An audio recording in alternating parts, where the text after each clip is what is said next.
Italian cooking was mainly, I mean, like French and Italian stuff.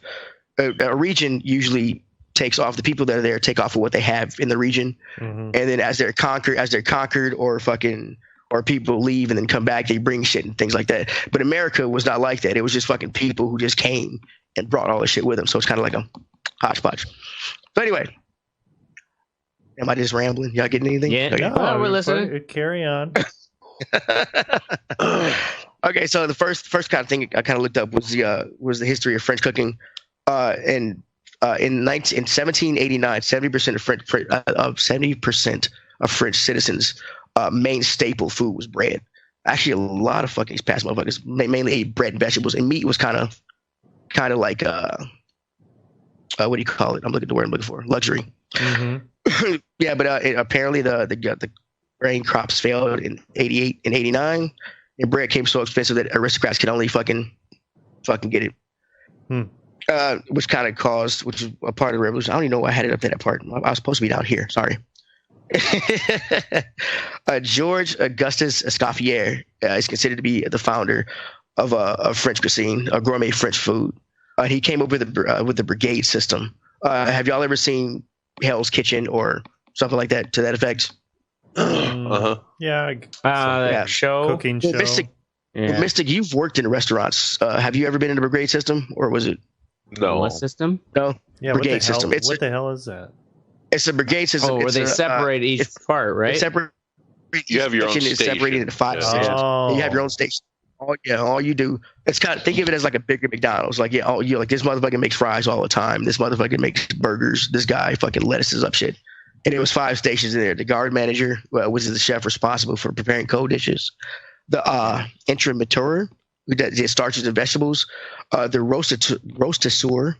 This is the chef that oversees the preparation of roast, grilled, and fried items. And the saucier, which is the guy who makes the sauces and soups. And then there's the pastilleur, and he does all the desserts and breads and shit. And a lot of restaurants started adopting that kind of form of cooking. The food came out quicker. It was a lot cheaper, and they were able to more people were able to experience that kind of stuff. So like people, it's like if you couldn't, that's like true. if you think about it, restaurants are kind of a new thing in the history of humans. Really? No, not really. I mean, people have been going sit down and have eating places for a while. Well, I mean,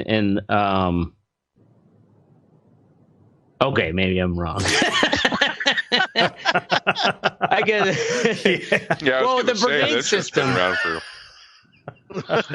thousands of years, probably. The mushrooms kicking in yet, bro? Yep. Oh, that was kind of an amazing for you trying to find the thread of truth and just falling on your face. Yeah. Oh my god. Yeah, no. Comedic break by our fucking high flying ashtray to the wall. Okay. And this is the wrong thing for the Italian, so I'm just gonna go into soul food. It's the wrong tab. I fucking put the wrong one in there. All right, so I looked up soul food, of course, because I'm a brother, okay? And I wanted to see the origins of soul food, and how it kind of spread. And of course, soul food came from it came from the rural South. And it did start with slaves fucking taking what they could get and cooking with it. But after slavery, a lot of the slaves during the Great Migration, they fucking brought a lot of that stuff with them, and that's how it got passed along. And a lot of them started getting jobs in restaurants and cooking for white people, and they started adding and mixing up those kind of things into soul food. So I thought that was pretty cool. I looked up the United States, but it was so much shit that people brought over. That you can't. The U.S. is just a conglomeration. Just a conglomeration of shit. And that's how we are, though. We're the melting pot, you know. Like, yeah, right, and that's but. What about the Native Americans? What kind of cooking techniques did they already have? Yeah, right. They had the kind that got conquered. That's the kind they had fire ashtray. They had cornbread. All right. That's good. Right. Didn't they make cornbread? Oh, they knew how to grow corn. That's what they taught us. They actually had quite a bit of fucking a wide variety of cuisine. I mean, Yeah. a lot of grains, corns, Mm-hmm. breads, meats. Mm-hmm. I mean, they weren't fucking, making souffles. They didn't and have shit. restaurants. They didn't have restaurants. Restaurants No. been You here have no idea. forever. You Well, the have no goddamn idea. Indians didn't have no restaurants. You have no idea. I what mean, some they guy kind had. of did because a lot of those like villages would cook gigantic meals for dinner. Right. You know what I mean? Well, yeah, then you're broadening everyone's your term of pitching in and restaurant. shit. Yeah, Not yeah. talking They're not restaurants, paying thinking for more it, of but that. it's the same concept. I'm thinking more in the restaurant, like where you can actually expand a restaurant to more than one location with that brigade system. Like it's very structured, and you have enough people coming in like that. McDonald's pretty much pioneered that. Mm-hmm. Right. Well, yeah, all restaurants kind of do a small version of it. I mean, there's a grill guy, there's a fry guy, there's a salad guy. Right. Yeah, even at Hardee's, we had different stations, and during busy times, it's much faster, definitely much faster and easier to just stay at your station. Yeah. That's when shit gets out of hand, when people start running around being like, oh, I helped this guy. No, man, sit the fuck right there. Back in It's your fine. station. Get away from my grill, smack. Exactly. So about Alright, the so- Indians. About I No, know. I'm kidding. They're not called Indians; they're called Native Americans. You're right. Yeah, way to go. Yeah, Indians Yeah, are sure. way different cuisine. They kind of make you shit your pants. I love me a good curry. Curries are good. So then I started thinking about things like French fries aren't really French, think kind of foods like that. So I looked up found this little culture show website. They come up with 12 foods that aren't actually Where's what the term? from what they think. Of course, French fries. It's those actually came. Do you know where French fries came from? Anybody? U.S. America, right? No, they're actually Belgian. Really?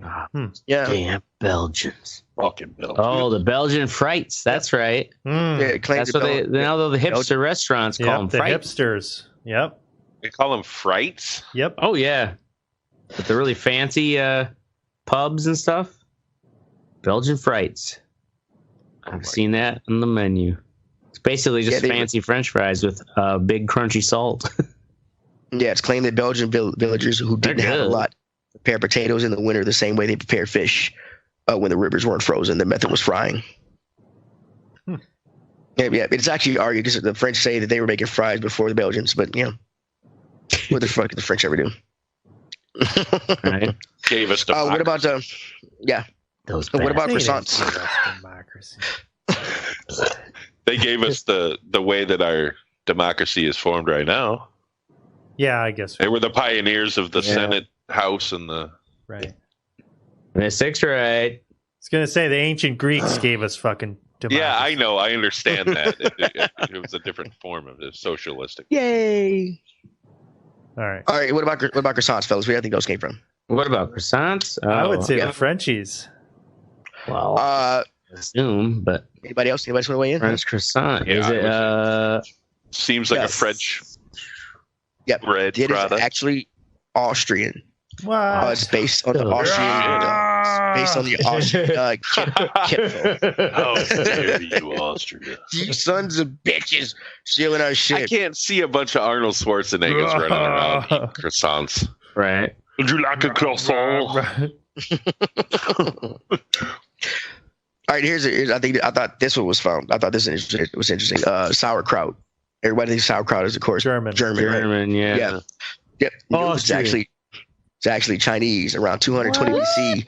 Yep. Oh, Around 220 You know- BC, when the Great Wall of China was being built, I've heard they ate Korean, fermented cabbage and fucking I didn't even know they yeah. had cabbage. fermented vegetables I called thought swan cabbage kai. was a European.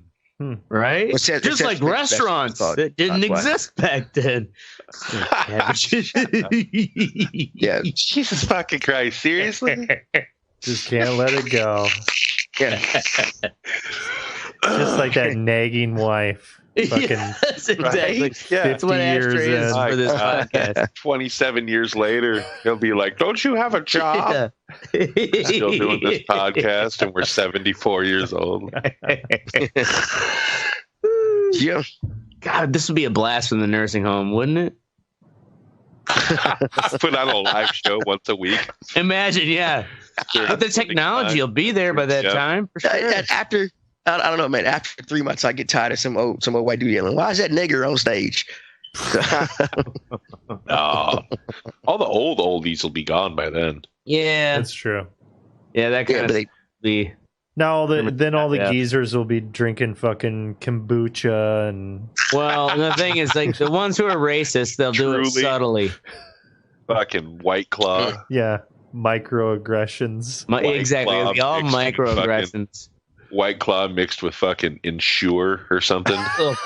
Oh my God, that's disgusting. Terrible. that's gonna make a mess in them pans. That's what that's gonna do. Geriatric Red Bull.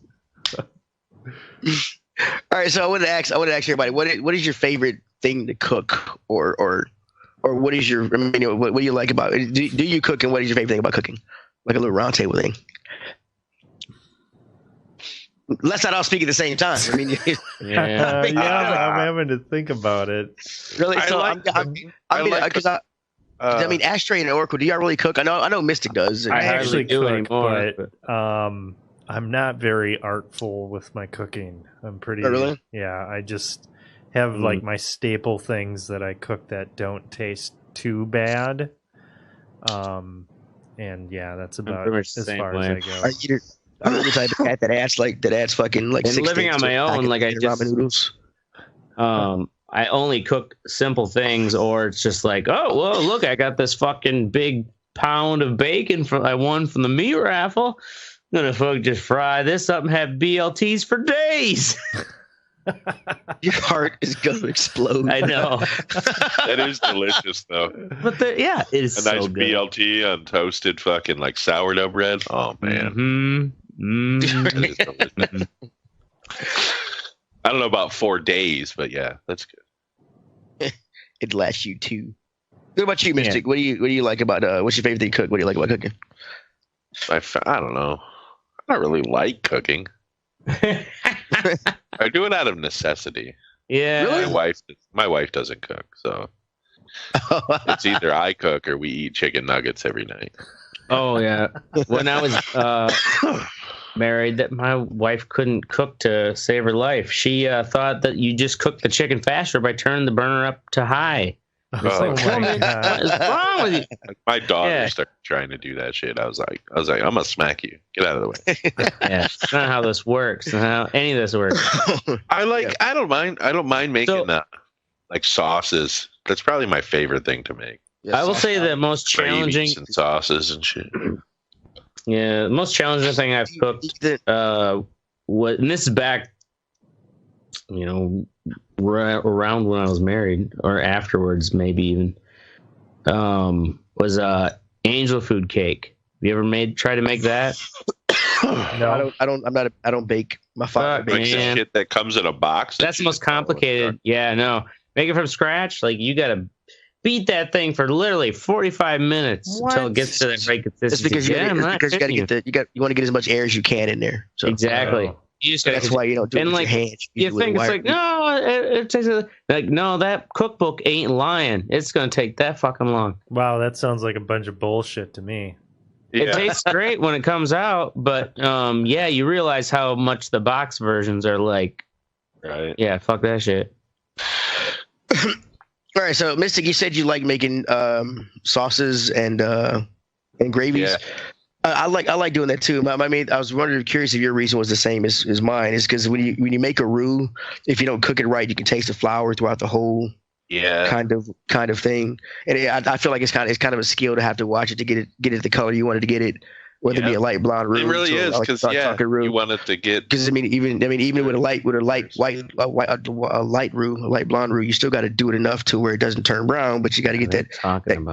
Got to get that. A roux is a R-O-U-X. Butter, flour. It's an equal butter or oil and flour mixture that is used to start most gravies and sauces. Thickens sauces. Yeah, but the thing is, if you don't cook the flour the correct way, it'll taste like flour. It's your whole. Okay, that makes sense. A lot of people add the milk in or the cream in too fast and don't beat it enough, and it doesn't mix in. I didn't know the hip. It's like it's like a baking concept kind of. You got to add shit in the right fucking time and fucking jerk or off. you could just get it in a jar and put it in a pot on your oven. See, but you can't though. Like I don't make it very often. I make stuff called chili verde. It's real simple. But you have to do it right, or it's gonna taste like shit. So it's like tomatillos, jalapeno peppers, cilantro, some fucking guanciale peppers, some fucking pork. But you have to like fry the pork, and then you have to like make the sauce in steps. You have to blend everything right in steps, because like otherwise it just won't taste right. You'll taste is jalapenos or whatever fucking. So I've only done it right like twice, to be honest with you. Because you screw a step up or something, or well, yeah, you don't blend like they're like, oh, you have to peel the peppers. One time I was like, oh, I'm not gonna peel the peppers, and it tasted like absolute shit.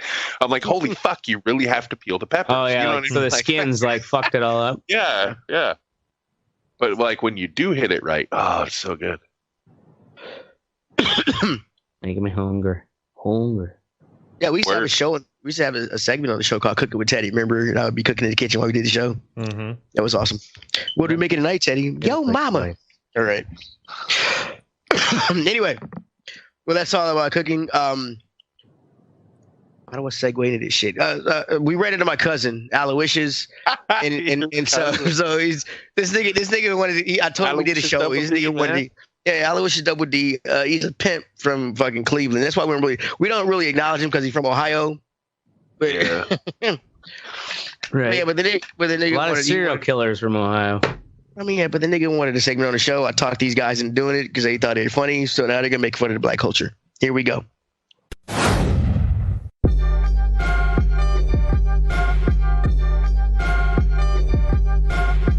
What up, bitches? Been a long time. I was locked up on some bullshit, but now I'm back to give y'all another recipe for them streets. Now today we gonna be making some Cleveland brown.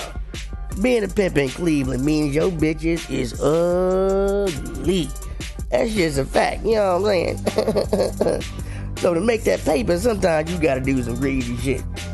That's where a healthy batch of Cleveland brown come in handy. Now let me break it down for y'all. If a motherfucker in a Honda Civic comes up and picks up one of your bitches, this ain't for them. Now a motherfucker in a Beamer, now that's a motherfucker who got some money. Get him back to the hotel, and that's when your bitch got to slip him some of that Cleveland brown. Maybe she slipped a little bit in his drink. Maybe she pulled it up his nose. No matter how she do it, you just gotta get done. 20 minutes later, he's gonna be shitting all over that bitch. That's when your bitch springs into action. Take it all and shit. He ain't gonna do nothing. He gonna be too busy wondering if this is how he gonna die. Grab his wallet, clothes, Beamer, fuck it, everything. It's a nice supplement to the pimping income. Now let's get to the recipe.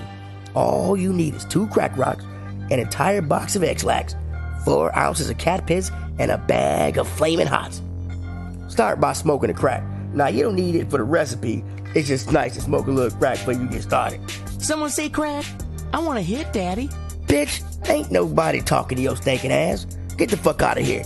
I'm showing these motherfuckers how to make some brown. Brown? You making some brown, Daddy? Even better. I need to clean out a little. The next guy I'm fucking is huge, and he likes to get a little rough in the pooper. Okay, first of all, bitch, that's gross. Secondly, get the fuck out of here. Dang, Daddy. See if I let you lick my ass later. Bitch, shut up. Damn. Sorry about that. Now let's get back to the recipe. Basically, you just crush up the X-Lax, mix in the cat piss, and voila, Cleveland brown. You don't need the flaming hots either. I just like them. Once it's mixed, you just let it dry. And you got some Cleveland brown. Thanks for joining us on this episode of Cooking with Crack, starring me, Aloysius Double D, the greatest pimp from the land of Cleve.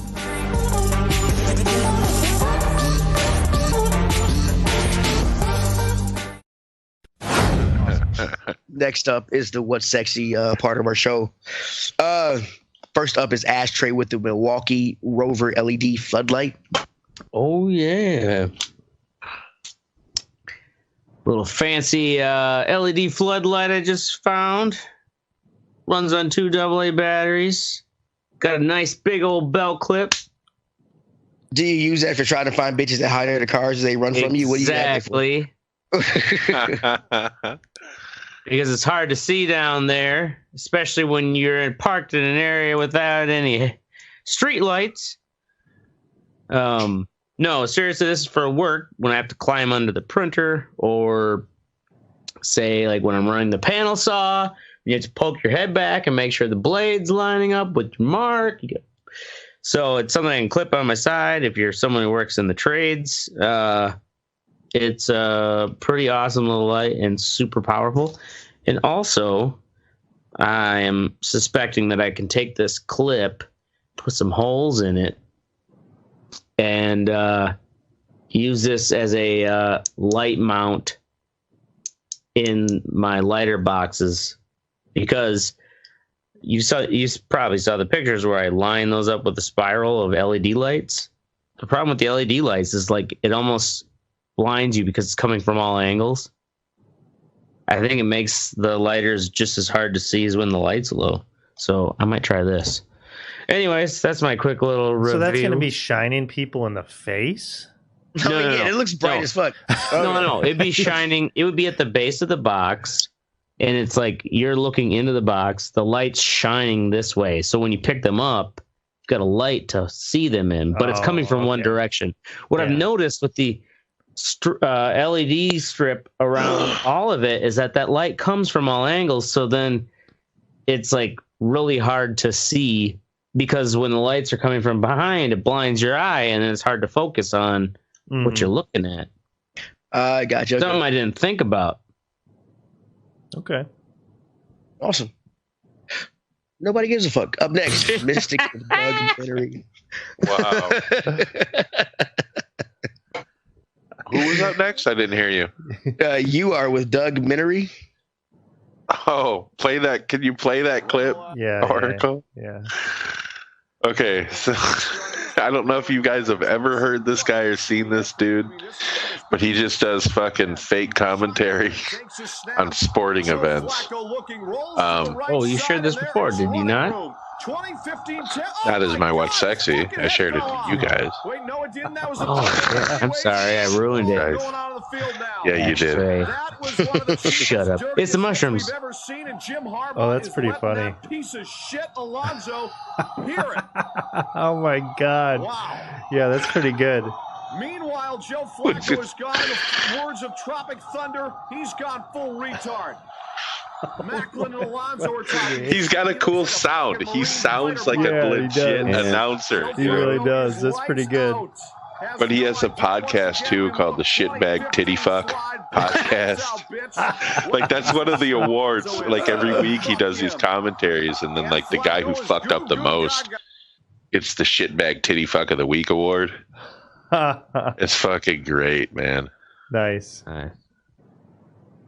That's that one. Did I send you guys that one of the dude golfing? Yeah. So the PGA sucking off another PGA banned him from doing videos. Like they said they'll sue him and shit if he tries to do videos. So he just finds like local golfers or people like that filmed it on their phone or some shit and does like commentary to that.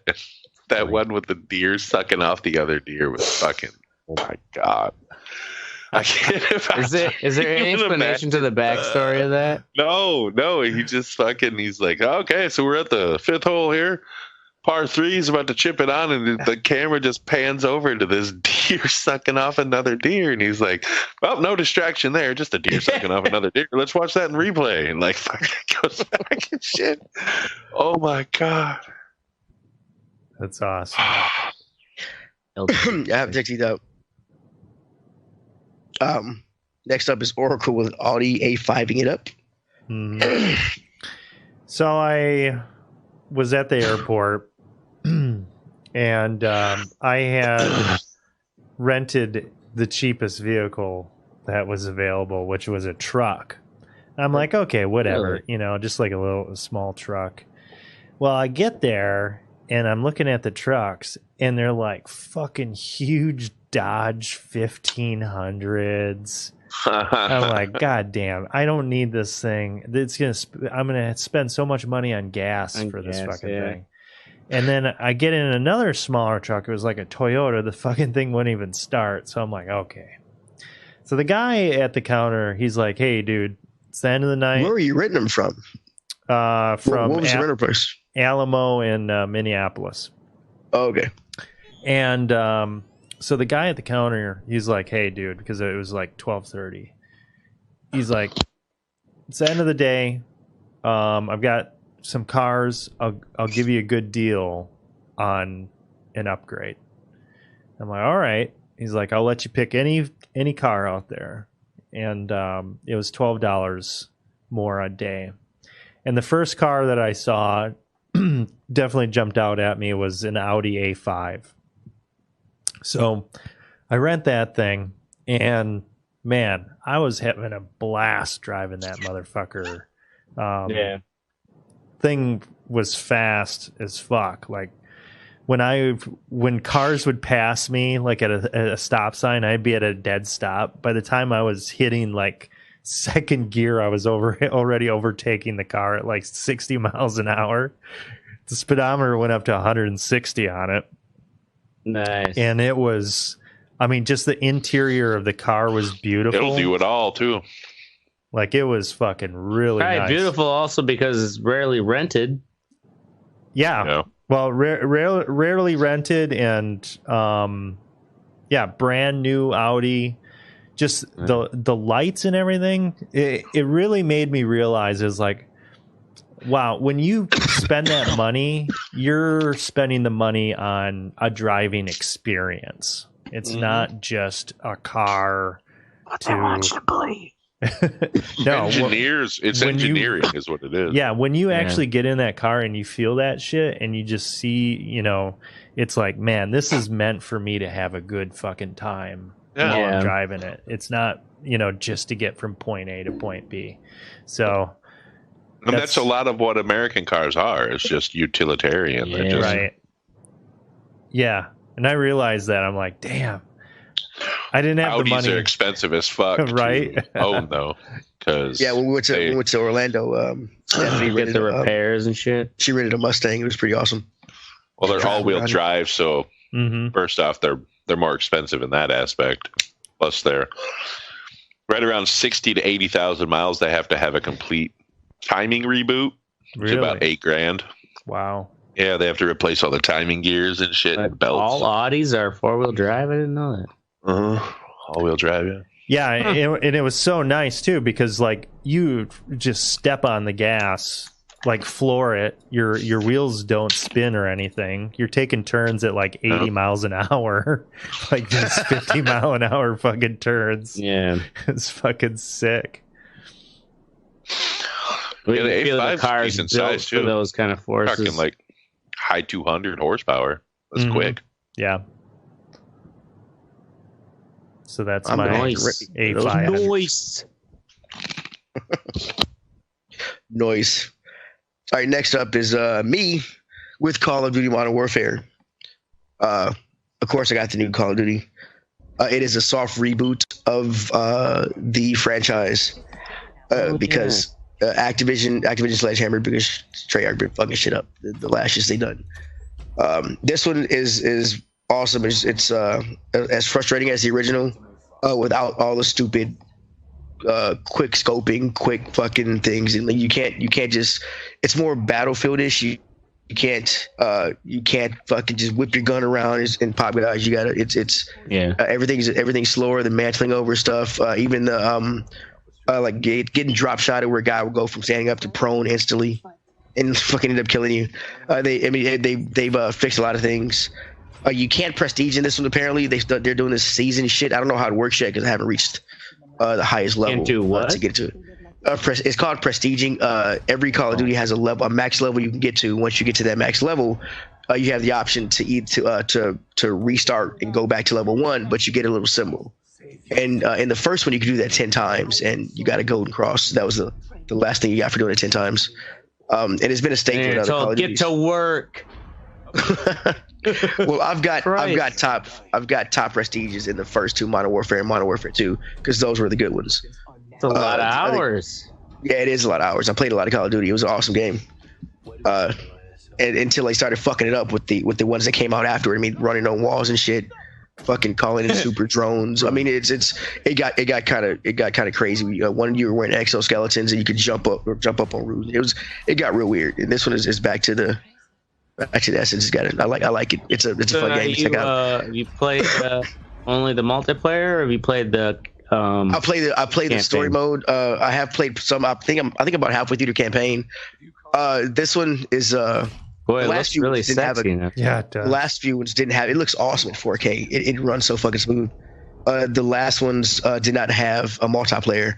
This one does, and the last multiplayer I've fully played through was Modern Warfare 2, and it had a disclaimer.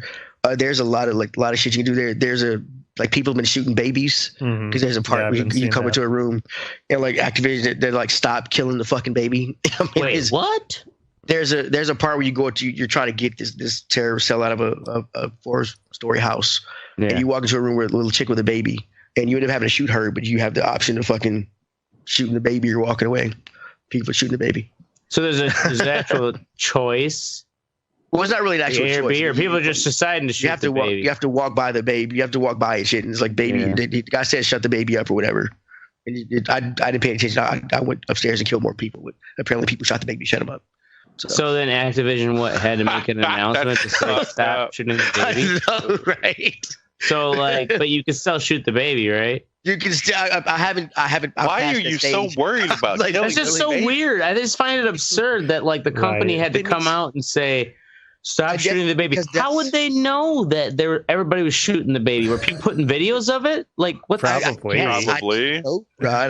Probably. I don't know. Of course they were. I mean, to become a news story that you heard about. Any idiot knows that you cannot trust gamers with fucking babies. You shouldn't even give the option of. Yeah, it should just the bullets don't make it do anything. There's no satisfaction that you shot a baby.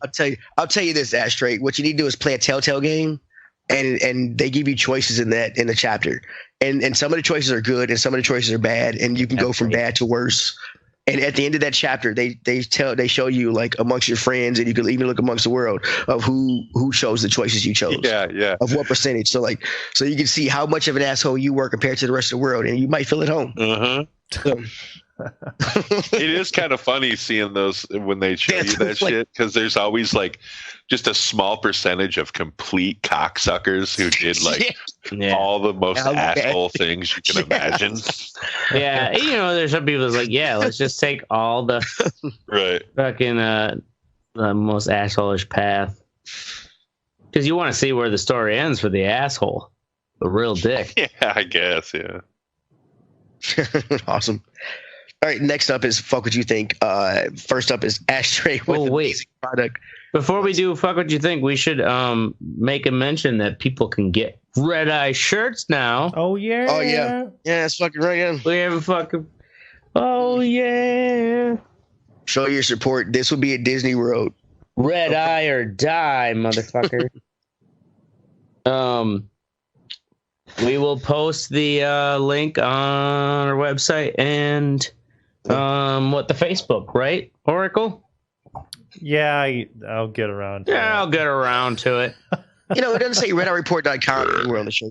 No, actually, that's why I was refused. What? The Amazon merch, part of the policy is that you cannot reference any external, you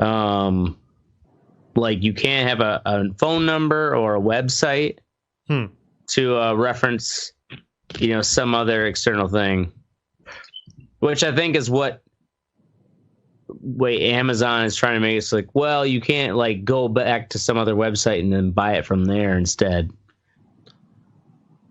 My assumption, but yeah, that's why they denied my first rendition. Oh wow! So yeah, sorry, we are now a whore to the Amazon. Nice. But we can make shirts on demand without having to have them in a fucking storage shed and ship them out ourselves. Mm-hmm. We'll make the slaves of the Amazon hive do it. So go check it out. And all you gotta do is pick your size, and there's a couple color options. I think it looks like Oracle has the. Did you get the heather or the ash? I got the gray. Gray. Yeah. Yeah, the heather and the ash. They look the same thing. It was two of them that were the same color, weren't they? Yeah, they were similar. Yeah, like they look like the grays look the same. I was like, what the fuck? Those are the same shits. Yeah. I can't be trusted with a classic white shirt. Yeah, I got both. Oh, did you? Nice. Yep. Thanks. Because I like the white one because he matches shoes. Whoop, whoop. Yep. It's a Nintendo controller in case y'all didn't see him. Right on. Whoa. Because I'm a nerd. All right, next up is Fuck What You Think with Ashtray. Amazing product.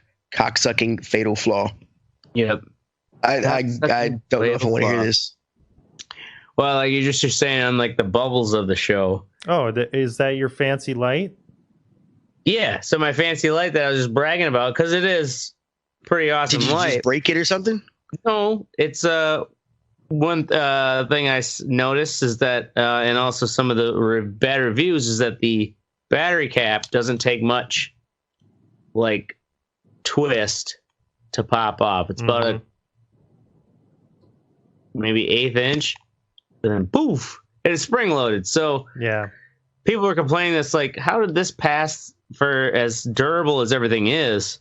How did this pass quality control? Because it claims it could be dropped from 4 meters multiple times. You can't tell me that battery cap doesn't go right flying off. So what I did, I just drilled a hole in here and put one of those little turn hooks there. See. That way you can't unscrew it. Problem solved. Check that out on Ashtray's Fix It Corner. What the fuck are you on besides shrooms, bro? No, I literally just did this right before the episode. I'm like, I'll fix that, motherfucker. I feel like I just. So what your fuck did you think was something you breaking your light before the episode? No, I didn't break it before the episode. I fixed it before the episode because of this flaw. I'm just like, my fuck what you think is that Milwaukee actually like, oh yeah, that's fine.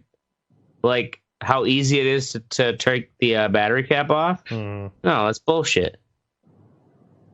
That was just showing you how I feel. Way to go. Yeah, cool. Awesome. Next up is Oracle. Google Maps and speed traps. Have you guys used the app Waze? Yeah, I have. I've heard of it, but I've never really used it. So what's the difference between Waze and Google Maps? Well, Waze had features where you could report like cops. There were cops, accidents, shit like that. And then it would show up on other people's maps. Well, Google Maps just brought on those features because Google owns Waze.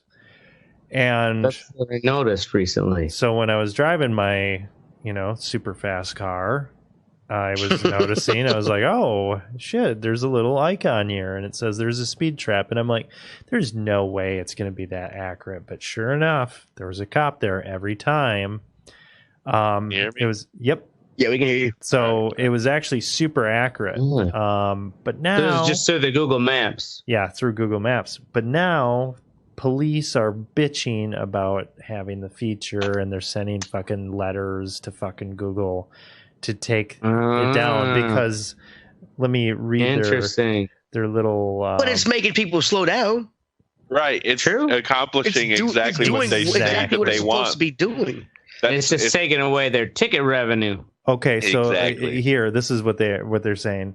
Revealing the location of checkpoints puts those drivers, their passengers, and the general public at risk, the New York Police Department said. Yeah, fuck them. That's some fucking bullshit. Fuck you guys. Yeah. No, it puts your fucking income at risk. Yeah. Right. Well, and you don't get all that overtime. The officer is going to have to accept police departments is that eventually, it could be less than 20 years from now, 25 years, where like auto controls and stuff, like it could be regulated enough that like you don't need to worry so much about anyone speeding anymore. As far as autonomous driving and stuff. like 25 years from now, who knows? Or maybe, maybe be longer, but still, at some point, you can't count on speeding tickets for revenue. Yep. Right. You're just going to have to enslave people directly and make them work in Yeah. copper mines or something. That might be. Yeah, I don't know. Although, for as much as I want to believe in autonomous driving, I still think there's just so many roads that it's just not going to work on. That's a huge. No, we're talking hundreds of years before that shit is maybe not fully 100, integrated. but it might be 50 years. I don't know. Probably I mean, you think so? You think roads way up north where the way they're talking about and shit well, is going to the way they're have talking that? about, I mean, come on. What they're saying is there's 5G is supposed to make that happen. Fuck it. There's exactly shit on Mars right now. But that's why they really the people who are worried about China having this high hand up on 5G, because 5G is what's going to allow those kind of things. Is that if you can at least keep those 5G transmitters out along the roadway on the telephone poles, you can then have autonomous cars that have the ability to stay connected with that high speed data. Would they be able to put them out where he's in the country is what I'm saying? Because the fastest internet they can get right now is, you know what I mean? Just think of how far they've come. I mean, why do you there's need fiber internet? optic in. It's got to be 5G. Yeah, you have to but be what's that have network to do connected with for autonomous driving? That connects the cars. It connects the fucking. The car can't just be driving by itself. Even if it can tell when to stop or not, it's got to be connected. Fucking computer. It fucking tells it when to stop and shit. But it's got to be connected to the internet at all times. Yeah, it does. Yes. All those autonomous tests, anyways, they're always connected. I don't think if it's a standalone system that has its own that has a camera, whatever, can tell it when to stop and it may be able to say it doesn't have to be have that drive, but to be connected to a map network, and if you're going to have fleets of autonomous vehicles, you can't say they'll just go on their own. They need to be connected at all times. And but at the same time, you can't do that. Yeah, I get that, but you can't. If something goes down, you can't have the cars just stop on the middle interstate. Well, so it has to have some kind of self-sustaining. The autonomous thing, I can pull over and stop until I get connection. Just saying, right, that's what they're thinking about 5G, motherfuckers. I get it. Yeah. Anyway, up next is me with kids bitching about Call of Duty. I say kids because this new Modern Warfare is the 16th game in the Modern Warfare. Really? Yeah. Wow. 16th Call of Duty. Oh, shit. Yes, 16th. I stopped playing. The last one I stopped playing was Call of Duty Modern Warfare 3. And I think I got third or fourth prestige before I stopped playing. And that was the 8th installment. So I didn't play the other ones. I bought them. I fucking got them as they got cheaper and tried them out, and they sucked. So I didn't really play them. And so a lot of that stuff I was talking about earlier that they took it. This is a soft reboot. So they took it back to the core. And these kids, all I'm hearing is there's no zombies. They're fucking. You can't quick scope with a sniper rifle. It's all this shit. I'm like, well, that's. I mean, right? What is shit that I hated because it wasn't. I mean, have you seen the videos of the kids who fucking they click in the fucking zoom button real quick and snipe you in the head without fucking because of a game mechanic or something? I mean, that shit was from Counter-Strike, wasn't it? Yeah. Well, they did that too, yeah. Oh yeah. But it was all these kids are bitching. And I'm like, oh well, welcome to my fucking world. So, and it's awesome to go because all of my older friends are playing it. It's fucking dope as fuck to get back together, though, guys, and even no shows. Gang back. I mean, really, even no shows. Get the band back together. Yeah, pretty much, right? I mean, yeah, That's no shows fun. playing. He's playing with his kids and stuff. It's fucking awesome. And I love the game. It's awesome. And everybody's no zombies and no features guns. I can't super jump and shit. I'm like, yeah, no. And this isn't Fortnite. Dweeb. Yeah. Dweeb. Fucking dweeb. And I am fucking these kids up. We're up next is Mystic with Names. Okay. So I'm listening to the radio the other day, and they're talking about this kid who's a sophomore in high school. So like, how old is that? Like 15, 16? Mm-hmm. And he's a football player, and he's verbally committed to LSU to go to college. Now his name is the Coldest. Oh yes, Doug. Yes, this is almost my focus. You think the Coldest? I just want that to sit. I don't know what it's. How's it spelled? I thought his middle name was like there ever was.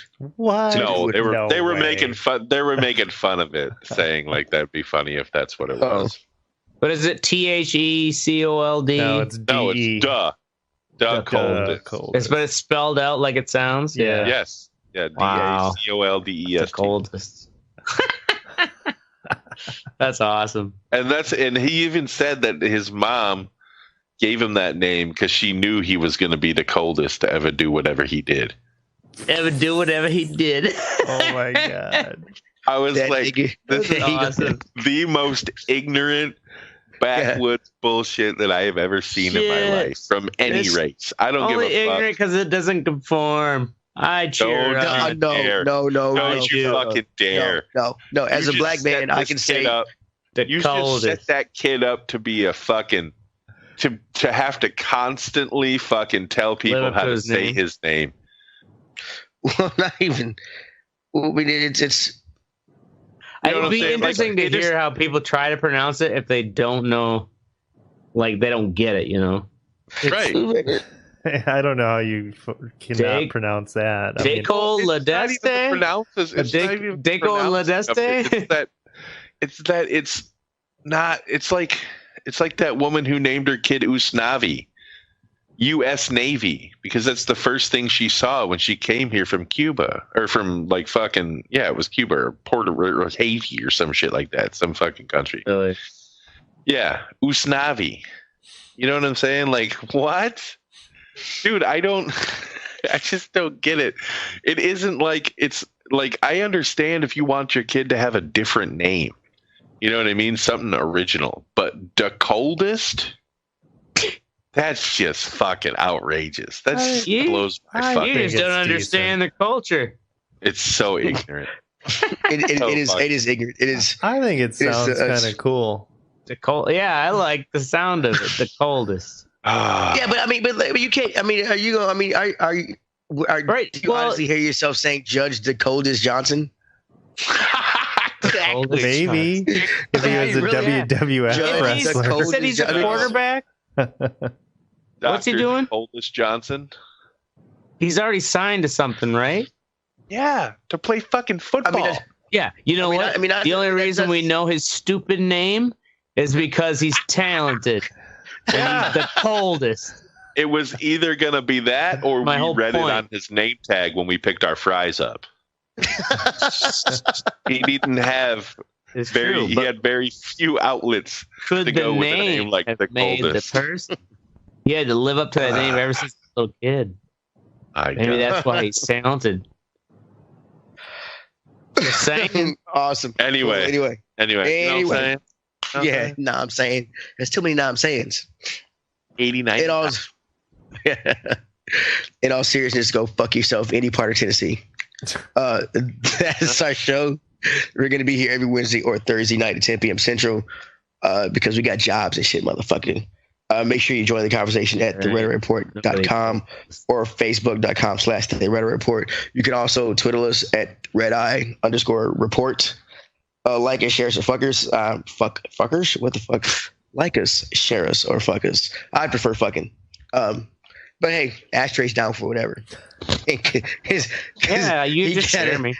He got a nice light. You can see all them crevices and rolls, man. It's gonna be fun. I'm Teddy. I'm Oracle. This is Ashtray. And I'm Mystic. And you've just been.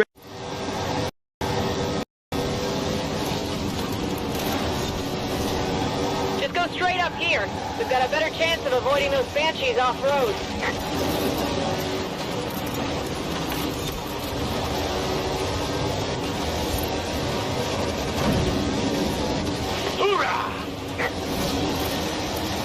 Whoa, banshees! Look out! Banshees!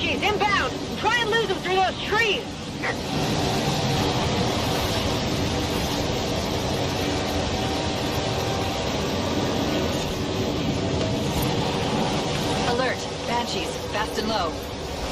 Banshee! Save us, Chief! This is Cortana to all air support units. I'm sending you coordinates for an LZ, requesting immediate evac. Repeat, all air support units to the LZ. Cortana, I'm getting a green from 3, 4, make that 5 Pelicans.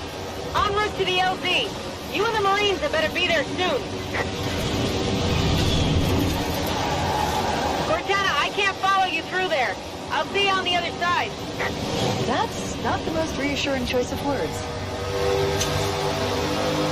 This cave is not a natural formation. Woo! Echo! Like this, comms have gone quiet. Kilo actual, do you read? Kilo actual. Whoa!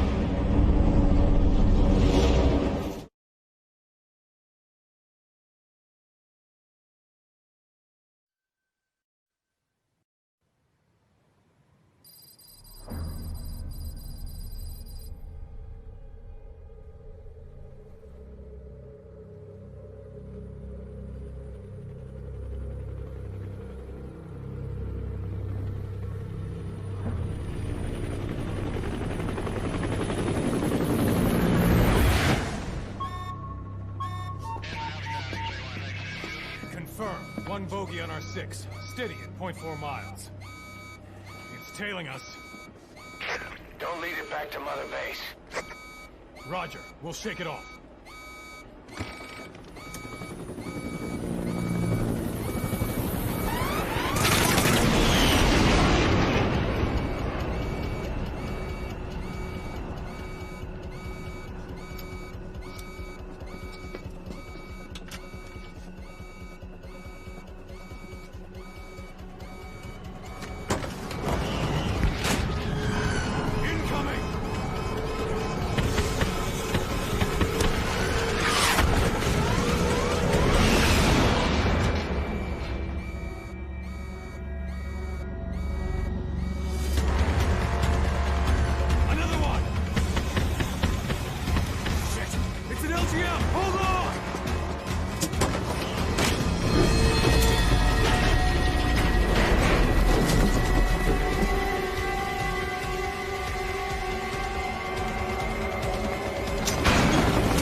day she's setting foot on this base.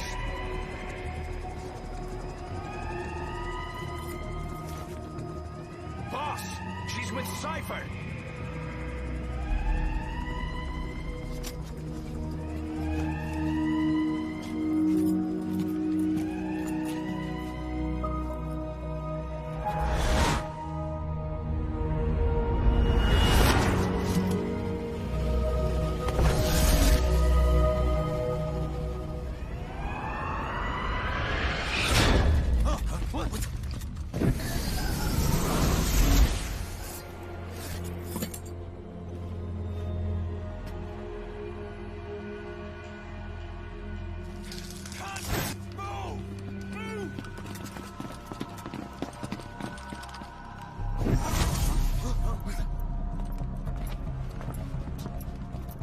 Thermals!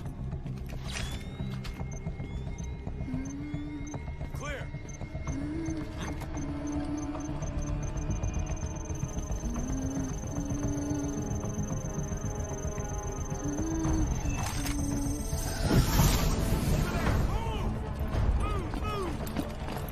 Seize her.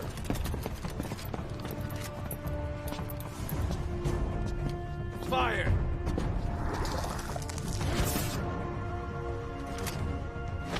Miller! She saved the boss. She was saving herself. Fire! Put her in the cell. Boss. Keep an eye on her. Right. Take her away.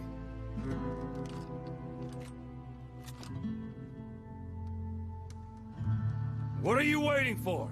Move!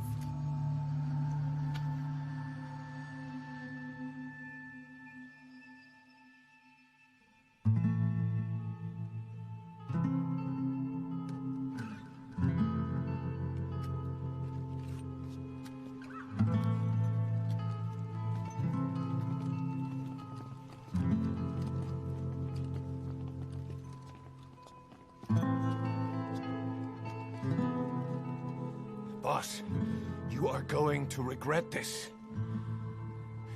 That woman... I know. She knows our location. Either way, one of these days we're gonna have to kill her. But now is not the time.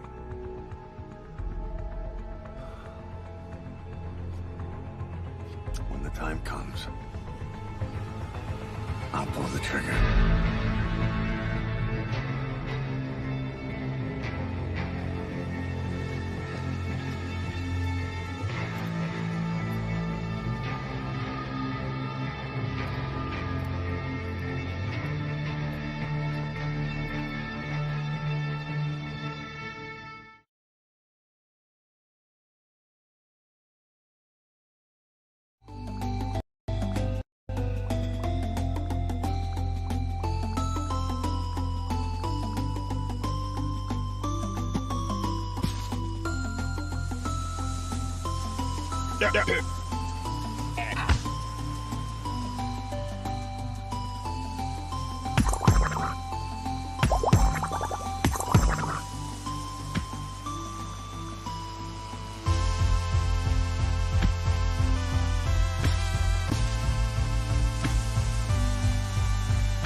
God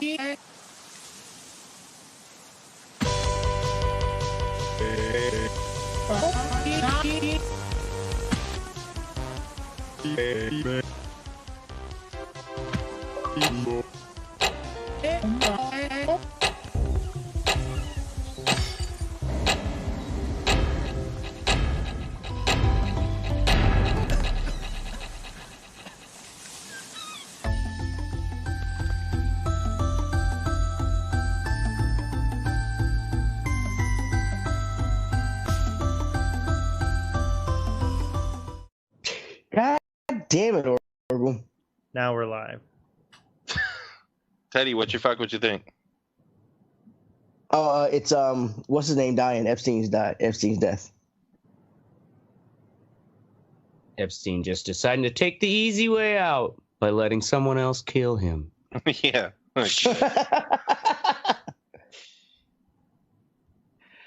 All right. Oh, we are live, aren't we? I see us now. Are we? Are we live? We're live. We're live. Fucking hey, we're live. All right.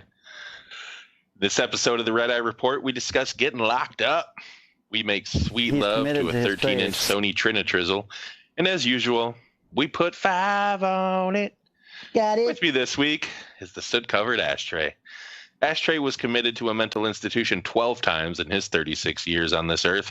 The first one was because he was perceived to be a danger to himself.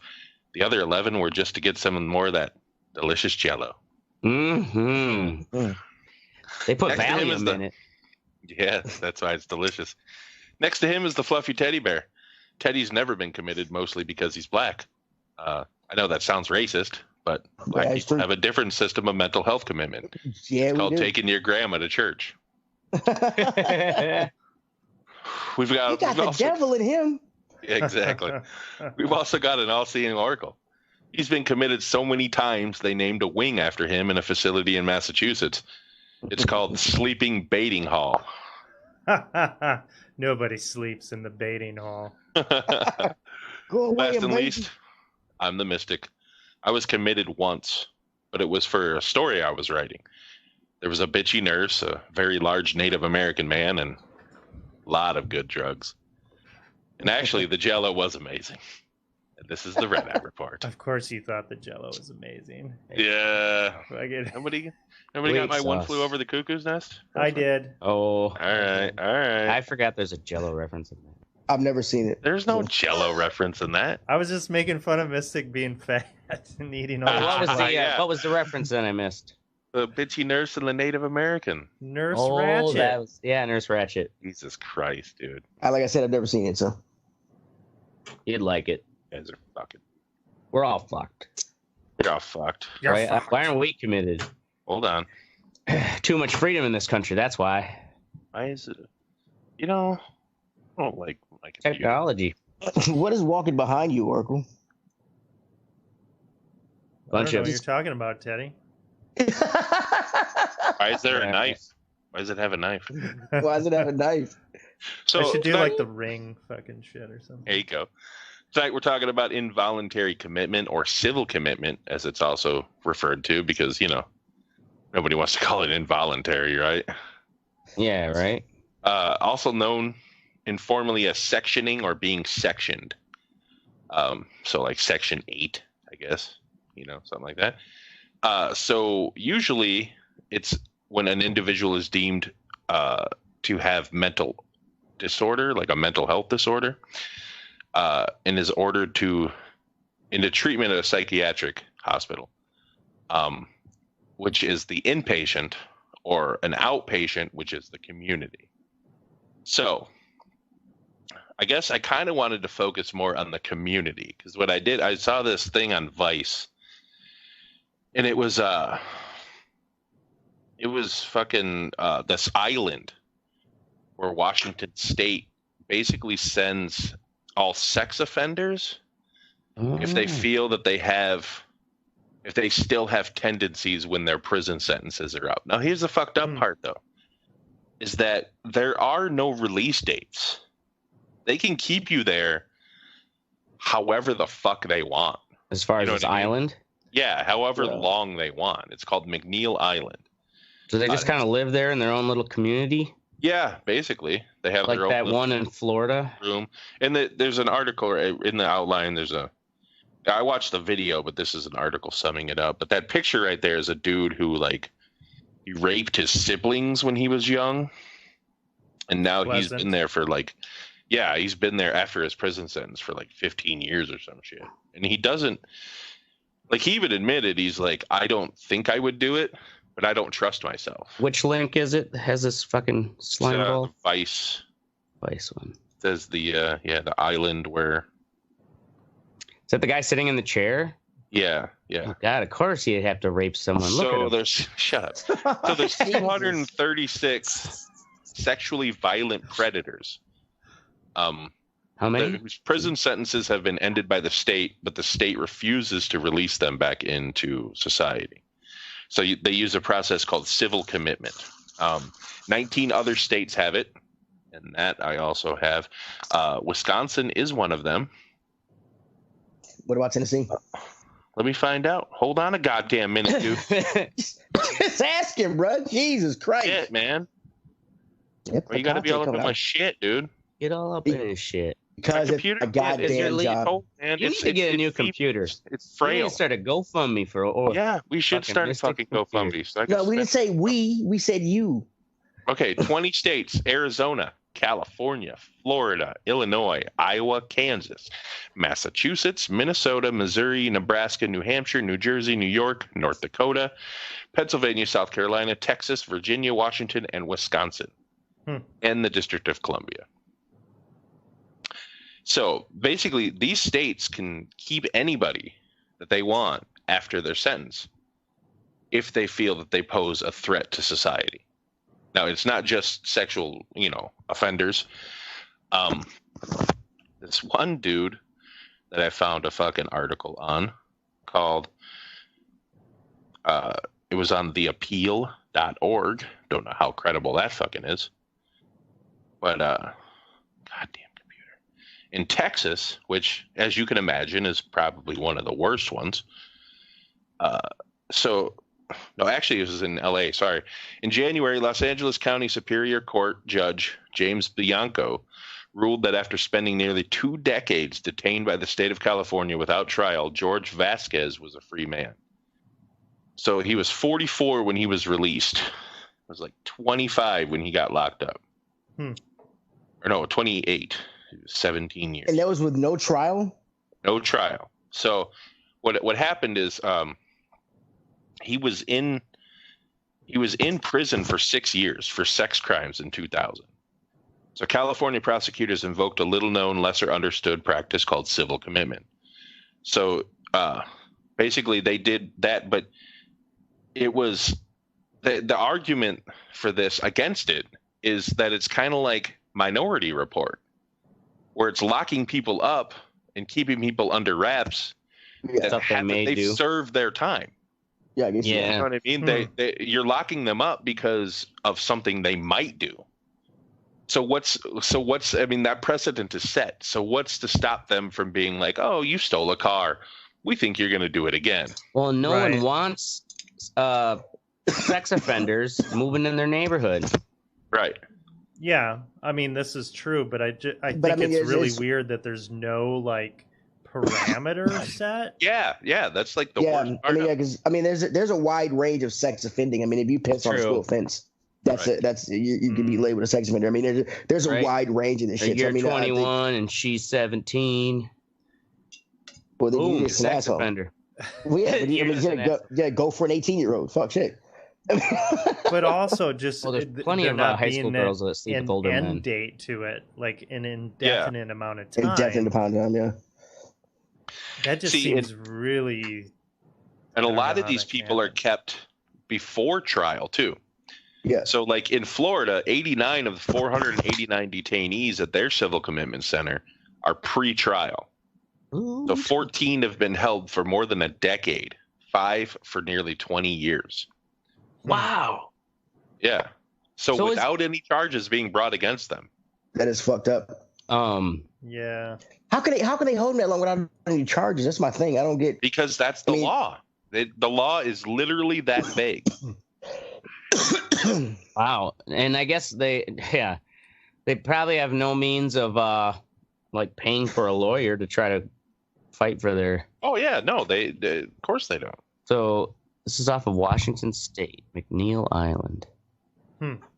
Does it say anything about the infrastructure of this place? And here, McNeil Island detainees are embroiled in a lawsuit right now alleging that the drinking water provided to them is unfit for consumption and has resulted in unexplained deaths and high cancer rates.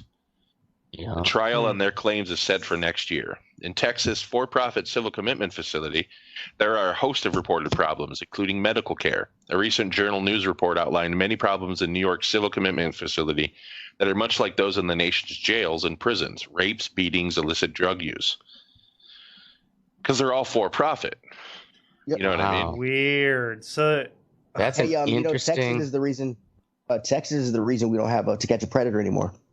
They said they were tough as everybody. Really? Why? Boom. What?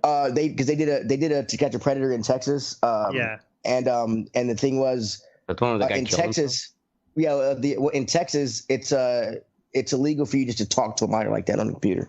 They can arrest you just for that. You don't have to show up to the house. So one of the guys didn't show up to the house. So the TV crew and everything, and the cops and everybody else in the TV crew went with him.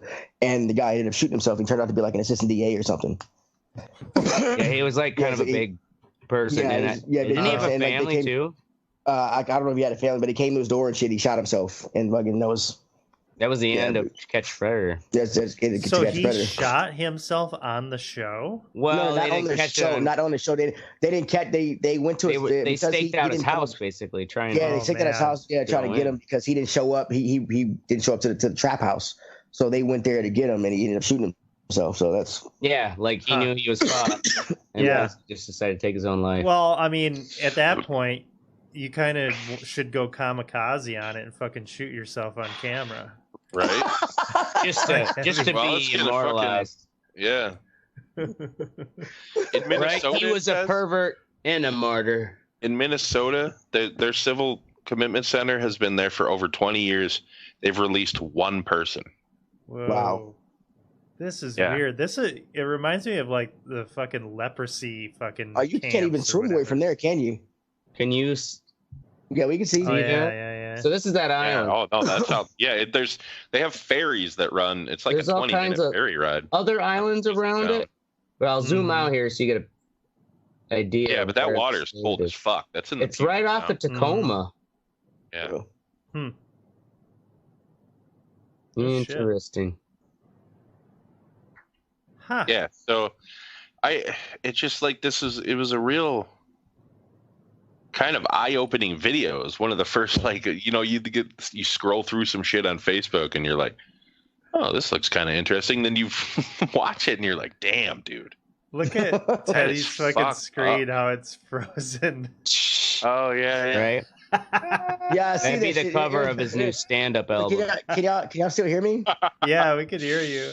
Well, yeah, why the fuck is it frozen, man? I'm backing out. I'll be right back, man. I'm turning my camera off and it's working now, Teddy. No, it's not. Yeah, it is. No, it's not. I don't see it. Yeah, I can see it. I see you on my. It's delayed on the Facebook feed. Yeah. Oh, okay.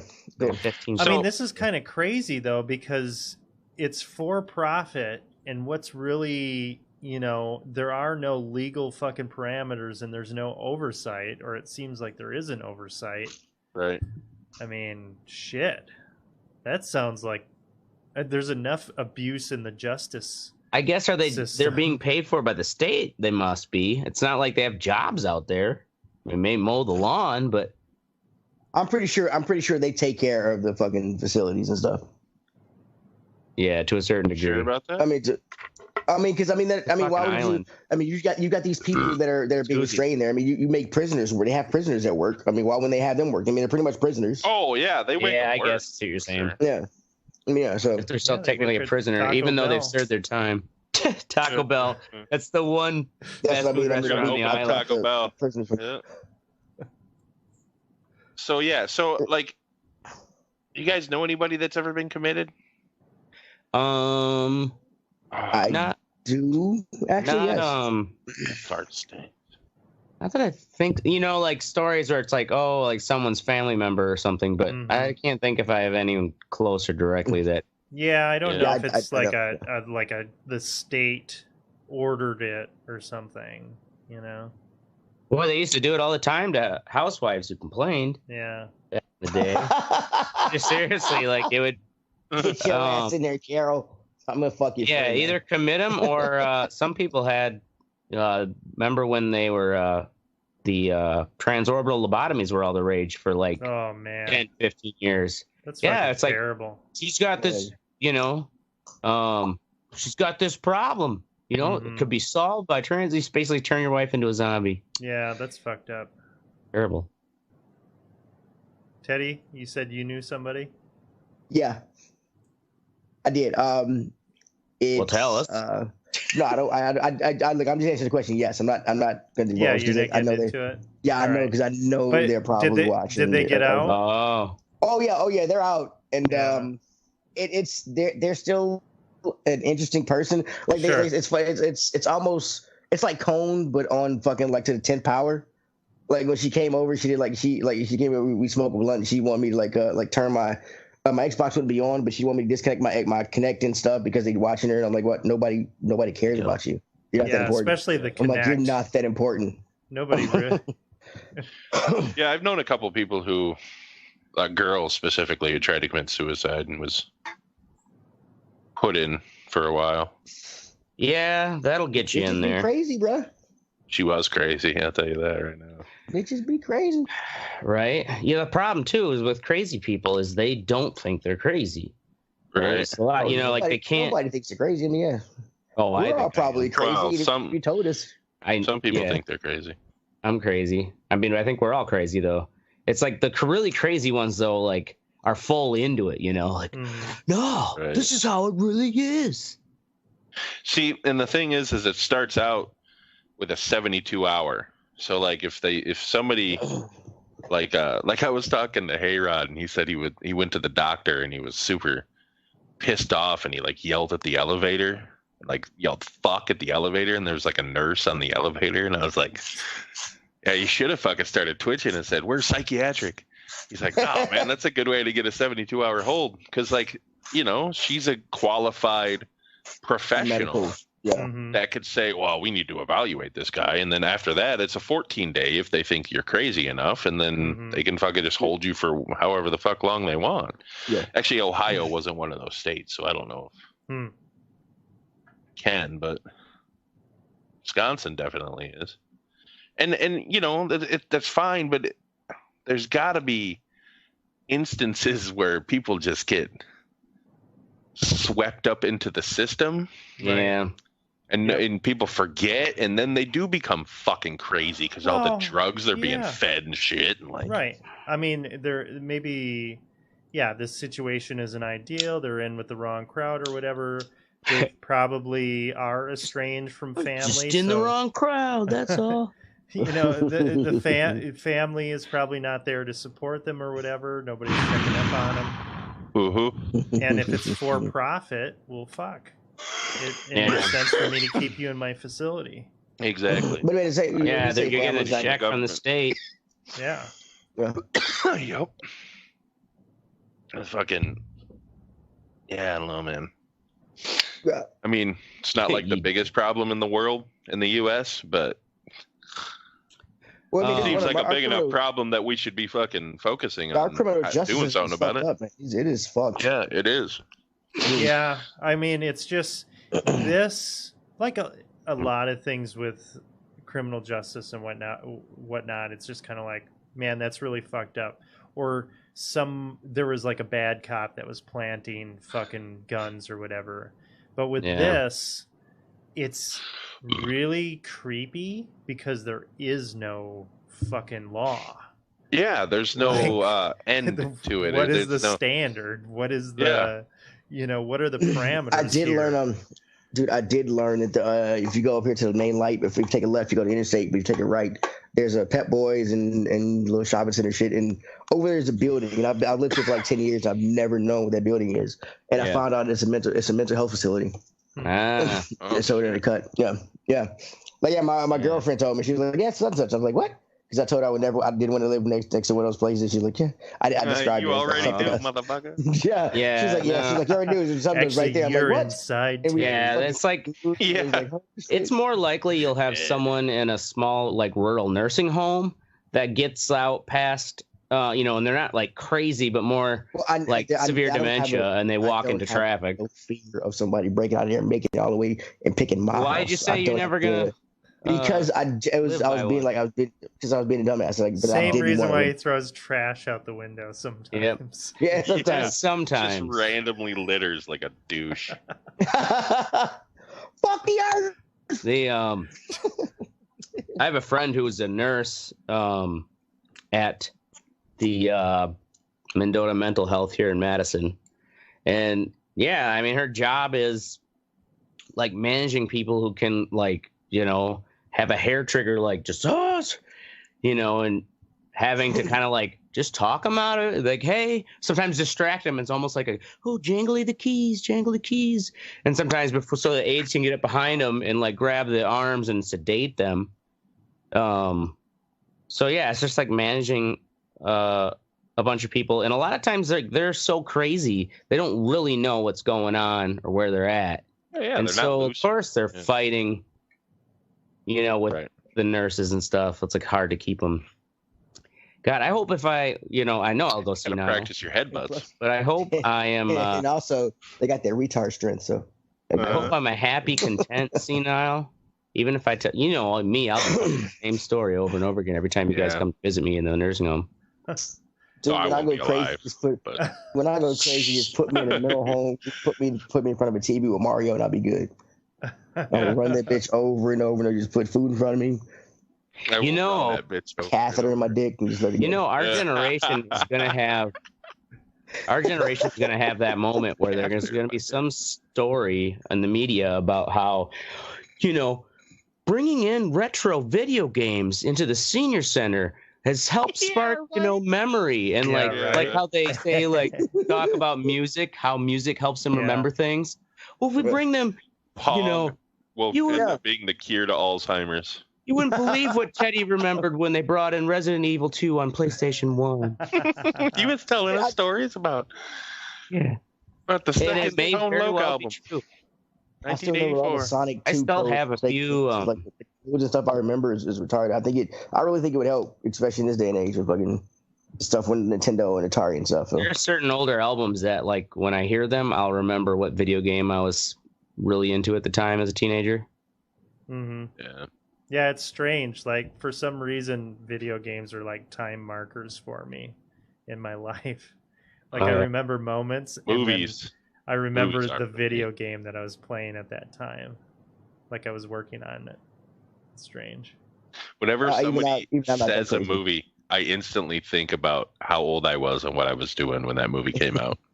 That's interesting. That's like what it is. I agree with it. Yeah, like when I watch a movie, I'm like, what was the first watch or something?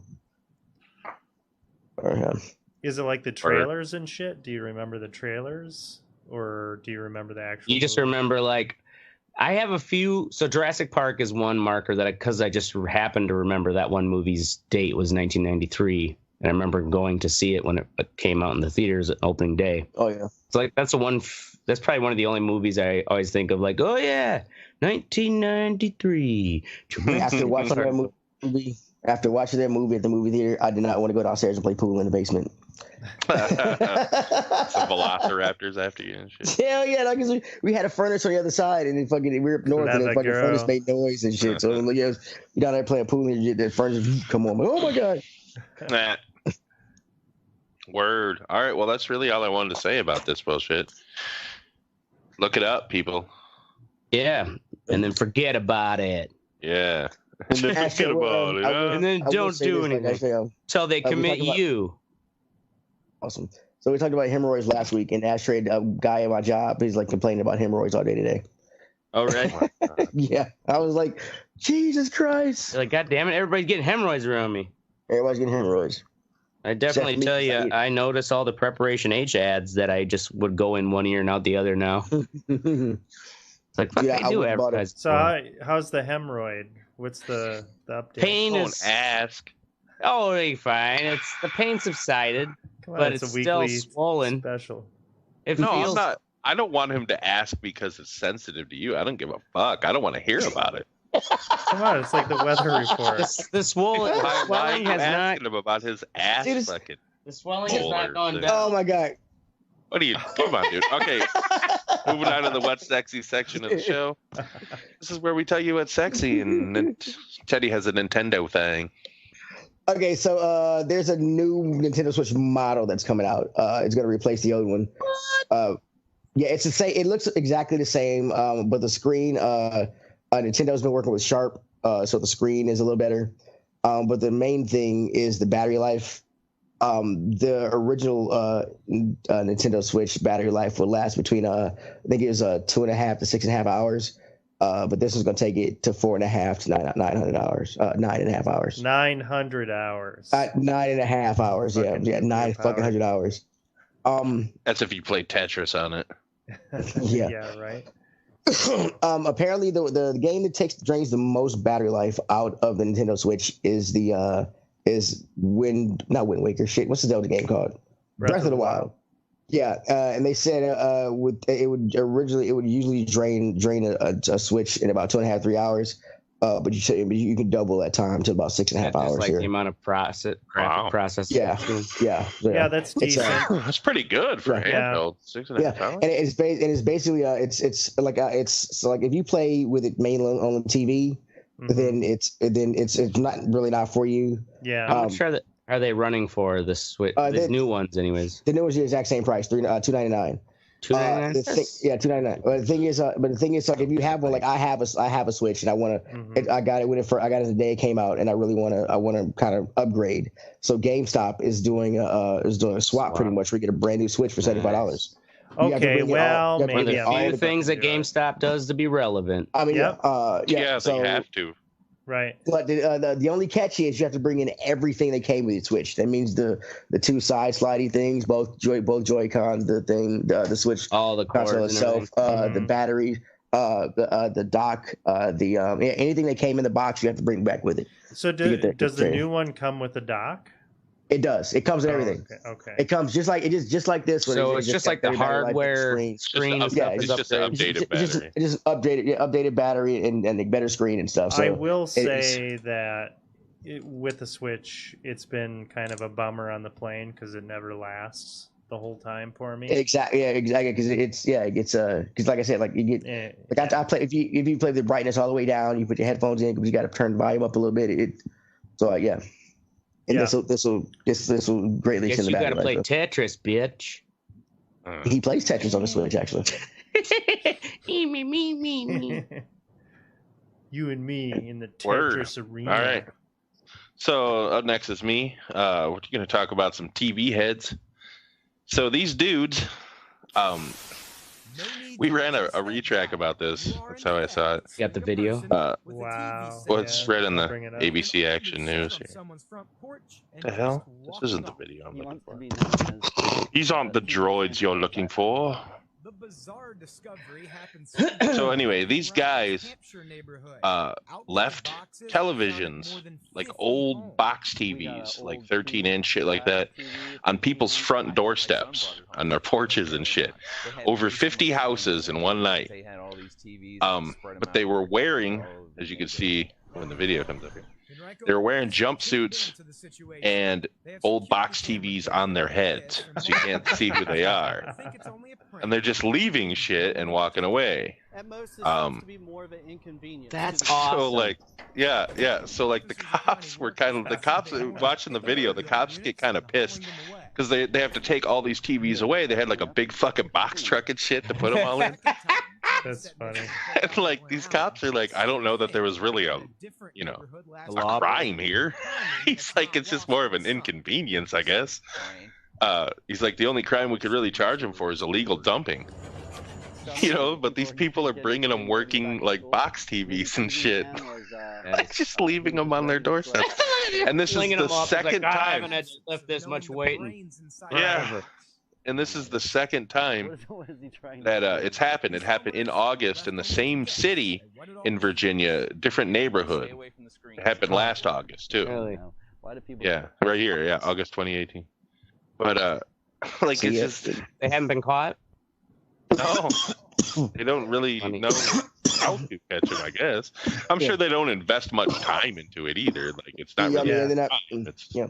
Well, they probably are like they're probably two guys who work at like the recycling center or something. Yeah, you know, right. it's just like yeah. and they No, they're throw a two couple guys. boob TVs in a back room. No one notices until after a Yeah. couple of months they build up and then they go out and do that. That's fucking brilliant.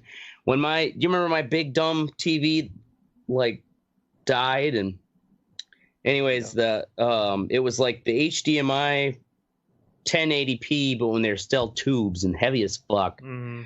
And I thought it would be great to just plaster vinyl on the front of the screen that says "Nobody wants me," because you have to like pay to get rid of them, and then just like leave it right on like an overpass, like kind of by the fence where it like looks like you'd be more jumping off the freeway. This is nobody wants me. Yeah. And then my stepbrother is like, "Oh yeah, I got my permit for construction waste. You just throw it in the back here," and he's helping me move. I'm like, "Fuck it." I'm like, go to the trouble of hauling it out to a freeway and making sure it actually gets attention. They think that you're gonna throw it over the edge. Right? Yeah. The cops come flying up. They throw you in a civil If I saw you commitment. trying to Interactive put a art big ass project, TV sir. on the fence, Yeah, would right. think you were I trying did to it throw for art. That's All right, awesome. yeah. Anyway, Ashtray, Four Loko hard seltzer. Oh yeah. So I just came across this news. I don't know if they're on shelves yet, but Oh, I hope so. the so the seltzer craze is the big money maker right now in the alcohol industry. What's a seltzer? A seltzer is like soda water. So like my Soda Stream, that's just plain seltzer water. Same thing as club soda is another name for it. But there's Four Loko, Truly, Bon and Viv, and like Henry's, I think. Truly, yeah. They so all they are is finally someone caught on to essentially doing the same, like instead of the malt the flavored malt beverages like fucking Mike's Hard Lemonade and stuff like that, like it's just bubbly water and booze and some sugar-free flavoring. Wham bam, you got like a low-calorie alcoholic drink you can sell to the floozies. And I mean, they're not that bad. The Bon and Viv ones are pretty good. But Four Loko, so the problem with these drinks though is they're only like 4.5 percent alcohol. Mm-hmm. So you almost getting sick of them by the time you had 3. But with Four Loko, they're bringing in their patented 14% alcohol into soda water. So what you're saying is there's going to be a lot more date rape going on at clubs. Well, because these floozies are going to be drinking this shit thinking it's fucking water. You know what I mean? They'll still be sticking to their White Claws. Oh. I think anytime you have to use the adverb that in front of bad, it's not it's still bad. Yeah, right. Well, it's not that bad, but yeah. it's pretty, the pretty bad. The article though, the writer wrote, we have no idea what this combination of words means. Say Four Loko seltzer sour with a hint of blue raz. That's the name of the flavor. 3 times, and it's sure to invoke the ghost of a frat boy named Kyle who calls you a pussy and tries to piss ectoplasm in your sink. Said that? Just the author of this article about this Four Loko thing. He said good. That's what he said. Yeah, like the ghost of a frat boy named Kyle who calls you a pussy and tries to piss ectoplasm when you're singing it. Pussy. So yeah, keep your eyes on the in the gas station aisle. I absolutely will not. But thank you for letting me know. I mean, Jesus Christ. I'll be on it. If I want to drink, I'll just get some whiskey. Dude, have some goddamn dignity. I know. I lost that years ago in the war. At Walgreens. Jesus At Christ. Walgreens, yeah. Yeah. I lost that when I had a head. Looking for a butt pillow. All right. What Oracle, you found? Yakuza 0. Yakuza 0. So, are you guys familiar with the Yakuza series? Gang? by Sega. Really popular in Japan. It's kind of a beat 'em up type of game. Yeah, I know about the video footage. I can't remember. So these games are super popular in Japan, and they've been PlayStation exclusives for many years, but Sega has ported them over, and this along with this prequel over to PC. So I've been playing. I thought you don't play PC games anymore.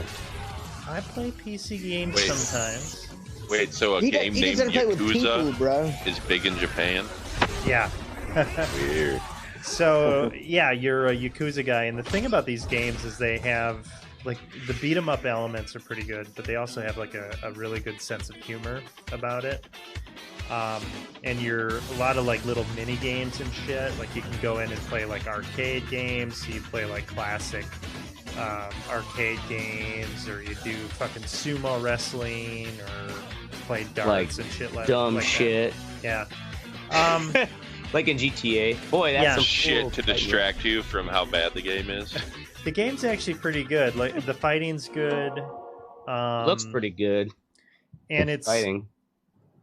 It's got a real kind of unique style to it, which is fun. So yeah, I've been playing that. It's been just kind of a fun thing. So now this was something that was it was Cruising USA. This was something that was just on the PlayStation for a while. Yeah, so the How many series was Yakuzas have they made? Well, I don't know in Japan, They go back to but PlayStation I think they 2? have like 8. Yeah. There's a lot of them. I've heard of them before back in the past, but yeah, I've never played any of them. They were super popular back then, but they've actually redone all of the old ones and re-released them, and they've condensed like some of the storyline into Yakuza Kiwami 1 and 2. That covers like 4 games or something like that. So yeah, interesting. Wow. Picked it up for $20 on Steam. It got the whole series, $20? No, just that game. Oh, just that one. Yeah. They're long games, though. All right. Now we're moving on to the fuck what you think. This is where we tell you to fuck off and you listen. I'm going to start it off with brake pads.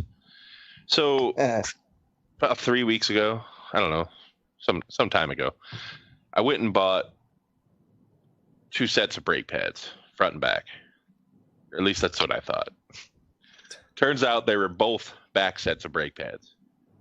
Dude at Napa was like, "Oh, hurry up! That's what the computer says. They're both the same pad." I'm like, dude, I have never known a car that has the same size brake pads front and back.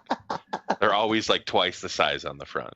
Napa know how. Yeah, know how to get the wrong fucking pads. So then I take them back 2 days ago, or we put the back ones on because we were going to do all 4.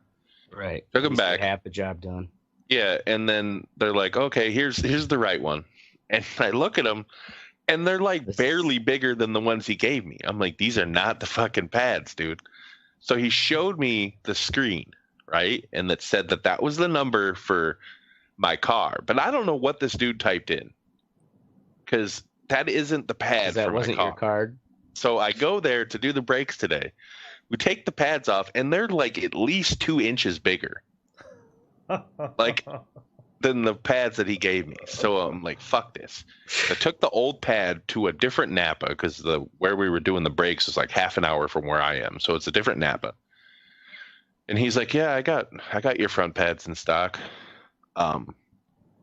He's like, and I don't know what the fuck they were doing, because these aren't even for your car. It's like, these are fucking for like it was like a 2008 fucking Mercury something else.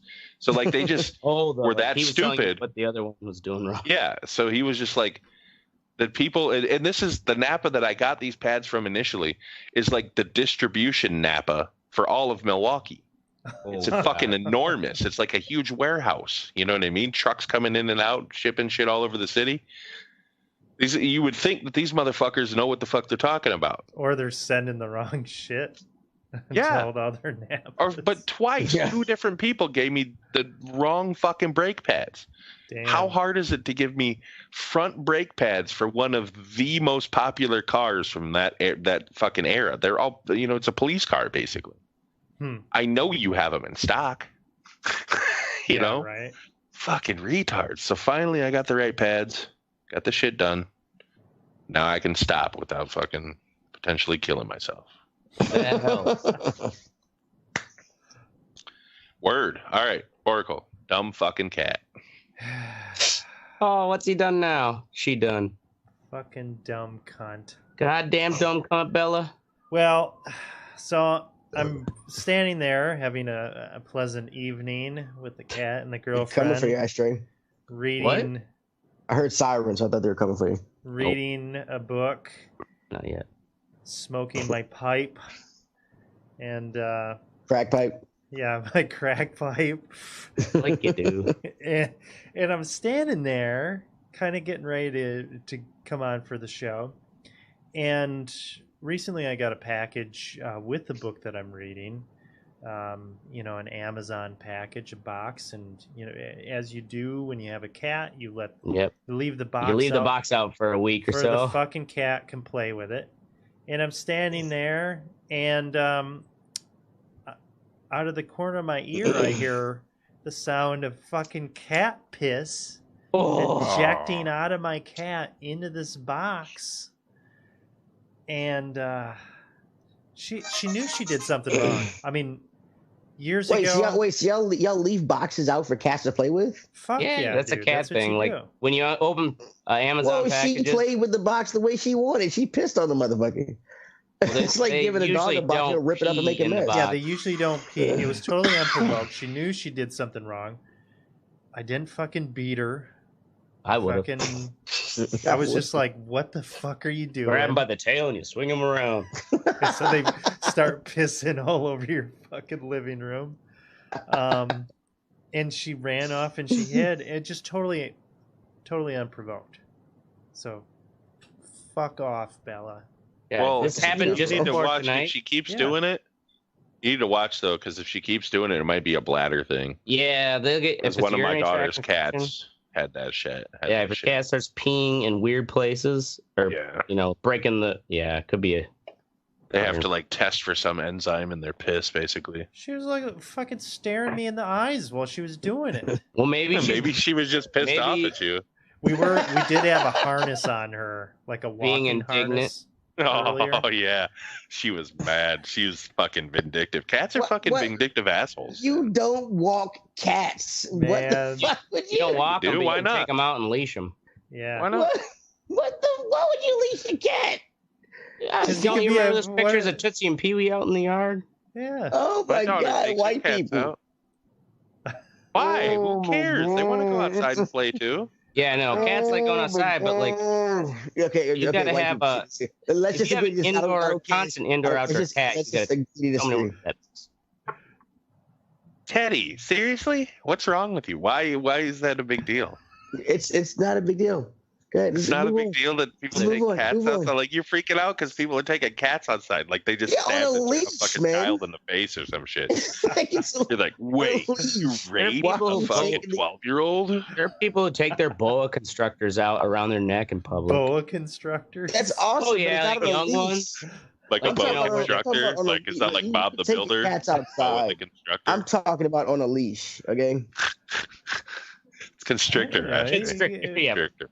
Could go walk her in the cemetery or something where there isn't much traffic. Well, who gives a fuck what other people are doing anyway? Let them walk their cats. Yeah, not like he's walking his pet. Cool your tits, Teddy. Somebody out there, some crazy white dude walks a peacock. Like my aardvark. Yeah. Anyway, everybody's trying to throw fucking pets at me now. You, Bella. Ashtray, Steve King. Steve King, goddamn the idiot from Alabama. Isn't he from Alabama? Is that the dude? No, Iowa. Iowa, that's right. I know.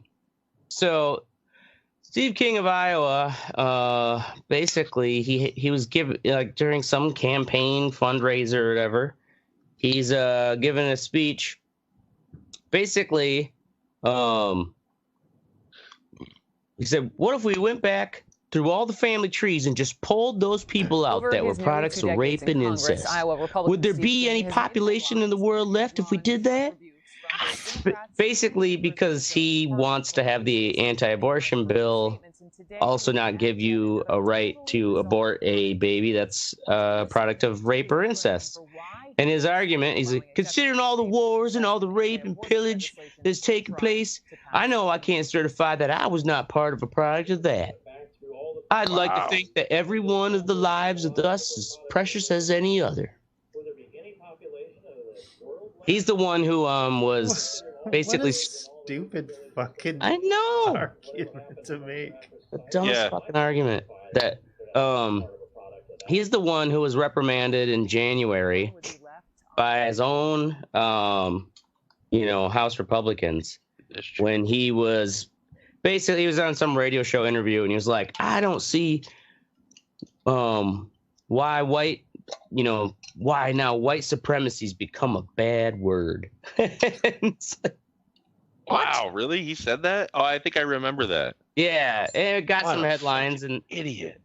Yeah, it's kind of one of those things too where it's like, I wonder what sector of Iowa he's in, because it must not be I'm only used to the one side of the state by the Mississippi. So anyways, this guy. Well, don't you live in the city, or you grew up in a small town though, didn't you? Yeah, but I grew up right across in Wisconsin, but we go to Dubuque, Iowa all the time. So like I'm familiar with Iowa quite a bit, but for the most part, just because usually cities are way more liberal than. Well, I mean, you don't even have to be liberal. No, yeah, I get it, but that's the thing too. You don't see liberals talking about white supremacy. There are other people. There's no. Right. It's a section of conservative. It's a purely conservative concept. It isn't like it's fucking bleeding over other into the other side. Conservatives who are saying like I'm, in full-hearted support of, pro-life, but you can't say this stuff to get their cause, to push their agenda. For trying to ban abortion. Sure you can. That's why we have freedom of speech.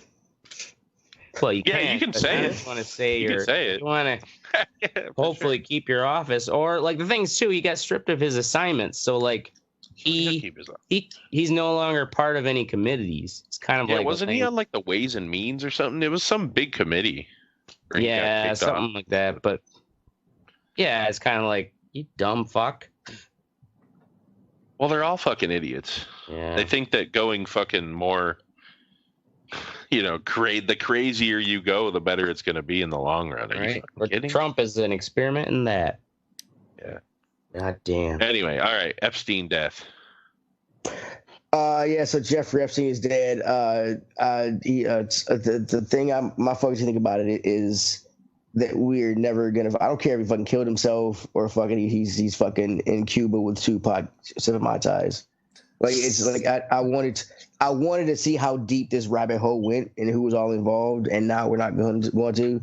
They say they're not stopping their investigation, but it's like I really wanted to see that motherfucker snitch on a bunch of people. Yeah, I'm like you're never gonna see. I'm like, a lot of people wanted to see that. That's why he's dead. Yeah, right. I hope that Jennifer. I think her name is Jennifer something. The one who started dropping big names. Like, I hope she's in witness protection program because, like, she dropped that name of that some royal, Prince something over in Europe and some big like fucking hedge fund managers and shit. That's scary. Yeah, right. Especially when. Do y'all think he's fucking? I think he killed himself or he got killed? Which one? I'm curious about you. He got killed. If he did kill himself, it was because somebody had some shit on him or his family. You know what I'm saying? There was a reason behind it. They were gonna like kill his entire family. Right. They were gonna murder his children or some shit. You know what I mean? Like that's. Yeah. I think he got assassinated. I think they got to him, man. Yeah, I mean, if not that, though, it could also say it's just as plausible as in someone decided, well, let's just take his roommate away, his cellmate away. And, let's put the two most tired guards on his suicide watch, and because we know they'll fudge the paperwork like they always do. Yeah, it could have been anything. I like to imagine that fucking Hillary Clinton walked into a cell and killed him. Like, you ever seen GoldenEye, that chick that strangles people with her thighs? Yeah. She jumped up, grabbed the bar on the ceiling, and fucking squeezed him to death. It'd be even better if it was Chelsea, who like posed as a fucking guard and assassinated him. Comes walking out, Bill's sitting in the car. Right. That was a good job. Go, honey. Right. She comes out with her weird eyeballs. Yeah, right. Thanks, Dad. Yeah. Now next we're gonna make a stop at the Lewinsky household. Anyway, in all seriousness, go fuck yourself, Princeton, New Jersey. That's our show. We're gonna be here every Wednesday or Thursday at 10ish. Make sure you join the conversation at theredeyereport.com or facebook.com/theredeyereport. You can also Twitter us, but nobody gives a fuck. Like us, share us, or fuck us. We're down for whatever. I'm the Mystic. I'm Oracle. This is Ashtray. And I'm Teddy. And this is the Red Eye Report. Oh yeah, cool tits Teddy. Cool tits Teddy. I don't like that. I do not like that. No. I'm voting for that. Yeah, cool tits. There is no vote. What is this vote you talking about? 3-1. There's no 3-1. Yep. I am not. No. Fuck Yeah, that. we're all in agreement. Cool tits Teddy. You got to get it tattooed on your arm now. Yeah. I'll make up a logo for you. Actually, it would fit on your knuckles. You could go cool tits Teddy. Oh, you gotta get like a button shirt. Just put Teddy on your chest. Cool on one hand, tits on the other. Cool tits, and then just bust your chest open. Yeah. Oh. That would be fucking awesome. Teddy, rip your shirt like Hulk.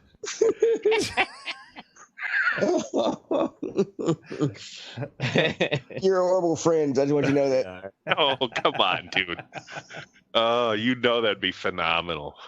Oh my god. We go viral. You did that shit. Just write it on there with marker. You ain't even got to put a tattoo on there.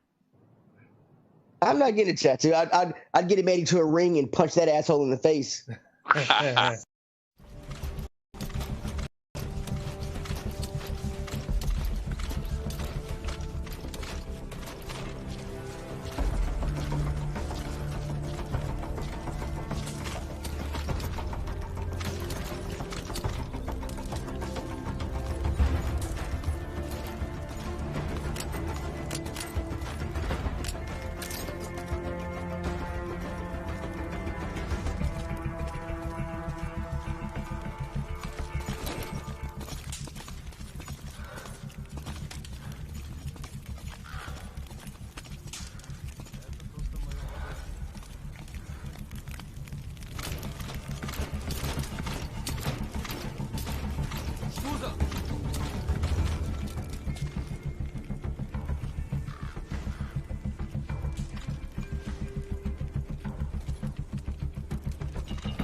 arrived at Mother Base.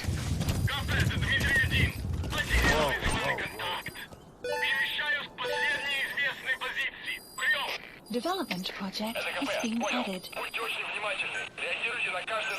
Please select a landing zone. Support helicopter requested.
That even be a story that she because had a you big tell tongue. dumb stories. That dumb? Really? I tell stories that are that dumb. Well, every once in a while. It depends on my perception. All right. Well, we're live. In here? Are we? Yeah. Are we live? I figured that was a good time to start. Awesome, buddy. Ashtray, Jesus, put your shit in here, man. All right. Eddie's fuck what you think is gone. I'm changing it. That's why. Oh. You gotta like this and trust me. Did anyone read the intro? No. I Good. try to not. It's gonna be a good one if I can pull it off. All right. Let me go get another If drink. I can pull it off. It may not be the good. I'll put my We're sexy. trying new shit here, though. We're trying new shit. Ladies and gentlemen, what's sexy? Butt stuff. Red Eye Report butt stuff right here. La la la la. Fuck yourself. Oh my gosh. That's probably my favorite Bubbles moment. What'd he say? It's when he's like going to his birthday. He said it's his birthday and everyone's acting like they forgot because they have a surprise party for him. And he's like, "Oh, Bubbles just over here, just packing up his kitties. Just gonna go out and have a good old time. Nothing special about today." And then finally Donnie goes, "Would you shut the fuck up?" He goes, "La la la, fuck yourself." I'll be right back.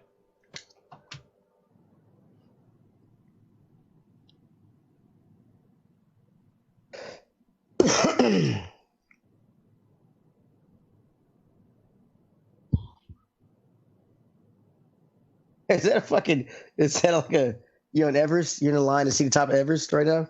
Mm-hmm. Who's in the line? Or you're holding up the line is what's going on. Yeah. From what I hear, dude, did you see the John Oliver episode about that? Holy fuck. What? He did an episode about the fucking Everest. Oh, yeah, I saw that. Yeah. Line and shit. Yeah. Because the Sherpas have made it so easy that it's not challenging for anybody. Oh. You just have to climb. Yeah. You just basically there's a glamping on Mount Everest, basically. Yeah. All right. Pretty much, yeah. All yeah, right. they have like fucking But I'll find a picture for you so you can see these shit. I'm listening. So really, it's not even like an accomplishment anymore. People are like, oh.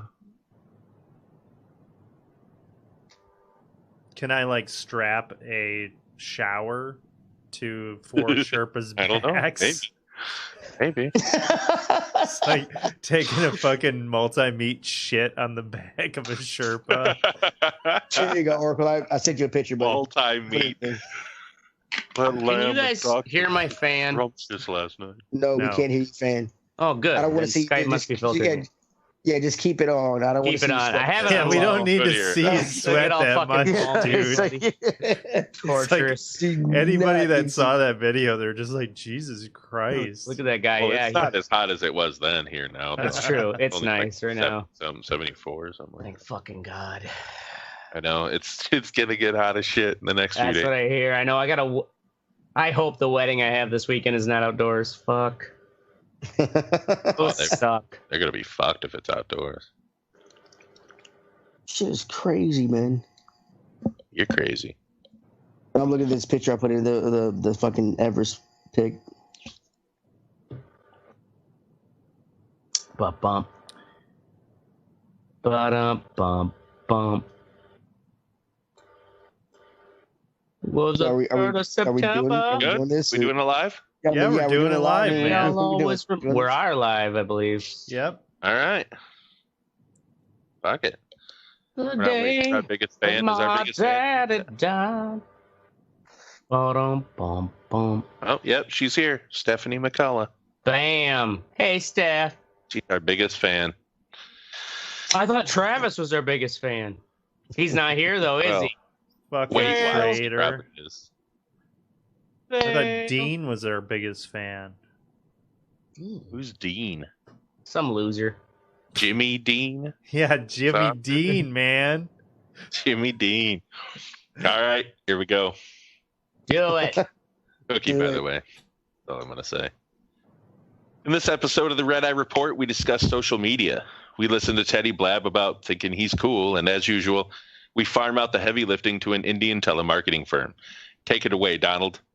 With me this week is this all-seeing Oracle. Oracle likes social media almost as much as he likes squashing. You know, where fat people squash skinny people on purpose. It's nothing sexual, more like job research for when that gut gets really out of control. Fucking got alone. I'm back. Next to him is the fluffy teddy bear. Teddy is only on Black Twitter. Instead of 180 characters, it's however... Damn, I fucked that up. Teddy is only on Black Twitter. That's the only social media platform he's on. Instead of 180 characters like normal Twitter, it's however many they fucking feel like, White Devil. We've also got a soot-covered ashtray. Ashtray actually started a social media app. It was called Wavy Gravy. It was an app where users can mark the hastily dug, shallow graves they buried their last hooker kill in with a flag that waves. Needless to say, it didn't catch on. Although it did catch a few predators. Yeah. Last and least, I'm the Mystic. There was no gravy involved. That's why. And I absolutely love social media. I think it's a wonderful invention, and the world is a much better place. Oh, I just got banned. And this is the Red Eye. That's good. Yeah, it is good. All right. As if you guys can talk about the social media this week. So let's start off with a little definition about what social media really is. So I don't know that I agree with what they have here as like the first social media because it's kind of dumb. But like, is it dumb? Why is it scrolling? Okay. Social media may have been influenced by the 1840s introduction of the telegraph. What is that? Makes no sense. What? Okay, yeah, that's what I mean. Like this is like what the fuck? Well, then you could say every form of communication is a social media. Yeah, right. Like the After printing press was social media and shit. Like this. That's So Well, I guess so, like, is it because of the fact that it's able to transmit information over large distances? Is that the barometer? I think it's the fact. No, I think it's the fact that average people can interact socially with it. Do you get what I'm saying? Like, anybody could send a telegraph back in the day, but not everyone could fucking print something.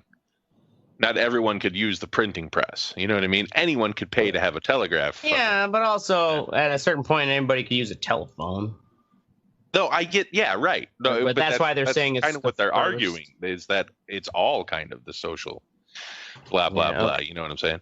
So the Plato system, though, launched in 1960, which was developed at the University of Illinois and subsequently commercially marketed by Controlled Data Corporation, offered early forms of social media with 1973 era innovations such as notes. So that's basically they're fucking in 1973 that system introduced notes, so you could like send notes to one another. You know electronically? What I mean? Yes, messages. Yeah. What? Where was this? What system? It was Plato's message forum application, Term Talk. It's instant. What year was this? Feature Talk-O-Matic, 1973. 73. So it's regarded as the first online chat room, basically. Wow. So news reports, a crowdsourced online newspaper, and blog. It must have been over like the telephone lines, I guess. I have no idea how they did it. Well, because the internet, or like when the internet started reaching regular people, it was. Well, this was the University of Illinois too, though. Oh, maybe they had access. So it was just on their campus. That's what it was. It was enabling the owner of a note file or other application to limit access to a certain set of users. For example, only friends, classmates, or coworkers. Right, so like, and hot chicks. Yeah, right. Yeah. Only the hot. So ones. Probably not ARPANET, hot chicks. ARPANET came in 1967, but by the late 1970s developed a rich cultural exchange of non-government business ideas and communication, as evidenced by the network etiquette, or netiquette, described in a 1982 handbook on computing at MIT's Artificial Intelligence Laboratory. Yeah. So that's, I think, wasn't ARPANET like the beginnings of the internet, basically? Yeah. Yep. Yeah. That was at CERN, wasn't it? Or didn't they do CERN? CERN, that's the particle collider, right? Yeah. University of, conceived by Tom Truscott and Jim Ellis, University of North Carolina at Chapel Hill and Duke. Oh, okay. Maybe not CERN. I don't know. Maybe not. Okay, so... Nope. Kind of missed that one. They don't know shit about particle physics. So GeoCities was actually one of the earliest. Oh yeah. I had a social networking I had a page of GeoCities. Yeah. I had a page of GeoCities. So I tried to find it on like the archived internet pages. It's not there. They don't have everything. Fuckers. So appearing in November 1994, followed by Classmates in December 1995, and 6 Degrees in May 1997.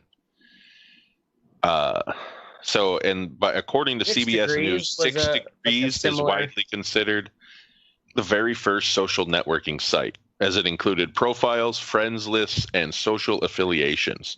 Yeah. Jesus, that could be used by registered users. So it was similar to a GeoCities, but after GeoCities? Yeah, it was a different thing. It was Classmates was the next one that came out, and 6 Degrees was the one that took it to a whole new level with profiles, friends lists, and school affiliations. Interesting. Yep. So never heard of that. Open Diary was launched in October. Sounds like a boy band. 6 Degrees. Live Journal in April 1999. Rise in 2001. Friendster. You guys just remember Friendster? No, I don't remember. I didn't do that one.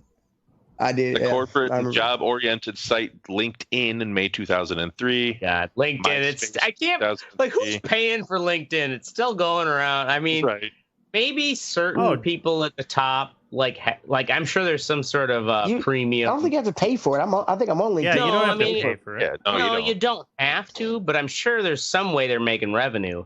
Because you can get the professional one. Like, you can't respond to messages unless you have the professional one. You know what I'm saying? And I'm sure in bigger or metropolitan areas, it's more efficient. But I don't know, it's kind of one of those things where like I get emails saying that so and so like mentioned you or like, oh, LinkedIn, you had this many hits, and it's like I don't even go there anymore. Yeah, I know. I haven't. Like, I looked at my thing the other day, and it was like, you have 64 messages. I'm like, holy shit! It's so out of fucking. They like offered you like $1 million job. Yeah, right. You're like, yeah, fuck this site. Yeah, right. I could have been a contender. So anyway, so text-based service Twitter was in 2005, or no, in 2006. Say that again. Text-based. Twitter, text-based. Twitter. 180 characters. Was when? Do you not know what Twitter is? I know what Twitter is, but what year? 2005. I didn't realize it started that long ago. 2005. Yeah, shit. Facebook That's like was MySpace days. Okay, so social media professors, I guess, have broad social media experts, whoever the fuck that really is, broadly agree that social media includes the following 13 types of social media. So there's blogs, business networks like LinkedIn, collaborative projects like Google Plus and shit like that, enterprise social networks, forums, microblogs, Photo what? Oh, did we lose him? My headphones died. My batteries died. Hey, you keep saying this, Ashtray. Why? Because it keeps happening. Keeps fucking happening. How long was I out? What's the last thing you heard? About 10 seconds. Photo shoots.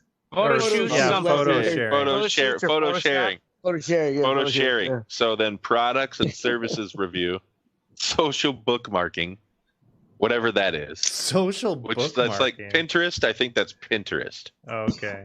Where you have you know what I'm saying? Yeah. Social gaming, which I'm sure I don't know anything about it, but social gaming? Yeah. Well, other than Xbox Live, I mean. Well, yeah. Well, Xbox Live, the PlayStation, I would assume it'd be any sort of yeah.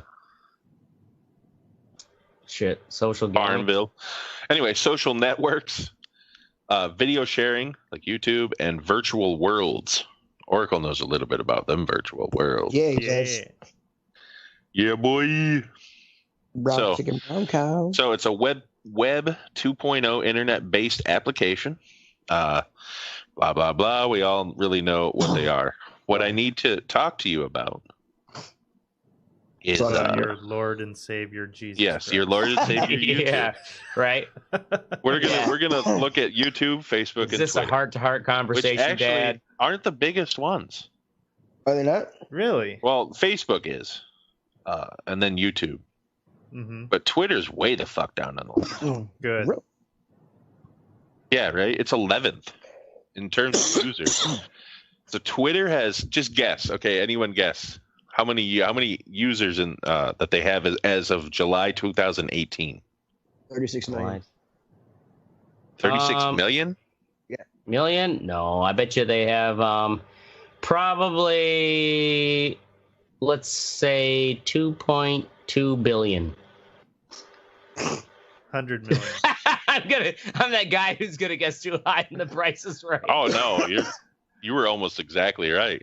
What? Really? 2.27 billion. Wow, bam! Yeah. Wow. Free. That's right? So it's 2,270 million. That's 2.27 billion, right? Yeah. Not dumb. Okay, I just want to make sure. YouTube, guess. Teddy? Almost as much. I'm gonna go for if it's the top is number one is it number one or two? It's two. It's number two. Number two, I'd probably say about 10 billion users, or like between 10 and 7. That isn't how math works, Facebook at 2.27 billion. How the fuck is it number two at 10? How high are you? I'm really high. Wow. Oh man, I really wish that would have been on the I'm price. just gonna read them off. 1.9 billion. YouTube has 1. I didn't know. I thought you said Twitter. I thought you said Twitter was the lowest, not like 11th. Yeah, it's 11th. Never mind. Go ahead. You go past me. But Twitter doesn't have 2.2 billion. That's Facebook.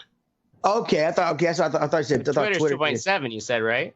No, Facebook is 2.27. This is No, I thought you said Twitter though. I thought you said Did I? If I did, Yeah, I you was said wrong. Twitter, it's Facebook. man. Facebook is number one. Yeah, no, okay, you well, started thank you. with See, Twitter. yeah. That's why I You was started like with Twitter, all that's proud why. of my guesstimation.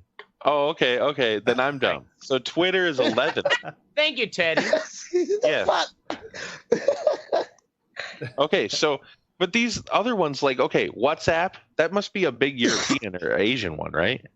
Yeah, it's surprisingly, you hear it in the news a lot that like, yeah, it's always those like criminal stories. Oh, they So talked that's about that 1.5 billion. WhatsApp, I don't know. It's some Facebook sort of app. Messenger is 1.3 billion. WeChat is 1 billion. Instagram is 1 billion. QQ, I don't know even what that is. Okay, that's 806 million. Qzone. Is that the one that's the alternative to Twitter? The Chinese one? I don't know. There's some sort of anyway, TikTok is 9th at 500 million. Sino Weibo is 411, and Twitter is 330 million. Only 330 million. I thought it was number 2. I really did. Like, how is Twitter only have 330 million registered users? The thing is, Twitter is one of those things where, like, if you want to just shout out to like a bunch of fucking strangers, sure, like that's kind of Twitter, but you can't. I don't think you can share. You can share links, but you can't really share like. You can't put pictures or albums up. Yeah, you can put pictures, videos, but you can't do you can't do like albums and shit. I don't know. I remember I tried Twitter. I get videos for sports off there all the time when it fucking started, because they said it was the new greatest thing, and honestly, I was like, this doesn't make any fucking sense. Like, what's the point? Well, also back then though, it was like not every celebrity or politician had a Twitter account. But now I'm at that point where it's like, I don't need another social media profile thingy to like, heck, it's hard enough for me to keep up and like post things for My Light's Instagram. I have a personal Instagram that I probably haven't used for years. Why? Because I don't give a shit. But for my business, it's like, okay, I gotta post pictures. All your Instagram is like stalk chicks. Is that apparently that's what all the what? All the Instagrams are stalking chicks? That's now Ashtray's ears perked up. He's just like, whoa, yeah, right? I haven't been using it right. You can link it to Wavy Gravy.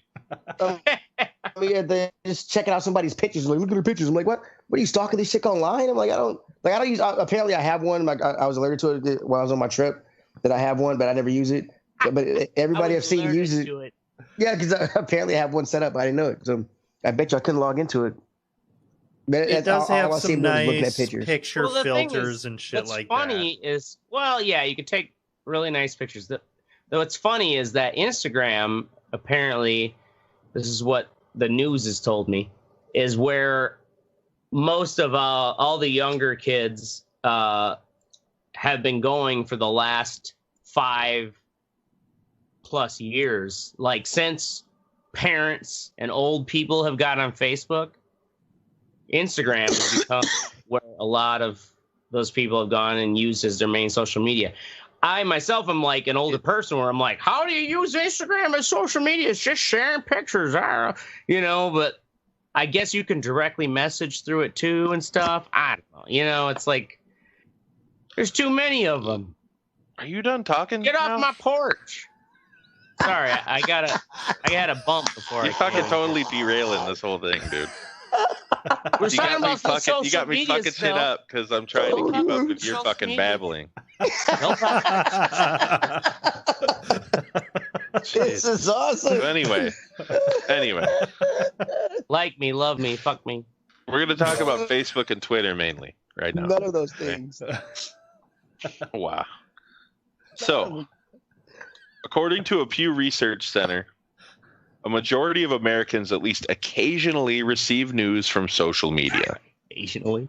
Because of algorithms on social media, which filter and display news content which are likely to match their users' political preferences. Mm-hmm. A potential impact of receiving news from social media includes an increase in political polarization due to selective exposure.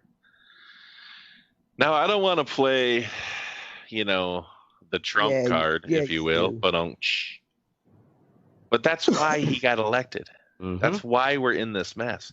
Because of Facebook and Twitter. Well, and it wasn't just Russians. The Russians helped stoke the fire. The Russians fire, like what was facilitated. They did.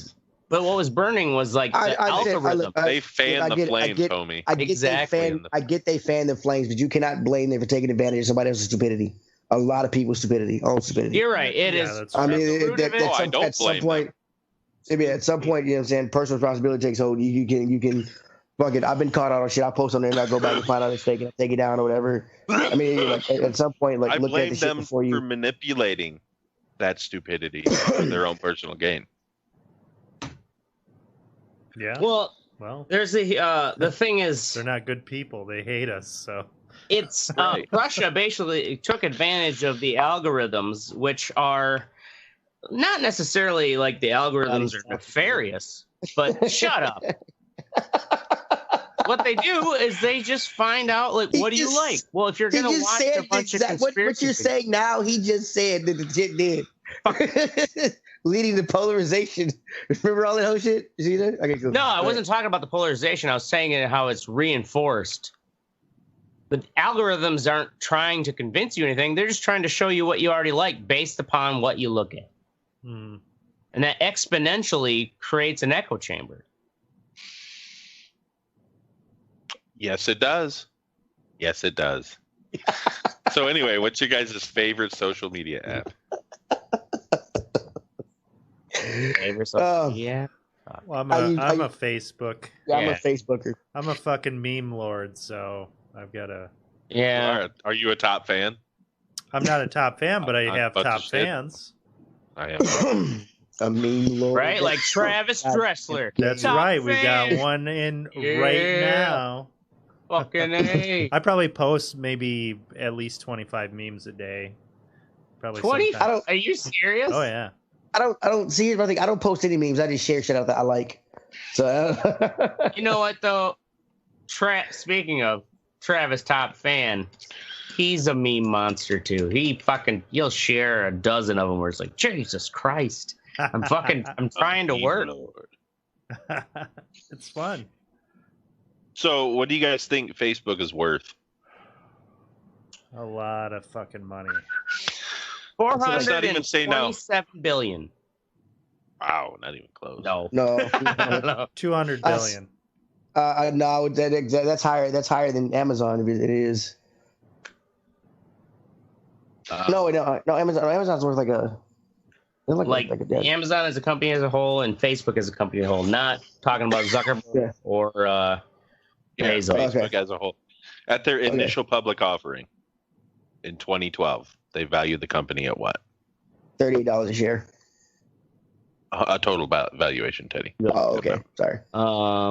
10 billion. Let's see. I'm gonna bet. I'll say 50. I'll say 55 billion. 55 billion. There we go. And I said this is Facebook, Close right? Without going over. Yeah. Make sure I said the right company. Okay. Yep. Yeah. $104 billion. Okay, so that's what it was worth in 2012. That's what it was rated when they opened, or that's their initial public offering. Now, what are they worth? No idea. No idea. A lot of fucking that's something money. Google could tell us. Here. Look what it up. is Facebook's current value? I feel like last list price was $201 a share. $1 a share. Yeah. Well, yeah. Someone tell me a cumulative value. So, I mean, everybody says that Facebook is on the decline or whatever, but it's still the biggest one. It is. The thing is, Facebook is going to hold on to a lot of us, especially like if our parents are using it, and even us as people in our 30s who are like, fuck, like there are too many others. Like, why bother? I got enough of my friends and my family because I do love the fact that I can see my nieces and nephews growing up back on the farm. And I'm sure that is why most people are on it. Mm-hmm. Especially, you know, old people who don't know how to use it, like my dad and my mom. But they're still on it, and they still like, well, they will notice something. Oh yeah, I saw that on the Facebook. Right. Yeah. On the Facebook. Boy, so yeah, this doesn't say like what the whole company's worth, then, does it? I don't know how you figure that out. It actually doesn't. Just says by share. Yep. But well, how much were the shares worth when it was IPO? Yeah, what was the initial? I think it started like between $16 and $18 a share. First day it was out, $18 a share. Yeah, and it ended up shooting up to fucking $52. Damn. I think. Damn. Yeah, Well, like, yeah, it's even on the now initial 201. You said 201. Yeah, because I remember when it first came out, people were like, "Yeah, what they were gonna do good and shit." Because I wanted to buy some shares. My guy was like, "No, don't buy shares." So okay, fine. And then it fucking went up. I'm like, "What the fuck?" 4 shares at $50, and now it's $201. Yeah, that's a that'd be a nice bump. And then you got worth close to $400 billion. Sure, that's big enough for me to agree. Jesus, Ashtray. What? So yeah, and like usual, fuck Twitter. We won't even talk about that. Yeah, you know what? Actually, did you want to touch on the whole Trump social media meeting, which happened? What was it, today or yesterday? No, I didn't even see it. What happened? What? You didn't see how he had this whole like, I'm gonna gather all, you know, like we're having the summit on, you know, social media and, you know, how it affects, you know, its influence and stuff. But he didn't invite anyone from the social media site. Instead, he invited people like from Breitbart and like, you know, InfoWars and shit like that. Like the people in the fringe. I don't know if InfoWars was there, but it sounds like he invited all the people who are complaining that their conservative voice is being censored by social media, even though they don't have evidence to show that, which could be that, you know what, if the algorithms show that not that many people are into your shit, sorry, you're not going to get much play because you're stupid.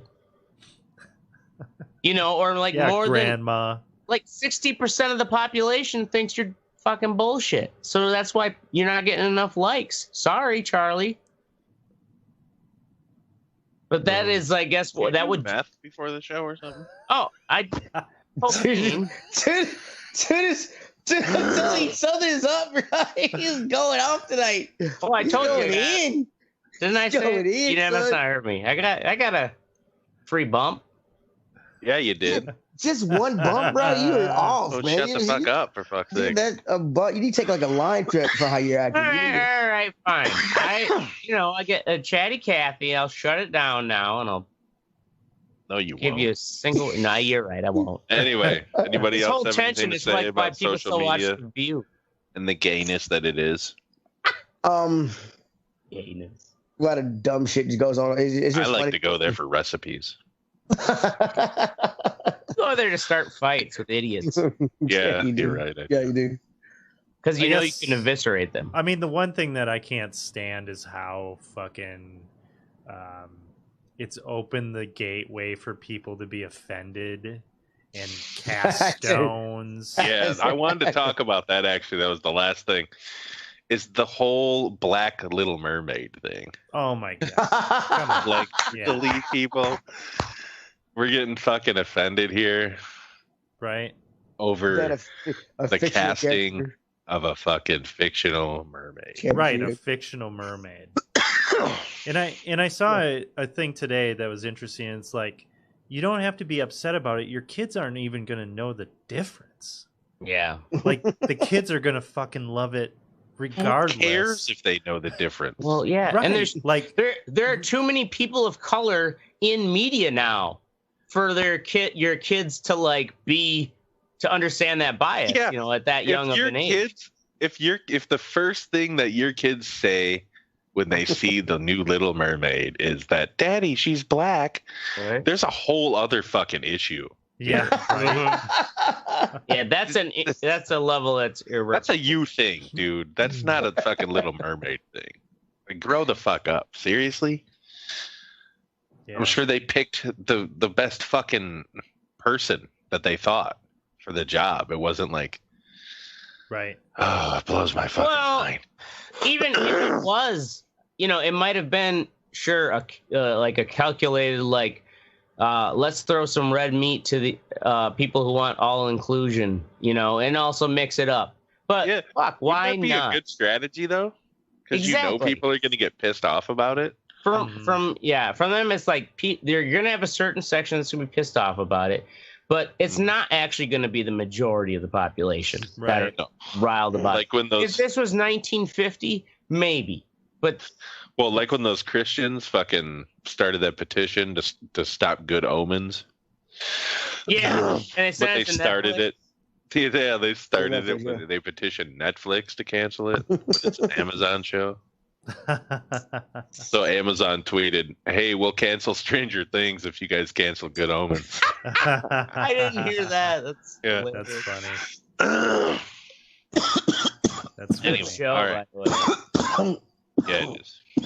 Now we're gonna move on to the Wet Sexy, and coincidentally, I'm talking about Stranger Things 3. This is by far the best season. Really? Yeah. Yes. I said I like it better than 2. I guess I'd have to rewatch 1, but they fucking. I haven't finished watching 2. They took that 80s mall life, like fucking man, and they nailed that motherfucker for real. Really? Yeah, it's great. And I wonder how much they development, shelled out for the soundtrack. Yeah, right. Think about the licensing. Madonna's Material Girl, like she milked that. Don't ruin anything else. Yeah, I'll have to check that out. So the other ones were like during Halloween, right? And this one is just. Well, this one actually they released it. No, wasn't it near 4th of July? Halloween. I thought second season. This one takes place in the 4th of July. Oh, maybe the second one was Halloween. Second season was Halloween because they were Ghostbusters for Halloween in the show. Yeah. This one takes place so they planned it out to be like this is going to be the season or whatever of the in the time of the season. It's just this one. It feels more like they get a mall in Hawkins, and it feels much more nefarious. It's weird, and the way that they homage any 80s sci-fi is fucking incredible. Like the Terminator, anything. You could fucking find any 80s sci-fi in it. Back to the Future, it's fucking great. And they've got the like that. They even played on the like downtown businesses at the time. Where it's like. We were little kids and didn't know any different, but the small town businesses that were being suffocated by the malls, drawing out all the shoppers. And there's a Gravitron. That's right. That's right. There's a fucking Gravitron. I forgot about that scene. Scoops Ahoy. Spoiler. Was Scoops Ahoy a real thing? No, I don't think so. Oh, okay. But. I do remember seeing a Sam Goody in that mall, though. There was a Sam Goody. Go there and blow $80 to $100 every day. Yeah, I'll do another spoiler. At some point, there's a reference to Family Video. Oh yeah, I love. I won't. And you'll have Family Video's still around. It is. Yeah, they are. They're like the one last fucking bastion. They sell CBD oil along with your rental. Yeah, they do. Brilliant. Old people, dude, for real. Old people go there. My parents. And if they've been going to Family Video for years, and it's like Family Video, like sells CBD. Okay, it's legal now. It doesn't get you high, they say. Yeah. Right. They're all worried about if I get high, I'm breaking the law. Oh, where's my Oxycontin? All right. Oracle not having a beater. Not having a beater. Well, I finally pulled the trigger and got myself a new car. Pew, pew, pew. Did you? Yep, I had a 2005 Saturn Vue. It was time for me to get it inspected. You have to get them inspected every couple years. Yeah. And I knew I was going to have to do some repairs on it. 190,000 miles. So That's all you had on it? yeah, that's all I had on it. But I was like, you know what? This thing isn't getting any younger. Okay. So went down to the dealership and I got myself a Hyundai Elantra. It's nice, practical. Yeah, what year? 2019. Oh, a brand new one? Oh, Yeah, brand spanking new. Damn. Oh, you went the brand new, huh? Let Yep. me guess. They're like, we got all these discounts for you. Well, Right. and they gave me $1,000 for my old car, which I wasn't expecting to get anything from that. Yeah, it was, you know, it feels good. $1,000 for their scrap.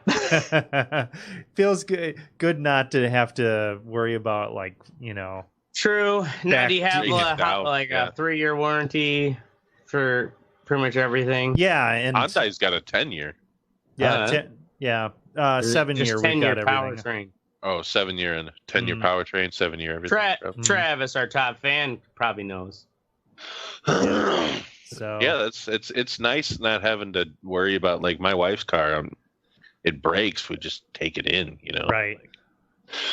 Yeah, I mean, I don't know if you guys remember, but like 3 months ago, I was changing the oil of my car and it dumped like fucking 4 quarts. Did you in the ever figure driveway. out like how No, it dumped all that without it leaking? Like, fuck this thing. no, So weird. it's not You my know- problem anymore. Probably what you had is like fucking a quart of oil up on top that just tipped over. Well, No, I don't know. It just this seems oil was weird that being this mysterious projected oil out, came out of nowhere. fucking Hey. blasted. Oracle, did you Groupon the car, though? Yeah, I got a Groupon. I got a Oh, nice nice. Groupon. Teddy, your fucking mic's off. Dude, fuck all of you. Like, why the fuck you gotta knock the fucking Groupon? Why is saving money a bad thing? If I would have pulled out the Groupon, they would have been like, "You better just fucking leave, get out of here." Yeah. Well, if they had a Groupon for it, you should have used it. Saving money is not necessarily a bad I'm pretty thing, sure they. but you have I'm pretty to be sure they didn't have a prepared. Groupon for a new goddamn car. No, if they they didn't have a did, you should have Groupon used for a it. new car. You have to be For fuck's prepared sake. for how. And fuck you're all gonna be y'all. Move on. perceived as Who's next? Who's next? Talkie McTalkerson in fucking Federal ashtray. Reserve. Cokie- Yeah, Talkie Cokie McTalkerson. McFace. Federal Reserve, not federal, Federal no Reserve, reserves. not Federal, no Reserve. So yeah, if you got the Amazon Prime and you want to try to understand how the Federal Reserve works, check out this documentary. It's No and no. yep. I know. I'm going down this rabbit hole of trying to understand how markets and financing works. But Why? why? Because like some people can make some real fucking money off of it when you understand how it works. Do you It's think almost like you can make some real money off of no, I don't necessarily think I will make real money off of it, but I'm definitely fascinated with economics. And I had this weird. I actually tutored it when I was in community college. It's one of those dumb topics I never expected to be That's how good you at. can tell somebody you're like their financial advisor. Yeah, I was actually a tutor in community. Yeah, I was a tutor at community college. I want to interrupt y'all. I just wanted to say that that Oracle has a chick car because my girlfriend has the same car. All right, hell yeah. Yeah. She's got a hatchback though. I hate hatchback. She's got a hatchback though. Not a So- hatchback. Do you have the hatchback or not? No. No. Awesome. You're cool. The It's a sedan. Anyways, did you guys know that the Fed, the Federal Reserve, which was like, okay, they choose the interest rates, and how everybody hangs on their word when they have these talks. Like right now, the Dow has made a record because they're like, yep, we all expect that the Fed is going to cut rates. The Fed is not federal. It's not a government institution. Did you know that? I didn't know. I assumed it was a part of the government. No. It is a private central bank. Multiple private central banks, but in watching this, so it's super long, and even though Amazon here says it was released in 2000, that was probably when it was finally put on DVD, because it looks like it's something from early 90s. This late is not 80s. a good pitch for this documentary. Oh yeah, I know. I know no one else is gonna find this sexy, but I myself really long. I'm gonna admit my from the nerdiness 90s in trying to understand. Goes through the whole history of central banking and how we had the Revolutionary War. Sounds like something you watch in Exactly. fucking social studies class. Yep, it is, and then I find it sexy. So it is. Nonetheless, I will end it now. Can't be as bad as that fucking Bob Dylan documentary you recommended, Ashtray. Did you watch it? I didn't. Travis said that. Oh, but Travis hates Bob Dylan in general. So fuck How do you him. hate Bob Dylan? Because he's Travis. Because the thing is, that's why I love the documentary. Is it's actually when Bob Dylan was also young enough that you could understand him. That's I've never seen him live, but I've heard from people. Why do we keep letting him talk? We got. I don't know. I am trying to find. All right, what's next? Teddy, be in a Rick and Morty episode. Okay, so if you go to prizeo.com, you can donate money to be in a Rick and Morty episode. What? Yeah, get a virus Rick and Morty episode. Yeah, the proceeds go to benefit autism, for Next for Autism, and Bergen County's United Way. But yeah, it starts at $10. You can't enter for free if you don't want to be a dick. But at $10, it starts. A lottery. Yeah, it's a lottery. It's fucking yeah. But for $10 you get 100 entries. $25 you get 250 entries, and it goes up from there. And the higher you go up, like the more money you pay, the higher your odds are. Higher odds are.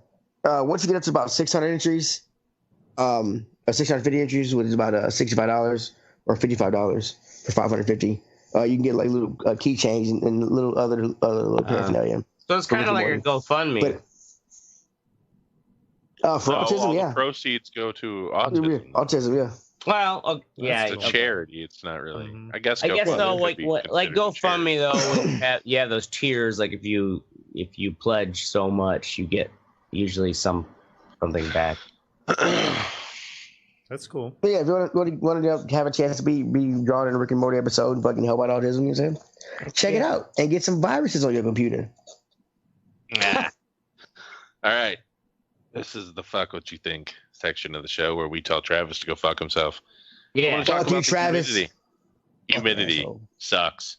That is all. Teddy, what was the humidity? Jesus Christ! I just don't like humidity, man. Oh, every year we get fucking this humidity. Dude, he's fat. He gets moisture between him. It's fucking he's fatty. He rubs against himself. It's just what it is. Makes you chafe. Yeah, you gotta put some powder up in that shit. Well, you gotta put some powder on 3 times a day, damn near. Hurt near. All right. Hurt near 3 days. I'm fixing. Shit, I got it off of Washington Post post on Facebook, but when I go to the link, it won't let me link it up. But I do my best to remember the shit. So this fucking cop in Florida, Wester, I think his name was, 26 years old, has been found that he has been planting marijuana and meth on people. 116 cases that he's been a part of or dealing with have already been dropped. There's another 263 cases, I think. Holy fuck! They've had 8 people released from jail over this. The guy they found weed, meth, and 42 pieces of paraphernalia in this guy's car, in his trunk. and he targeted everybody. I mean, he put over soccer moms and would say he smelled meth. Really? Soccer moms? Yeah, he put over everybody. Dude. He put over. He claimed to find it in people's diapers. Everybody. Everybody, dog. Sounds like that poor chick who had cotton candy in her car and they thought it was meth. Yeah, wasn't she in jail for like a month or some shit How do you too? mistake fucking? Yeah, well, it was old cotton candy in a plastic bag, and the sun had melted. So like it was basically it was crystallized. Like a thing, yeah. Oh, okay. Yeah, and supposedly their road test said it was meth. So she was stuck in jail for like 3 or 6 months because she couldn't afford to bail. Fuck. Yeah, imagine that. Wow, dude. You're a poor motherfucker. Anyway, cotton candy in the bag. So they caught this crooked motherfucker because he had a bad habit of having his camera on when he came up to the window and saying that he smelled marijuana. And then the camera would go off, and then it'd pop back on, and then he'd find like meth or the marijuana. He had inconsistencies in his reports and shit. But he's since been suspended, thank God. Well, And he's only 20. But he's only 20. He's only 26 though. Desk duty, they call it. He's only 26. He's file paperwork. He's been hit with 52 counts of all types of shit, like 52 counts of it. Like he's 52 counts of all types of shit. I don't have the greatest sentence ever. This guy, I mean, he sounds like a fucking psycho if he's only 26 sounds like a years old. Yeah, only 26 years old. Or he's someone who's like, I can get away with, like, he's probably like, I got so many arrests. Oh, yeah. That's a lie. Likes to feel it had to be something else, because even if the person, like, even when we put over somebody that had no license or suspended license or suspected of a crime, and even when there's been times when people who have said, hey, I've got weed on me, and he still plants meth on them. Wow. So what I'm like, dickhead, dude. So I'm like, yeah, like the dude's like, yeah, I got some weed in the car, and you got some meth, bruh. Yeah, I'm like, shit, that is fucked up. I'm like, oh man, it'd be interesting to watch the cop cam videos of like these people who imagine yourself, even you're the one, someone like, I had weed in my car, and they're like, oh, look at this meth. I'd be like, no, motherfucker. Yeah, right. Nope. That meth was never there. It's like, I will sit there for days. If that meth would have been in my car, I would have smoked it a long time ago. Yeah, right. I ain't gonna leave no bag of meth in the car. I'm smoking it. Dumbass. All right. Ashtray. Dow crossed 27,000 mark. Oh yeah, some more economic nerd news for you folks. Oh, yay. It's only nerd if you know what you're talking about. The 27,000 mark for the first time ever.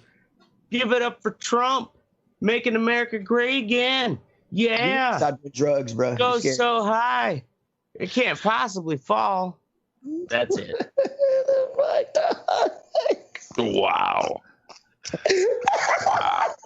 You all know where I stand. You are amazing. You should have your own segment on Fox. Right? Oh my God.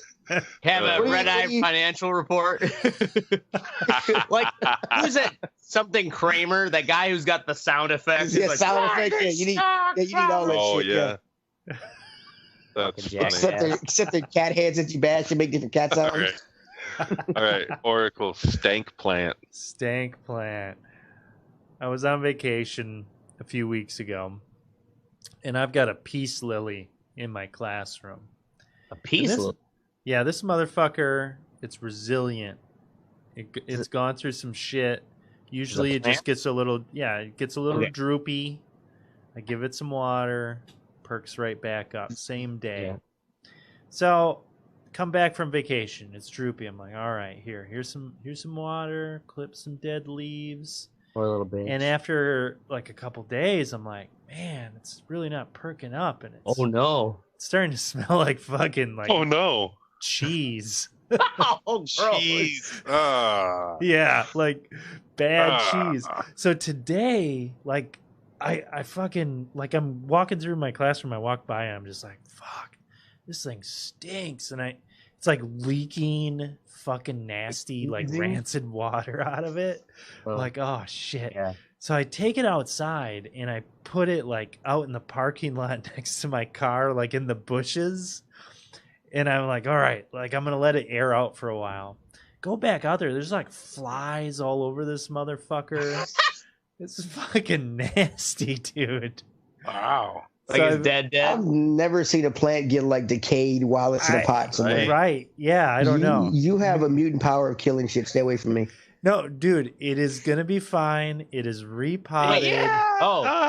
Wait, so it's held on, you think? Yeah, it's held on, man. Dude, it's held Oh, on. I thought you were going to say We're going to get through this. See, stupid white people and shit like this. This is how zombie apocalypse starts. We're going to get through this. Touch your finger. I gave it a cocktail, a fucking Miracle Grow. We repotted What is it called? What kind of plant is it? It's a peace lily. I don't even know. The mutant peace lily is how the world ends, Oracle. Yeah, I know, right? Have you seen Good Omens, Oracle? No. You should watch and try the Crowley effect on plants.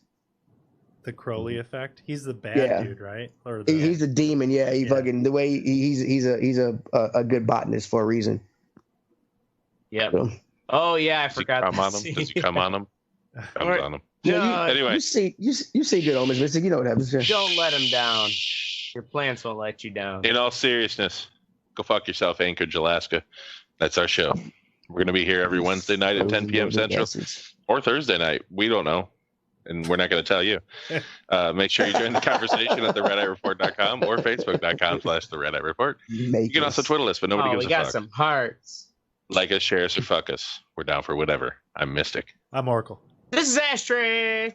I didn't give a fuck about me. I didn't give a fuck about being last. You fucking motherfuckers. I'm Teddy.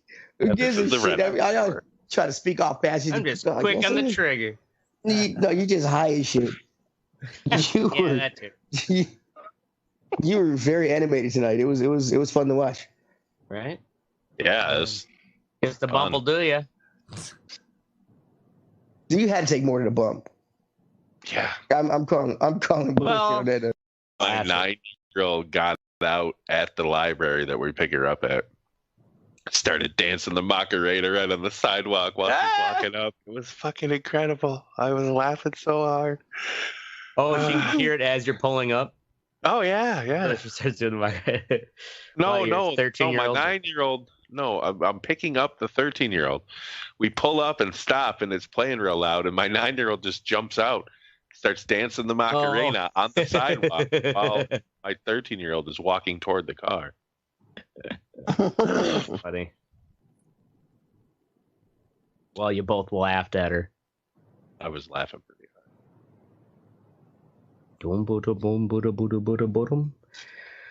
All right, where's this video link? We're doing it live. Are we live, people? We're fucking live. There we go. All right. I do got some I got a couple YouTube clips of like the burning and the I'm pulling them up. Gushing. They're You can up. pull later. I'm a fucking professional, dude. I know. Gushing? Yeah. I'm a fucking professional. What the fuck are we doing? This show on? Gushing all over that big gulf. All right, ladies and gentlemen, this week on the Red Eye Report, we're talking about the Deepwater Horizon. That record-breaking drill rig that set world records for drilling the deepest well and later spilling the most oil. On the rig tonight, we have Mystic. His character would be the big-ass cigar-chomping VIP from BP, demanding we work faster and always complaining about there being no elevators. Nobody likes him. But he pays the bills and will probably die in the end. Not from the rig blowout, but from loneliness. Lonely? Wow. Because nobody likes you on the oil rig. Diabetes. Yeah, I know. I always poke fun at your diabetes. I thought I'd just blame loneliness this time. Then we have Oracle. So when NASA comes to the oil rig to request our help drilling a nuke into an incoming asteroid, Oracle's the only one crazy enough to volunteer. We never saw him again. And 6 weeks later, the entire world was destroyed. Fuck yeah. And I'm fucking aliens. And then Teddy would, of course, be the stereotypical black oil driller, always saying, "This don't feel right. And I wouldn't do that in Detroit if I were you. I do not talk like a fucking 1950s chain gang runaway. And what the fuck, man? Really? Who stole my DC Flash Collector shirt? Oh no, sir! I don't think we should be going down that dark road. What the fuck is this, man? Don't talk like that. Oh you man, racist bastard! You're the first one to see like the creature or whatever. Yeah, right. Yeah. No, I'm not. No, I'm not. I just gotta outrun you three motherfuckers, and I know for a fact I can outrun all three of y'all. Oh, I'm going first. I'll be the sacrificial lamb because. And then ashtray, I'm gonna break Ashtray's knee just for the fun of it. Just keep going. As Ashtray, I'd be the kooky old maintenance man who lives in the mop room. I'd have the best Pine Sol moonshine, a collection of classic porno, the kind you don't have to download. Come to me for wisdom, and I'll just reply with perpetual ponderings that wander off into useless dribble about pork rinds and Miss July, 1969. And that's when you know the chloroform is taking hold. And this is the Red Eye Report. That's how good the moonshine is. I feel like that really isn't that much of a stretch for you to be that maintenance man. I mean, that's basically a dead-on description of you. Give me another 30 years. Yep. I will. I don't know that that's a stretch for any of us. Except Teddy. Teddy's like the only one that I could never see him being like, oh, yeah, so Master, we're going to get this oil drilled. There's no way Teddy's working on a fucking oil drill. At all, No. yeah. No. That's why I just pictured him being the paranoid one. Yeah, but why did I talk like I ran away from a chain gang? Because you're playing a character, Teddy, in a movie. I wasn't. By imagination. So my character's like demeaned because like I don't speak proper English on the boat, on the oil rig, whatever fuck it is. No, you just said, this don't feel right. Yeah, I know, but the way just when you say that term, you would use it in that tone. That's all. I would never say this don't feel right like that. This shit don't feel right, man. You're playing a character. Whatever. You're racist. Go on. Fuck you. Let's go. Fuck you. Fuck you. Go. In my racist imagination. Whatever, man. All right, the Deepwater Horizon. You all remember that big old oil rig that, Mark blew up. Mark blew it up, right? Yeah, I actually have not seen the movie. Mystic has, but you can only remember Marky Mark's oiled up abs. That man makes me moist. So I guess I will say this before. Like I didn't know how many oil rigs there were until I took that cruise to Mexico, and I had to see at least like 15 or 20. It was like a shit ton in the Gulf of Mexico. Like there's a shit ton of them. Like there's a lot of them, just like bloop, bloop, bloop. Yeah, they're crazy fortresses. Yeah. And I always thought they just drilled, the oil rigs drilled down and to the crust of the earth. They hit oil, and then they pump the oil up and barrel it, and that's how they make oil. Well, it's actually the Deepwater Horizon is a drilling rig and not an oil rig. There are two different things. They look the same. Drilling rig. So it comes down and drills, bores, and makes the actual well, and then they will seal it off. It's called temporary abandonment, which just means that they plug it, and then an actual real oil rig that comes later hooks up to it. They blow out the concrete plug, and then that's the rig that actually collects the oil and sends it out. So they're two different things. Deepwater Horizon was let's see here. It's built in 2001. It was owned by Transocean, and it was leased to BP. So there's three corporate characters to remember in this story. There's Transocean. They own the rig. BP is the one who's actually leasing it, paying Transocean to drill that well. And Halliburton, they're the ones who are basically another contractor to BP, like Transocean. They're the ones who handled the cement. So on the night of April, this is after 7 years of no time loss safety accidents. And they literally, I didn't know this either, but on that night of the explosion, they had a VIP gathering of top dogs for not only Transocean, but also BP and Halliburton. And they're kind of having a powwow and watching really shitty PowerPoints about how great their safety record is. And this is April 20th, 2010. and they were already 5 weeks behind schedule. And this, keep in mind, the estimates are about $1 million a day to run a drill. And so every day behind schedule just costs more and more for BP. So they were. It sucks for the billionaires. Oh, yeah, I know. Well, yeah, they're losing so much money. They're losing $1 million a day. They have it to lose. Their cost-saving measures screwed themselves. After all the money they ended up having to pay after the accident. So we got this guy, Wyman Wheeler. He was the guy. He's like, I swear this something ain't right. Wyman Wheeler he sounds like the villain in a comic. Yeah, like a DC. It does sound like a villain name. Yeah. But actually, Wyman Wheeler was the one who was like, I swear this is leaking, because they do this pressure test to make sure that the actual plug is sealed.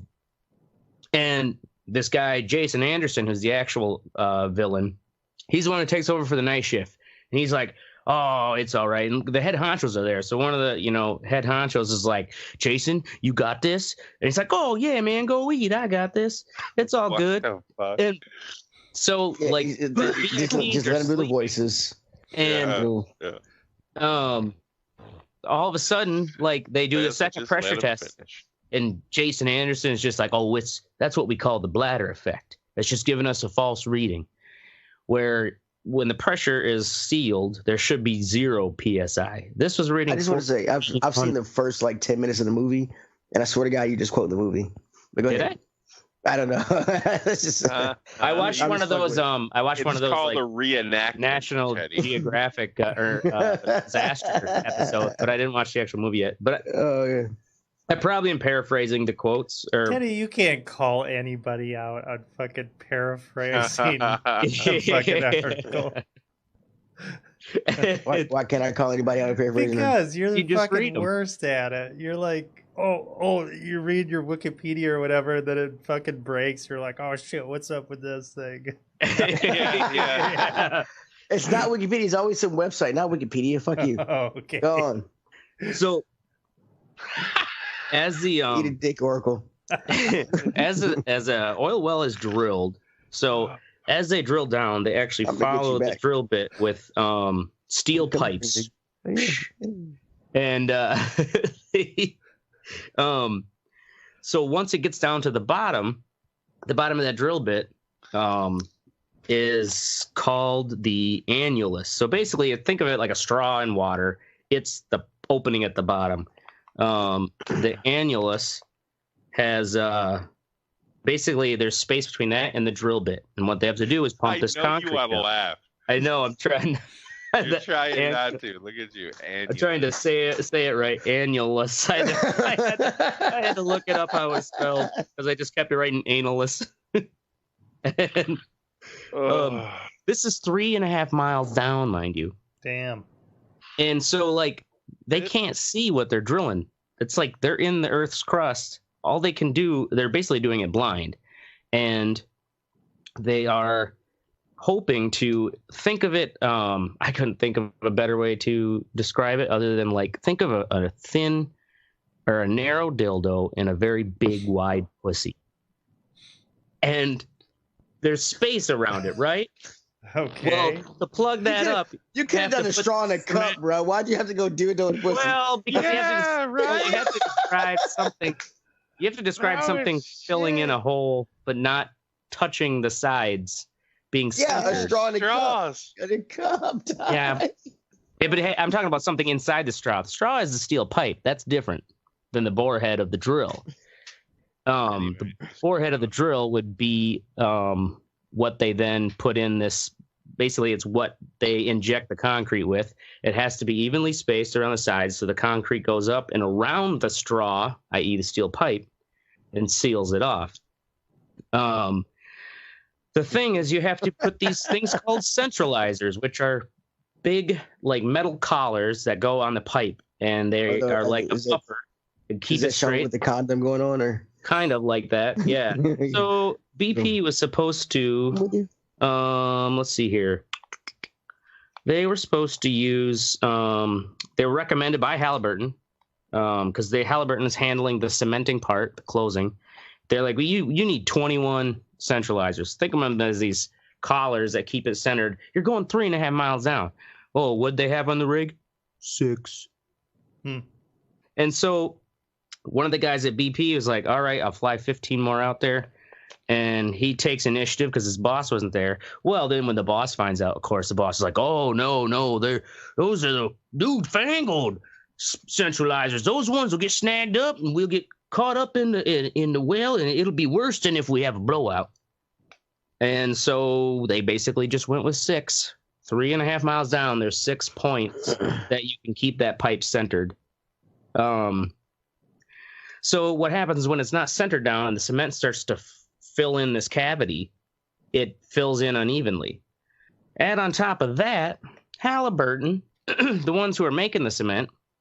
So apparently, not only is these centralizers, every time it's different for every well, depending upon the kind of rock, the distance, they're drilling.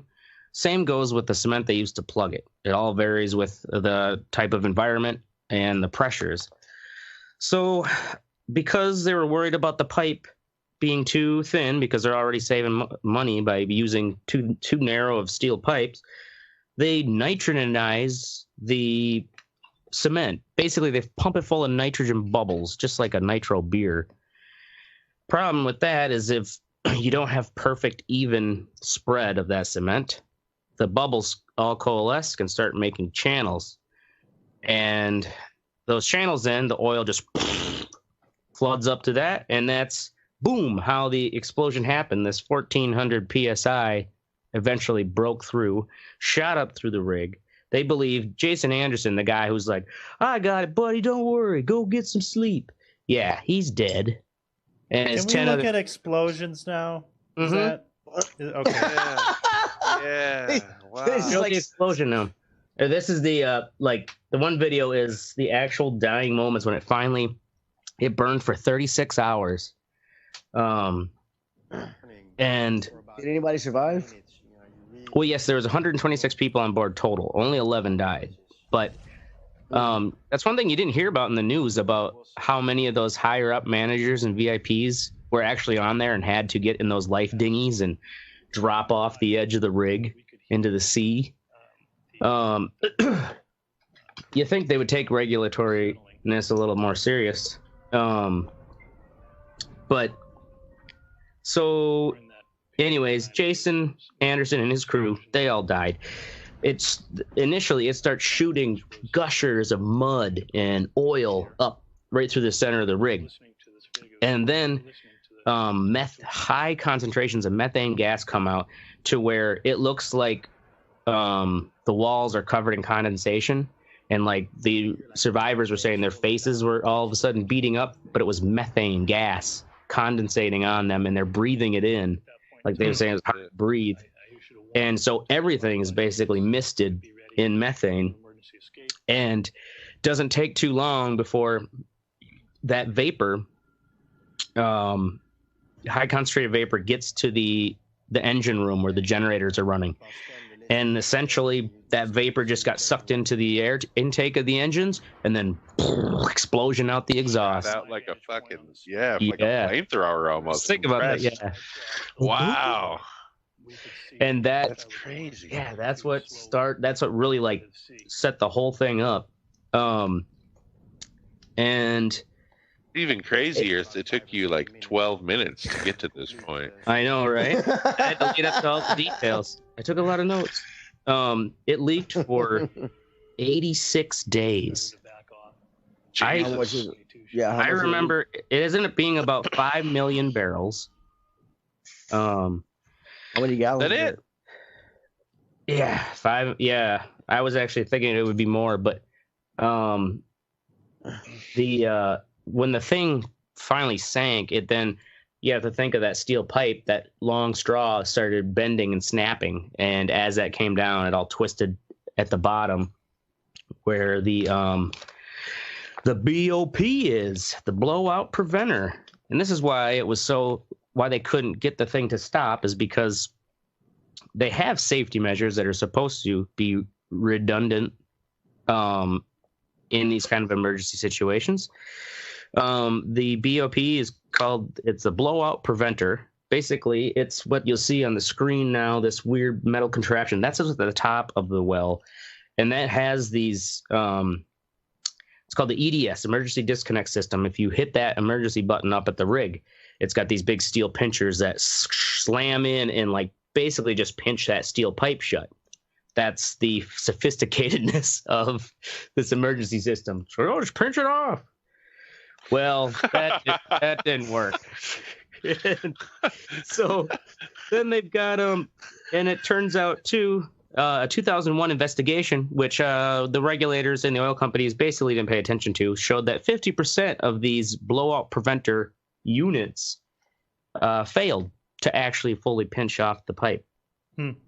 There's a 50%? 50%, yes. And there's a second backup called the Dead Man, which is one that's like if the battery, like the power cord, the information cord that connects the unit to the rig, if that's cut or the power's in some way cut, it automatically is a battery-powered pincher that's supposed to clamp the thing off. Well, it turns out when they finally were able to get down there and test it, it only had 7.6 volts in the battery, and it should have been at 27 volts. Transocean swears, oh, we charged it. You know, we charged it before that accident. It just must have wore out. You know, it's like a girlfriend who borrows your Bluetooth speaker. I swore I charged it. Should have got a Duracell. Just saying. Right? So that's how that failed. As you can see there, that's just like one of those twisted pipes. So those extra things that were supposed to clamp the pipe off didn't work. Both of them. Could no one find Chuck Norris during this whole thing? Right? Yeah, right. All he had to do was just dive down there, tie it together, fucking right. Tie it like a bow tie. Yeah. And he'd be done. But no, 86 days later, I guess Obama just didn't want to hire Chuck Norris, or maybe Chuck Norris doesn't like Obama. I think it's more likely the latter. Yeah. I ain't gonna save America for you. I do remember though, after a couple months of that, thinking like, God, imagine if they just could not get this thing to stop, and we had a severe, like, the world slowly died because we just poisoned the sea. But I mean, eventually it's going to happen. They're going to hit a pocket of oil. It's already. Like it's not.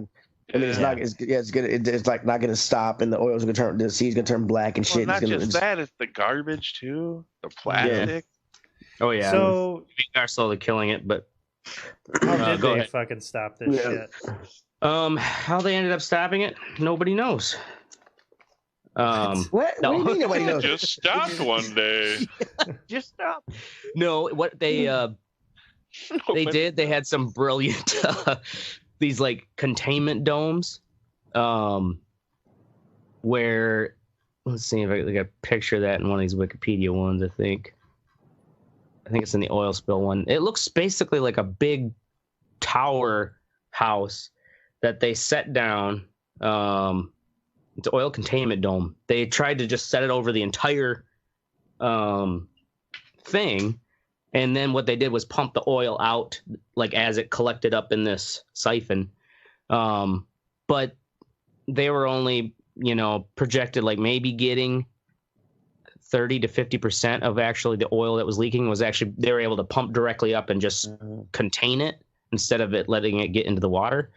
Because there's, as you saw in that video, all those twisted pipes were just laying on the seabed and they were leaking in all different spots.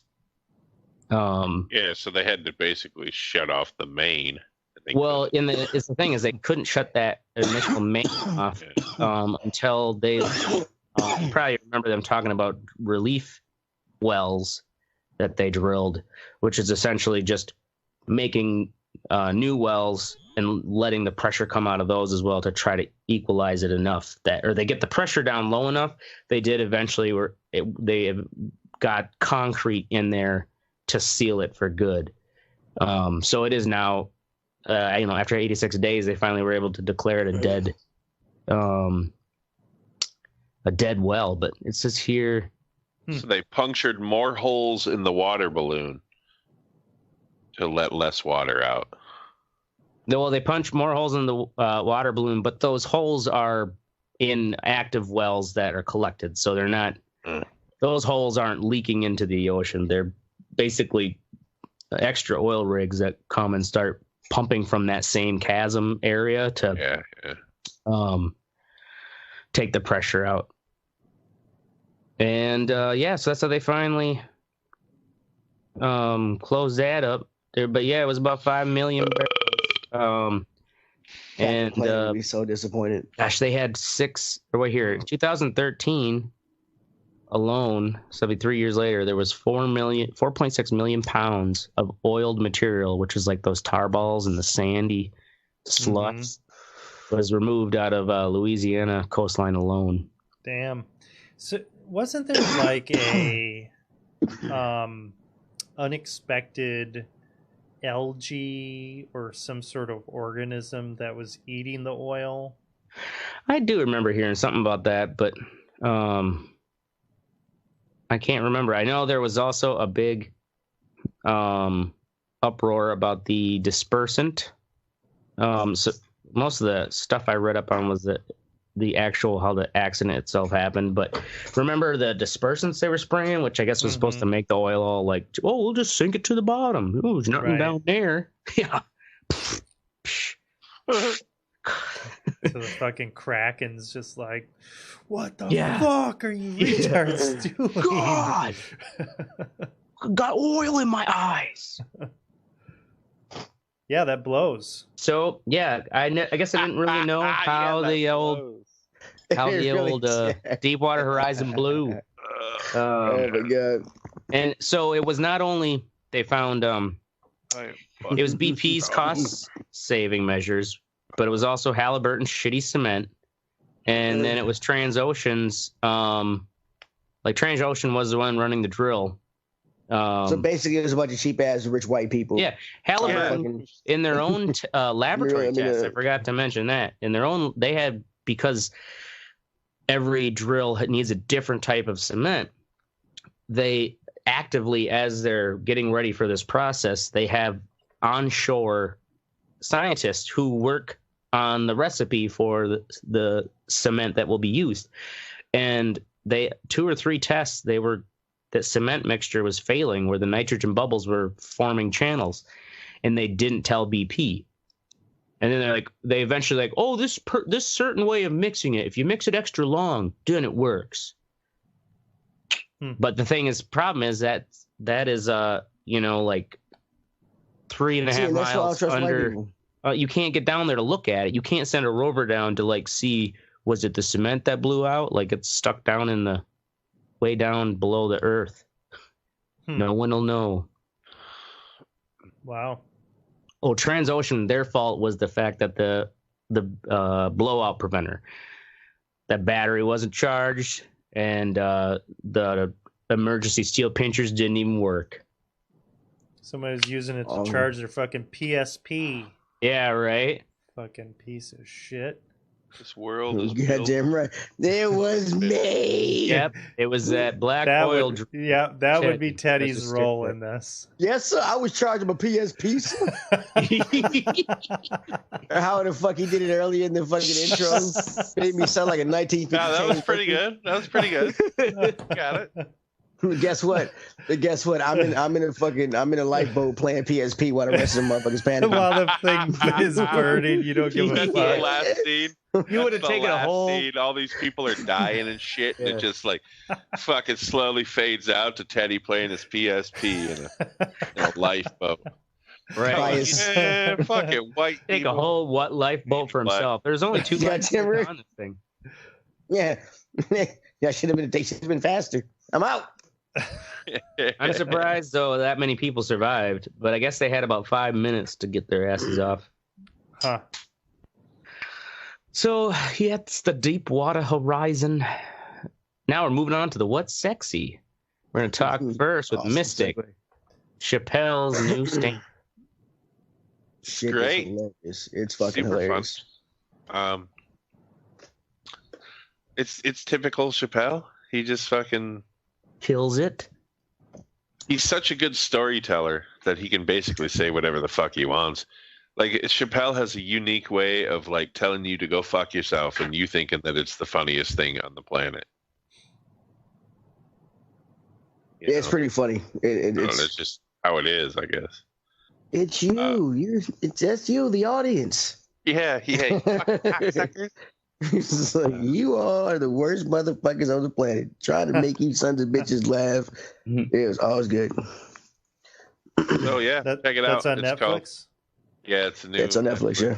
Now, did he have a deal for like 5 stand-ups or whatever? Because he had like the 2 right out the gate, right? Yeah, this is the 5th one. Well, both of those were 2 hours long. They were 2 specials. So he's had 5 stand-ups that he's done. Oh, okay. And that's all on Netflix? Yeah. Yep. And then make sure you check out, it's called The Epilogue. It's after, like, it's under the trailers and more section of, like, when you click on the Sticks and Stones stand-up. Mm-hmm. And it's like he took that same act to Broadway and then like had like a Q&A afterward. And people were asking him questions about, advice for comedians and all kinds of shit. It's pretty funny. But like he comes out of the epilogue and the first thing he says is, "Man, you people in the front row, I heard y'all had a problem. Some of you were paying like $800 to come here tonight." He's like, "That's fucked up, because 2 weeks ago, I did this same fucking show in Atlanta for $60. He's like, "You could have flown to Atlanta, had something to eat, saw the show, came back, and still had a few $100s to buy some cocaine or some shit." He's like, "But no, you're paying $800 because I came to this faggoty ass neighborhood or some shit. We call it faggot neighborhood." Oh, it's fucking great. He's like, "Let me get on with these pussy jokes then." He's like, the last time, or there ain't been this many pussy references in this building since Cats. Broadway. It was fucking great though. It's I like the Q&A section better because it's just him talking to people. He's still funny as fuck. He knows how to work a room. Anyway, check it out.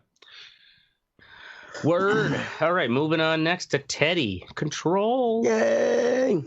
Control is a weird fucking game. It's a third-person shooter. The story is real weird. It looks like an Oracle type game. It's on Game Pass. I want to get this one. It's not on Game Pass. It is on Game Pass. Fuck no, it isn't. That's where I got it from. Game Pass? Yeah. Is it new? Maybe. I think you're high. Maybe you blew. Were you just about to say maybe I bought it? I am high, but I'm thinking maybe I did buy it. What? but I believe it's. I believe check the Game Pass and see. I believe it's on Game Pass. All right. I mean, I checked mine right now, but it turned my camera off. What kind of game is it? I'm waiting for the footage.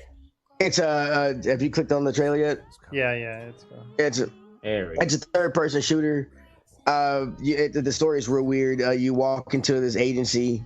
There's an entity with you that's been with you from experience that happened in your past. Your brother's taken from you by the agency that you walked into. It's the thing about this game is I fast forward through a lot of story in video games. I'm just click because I can generally figure it out. But like this shit has made me want to watch. I mean, like this shit has made me want to watch the story because it's the cutscenes are pretty cool. Cutscenes are pretty cool. It keeps you guessing because it doesn't give you all the information. It makes you like, okay, I got to go over here to turn these on so I can get this going or whatever because you got to end the lockdown and shit. But they give you snippets of story just enough to make you get you to go to the next point. So what kind of a? Is it a shooter? It is a shooter. You have a gun. Oh. It's called. They have these things called objects of power, and the gun you have is one of them. And the gun can transform into different forms. The agency building you're in is a shifting building, and it's under attack by this thing that they name the Hiss. It's a real cool, crazy, fucked up game. It is real trippy. It's pretty cool though. I swear it's on Game Pass. Like I really want to look and see. It's not on Game Pass. The graphics are really good. But yeah, this is definitely on my radar. Remedy made this. So Remedy is the studio behind the Max Payne series. Is it on Steam? Yeah. Yeah, it should be on Steam. Yep. Hmm.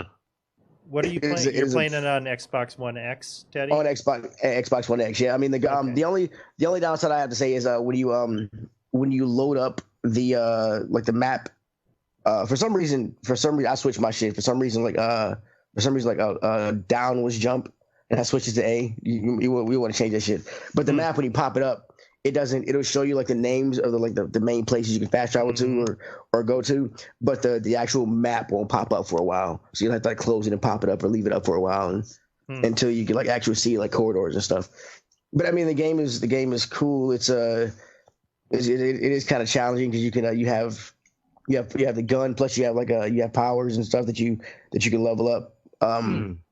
Yeah, one of them is find it on Steam. Yeah, one of them is telekinetic. You can pick up shit and throw it at people, and you can stop rockets and throw back grenades, and eventually you can pick up people.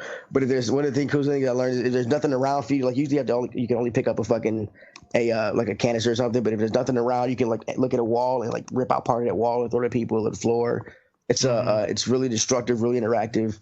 Like it's pretty cool. Yeah, it looks really badass. I love Remedy. How they do like in-game TV shows and shit too. Yeah, like the part of the story is you'll learn like when you go to a new sector or whatever, there'll be either a projector or like a TV, and you go to it and click it, and like it'll be kind of like a slanted view, and it'll be. You ever seen Lost? Not available. Any of y'all ever watched Lost before? No. It's kind of like I remember the show, but it's like never watched. It's like an old 1950 style informational video. Oh, but the video is actual people. It's not in the game's graphics. It's an actual guy with real people. It's actually pretty cool. I mean, the way they tell the story, you find out information about what's going on. It's real cool and engaging. And for me to I play a lot of video games, and for a game to do that to like have me sit through a cutscene, it's yeah. That's cool. For the first time, I've understood what you're talking about. No, I'm serious. Like you like video games so much, and I'm that way with movies. For a movie to fucking make me go, oh shit, that was really cool. It takes a lot. You know what I mean? Because I've seen a lot of fucking movies, so that's cool. Right. It does look like a cool game for sure. Yeah. Cool. Word. All right, moving on. Sorry. Oracle. I was mesmerized by this game. It actually is really pretty. We're moving on to shit that works and doesn't require a lot of effort. Yep. Shit that works. Like fiber shits. Fibroblast. Fibroblast. Fucking Jose Canseco's Fibroblast. Yeah. Fibroblast. So one of the challenges with the Red Eye Report is that we have like over 200, or we're at episode 249 as of this one. So whenever we have to make any changes to our website and how things are on there or where things are hosted and whatnot, it can be a big pain in the fucking ass. And I've spent, many a fucking hour, day, week, fortnight over the past several years. This is my, my dad. He's a carpenter, and he would be building, onto his shed. This is my shitty shed project that seems to never end, and is lewd and will probably get me arrested someday. Your dad must have wild shed. But I wasn't talking about the shed. I was talking about the Red Eye Report. But I found like a good. So it used to be the only good embeddable player out there, or one of the only good ones, was like SoundCloud. And back in the day, you would have to. I've paid over $100 to host, shit. Over my projects and stuff like that. And because computing, it's a lot cheaper. Storage is, storage for a show like ours is a fucking drop in the bucket nowadays. And you can get this shit for free. And the players, you know, you just put a link in and fucking WordPress.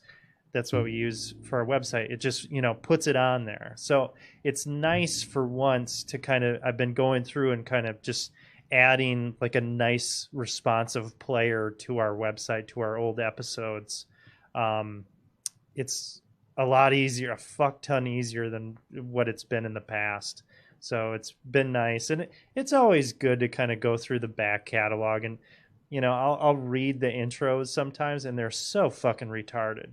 Like, yes, we are. My hope is that, you know, there are people on the internet that accidentally stumble upon our website and start going through the pages and they're just like, what the fuck is this? Like, that's all I ask for, really. Right? Bafflement. As long as that's happening. Well, you know, so if you haven't gone to the redeyereport.com, we do have a lot of our episodes. We have custom murals for all the episodes that are posted up. And, you know, when Ashtray isn't feeling lazy, yeah, he gets up. A few done. Right. We got all of our show links and stuff. And it's kind of like Mystic helps. It's kind of nice to just go back and look at that shit. Because it's ridiculous. But yeah, that's what we do. So, good old DIY mural. My shining achievement. Yeah, right? Yeah, check that one out. That's all I got. All right, moving on to Ashtray. That would be me. You might think this is stupid, but I thought it was brilliant idea for a restaurant. This place called Ziggy's Bar and Grill up in Fond du Lac. I swung into there instead of, you know, like fries, curly fries, tater tots, side salad. You know, I mean, they had all those, but one of the options was grilled fajita vegetables. And I was like, fuck yeah, I love me some grilled fajita vegetables. And so I got their crispy chicken and cheese curd wrap, which is more like, you might as well call it a burrito. Because it's fucking delicious. It's a fucking burrito with cheese curds? Basic cheese curds and crispy chicken tenders inside. Fuck. You can't even get cheese curds out here. And then I got the grilled fajita vegetables on the side. You know, it's like, sure, maybe the same amount of calories as French fries, but you know, it's better than fryer grease calories. You just shovel those on top of it. Oh, it's delicious. And I was like, why don't more restaurants offer that? I honestly, I swear, if anybody set up a cheese curd fucking stand out here, they'd be a fucking millionaire. They'd make so much fucking money. You think it'd just be too hard to transport? So go ahead. Curds? Dude. Do it, Oracle. Buy a few cows. Yeah, start making you some cheese. Get you some curds and whey. So, all right. I think more restaurants should do that, and that's my sexy, greasy fajita vegetables. Moving on to fuck what you think. And we're going again with me, because I'm special. Ashtray. Native Instruments is laying off 20% of their workforce, which really sucks to hear because rumors are that it's a lot of the people in their hardware division, which my most recent, and I've been putting off like switching to their gear, but I've been wanting to because it's so well integrated. It's not just relying on. What is this? What are you talking? Native Instruments is company out of Germany that makes sound software and equipment, and they also make the Tractor DJ software and platform, which is what I use to work with. And I just invested in one of their new flagship controllers, you know, and then now here like, well, we're gutting our 20% of our workforce, especially in our hardware department. It's like, mate, you don't know how much that's going to affect. It wouldn't be so bad if like I have to get a different controller, but if they start not supporting the software as much, it'll just be a real pain in the ass to try to switch over to something different. I'm too many years used to What is the name of it? Native Instruments is the company. It's a great name. Tractor Pro is the DJ software that I use. I don't care about that part. Native Instruments. That's a cool name. Yes. It's also a video game tractor. They've been around since '96. Yeah, I bet it is. So yeah, this is, I guess, the biggest like layoff they've had little minor layoffs, but any never like information. They're just saying. Well, hey, I think what it is they're trying to put their company in a position. I mean, there's a lot of these kind of employment rumor sites where people have been bitching that there's a disconnect. Like a lot of companies you'll get where it's like, there's a disconnect between upper management and the real people down here doing the work. And I feel like that is said in every single exactly place ever. But employees don't say it out loud until after they've been laid off. Sure. That's just the nature of it. But rumors are that they're trying to position their company to be most attractive to be sold to a larger company. And one way to make your company look more profitable and increase funds is to actually lay people off. It's one of these dirty tricks that my crooked ex-wife like bragged about, in the sense that I can't remember what company she had stock in, but she was like, yeah, they just laid off people. I'm like, that's terrible. And she's like, but the stock's going to go up now because they're not spending all that money on labor. It's like, but the people who lost their jobs. Nope, bitch didn't care. Any idea who would buy them? I'm not sure. Beats by Dre. Yeah, right. Fuck Beats by Dre. God damn. No, I was going to buy him and turn him into a video game company. Anyways, it might not mean too much for me, but just so long as I don't have to switch software, because I don't want to have to reset all that work. Dude, Winamp's always waiting for you. Yep. Winamp with the automatic cross. Is that still around? Homie. Dude, I use Winamp. Fuck yeah. I use Winamp when I first DJ'd. Holy shit. Oh yeah. I didn't know this shit was still around. Hell yeah, dude. All right, moving on to Oracle. Dumb fucking music players. Speaking of which. Yeah, right. Wow. What an amazing segue. Right. Oh, you're talking about Winamp?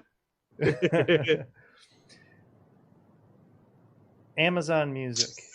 Anytime now. Yes. Is fucking Amazon. Retarded. Is really? Their algorithm for their radio stations is fucking dumb.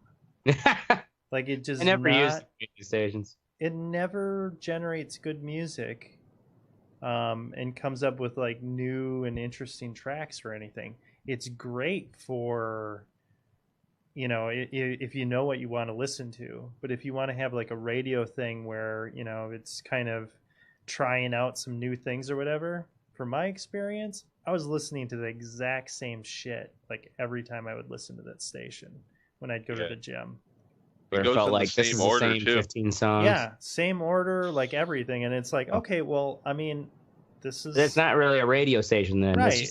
You might as well. It's just a playlist. I use their playlist, yeah, because you can actually choose. You can see what's in it, and you can put it on shuffle. Which sounds fine. Like a play. This sounds like the right. radio stations are a playlist without shuffle. Exactly. So just tell me what it is, and I'll just make a playlist.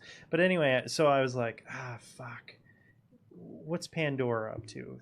These days. I haven't used them, and so I fired up Pandora, and I've got Pandora on the Xbox, and just and they're like the first one that I remember, that actually had like the algorithm with the thumbs up and the thumbs down and shit.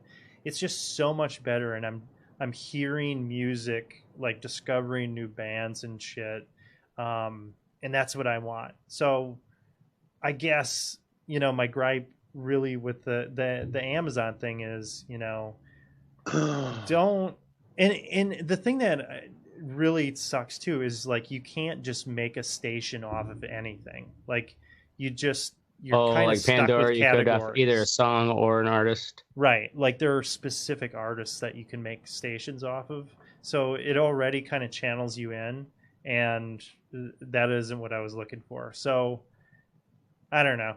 I found that to be lame. I'm digging Pandora right now. I've been listening to the band Once Human, or I made a station from them, and that's been working out really well for me.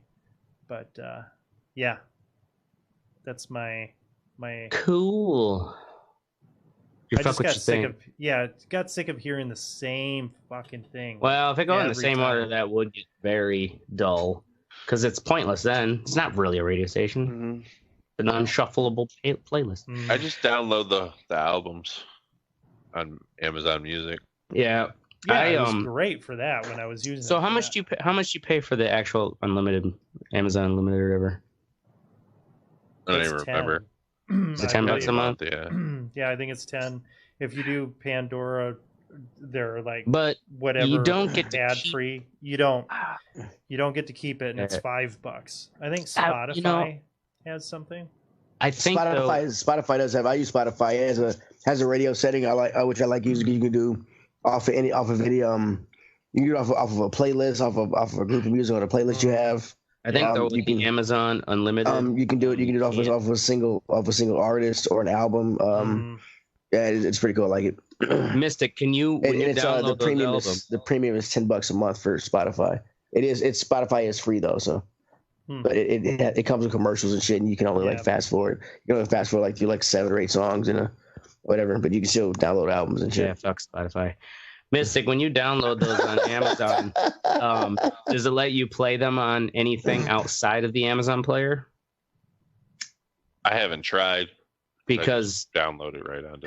I think that at least when I listen to the things that they will offer on Prime for Prime users, so it's not full unlimited, but I know I can't download those and then take them into my DJ software. I have to actually buy the right. You'd have to buy it, but yeah, that would be. I mean, you could just download. Well, it's not very unlimited. For 1 month, pay $10 and get fucking thousands of. Yeah, this isn't fucking Napster, dude. Gotta be a catch. There's always a catch. That's one thing with Amazon though that I've been finding with the Alexa is I have Google or Android Auto in my car, and anything I tell that, I could ask that thing anything and it'll figure it out.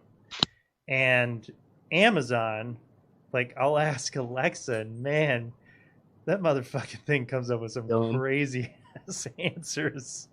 It just makes shit up sometimes. A lot of the time. Alexa, are you bullshitting me?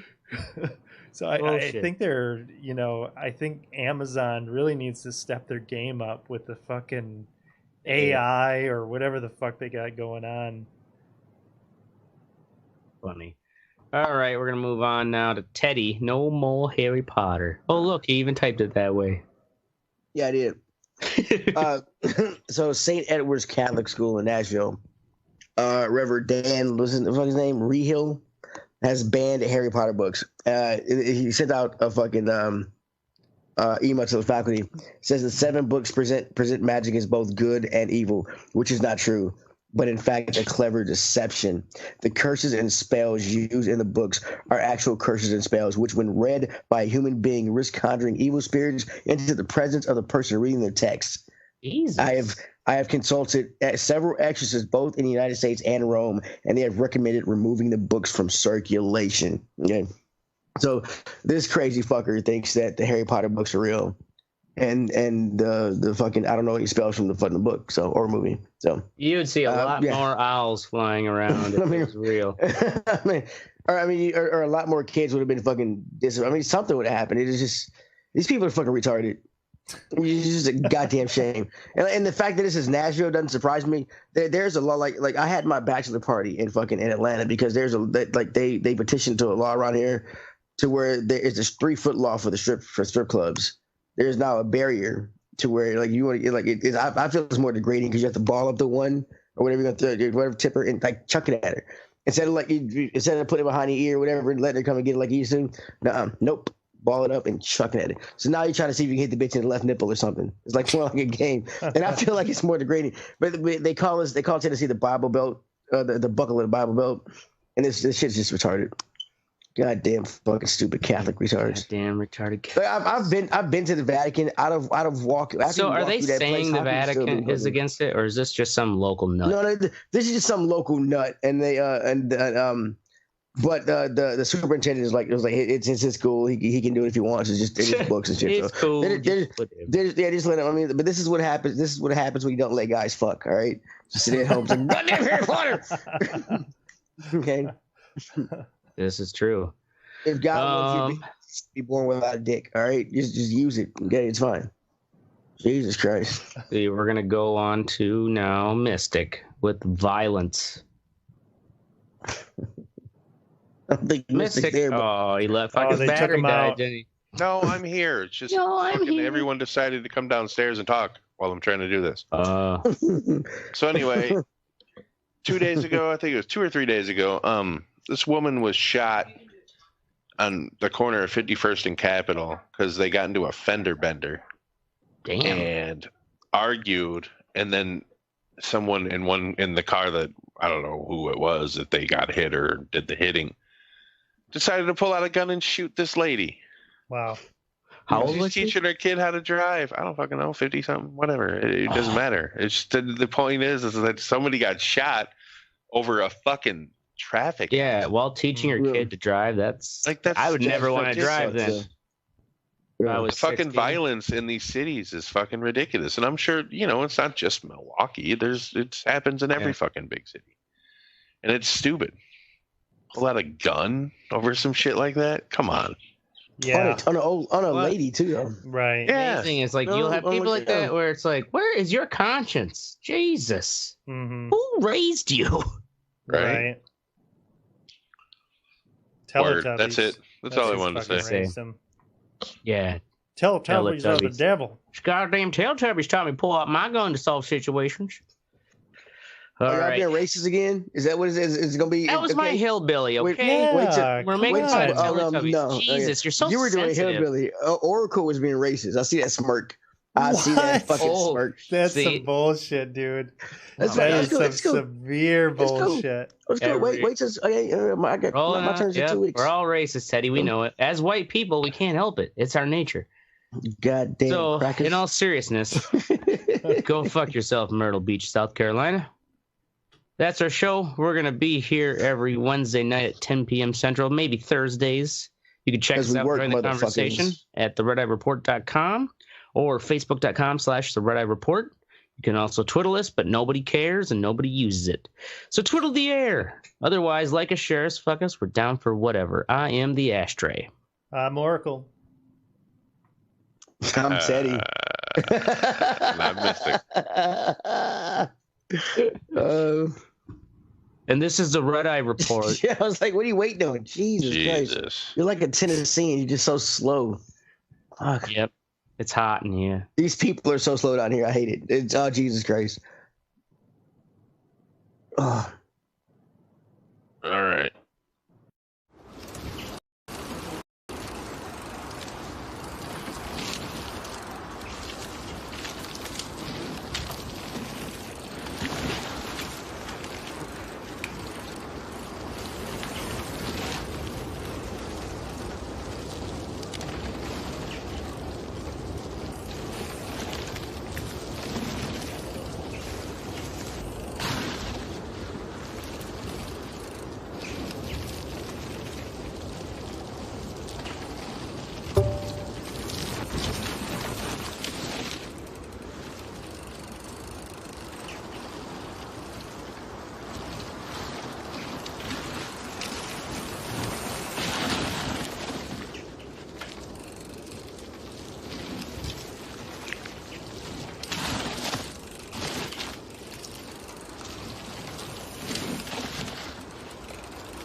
Yes, may I help you? Charles Lee, sir. A pleasure to make your acquaintance. I've been asked to introduce you to the city, help you settle in. Oh, no need, sir. I've arranged for your bags to be delivered to the inn. Are you by any chance John and Isabella's son? One and the same. Your commission is with Edward Braddock, is it not? Aye. But he's yet to reach America, and I figured I might... Well, at least until he arrives, I thought. Yes? Out with it. Forgive me, sir. I had hoped that I might study under you. If I am to serve the Order, I can imagine no better mentor than yourself. Kind of you to say, but I think you overestimate me. Impossible, sir. This way. Thief! Someone stop him!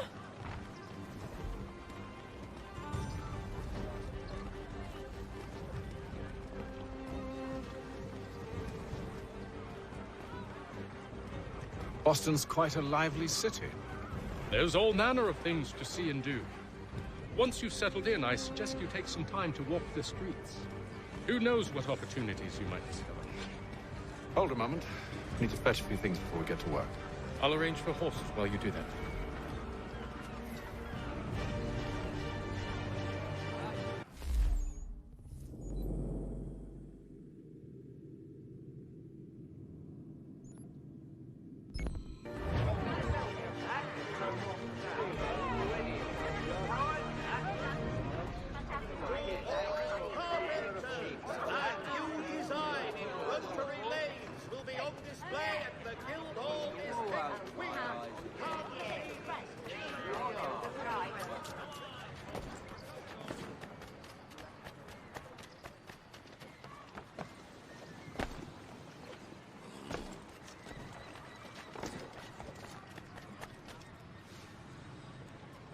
Damned sprigs. This accursed city will be the death of me. You seem troubled, friend. That's because I am. Greatly so, in fact. What's happened? I was robbed. The old Balkan file. Though I've managed to restore what's mine, I fear it's ruined. You mean the book? This is no ordinary book. It's an almanac. The first I ever wrote. Benjamin Franklin. Pleased to meet you. Hatham Kenway. You must be new to Boston. Why do you say that? You're still possessed of virtue. To stop and help an old lout like myself. I don't mean to impose, but you seem a spry fellow. Should you happen to find my missing pages, I'll reward you. Look, I'm not sure if It's all right, all right. If you have the time, hurrah! If not, no harm done. The thing is useless in its current state anyway. But should you somehow manage to restore it, you'll find me inside that general store over there. Well, that was interesting.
Hello. Hi, yes. Can I speak with Mr. Mr. Oracle? That's me. It's just Oracle. Great, Oracle. Can I please talk to you about the amazing cannabis-related products being offered by Cannonut Incorporated? Cannabis-related products, huh? You know what? Go ahead. What you got? Excellent, excellent. First, let me ask you a question. How are you coping with your erectile dysfunction? I don't have erectile dysfunction. Well, that's not what I heard. According to Liliana, your ex-girlfriend, that's not the case. She said on more than one occasion you cannot hold an erection during intercourse. What the fuck? First off, Liliana is a cunt. Secondly, how the fuck did you get that information? Sorry, sir. I'm not at liberty to reveal the sources of our call list. But we do have a product that I think would be perfect for you. It's called Buttigiz. It's a high-level CBD-infused buttercream that you rub on your genitals. Believe me, sir, it really works. I've tried it a few times, and I had a rock-hard erection for, frankly, an uncomfortable amount of time. Okay, man. I told you. I don't have a problem getting wood. Just ask your mom. Sir, there's no need to be offensive or attack anyone. It's a normal medical condition that affects millions of men each year. We're here to help. All right.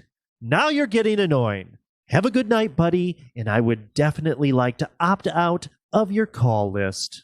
I'm afraid President Trump, in his unmatched and bigly wisdom, has changed the rules. So now we can call you whenever we want, for whatever we want. You know, whatever. fuck Trump and fuck you.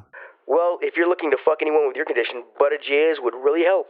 God damn it! I told you! I tell you what, if you order right now, I'll throw in a complimentary set of nipple clamps and a slightly used pocket pussy.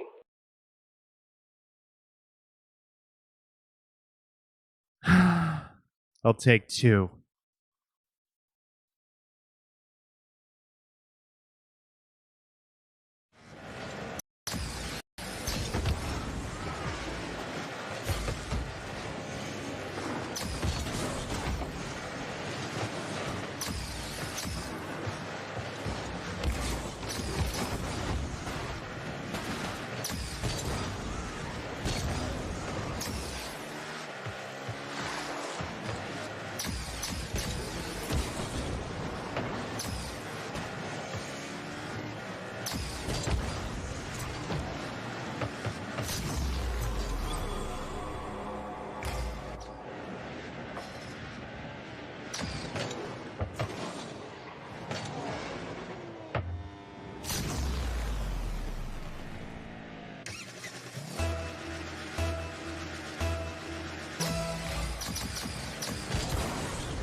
A cigar. Whatever, man. It'll get us high. I'm like, yeah, we could have been high already. That just took you a half an hour. Like, what the fuck? Makes no sense to me. This shit took you a half an hour, bro. Right. That's funny. Nigga, I gotta go now. I mean, you can't really. All right, we're live. Do it Yeah, I live. see that. Oh shit, we're live already? We're fucking live. Kim Jong-un. Is that a babbling brook in front of you? That's a fucking babbling. I don't know. Scenic beach. If I were to peg that beach, I would say it's maybe in Maine. Maybe in Maine. Yeah. Maybe in mainstream. Yeah, that was fucking dumb. It made perfect fucking sense, and you all will respect I don't know what authority. you just did there. That sure is whatever you're talking about for you. Yep, just gave me a boner. I'm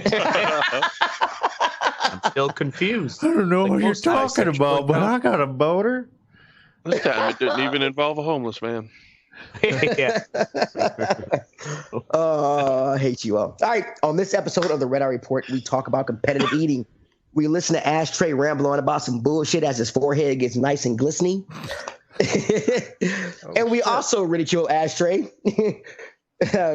Also ridicule Ashtray's bad competitive eating jokes about Mystic. With us this week is the Mystic. Mystic has been a competitive eater all his life. The only problem is he's been competing with himself. So now the only thing he has won every time. He did win every time. Way to go, buddy. Undefeated. And now the only thing he has to show for it is a busted leg and a serious bout with the gout. Nope, no gout yet.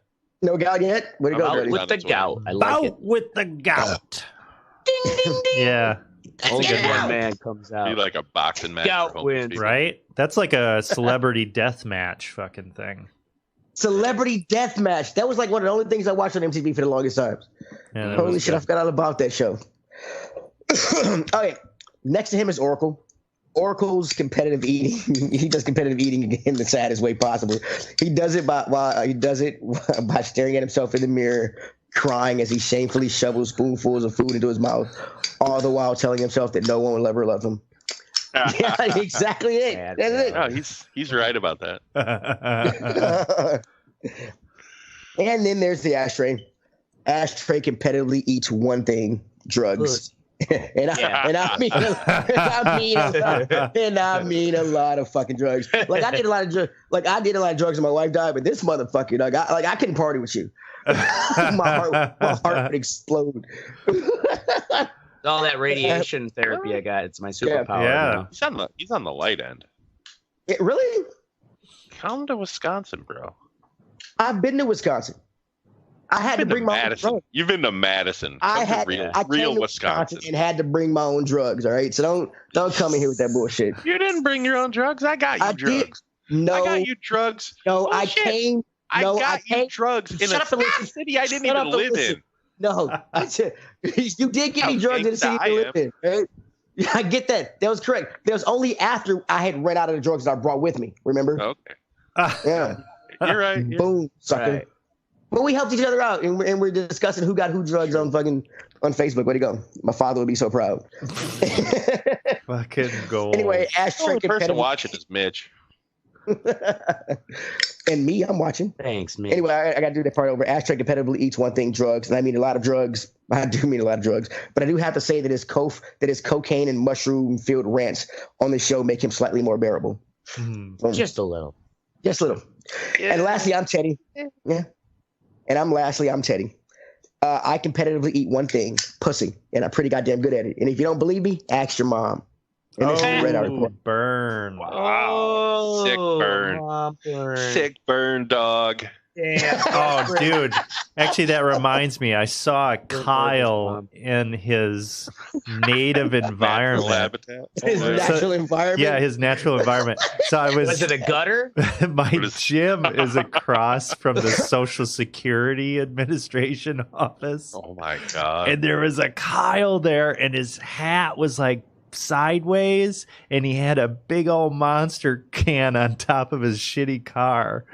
I felt like fucking Steve Irwin or something. I didn't want to go inside. I'm like, oh my God, it's a fucking real Kyle. He spotted me. You should have, dude. You should have fucking loaded up your camera. You're like, we don't want to spook him. Yeah, right. What's the shit too? Don't spook the Kyle. It's a Kyle in his natural habitat.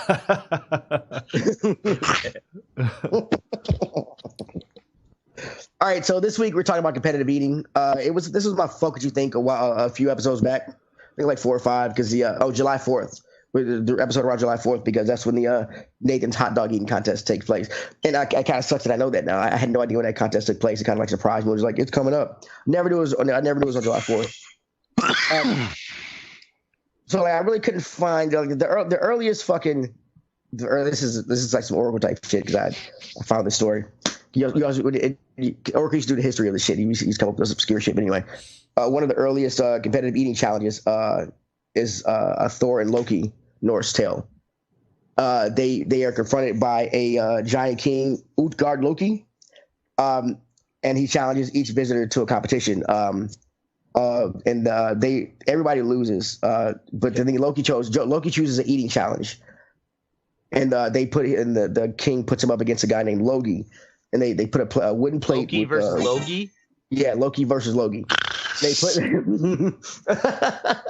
so they put wooden plates with piled with meat in front of both guys. Loki eats all of his meat. Fucking in front of him are a plate of bones. And fucking he thinks he's won, but he looks across the table and the other guy has eaten all the meat, all the bones, and the plate. Wow! And the plate too. So then Loki won. No, yeah, Logi won, and it turns out like his name in Norse something means like fire or something, and he had something to do with fire, so he just like kind of burned the shit up. That's why he won. But yeah, whatever he eats just gets incinerated. Yeah, That's a great myth. What happened to Loki? What's the moral of that story? Right? Right? Besides Nathan's that's a pretty dumb fucking story. Right? Like, I don't get it. I don't really get it. Yeah, what was the like point of the fucking eating contest? I know. They were trying to fucking do. Yo, I hate you all both. I got to go back. I just want to say about the contest. All the other stuff down here, I just didn't read it. I mean, didn't he like win something? Like some kind of power or something? Did he at least not get killed because of it? Like, was he gonna get murdered if he didn't win? Like, But it doesn't say. It says they arrive at the palace of Giant King Ogre Loki. He travels to a competition, tells about the competition, and then Loki chooses his competition, and fucking it's just telling about competitive eating. I don't know what you ever notice that that's like a common thread in ancient times. Was like when you win the competition, you're what you win is that you don't die. like you get to live. And like everyone else gets to fuck. Yeah. Well, ooh, thank you. Yeah. God, thanks. I don't know why I entered. Right? Yeah. It's like, why the hell did I join? Right. That's stupid. Boom. Can't lose if you don't play. Can't lose if you don't play. So in the United States, everything pretty started off in the early 19th century with pie eating contests. Those were kind of like the staple for fairs and things like that. All right. And July 4th, 1916, fucking that's when Nathan's first announced his hot dog eating challenge, and that's kind of where like the shit took off. They started doing it every year, and the shit took off. Like things started getting crazier in from pies, competitive eating grew to incorporate a lot of foods like a spaghetti eating contest between a New York Yankee and an ostrich. And an ostrich in 1919, yeah. People paid money. What? Ostrich. That sounds like a Family Guy sketch. Yeah, like. Yep, April 3rd, 19. Yeah, what they didn't tell you is they starved that bird for a full week. Right? That bird ate the living fuck out of that spaghetti. Dude. Bird almost ate his company. So just pecking at the guy next to him. So now you have competitive eating. It's on like a fucking scale. The competitive eating competitive eating fucking son of a bitch. You lost your spot. You okay? Competitive eating son of a bitch. The International Federation of Competitive Eating, which came official in 1998. They regulate over 70 fucking competitive eating challenges in the United States. Damn. Every year. That is so dumb. That just, just seems like it just. I agree. I think it's like I get it. We make everything into competitions. You know, like obviously walking, running, fucking sports, anything like that. Like things we do with our bodies, but like eating. Like it's weird to me. Yeah. Well, I'm actually surprised that this has been around as long as it has. Right. You know, in a kind of because Nathan's was running the thing back in 1916, right? Yeah. Right. Yeah, that's kind of crazy. Yeah, in the Nathan dead by now. In the 1980s. In the mid to late 1980s and 90s, it really caught on, started to catch on in Japan, and that kind of helped spur it in the United States. That's what it says. I don't know why. Because the Japanese were doing it. What year was it? Because they were in the mid 1980s. It's because they had because everybody was smoking crack in the U.S., so they didn't have much of an appetite. Over Japan, they started having all these crazy TV shows, and a lot of them had to do, a lot of shit. So that's why, yeah. Like I don't understand the competitions. You know what I mean? Like the Nathan's competition once a year, it's a spectacle thing that goes on. Or like, the competitions of how much can you eat in one sitting. But like I've been watching, or I have this dude on Facebook that I follow called Randy Santel. And this dude is like, that's what he does. He goes around and does these eating competitions at different restaurants, like, oh, can you finish this gigantic fucking pizza in an hour and you win whatever, you know what I mean? A t-shirt and fucking $75, fucking, gift certificate to an arcade or some stupid shit. But like I don't understand how this dude does this shit every day. He does it every day. Every day. I don't know if he does it every day, but he posts videos all the fucking time. Like, and he was doing this behind the scenes type of thing. Like, he says that's the only meal that he eats that day. And he also is like huge into bodybuilding. I mean, he's a pretty big dude. Like, you know what I mean? He's not fat, and he's pretty. Well, a lot like the top 20, the top 15 and 20 fucking competitive eaters in the International Federation of Competitive Eating, they are in mad shape. Really? Yeah, because I think what they do is they use all those calories and shit and fuel and then they go lift. You know what I mean? And they go work out. Well, that's part of it. The thing is, like your stomach actually starts, your esophagus goes down all right here, and then your stomach starts like up here actually, and it's not like all the way down here. It starts like right here. And so what they do is, if you're fat, if you got a lot of body fat, that fat takes up a lot of space because you need your stomach to fucking expand a whole shit ton. And if you got fat constricting that, it won't expand. So that's why a lot of them aren't fat. So they fill up the it's kind of again gross. Fucking I mean it takes you're taking the average competitive eater, your stomach can hold about a liter of fucking shit. And they take it and add like 4 or 5 liters. Damn, like it's crazy, and it's not. But it's not like a lot of. But it's different. Like you can drink a gallon. Like a gallon of water is not as heavy as a gallon of chili. Right. Oh God, I can't so chili. So I mean, I already got heartburn now. Don't tell me. So that. like, the volume is the same, but the density and shit is not. Yeah, it's not there.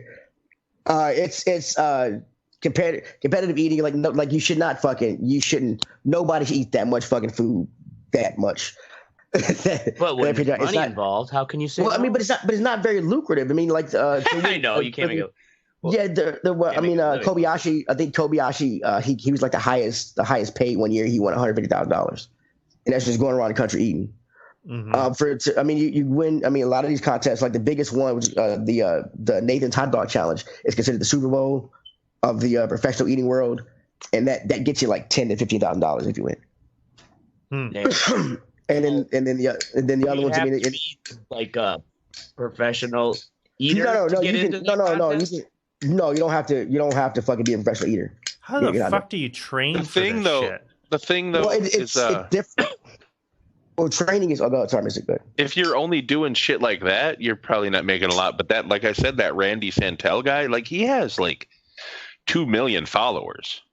You know what I mean? A lot of people watch his videos, and he gets paid for advertising. So he's found a way to monetize this to monetize eating shit. You know, this kind of. I'm talking. The thing I'm talking about is kind of like pre. This is like pre fucking YouTube era. Right, so now anybody can. It's like if you get your household name, get your name be a household name, you can pretty much get into the fucking. Everything's got like a Hot Wings fucking challenge or whatever. Yep. Mm-hmm. The old 96er. What's the old name? We'll get to that later. Great Outdoors. Y'all are fucking with my train of thought. Oh wait, yeah, I do remember. We'll get to it. That's all right. We'll get to it for fucking sake. All right. So to do all this, you have to train your body to eat all this food. For one, you have to train your body to do a lot of things. One, you have to train your body to your stomach has to stretch, and they have examined competitive eaters things like your stomach stretches and contracts. But competitive eater stomachs, they don't contract back. Like they train, like because they stretch it out so much, they train it not to contract back. So it's all bigger and saggier. But the thing about that is, it can twist up on itself, and then you have to have like some kind of twisted bowel. It twists up on itself. That doesn't sound good. No one likes their stomach twisted. Sounds like you should almost not be a competitive eater. Right. That's not it. Here's some celery. Now calm down. Just calm the fuck down. So you never see competitive. It's always chicken wings or something True. big. So vegetarians should or vegans they should make their own. Yeah, do a competitive eating challenge with celery or some shit. You know what I'm saying? Yeah, they should have like somebody eat carrots. Celery. Can you imagine? Like a bunch of rabbits, like crazy rabbits eating carrots, and you're eating carrots. Yeah, watch right. that shit. I mean, imagine, eat 5 pounds of celery. Like, just imagine what kind of you're gonna be shitting like full logs, like trees, right out your ass.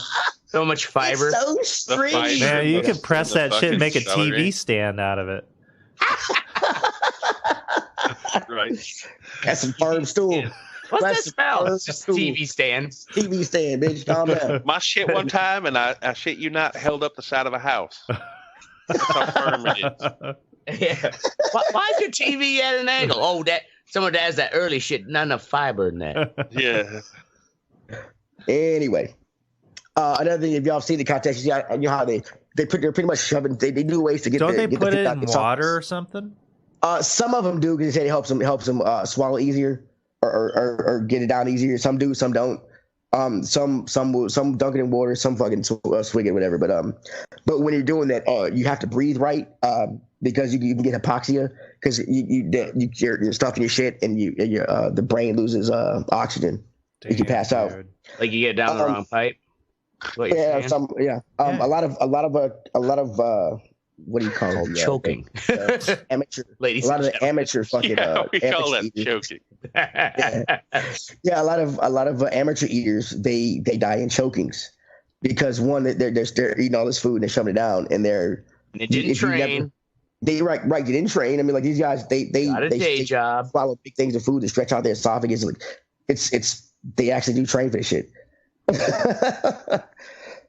that can cause choking. Like a lot of people, like when I looked up the fucking cases of people dying from what's the name from competitive eating competitions, it was all fucking all chokings. One guy had a heart attack. One guy had a heart attack from the spiciness of the chicken wings. Right. Wow. Yeah. There's an asterisk, like these. Yeah, they said he ate one wing. He said he ate two wings. This one is a heart attack. Yeah, he ate some wings, hit the ground, said, "Man, that's hot." Then had a heart attack. These three killed by a giant TV screen. Died from cayenne pepper. It can also put stress on the liver. The liver also fucking clean. It takes the shit out of your blood. But what it also does is it takes care of the liver. It takes care of all the fat that goes in your body.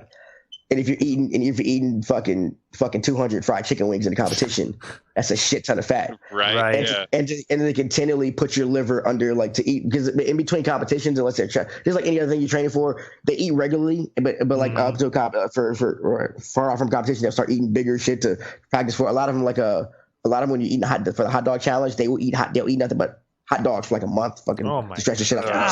How do you not die? What the dude? And the guys. Yeah, apparently some Hooters thing comes up after the fucking Hooters wing challenge comes up after the fucking that's next on the major league. Yeah, after Nathan's thing. So after the Nathan's hot dog challenge, a lot of them are spotted at Hooters ordering a shit ton of wings and eating Hooters wings to get ready for the next one. Wow. Yeah, and it put stresses on the heart and liver and kidneys. Wow. He's got all that food and shit. Yeah. That I keep going back to that dude, but that dude always says that he always Asher was just saying the vegetables, healthy vegetables. Yeah. He always says that, like if it's like a cheeseburger or something, he'll be like, "Oh, it's got a bunch of healthy vegetables on it." What? Are you onions? fucking kidding? There's like 4 fucking pounds of meat you're shoving in your fucking mouth. Dude. Yeah, right. But there's a pickle. I don't care about some lettuce and some pickle and tomato that's on the motherfucker. Like that's gonna help. Yeah, but I think some people, honestly, like I was actually sitting and waiting to meet with somebody the other day at the university, and one of the staff or kind of like an intern or whatever working at the front desk, they were chatting to a couple of them, and they were talking about kind of the places that they eat or their favorite food, and it's like, well, Monday I had Domino's pizza, and Tuesday I had, KFC, and Wednesday I had, it's like, I'm thinking to myself, how the fuck are you just not an absolute wreck? Yeah. Like, just eating this fucking shit. Like, I think some people have just had a shit ass diet their entire lives, and right? You know, I wonder that because and they if have I no ate like that, incentive to I'd improve feel it. like fucking asshole. It will catch up to them. Yeah. I guarantee you that. Right? They're saying like another reason why competitive eaters say it's a sport is because like any other sport, not everybody do it at that level, and some people's body will not let them some people can't do it without vomiting. Because their body will not let them ingest that much food at that given time. Bad. People start puking when you're up there. Yeah, that's the thing, like you have to Stand by Me. Didn't that happen in that movie, the eating contest? Yeah. Oh yeah, that's right. Blew up on everyone. Yeah, all the spectators. That was awesome. But imagine if you're up there eating and somebody pukes and they spray puke on your hot dogs. You're done. You're right next to it. Oh yeah, it'd be a chain reaction. But you've been traded. See you guys next year. Done. Dude, that shit has to happen. I bet it happens.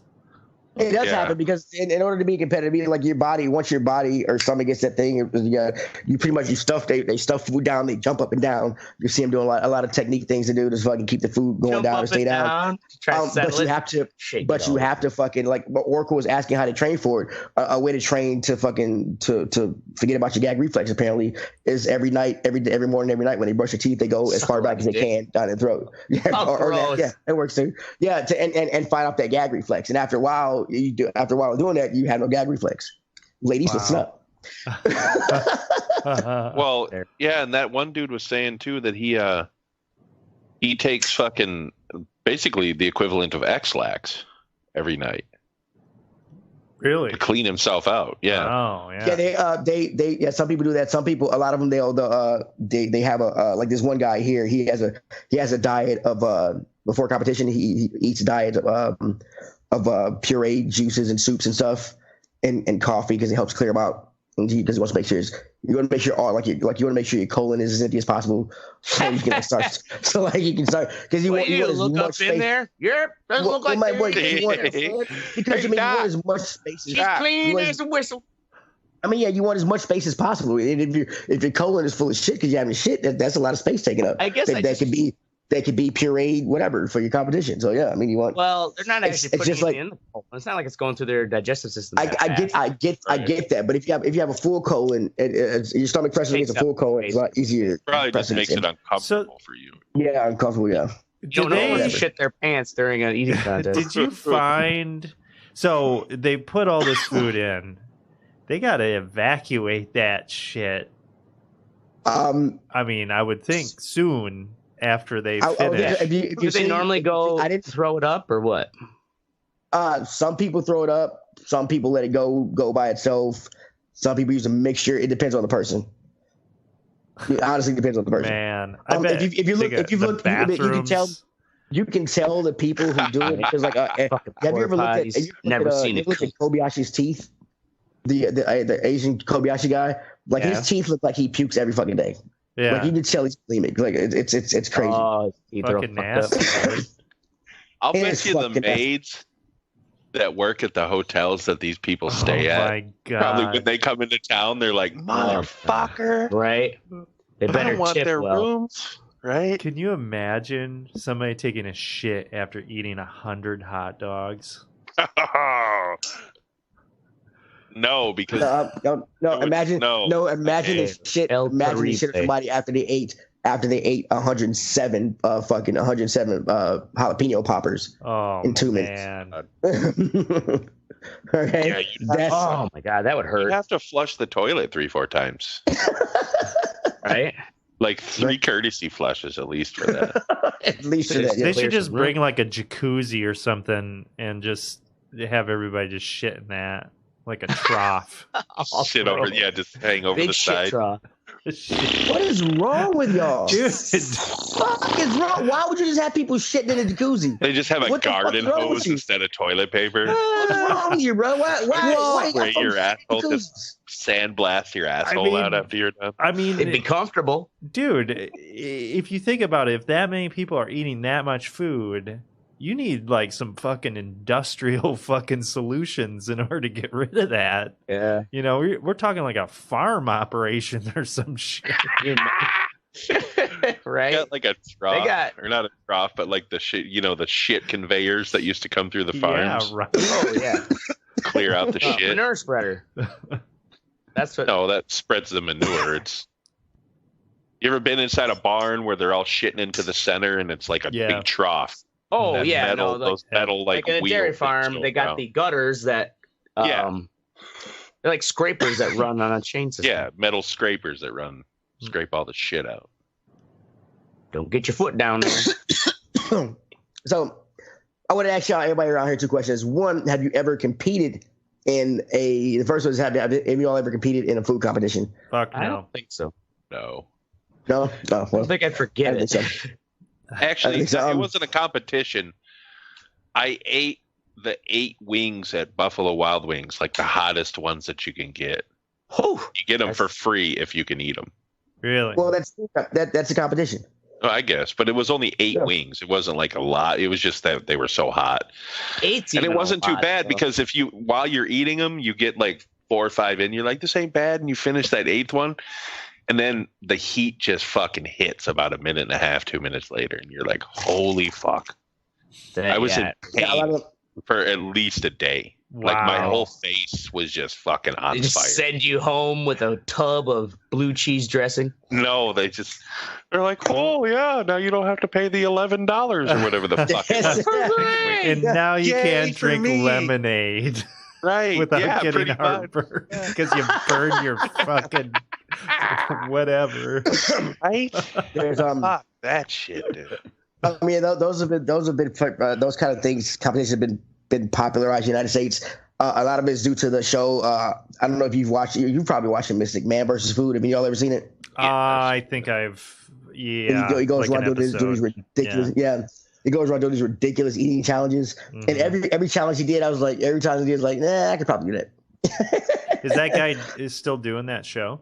No, there's a new host now. He stopped doing it because of health problems. I was just gonna ask that. Did he fucking still? Yeah, he stopped doing it. No, he didn't do it. I like and then before that show, he had no competitive eating experience. He went to Yale. Wow. He had no business experience. Yeah. So that got me thinking. Like, do you all know of any eating competitions around the area? Actually, I take that back. I saw. I didn't go to it this year, but they have the Italian festival here in Madison, and they have a spaghetti eating contest, which I bore witness to. It was terrible. What about any food? I'm like when I say competitive challenge, I mean like restaurant challenge that has like a 12-pound burger that you eat, you get it for free, whatever. I know they have a couple around here, but I don't know specifically what they are. Pretty sure they're burger ones. Yeah, I guess I don't really You can look it up know right now. Any, I'm sure Well, they exist. I do know in Nashville there are 3 places I know in Nashville that have one. It's first the Pie Popper Eatery is as a breakfast called the Boss. It's a ½ pound of crispy hash brown smothered in chili and cheese, topped with 6 jalapeno scrambled eggs, 4 pancakes, 4 strips of bacon, 4 sausage patties, 4 pieces of grilled Black Forest ham, 4 fried eggs any way you like them, 4 fresh biscuits smothered in homemade gravy. God damn, Jeez. that's like everything. Yeah. Homemade gravy. Everything that I want in my Everything mouth. but the kitchen sink. Yeah. Then there's a corner pub. It's got a You just put that in the blender. I'll drink it. It's got a 3.5 pound burger. 3.5 pounds. 3.5 pound burger? Yeah. Oh man, Yeah, Milwaukee's got quite a Even ½ burgers are hefty. And then 3.5 pounds? Jesus. This place is Madness. yeah, awesome. The next place is actually right down the street from my house. It was featured on Man vs. Food. It's for Big Shake's Hot Chicken. This shit is awesome. But they have a hotness that's called fucking Death Row Sauce. Death Row Sauce. Death Row Sauce. Yeah, you have to. Yeah, it's a great name. You have to You have to fucking sign a waiver, and you have to wear gloves when you eat the chicken. What? And the irony is that no one on death row would choose that as their last meal. Yeah, right. And you get a T-shirt, and like all these places, like you get a T-shirt, and then you get your name on some fucking wall of fame, which is like some of these restaurants will offer. I've looked at challenges, and they had like you could win up to $200, But for a lot of the stuff, the meal is like $200. All the food and shit, food costs like $200. So you can fucking so you pretty you're much paying either $200 to get your name on the wall, to get a fucking T-shirt, and to get like some serious fucking indigestion. Right, and if you a lot of places, if you do the challenge, you get the meal you just have for free.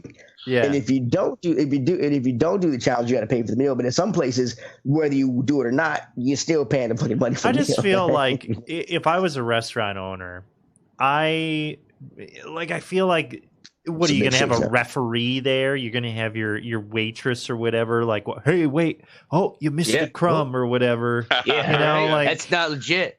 Got to eat the fat and gristle, right? Well, like, like throwing up behind the booth. Well, yeah, okay. So like when it comes to those challenges, a lot of them will have you sit in the area like after you do a challenge at the local restaurants. They'll have you sit there because they'll have time limits after. To make sure a lot of people do the challenge and like shake hands and run immediately to the bathroom and throw up. So they have like stipulations like you can't throw up within like the first 5 minutes of after competition is over. This just seems fucking ridiculous. And can't throw up within 5 minutes of the competition. Right. And then for the heat challenges, a lot of places have installed now like you can't have milk until after you have to sit still and not have anything to drink for up to 2 minutes after the challenge. After you eat that hot shit. I'm like, yeah, no water, no milk, nothing. After you eat that hot shit, you got to sit there for 2 minutes after the challenge is over. And then crushed ice. I would take crushed ice. Don't give me milk. Wow. So Milwaukee has a lot more than I thought. That's the most famous one is the Pizza Shuttle's 12-pound pizza challenge. 12 pounds. Holy shit. Yeah. Jesus. It gives 2 participants 12-pound, 28-inch diameter hand-tossed pizza. And you have to do it in 45 minutes. You can't leave the table or drink more than a single cup of water. And you win $500 if you finish it. A single cup of water? What's it cost you if you don't?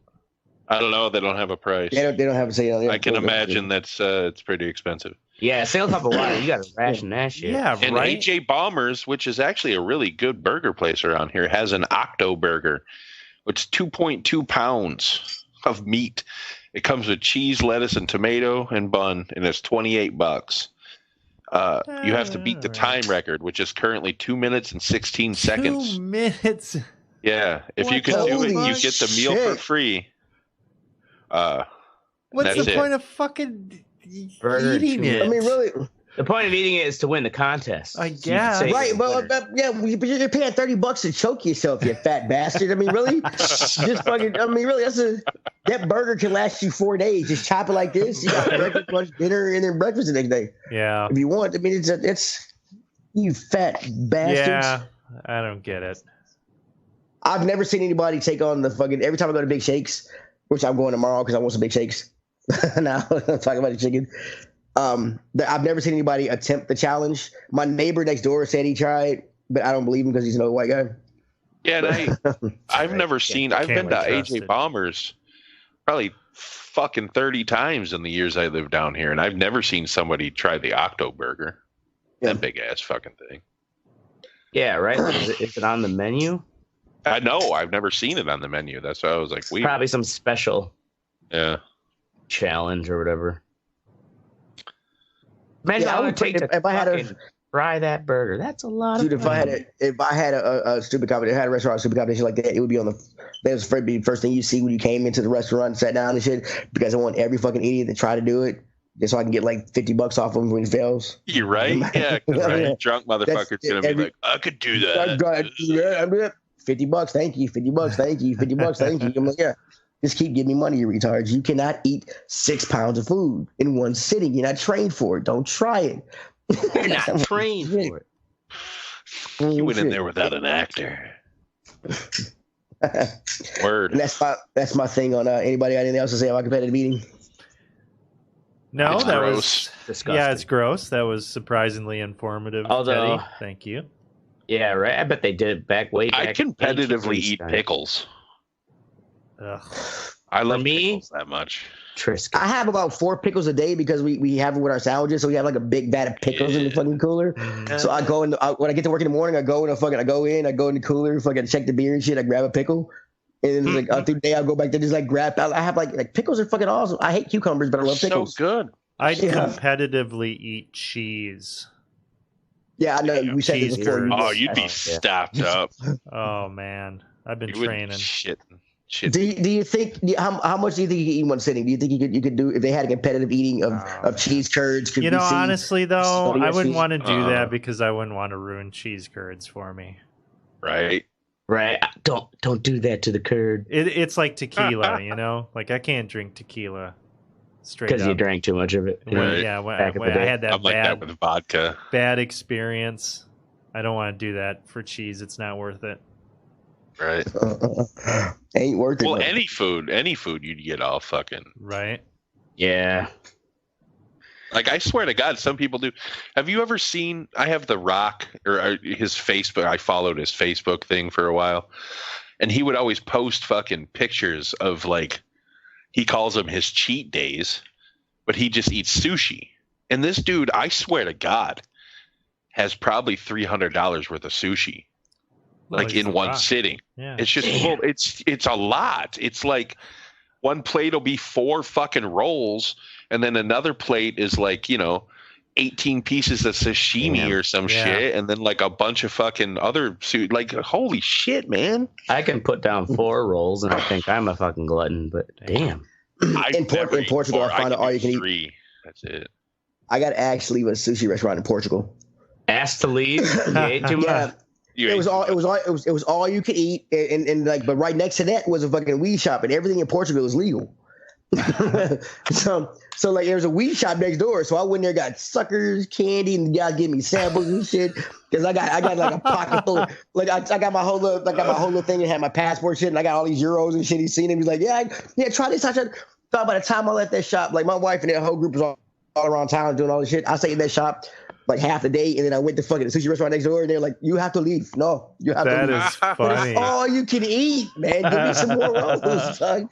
But yeah, Oh, man. American. It was awesome. My wife's like, "What'd you do?" And I was like, "I got candy." Because I didn't want to smoke anything, I just fucking because we were on the bus and shit. So we used to sit there with lollipops and fucking lollies all day. It was awesome. It was fucking awesome. And that shit lasted me fucking like a week. It was fucking dope. Woo. Yeah, they I fucked just up can't on that eat one. that much sushi. That's a lot. Yeah. Yeah, it was. Yeah, they fucked up right there. They never met Teddy. And I was hungry. I think because for breakfast at the we had like a fucked up. They had fucked up breakfast over there, like tomatoes and shit. I don't want tomato for breakfast. There was this comedian. It's just, can you guys hear me? Yeah. Yep. Okay, good. I might cut out. I was just wondering. Shut up. There's this fat comedian that I used to watch. I forgot his name way back in the day. Ralphie May. No, it was way Chris before Farley. That. This is in like the mid 90s, early 90s. But I remember one bit, he was always like, just to fuck with these all-you-can-eat buffets, I take like 3 of my really, really fat friends. And this dude's already like fat, you know what I mean? He's like, he just fucking, we stroll up in there. Oh, yeah, we're hungry. He's like, oh, no. Look how big you are. You don't eat, no. You should eat more vegetables. Just the way he fucking did their accent. It was so funny. Back in the day when you could make fun of Asian people. Yeah. And now you sound like a racist. Thank you, Mystic, for bringing that kind of. See, and everyone brings up the racist thing. Yeah, especially the black guy. Well, what? It's like we're all racist. We're all a little racist. Credit card with no limit. Yeah, there's a song about it. I am very racist. I hate everybody. Children's song. We're all a little bit racist. That's awesome. Anyway, moving on to what's sexy part of the show. Mystic is up first with Give Me Radio.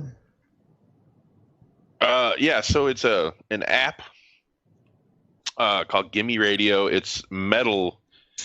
It's for the metalheads. I don't know that Teddy and Ashtray would really get into it. The metal. But it has cool DJs or DJs that I guess are different. It's got like Dave Mustaine is a DJ on a show. The guy from Lamb of God, the singer, Amon Amarth. And they play shit that they that they want to play. You know what I mean? It isn't mainstream radio whatsoever. You do have to pay if you want to go back and listen to older episodes, but you could just listen to the radio. Just like you would listen to normal radio, which is fine for me because I can't find a station that's heavy enough for me. I listen to like fucking rock station. No, these are heavy enough for a big boy like me. Well, I'm saying I listen to these rock stations, and it's like they're still playing fucking Green Day. Yeah, I can't. From 93. Are you kidding? Right. Right. Or that fucking song they use at every goddamn senior graduation. Time of your life. That Green Day song. Yeah. Oh, yeah. Well, I just downloaded it. So, boom. Give me radio. Check it out. It's cool. Awesome. I was listening to the Dave Mustaine one today, and it was cool because it sounded like he was just sitting on some gaming headset in his garage. He probably was. He lives in Nashville. He was like, we're here in Thrashville. Just fucking blah, blah, blah, talking, and then he's telling stories about, touring in the 80s and shit. It's just cool to listen to. It's not some dickhead DJ that's fucking right mispronouncing the band names talking all the time. So. Awesome. Go. Check it out. Give me radio. Next up is Oracle at 1865. And this better be this better be because we fucking got free in 1865. Not some bullshit about some white people. I'm just saying, very pivotal year in history. Well, you should fucking listen to the podcast called 1865.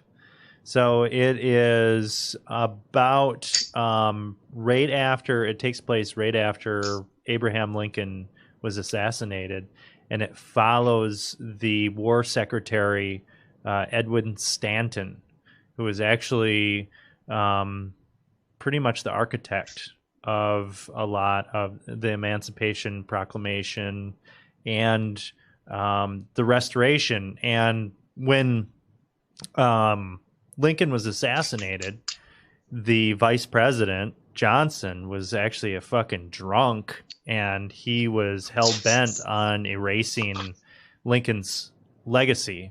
And it was Stanton who kind of stood in. Isn't that funny how this is parallels to today? Yeah, well, I mean, honestly, though, the shit that was going on back then kind of make today look like not much. There was some crazy fucking shit going on. But it's an audio drama based, on history, and it is done just incredible voice acting. The guy that does Stanton is just amazing. So it's a multiple cast member. Yeah, multiple cast members. It is really. I was normally I don't listen to stuff like this. I was gripped. And the Stanton is the best definition of a son of a bitch I have ever witnessed before. Oh, he was a fucking ruthless bastard that. And this is the guy that helped free the slaves? Oh, yeah. I mean, because he was in a snake's den. Like, he had to fucking play dirty. He had to be a dickhead. Okay. He had to be a dickhead. And also, he fucking led the Union Army through the Civil War. And, oh, fuck. Yeah, that dude's a hardcore motherfucker right there. Hardcore motherfucker. And it's fascinating. It's just like, wow. Like, but it's crazy, though. You listen to the shit, and it's like, there were a lot of motherfuckers that knew John Wilkes Booth and people that you don't hear about in the history books. And they actually allude to maybe even Johnson possibly being involved with the assassination. I'll bet he was. Conspiracy. Yeah, and a big I'll bet you the conspiracy. Clintons were involved, too. Yeah, Clintons with their fucking pizza fucking porn palace. Hillary. They were running porn rings out of some dude's barn. Yeah. 1865, though, really fucking good. Highly recommended. Boom. Awesome. Cool. Ashtray up next with Amazon merch accepted me. Yeah. Oh, it's that it's like a 2-week waiting process for it. But Amazon merch is essentially it's a platform where you can upload your artwork and you set a price. It has to be above a certain amount to cover the shirt printing and shipping and all that. And then you get what they consider a royalty, anything above that. The beauty, though, is Amazon takes care. They've got full fucking warehouse factories full of these direct-to-garment printers where they're just cranking out these shirt orders as they come. So it's like I can make a design, upload it, and it just Amazon will put it out there, and then I could try to like boost it if I want to, advertising. But other than that, I don't have to do anything. You just have to have, I guess, unique enough designs that people are willing to shell out money to buy them. But it'd be a cool little thing to like set it and forget it. It's unique. Yeah, hell yeah. Well, you almost have it. Could you do it almost like tattoos? Like a lot of tattoo artists, when you come in, if you pick anything off their flash board, they'll take it off of there, so nobody has the same tattoo as you. Oh. You know what I'm saying? So like you could be like, hey, this is a one-off design. I will never ever sell this again. You know what I mean? Like it's $20 or whatever the fucking price is. You know what I mean?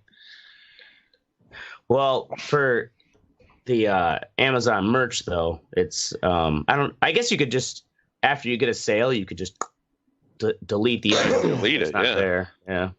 Well, then somebody has a unique. What shirt. about one of a kind. Red Eye Report shirts? Right? Like only just one.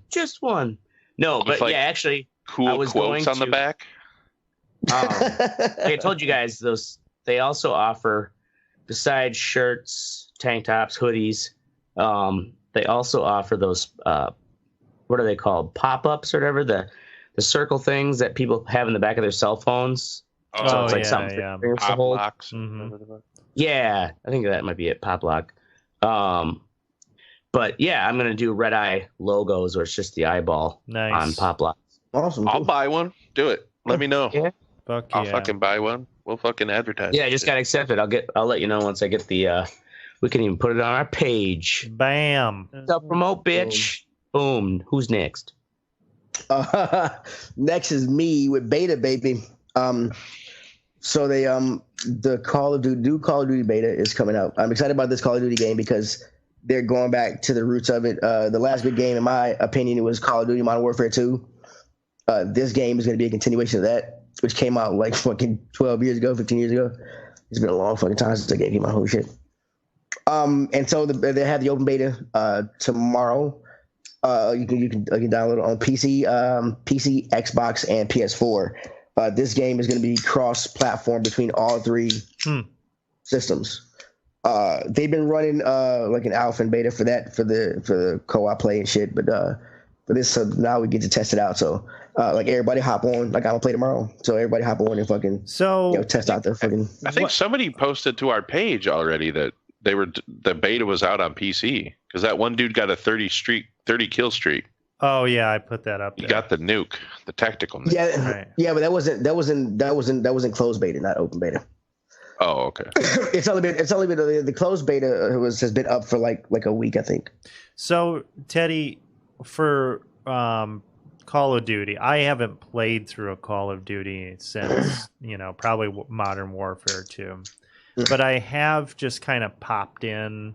I think I played. I got like Infinite Warfare for like $10, and I played it for maybe a couple hours, and it was okay. It was all right. But why do you? And I guess that's common that I hear like, oh yeah, that was the last good one. Like, why was that good compared to what they were pumping out after that? Or what was the difference? What for me, I know it's a video game, and Mrs. goes, "It's a fucking video game." But it was more rooted in reality and what I feel like skill to do. I mean, like it's like the quick scoping in the game is retarded. Mm-hmm. There's no way you can click on the sniper scope, just flick it, and then pull the trigger and somebody you get somebody to headshot every time. Right. It's just the things you're doing now. They got one of the Call of Duty you can run on walls and shit. Mm-hmm. It's like you going. Oh yeah. You're wearing mech suits or some shit. It's just not. I mean, I get what they're trying to do, but I'm like this. I feel like this game. Yeah. No, I agree with you on that aspect, Teddy. I'd rather have it more realistic. Than... I mean, yeah, it's more. I mean, it's more. It's I enjoyed playing Call of Duty and I enjoyed playing Battlefield, both because they're first-person shooters and both because they play to their strengths. If you want to fucking be more realistic, you have bullet drop and everything else, and have a huge level, you go on fucking and you play Battlefield. But if you want to just run and gun with your friends and capture the flags, you play Call of Duty. But they both required some kind of skill for that game. And I feel like after Modern Warfare 2, they took a lot of that shit out and made the shit the kids liked it. The little kids and shit were doing. And well now Fortnite. That's what made them the money, though. Right. Yeah, that is what made it the money. But it's also started with losing the money because Call of Duty 4 has not done it. Call of Duty 4 got him the money is what they got him losing the money.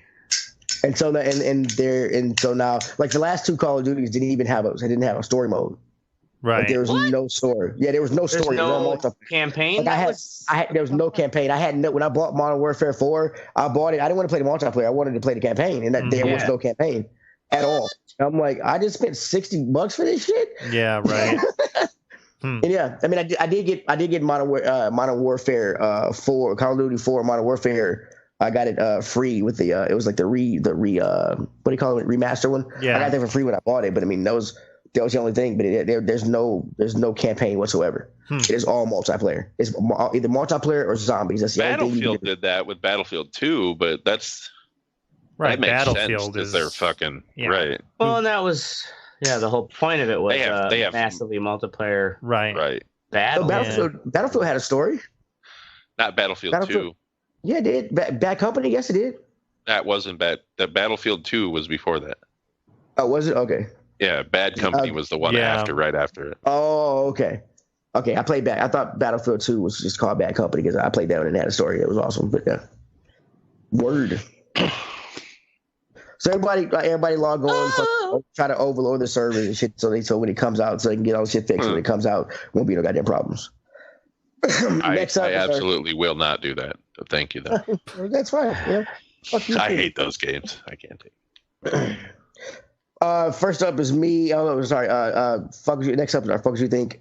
First up was me. And I'm just talking shit about Cam Newton. I don't know if you've seen his last 2 interviews. It's week 1, week 2. This thing out here look like somebody. He looked like somebody's grandma. I sent Oracle a picture and the messenger. Grandma. He looks that picture up. Where is it, in Facebook or what? It's in the Facebook Messenger. Yeah, right. I mean, just look. Give me a second here. A short sleeve, short suit. Executive producer Oracle. I mean, yeah, he looks like Darkwing Duck, like you were saying. It was like they're trying to figure out what Batman villain was like. He looked like. I mean, he looks like somebody's grandma. Like you didn't get those scarves from the men's section, okay? It's just, why you gotta judge, man? Because I just don't judge a man by his scarf. Yeah, that's Darkwing Duck. Yeah, right. Okay, hold on. The hat needs to be a little bigger. Oh, you're using an ad blocker, fucker. Who is? I am. You. Oh my Your God. mom. Jesus Christ. Here. No, it's fine. It's the mushrooms talking. All right. Did you really take mushrooms? You might take mushrooms? Oh, yeah, I did take mushrooms before. I told you this motherfucker always eats drugs. I told you. Shit. Remember when he snorted his medication on air? Yeah, right. Yeah, that was... Dude, this picture looks like somebody photoshopped that shit onto his head. Like, it doesn't even look real. No, it's real. That was him on Sunday. Oh, it's real. That was him on Sunday. Oh, damn, look, dude. Batman villain is Cam Newton dressed like. I mean, it's a. I mean, it look like here look like somebody's grandma, man. It ain't. It was just. I understand. All he needs is a big old brooch. I get that. I get that people that much money want to wear shit like that. But do y'all remember the baseball player who fucking wore a diamond necklace to the game and he ended up getting the guy was gonna tag him out, but he caught his chain and fucking diamonds went all over the diamond. Oh really? Y'all ever remember that? No. Diamond. No shit. And so he's out there fucking like halting gameplay because he's out there looking for diamonds and shit to pick up his necklace. Fucking broke. Irony. I mean, it's. I mean, I get that y'all want to. I get that y'all want to do this shit, and he can do it. I'm just talking shit and being a hater, so just life choices. No, bro. You're right. This is ridiculous. He could look better than that. I mean, he looks fucking terrible. Right. Haterade. Next up is ashtray whistleblower complaint about President Trump involves Ukraine. Yeah, have you guys heard this news story that's like, there's a bunch of, it's one of those, another goddamn story where it's a bunch of commotion. Oh. No one can really know what the commotion's about because they can't divulge that. But essentially what leaks of this anyway that are coming out is it puts it, where am I at here? They were, basically the Trump campaign with Rudy Giuliani was, coercing with the Ukrainian government to try to, basically, I guess, make Paul Manafort look better than he is. You know, like try to fucking prop him up. Oh, he's an outstanding citizen. Yeah. He put all that stuff to the children's orphanage. See? And then they're also, where the fuck was it? Okay. They're going after, or the other part was they wanted to target Joe Biden, the son of Joe Biden, who's seeking a Democratic nomination. So it's like, the fuck. I guess we don't know yet what it's about because it's like, sworn to secrecy. And I just hate the fact that, like, I guess just the way our 24-hour news cycle works is that it's just a bunch of smoke. Nobody knows what's fucking burning yet.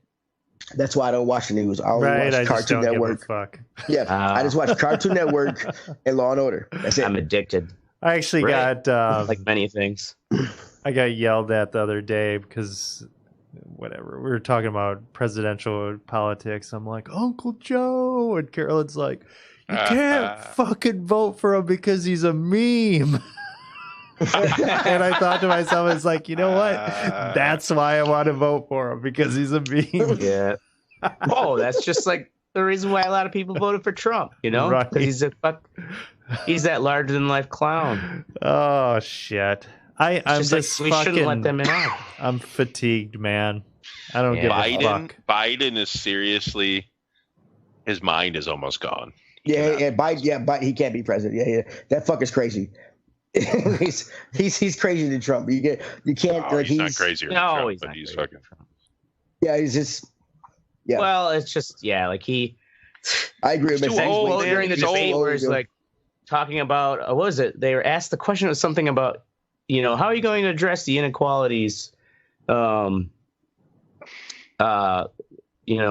racial inequalities, and he's like, oh well, we need to teach these parents how to, you got to turn on the gramophone, the record player. No, he said TV, and then he changed it to record player. Record player, yeah. And then he almost said gramophone. What the fuck? Yeah. Yeah, it's just like, you got to turn off the TV or the record player or like and then he stopped, and then he changed the subject kind of. Is he going back and to past lives or something? That fucking retarded. He's old. He's old, man. He's almost 80 years old. Yeah. God damn it. I mean, I'm sorry. We have viable candidates. Right. Well, yeah, that's true. It's a shame. It doesn't always have to be an old white guy. Put him down. Put him down. Run, in 2008. Or, I mean, not 2008. 2016. Cool. When Trump got it. You would have won. Yeah. Awesome. Anyway, up next is Oracle with Thy Cursed Shirt. Thy Cursed Shirt. So I cannot own a white or nearly white shirt. Because they Why not? always get dinged. Against your religion? Yes, it's against my religion. And every time, so I had this light yellow shirt, which was a bit of a risk, but it worked out. Okay. So I had this shirt. Things were going well. I'd make sure that I would take it off when I was eating greasy, like you do. greasy foods. I would make sure I took care of it, and I put it into the wash, and I take it out, and it is just covered with fucking green fucking splotches and stains and shit. Oh no! And it was. Did you put it in with other shit? Or Yeah, what? I You never put it heard in about with other separating your laundry? I don't fucking separate my laundry. Colors, darks, and lights. You don't separate your laundry? No, I boy? don't separate my laundry. Fuck Something that. I don't separate mine either, but I don't buy shit that bleeds. Well, so, I mean, that's your problem right there. That's your problem. that's the problem right there. I haven't had any problems with any of my other shit, but man, that shirt was fucked up. Yeah, And I was just because like, oh It shit. shouldn't have been put in with all that other shit, you dumbass. I don't have So any you other literally light just shit. put whites in with fucking colors? Oh yeah, I put it all together. I know that sounds super racist. I only phrasing, do that for but- socks. Like, I usually will do loads of like socks, underwear, towels from the bathroom. Yeah. Like where it doesn't matter if that gets dingy I or don't not. know. I but thought we were beyond that. It's 2019.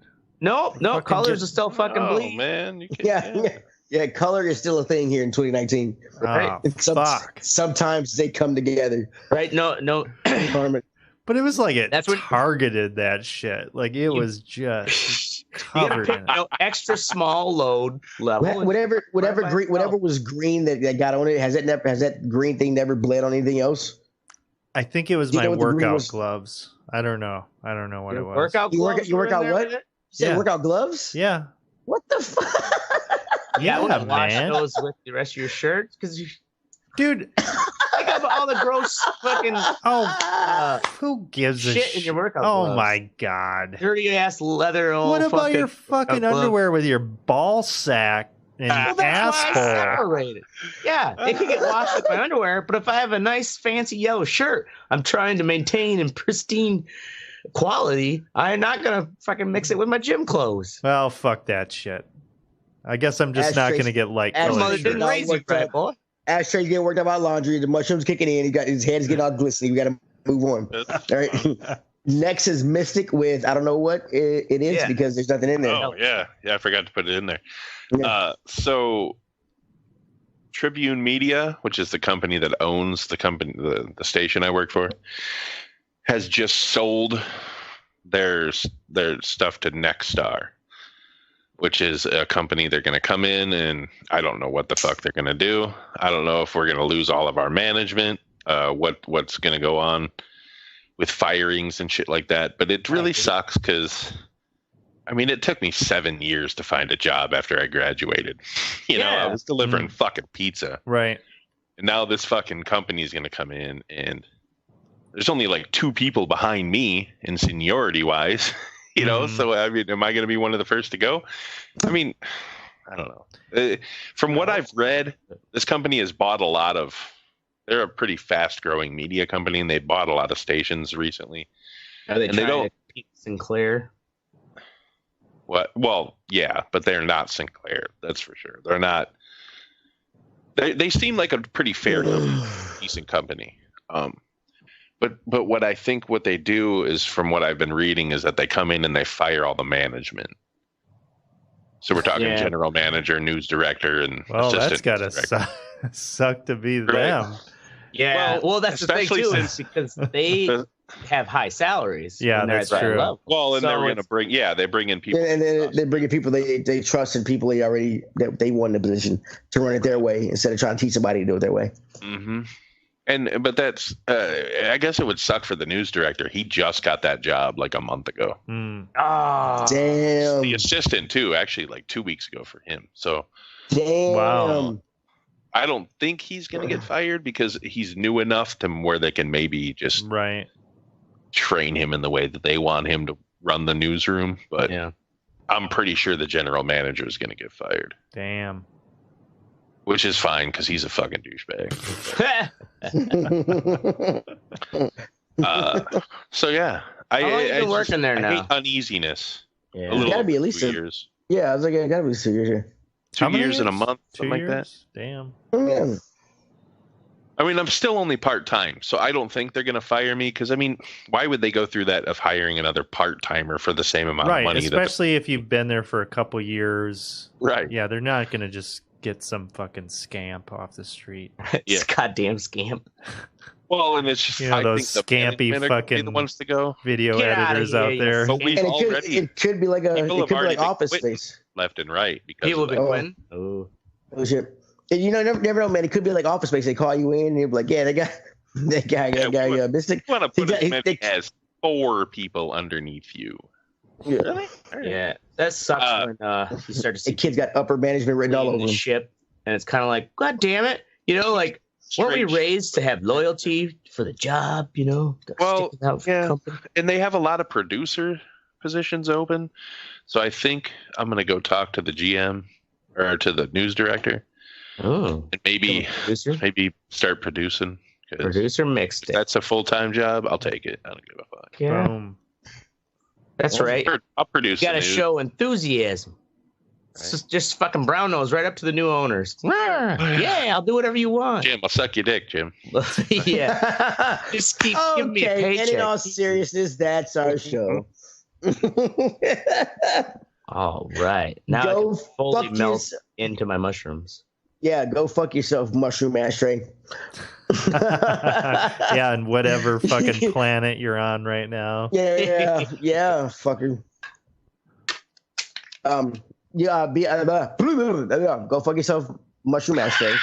I said that. Just want to make sure we got it right there. I forgot to put the other shit in here. This is a great fucking outro. We're professionals. It is a great outro because Teddy's doing it. You goddamn right. See, I keep flowing through the bullshit. See, I keep flowing through the bullshit. You call this flowing, dude? Yeah, I'm flowing. Fucking flowing, bro. Or like rolling down the hill. Right? Like Chris Farley rolling down the hill. Let me finish.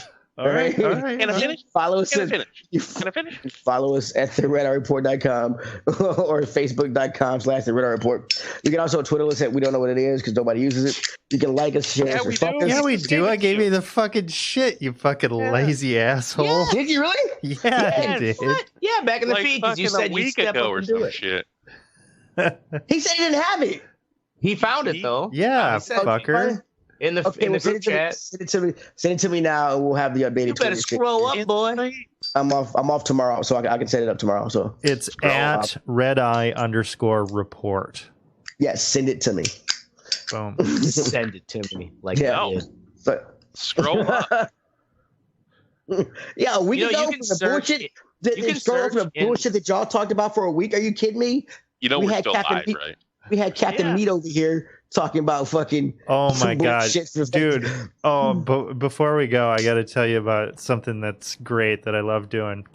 So we have this Facebook fucking message feed that we've been talking on for like I don't know, at least 5 years. We need to put that shit. Yeah, we need to put that shit on Twitter. But it's so fucking great because when I'm driving, I have like a hands-free thing in my car. And I can, when it gets a message on Messenger, I can tell it to read the messages to me, and it reads the whole fucking thing. It is fucking amazing because it's just like this monotone fucking woman, robot's voice. This is through Facebook Messenger. Saying some of the shit we've said. It's fucking hilarious. I want to do that. Oh my god, we can make a 6-season TV show out of that shit. We could. I'm telling you, the shit we talk about is so interesting, weird, and fucked up that you all would be amazed. Your tiny little minds would fucking corrode away. Yeah, you don't even need mushrooms. We talk about. Yeah, but that look on your face terrifies me. Anyway, that's our show. Blah blah blah. I'm Teddy. I'm Oracle. This is Ashtray. And I'm Mystic. Yeah. Are you? You sounded. Is that a question? Who put the question mark on the teleprompter again? Producer Mystic did. And this is the Red Eye Report. Boom. Well, you didn't tell me what the fucking subject was, so you ain't knowing what my sexy is. That's fine. That? No, I got it right here. Oh, you don't know what the subject is? No. What is it? So you weren't listening. I wasn't here. Hard. All right, no, this will be even better. Yes, all right, ladies and gentlemen, doing it live. We're doing it fucking live with an ashtray topic, no doubt. Yep, ashtray. All right, this week in the Red Eye Report, we're talking about a common pain in the ass. Pain in the ass that everyone has, but only about 50% of the population has to pay for. No, we're not talking about taxes. We're talking about hemorrhoids. We're jumping the shark with another shark. Yeah, he paused to wait for your reaction too. That's the funny thing about it. And you didn't come in fast enough. You could see the disappointment in his eyes. Yeah, and that was awesome. That's my favorite part of the show because he wanted you to be like, God damn it, fucking hemorrhoids, and you didn't do it quick enough. And the hurt in his eyes. Oh, I'm gonna leave. Priceless. All right, first we have Mystic, who through the marvels of modern science no longer worries about butt trouble like hemorrhoids. When installing his Robocop foot, they upgraded the surgery to add a shop-vac colon. He even sprung for the 100-foot extension cord. Wow, super funny. And then we have Oracle. Oracle is the next butt berry on the red-eyed tree. This week, he had no butt trouble, but instead he got sick on a plane and thought he was going to die. All because he was scuba diving just a day before he flew up to 30,000 feet in elevation. He would have died of the bends, but he was saved by Spirit Airlines seats, which only reclined 5 degrees. Fucking Spirit Airlines isn't saving shit. Did you guys hear about that bat? No. That got loose on a Spirit Airlines flight? Really? Yeah, they found a live bat like halfway through the flight. They couldn't really do anything about it. No, a live bat. That's funny. They're all blind, Ashtray. All right. Next, we have Teddy. And, buddy, as a fellow butt lover, I advise you to cover your eyes and plug your ears in this episode. And I'm Ashtray, the host who asked aloud, how can we talk about something even more absurd than plumbing? And then the inspiration came to me. Hemorrhoids, inspired by a true story. Inspired by a true story, because this weekend I got my first hemorrhoid, and I'm sharing pictures with the Red Eye Report. Oh, are you? Man. No, are you really sharing pictures? No, fuck no. No, I couldn't share. Seriously, I couldn't share pictures without burning your eyes out and leaving hemorrhoid. Yeah, because it is like a hemorrhoid. Hemorrhoid. Yeah, I on Sunday got that like itchy feeling like, oh, Craig, you didn't wipe right. You know, it's like wiping again. You're like, nope, no poop on the toilet paper. Like, why my butt hurt? And the next morning in the shower, I'm like, oh, God damn, it still hurts. And so you do a thing, the only way to see where the sun don't shine, you know, put a mirror on like the toilet seat and try to bend over and figure out what's going on. And oh my God. Yep. I got a hemorrhoid. This is So I then learned about hemorrhoids. So what is a hemorrhoid? What I found out, I didn't know, but we all have hemorrhoids. Do we? Yeah, we all have hemorrhoids, but as long as you eat fiber and take care of your shit, it's not a problem. Well, the thing is, what the hemorrhoids are, they're also known as piles. They're vascular structures around your sphincter. There's internal ones up around your top of your O-ring, and then there's external ones at the bottom of your O-ring. And they're actually used like O-ring. They're what plug your butt. Basically, that's what keeps your butt, like when you got diarrhea and you're like, oh, Nelly, clenching down, like that's what keeps you watertight is your hemorrhoids, because they're like this cushiony venous material. And so we don't think about them.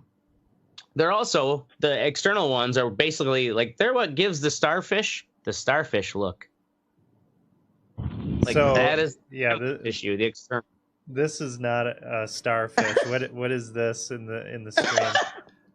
Oh my God! Is this from the Wikipedia? Yes. Oh my God! That looks fucking painful. What is we only talk about. I can't see it yet. Is it in the stream? That looks like an uncooked raspberry tart. Oh my God! I'm missing the. Jesus Christ. Right. Dude, I can't look at that. That's so gross. So yeah, basically what it is the it's that venous tissue. It's the same thing as a varicose vein. Okay. And there's two different types. We've got, well, here's some statistics on the, so 50 to 60% of people will have hemorrhoid issues at some point in their life. Happens to males and females equally. Usually ages 45 to 65. This just goes to show that Ashtray going to die young. He's already getting his hemorrhoids off the bucket list.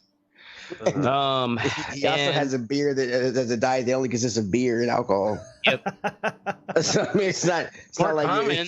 They're more common among the wealthy, so I'm glad I got that going for me. What do you mean they're more common? Common among the wealthy? Apparently, statistically. Is that because they're more tight asses? I don't get it. Why are they? Or they think it's like I think too when they say wealthy, they also are people who aren't working out in laborious jobs. Is Ashley's voice off from what he's speaking? Can you guys see that? If you're watching the feed on the Facebook, I'm not watching the feed. I'm watching my television. Am I running? Whatever. Yeah, it's a little off. Yeah, you're good. No, it doesn't matter. So anyway, it doesn't matter. He's a little off. It matches. And also, I didn't know this. Is it because wealthy people? Hold on. Isn't it because you sit longer? The more you sit, the more you sit. Hemorrhoids will get.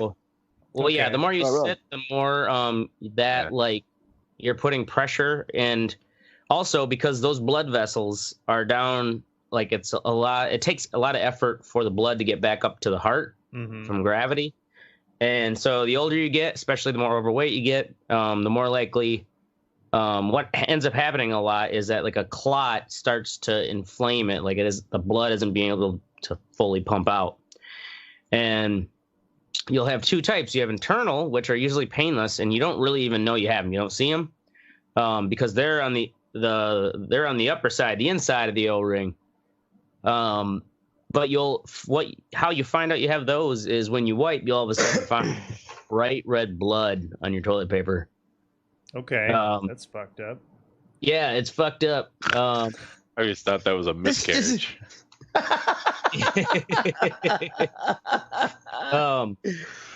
Yeah, that's also it's why pregnant women have that a lot, because they got a whole extra baby and 40 pounds of weight, and everything's pushing down,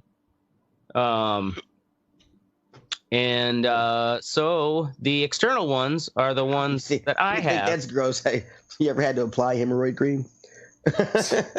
Yeah, today I did. Today I'm into somebody else, man. That's what's gross. Oh yeah, to apply it on someone else, that would be. Think of how many doctors have to get back there and. Right? Yep. That's your basic hemorrhoid. Yeah, first time I saw have you guys ever had a prostate exam? Yes. I don't know if I have. Oh, it's you would know if you had a prostate. Yeah, no. Yeah, this is not something that you. This is not something. I don't think I have this. Did I really? Was it the summer of '78 when I was with the boys? I don't remember. You would remember this shit, okay? You would remember having a prostate exam. You remember him sticking a couple fingers up your asshole.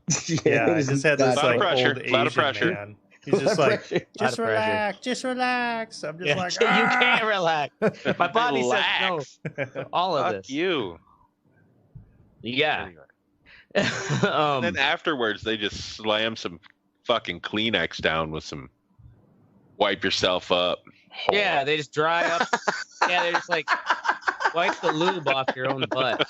Yeah. Basically, you got state sanctioned, assault. Yeah, fucking poor little starfish. Fucking didn't have to buy me dinner first or anything. So yeah, I think I blame mine on because haven't had any big epic poops lately, but I did. Should blame it on yourself. No, I'm blaming it on the lawnmower that I was fucking dealing with all day. It's the only exertion, real exertion. You talking about hemorrhoids? That's why you have the hemorrhoids? I'm blaming it on the lawnmower. Was it a riding lawnmower? Dude, this is a built-up type of shit. This just doesn't happen overnight. Yeah, I mean, they don't just pop out because you fucking strain too hard with taking shit. Yeah, this is a built-up. No, you gotta, dumbass. That is one of the things that causes hemorrhoids. Yes, that's one of the causes is that they just pop out when you strain too hard in your abdominal cavity. Yeah, not just like, you're lacking fiber. Right, but that's not what happened to you. This is a built-up. This is a built-up shit. Hey, I'm glad you've been inspecting my colon. It's got the old soul fucking. You know me. I got that old man. Like I'm 25 years older than I really am. Yeah. So yeah, but you do cocaine like a 17-year-old. What's that? But you do cocaine like a 17-year-old. Because I'm old and I know my heart doesn't have that 7. Anyways, fuck you. I don't know. Cocaine is. So what they do is, usually what happens is they go away within 7-10 days. They say, I hope. So this is day 2? No, this is day. So it was like Sunday nights. Was when I was itchy, and it was like Monday when I'm like, that looks like a goddamn hemorrhoid. So since Monday, when I started like putting, got the preparation H, and I got the Tux White 7, and I even like I went back and got the preparation H, which is lidocaine, because I'm like, it's super expensive. It's like $25 a tube, but you could tell lidocaine, that helps. Numbs it, so it just numbs your. Well, it just helps numbing it. Basically, what you have to do is, because think of it like a varicose vein that's thrombose is what they call it when it flares up like that. It's stretching the skin out, and that skin around your butthole is very sensitive. So you keep it coated with stuff like petroleum jelly, and then you use astringents that help try to reduce the swelling of the veins. And then the lidocaine actually just helps numb the pain that's already there, because that would drive me nuts. Oh yes, do you have a total wet ass all the time? Because I can't stand. I can't stand moist asshole. That's like one of the. I agree with Mystic. It is like a horrible. Like I just want to I just want to wipe the sweat off my ass crack. Yeah, please. that's Just what let I me mean. stop for a second and wipe my ass crack. That shit is annoying. So I get you there. I would take back that cyst I had that was by my butt, because it wasn't on my butt. It was in the region, but it was, like, you're right. Like I didn't have to have a. Dude, are you sitting on one of those red donuts? I tried to find one. Went to Walgreens, didn't have any. What? Went to Walmart. I am so Walmart didn't have one there either. It's just like 50% of the population. They say on average 14 to 20% of the 14 to 20% of the population is dealing with them at present time. Wow. Because you ate no broccoli in a while. Or it's just like I was reading this this one link about after the pregnant women, which is actually pretty funny. One of these female writers basically talking about how hemorrhoids during pregnancy are the thing that like no one tells you about till you get one, and they're like, oh yeah, that happens. And she's like, since I've had them, now they always have. It's like you never know when it's just gonna like all of a sudden happen again, and all of a sudden you're scaring me. I know, right? Well, she writes this. She's like, this. Every single time you get one, you go through this checklist. 1, did I just get my period? 2, out of my ass? 3, no. 4, it's not my period. 5, it's definitely coming from my anus. 6, oh my God, I'm bleeding out of my asshole. 7, this could mean there's only one possible explanation. 8, 9, it has to be. 10, butthole cancer. And so like multiple times she thinks like, I've got butthole cancer. And then so they're like, nope, it's just your hemorrhoids again, and it's just going to keep coming that way. And she's just like, I just got to live with it. Yeah, fucking getting old sucks. So how often is this going to flare up on me? At least I don't know. Never had one. What I'm reading, they say like these external ones, if you don't treat them, they'll start to scab and like bleed. Jesus. And then you get skin tags in those areas because it's like, the flesh was damaged. And they form out of the scar tissue. So luckily, Ashtray got no bleeding anus. Well, it's just very irritable and bulging. And I'm trying to keep it that way. Not until Bob gets there. Well, at least ask Bob to bring you some fucking green vegetables. Some green beans or something. So if all those don't work, a green vegetable. They have what they call rubber. Let's see here. God, my contacts are getting all blurry. It is let's see here, rubber band ligation. Basically, they go up and they slip a little band around it, just like they used to have the calves on the farm. Oh, just cut the circulation off till it dies. And then it just falls off. That has about a then you that take has like a a little fairly high success rate. But it doesn't mean, because it's this whole region, there's like 3 different masses, top and bottom, of the sphincter that can get irritable. If it gets the real worst will be if they have to actually go in. If cauterization even fails, that's the last resort for Oracle's face are great. Oracle's face is just like, dude. I think we should take a vote on whether to let people pick their own topics from now on. So it's like you're sitting in a waiting room of the fucking VA hospital and having to listen to this fucking Vietnam vet tell me about his goiter. Hemorrhoids and how he never knew he'd have to deal with it. God damn.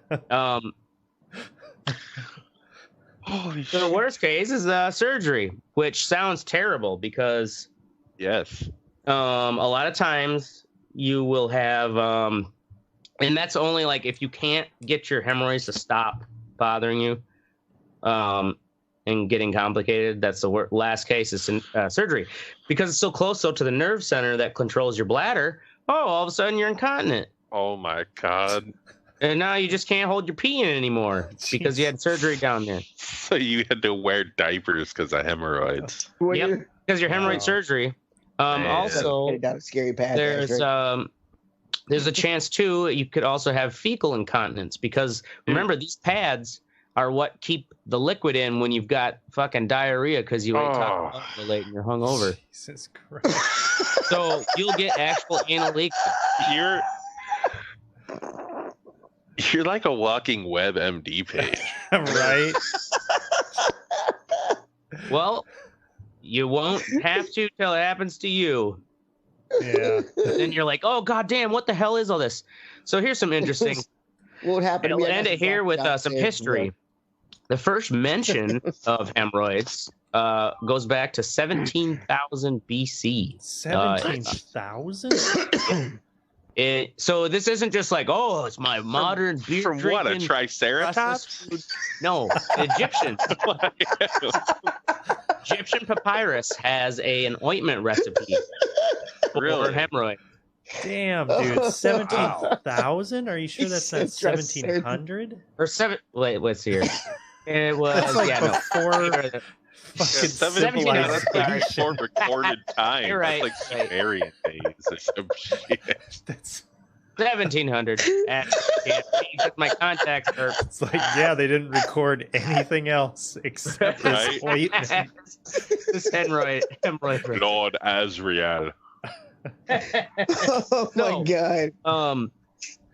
Then 460 BC, the Hippocratic corpus, Hippocrates, and then his Hippocratic oath, he had a whole treatment which was similar to the rubber band ligation treatment we use today, where the hemorrhoids. He said, in a manner you may treat by transfixing them with a needle and tying them with very thick and woolen thread for application, and do not foment until they drop off. As always, leave one behind, and when the patient recovers, let him be put on a course of hellebore, which was an herb. Like, they literally would tie him off back then, before Jesus was even around. Why didn't Jesus fix this problem? Thank you, Jesus. Yeah. So then there's some famous cases they even had note of. Hall of Fame baseball player George Brett was removed from a game in the 1980 World Series due to hemorrhoidal pain. Damn. After undergoing, huh? I do remember somebody saying that years ago. I didn't believe like him. a weird fact. I bet he never fucking lived that one down. Yeah. They were like, hemorrhoids took this picture out in the fuck. I was like, shut the fuck up. They didn't. After undergoing minor surgery, Brett returned to play the next game, quipping, "My problems are behind me now." He then went further surgery, blah, blah, blah. This is actually funny story. Conservative political commentator Glenn Beck underwent surgery for hemorrhoids, but subsequently describing his unpleasant experience in a YouTube video, which he has this, there's this ABC article where he was like, I had the best doctors. And then it's like, I wasn't reacting well to the cocktail. And when I came back in to the emergency room and I was full-fledged suicidal. And if they just would have come in that room, if they would have gave me a handgun, I would have ended it all right there. And it's like he's having this complete total mental breakdown, basically because he's in hemorrhoid pain. And he went to the hospital and he felt, he said, we got to the ER, there was such a lack of compassion. I've never seen anything like it. Tanya carried his husband and held him up as they waited. Beck said 2 nurses briefly came out and spoke to the couple, then exchanged triage nurse greeted the 2. Beck said, he never made eye contact with me. Finally, another nurse noticed Tanya carrying her spouse and rushed over and asked them whether they needed help. I started to cry, not because I needed help, but because somebody with compassion finally from my wife, Beck said. Yes. And so he's basically going through this whole, like, there's nobody with compassion for me with my hemorrhoid pain. And my wife is holding me up. I'm so in pain. What a fucking bitch. I know, right?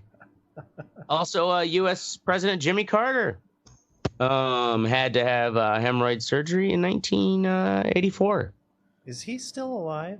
He damn well is. Yeah. He's still making houses and shit. Christ. You bastard. Yeah. I bet you. He that man is going to give Jesus a run for his money. Probably got that secret government surgery. Scoozy. Yeah, it's called alien infestation. And then some cricket players who we don't give a shit about had hemorrhoids. Cricket players. Nice. All right. All right. We're going to move on now. Thanks for letting me jump the shark to make a more infamous episode than plumbing. We're going to move to Teddy's What's Sexy? Steph gets schooled. So Steph Curry, I was playing basketball with these little kids. A 7-foot high schooler crossed up Steph Curry, made him look foolish with a cool little behind the back. I'm not a fan of Steph Curry, and I'm not a fan. I don't have a valid reason. It's just that I've been drinking Haterade, and I'm just tired of seeing the motherfucker win. So it's not. So this was a. I mean, it's not a valid reason. I mean, I'm pretty sure he's a nice guy, but you know, yeah, I just thought it was funny to see him fucking just get fucking. I put the video up there from Yahoo Sports. Yeah, I played it. I mean, okay, good move by the kid, but it's just like one move. Yeah. You know. Yeah. Good move by the kid, but does he have 3 rings? Oh. Yeah, but just think of the high this kid's on. I mean, just think of the high this kid's Steph on. Curry's also 30 years old. This kid's fucking 16. Yeah, I'm like, it was one point the kid scored on him. I mean, I'm pretty sure Steph Curry came down, dunked on the kid, and put his balls on his face. Probably didn't dunk on him, just fucking shot that shit from the outside all day long. The kid didn't know what the fuck to do. And so I just thought it was a happy little moment for the kid, and it's fun to see him get scored. That is a happy little moment. Yeah. Wait till he's in the NBA. Bitch gets fucking taken down. Gets put on the ground, and you don't come home. Cry, baby. That'll teach him. Okay. All right, moving Great along. Santini reference. Nobody got it? Nope. Fuck all you all. Yep. We've been fucked. Moving on to Mystic football season. We've been fucked. So anyway, football's back, baby. First preseason games were tonight. Oh, yeah. Gangsta. Not that I care about preseason, but that my means dad that was at the Packers game tonight. I don't care about preseason games, but it's 4 weeks now until the start of the regular season. So that's summer's ending. You know what I was thinking? Football out of any sport is like a spectacle.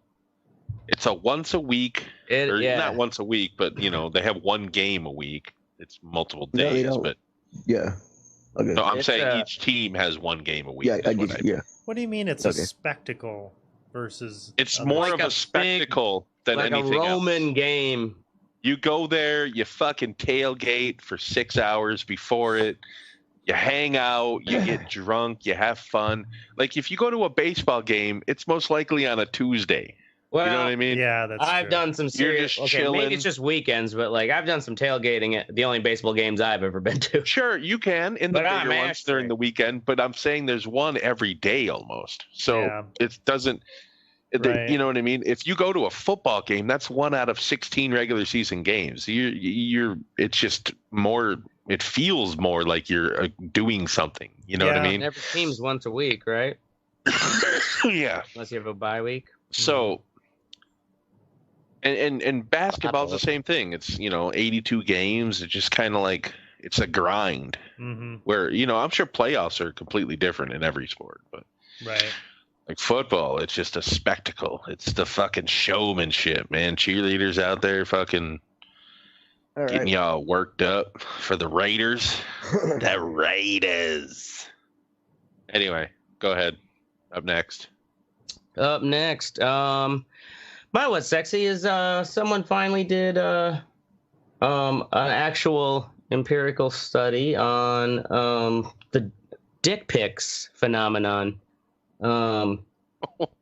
Because it's like been prevalent long enough that like I can't believe a sociologist or whatever field that would fall under like hasn't been tried to figure out like why do people send dick pics and why is it still continue? And apparently the average was something like, I didn't even get to read the whole article because I picked it right on the fly, but it was like 48% of, nearly 48% of men who were surveyed admitted to have sending an unsolicited dick pic. Majority of dick pic senders were white, married, or in a serious relationship. Wow.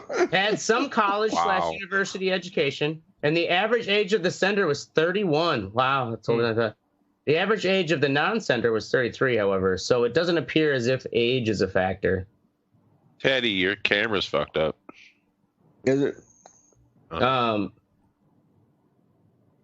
So they basically, in a nutshell, they say men who reported having sent unsolicited dick pics showed higher levels of narcissism relative to men who had never sent such images. They also demonstrated higher levels of hostile, overtly negative views of women and benevolent. I'm going to call and come back. Right back. Oh, sexism. Basically, it sounds like they're assholes. They're in the incel spectrum, or just assholes. Yeah, and it may I just think it's about damn time because obviously the dick pic has been in the nomenclature for what, 10 years? Mm-hmm. Since we've been able to send pictures over our text messages. Remember Brett Favre? Oh, well, nobody forgets. Want to see my penis? Yeah, exactly. Yeah. It's like those kind of story. Like it's a common thing. We should all know by now that it's the dumbest thing ever. But no, apparently 48% of men still think it'll do something. What if the first text message ever recorded was a dick pic? Like they're sitting down at Samsung headquarters or whatever. Right, yeah. It's like, all right, yes. 1985. Okay, the transmission is working successfully.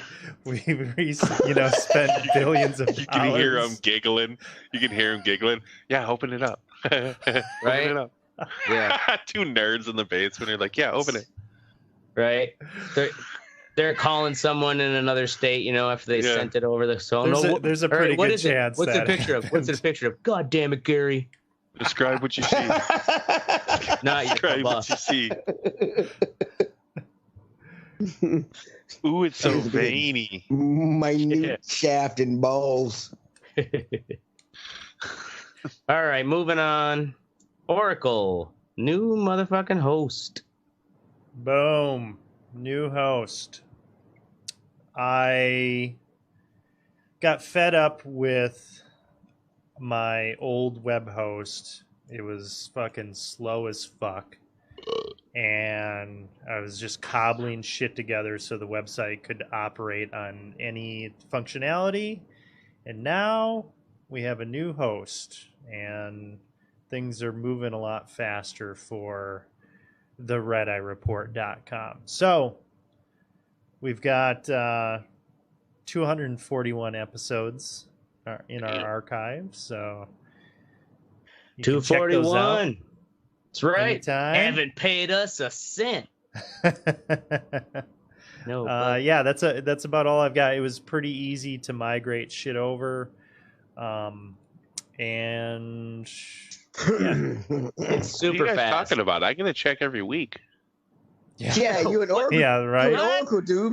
Yeah, him and Oracle, dude. How you think you got that goddamn green screen, bro? You got that green screen. You ain't even putting 2 and 2 together. I just spent Here mine I've on been cocaine. making murals. A lot of cocaine. I mean, yeah, you know what I'm saying? Put 2 and 2 together, bro. Thought you was quicker than that ashtray. That's what I'll blame the. You guys can't see it, but I'm wearing cocaine. gold chains. That's what gave me the hemorrhoid. Gold chains. All right. No, you not. You spent your money on insulin. Moving on now to What You Think time. First off, we've got Mystic with Tool. All right, so they're by far my favorite band ever. Tool. Forever. But that new song that they came out with. Okay, so every Tool album has a different production, like quality to it. I don't know if they have different producers. Sometimes also different group of musicians too, right? No, they're all the same. Well, they've had same members. First 2 albums were a different bass player, but other than that, it's the same. I'm thinking guys. more like Nails.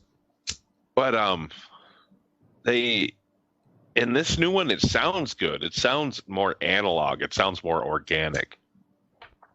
But it also sounds like the last 2 albums, and that bothers me because Tool has evolved so much, and to bring out new music for the first time in 13 years and to just have it sound the same it doesn't sound like it, especially when their side projects are so unique. That's true. It's not like they're stuck in that range. True. Yeah, they have so many different side projects that sound. I mean, Perfect Circle sounds nothing like Tool, or fucking what's that other band that he fucking has that was really popular? I forgot. Or fucking Pygmy Love Circus, Danny Carey's other band. They're like punk, you know what I mean? And to have Tool just be the same formulaic. We're gonna play 5/8 timing. Metal musicians don't play 5/8 timing. Well, yeah, you do. Do it. You've done it for the past 20 years. You know, you do it well. Sounds good. Just doesn't sound like new music, and that frustrates me. I haven't listened to it yet. Also, though, it is cool that the first single they came out with is a 10-minute fucking song. Yeah. It's such a Tool thing to do. Yeah.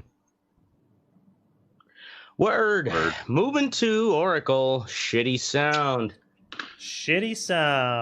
Speaking of shit ass sound, went out to Worcester, Mass this past I don't know, Friday or Saturday, I think it was, and saw the Claypool Lennon Delirium live, and they were phenomenal. They were outstanding, but the sound was fucking shit. Like, I'm standing there and I'm like, I'm just thinking to myself, I was like, okay, am I just being picky about this because I listen to these guys a lot, so I have expectations of studio quality. But for one, like, they have a lot of keyboard stuff in there. The keyboard was barely turned on where you could, turned up to the point where you could hear it. And Les Claypool's fucking mic wasn't up nearly loud enough.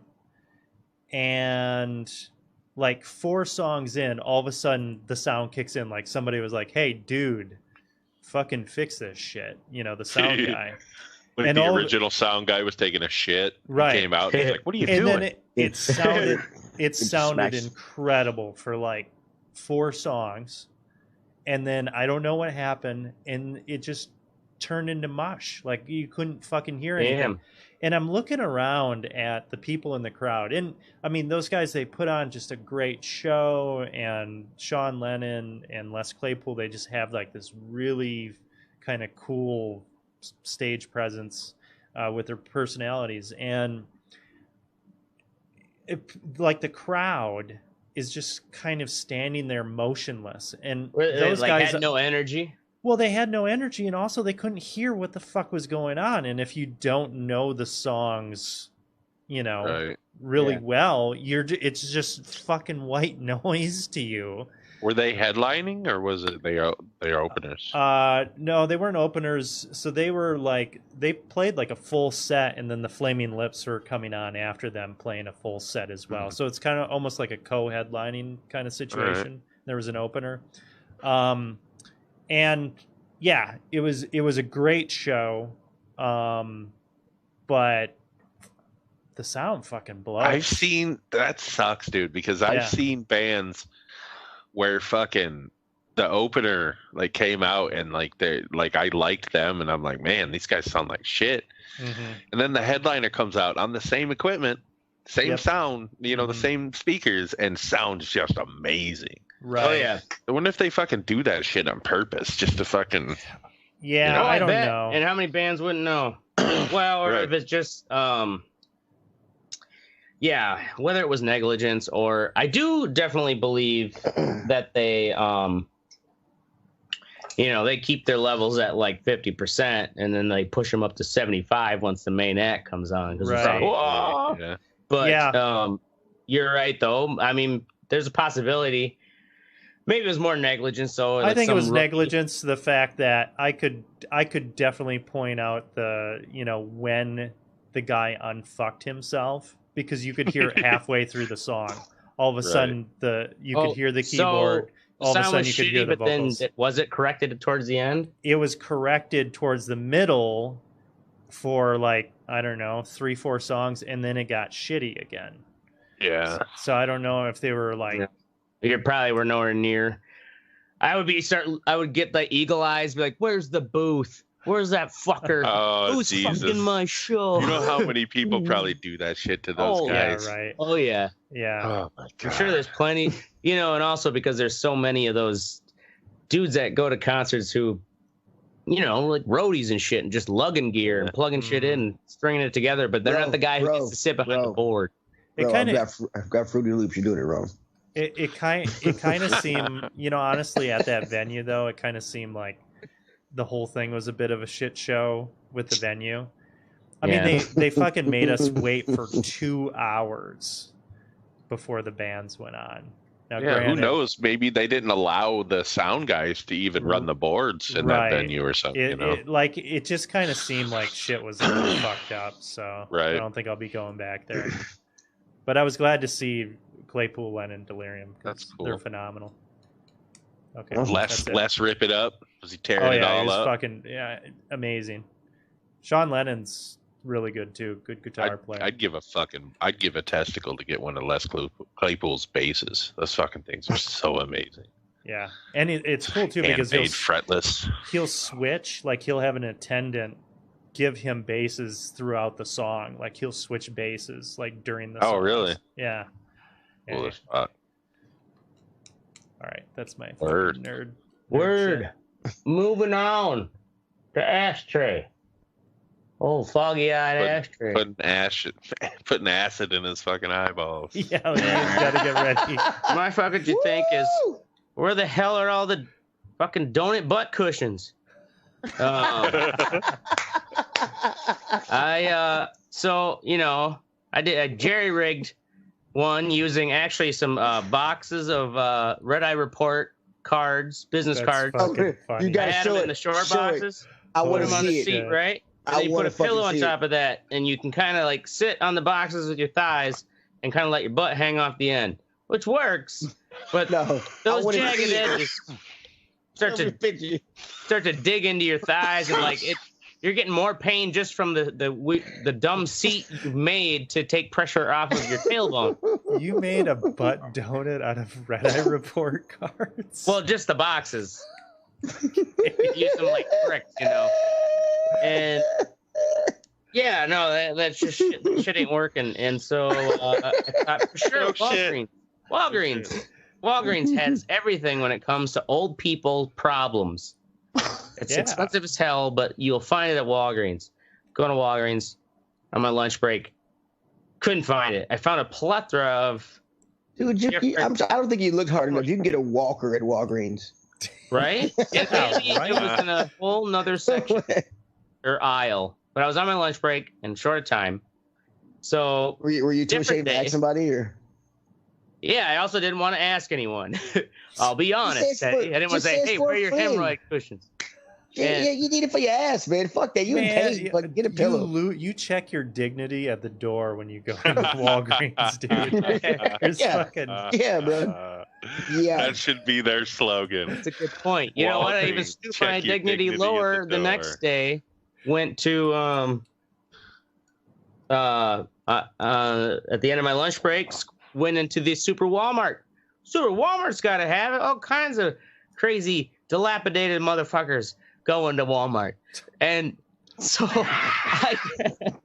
I'm looking around trying within like 5 minutes to look at the pharmacy. And like I look all near the hemorrhoids creams and the wipes and suppositories, nothing.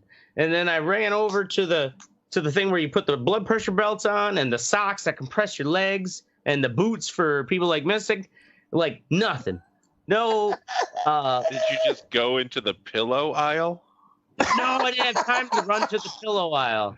So I just left. You had time to go to 4 stores, but you didn't have time to go to 4 stores. No. Ask somebody. Two separate days. One day I went to Walgreens, and the other day I swung into the Walmart, thinking the Super Walmart would have all of the old people things. But I'm calling it the and they Walmart. probably do have it somewhere, but it wasn't where I needed it to be, which is right by the preparation H. God damn it, dude! You give me your address. I'm gonna Amazon Prime you a fucking hemorrhoid pillow right now. Totally, I would take it from you because then it won't come up on my. I don't want to be bombarded with my fucking ad campaign of like other buyers bought this, and then here's your advertisements for Preparation H. It's like Jesus Christ. As soon as you search one dumb thing, dude, it can be there. It can be there Saturday. On the internet now. It's all they advertise to you. You gotta another price getting home. Think of what our poor that's how they bait our grandparents, is because they're just like, well, yes, look at all the problems I've been looking for. The solutions are coming to me right over here on the side of the webpage. Right. Click. Credit card? Well, yes, let me get out of my chair. It's hard to with my hemorrhoids. Oh my God. Jesus. So, anyway, message me your fucking address. $10, you could pick it up from Walmart. It's 2.4 miles away from me. Then Health, $9.92. I could pick it up right now. Oh, that'd be great. So they bring that shit out for you? Yeah, probably. Yeah, they'll bring it out to you. Yeah, I think you can just pull up now. That's one of the big things. Ashtray. Come on, man. He's just being lazy. I don't feel sorry for him. You gotta learn to use some technology here. I know. I haven't done any of the pickup shopping before. Well, I mean, you could ask somebody, fucking, hey, order that shit. Hey, my grandma's got some problems. Where's the hemorrhoid pillows at? You know what I'm saying? Shit, get you a fucking pillow. While you're walking all fucked up. I mean, then waddle your ass out of Walgreens. I feel like you've had much more embarrassing things than this. I mean, really, right? Walking like you've been riding a horse for fucking 4 days straight. No one talks about hemorrhoids, and so I thought Ashtray. Just been rustling cattle for the past 2 weeks. Yeah, there's a reason nobody talks Brimley about hemorrhoids, dude. Got them hemorrhoids. Hemorrhoid. All right. I'm not taking my diabetes medication. Diabetes. Wiping my hemorrhoids. All right. Moving on to Teddy, the video game scapegoat. Oh, so okay, cool. So, 2 mass shootings, very, very sad. The pussies in Congress have started. Very sad. They're extremely sad that these crazy motherfuckers shot up people. I think we need some kind of gun control. My main problem is these guys. They're not addressing the real problem. They're choosing scapegoats and they're coming after my baby. which is fucking video games, right? They do that all the time. My God. So I mean, right these, was there any link to it? No, there's no link to it. No, it's just this is just something for them to fucking toss out to be like, hey, video games, blah, blah, blah, blah. I mean, I have murdered I've murdered millions virtually. I mean, Oracle has too, all of us have here. I mean, we've murdered towns just for the fuck of it. I know Ashtray does it daily. Mm-hmm. I see video games more as a release of that kind of actions, you know what I'm saying? Instead of dude, it's video games are based in large part in real life. Look at Call of Duty. They're saying Call of Duty causes people to dude, that's based on real weapons. They're not all based on warfare. There's a lot of fucking video games that are not based on real life. But I know what you're saying as far as like with guns is based on a real fucking concept. It isn't the better like argument. It isn't like the real world is any less violent than a fucking video game. It doesn't make any sense. You know what I mean? If anything, the dude was in a porno grind band. Blame Cannibal Corpse. Is that what they called it? Porno grind? Yeah. What is porno grind? That's a genre. If somebody asked me at a wedding, I need to hear some porno grind. Fuck, I would be at a loss. There's a genre of music called porno grind? Yes. And I'm black. I don't know this shit. Yes. Okay, yes, good. Teddy. This is our Teddy learns another. I mean, really, Teddy, this is like the more you know type. I learn white people shit on this shit all the time. You got to explain to me what porno grind is. I don't grind. Know. What is porno? It's grind metal with pornography. All right, I got to based lyrics. Let me bring up some fucking porno grind. I've never heard porno grind. I did not know this shit existed. I'm learning white people shit right now. This is education. It also could be called gore grind. Gore grind is more like what Cannibal Corpse is. Yeah. There's gonna be some sick weird ass video. Oh, I'm sure it is. I don't look at that shit. It's fucking... if Mystic don't watch it, I don't want to see it. Fuck it. Dude, I listen to fucking heavy metal, and I can't stand that shit, man. That is fucked up. That's more. Yeah, my thing is the scapegoating of the fucking video games. Yeah, I bought a Cannibal Corpse CD because the cover looked cool when I was a teenager. The fucking music sucked. Yeah.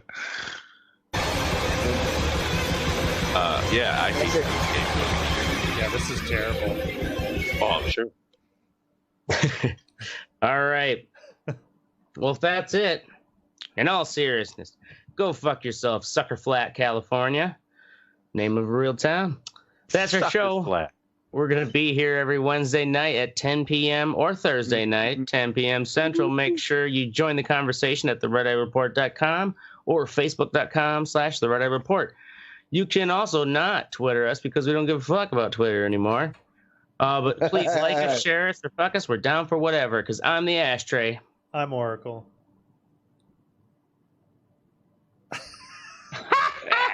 It's a standoff. It's a standoff. I'm Mystic. And I'm Teddy, and I'm a Pokeball trader. Yay. And this is the Red Eye Report.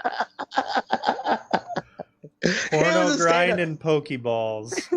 Dude, I was gonna go last and shit. Mystic was like, Mystic surprised me. That's a good song name. Porno grind, Pokeball. Porno grind and Pokeball.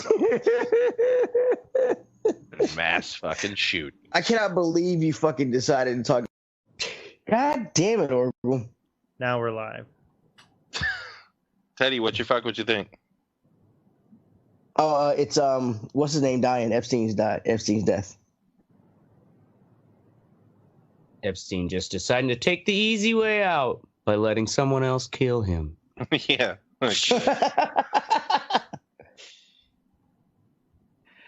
All right. Oh, we are live, aren't we? I see us now. Are we? Are we live? Yeah, we're live. We're live. Fucking hey, we're live. All right. This episode of the Red Eye Report, we discuss getting locked up. We make sweet love to a 13-inch Sony Trinitrizzle. And as usual, we put 5 on it. Got it. With me this week is the soot-covered Ashtray. Ashtray was committed to a mental institution 12 times in his 36 years on this earth. The first one was because he was perceived to be a danger to himself. The other 11 were just to get some more of that delicious Jell-O. Mm-hmm. They put Valium in it. Yeah, that's why it's delicious. Next to him is the fluffy teddy bear. Teddy's never been committed, mostly because he's black. I know that sounds racist, but black people have a different system of mental health commitment. Yeah, it's called taking your grandma to church. We've got the devil in him. Exactly. We've also got an all-seeing oracle. He's been committed so many times they named a wing after him in a facility in Massachusetts. It's called Sleeping Baiting Hall. Nobody sleeps in the baiting hall. Go away, Last and least, I'm the mystic. I was committed once, but it was for a story I was writing. There was a bitchy nurse, a very large Native American man, and a lot of good drugs. And actually, the Jell-O was amazing. And this is the Red Eye Report. Of course you thought the Jell-O was amazing. Yeah. Nobody got my One Flew Over the Cuckoo's Nest? I did. Oh. All right. I forgot there's a Jell-O reference in there. I've never seen it. There's no Jell-O reference in that. I was just making fun of Mystic being fat and eating all what was the reference that I missed? The bitchy nurse and the Native American. Nurse Ratchet. Nurse Ratchet. Jesus Christ, dude. Like I said, I've never seen it, so. You'd like it. You guys are fucking. We're all fucked. You're all fucked. Right? Why aren't we committed? Hold on. Too much freedom in this country. That's why. Why is it? I don't like technology. What is walking behind you, Oracle? I don't know what you're talking about, Teddy. Why is there a knife? Why does it have a knife? Why does it have a knife? So I should do like the Ring fucking shit or something. There you go. Tonight we're talking about involuntary commitment, or civil commitment, as it's also referred to, because, nobody wants to call it involuntary, right? Yeah, right. Also known informally as sectioning or being sectioned. So like Section 8, I guess, something like that. So usually it's when an individual is deemed to have mental disorder, like a mental health disorder, and is ordered into treatment at a psychiatric hospital, which is the inpatient, or an outpatient, which is the community. So I guess I kind of wanted to focus more on the community, because what I did, I saw this thing on Vice, and it was fucking this island where Washington State basically sends all sex offenders if they feel that if they still have tendencies when their prison sentences are up. Now, here's the fucked up part, though, is that there are no release dates. They can keep you there however the fuck they want. As far as this island? Yeah, however long they want. It's called McNeil Island. So they just kind of live there in their own little community? Yeah, basically. They have like their own that one in Florida room. And there's an article in the outline. I watched the video, but this is an article summing it up. But that picture right there is a dude who he raped his siblings when he was young. And now he's been there for he's been there after his prison sentence for 15 years or some shit. And he doesn't, he even admitted, he's I don't think I would do it, but I don't trust myself. Which link is it that has this fucking slime ball? Vice one. It says the island where. Is that the guy sitting in the chair? Yeah. Oh God, of course he'd have to rape someone. Look at him. Shut up. So there's 236 sexually violent predators. How many? Whose prison sentences have been ended by the state, but the state refuses to release them back into society. So they use a process called civil commitment. 19 other states have it, and that I also have. Wisconsin is one of them. What about Tennessee? Let me find out. Hold on a goddamn minute, dude.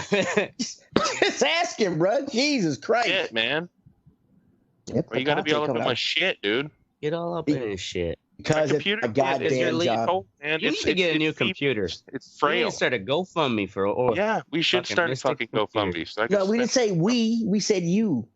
Okay, 20 states: Arizona, California, Florida, Illinois, Iowa, Kansas, Massachusetts, Minnesota, Missouri, Nebraska, New Hampshire, New Jersey, New York, North Dakota, Pennsylvania, South Carolina, Texas, Virginia, Washington, and Wisconsin, and the District of Columbia. So basically, these states can keep anybody that they want after their sentence if they feel that they pose a threat to society.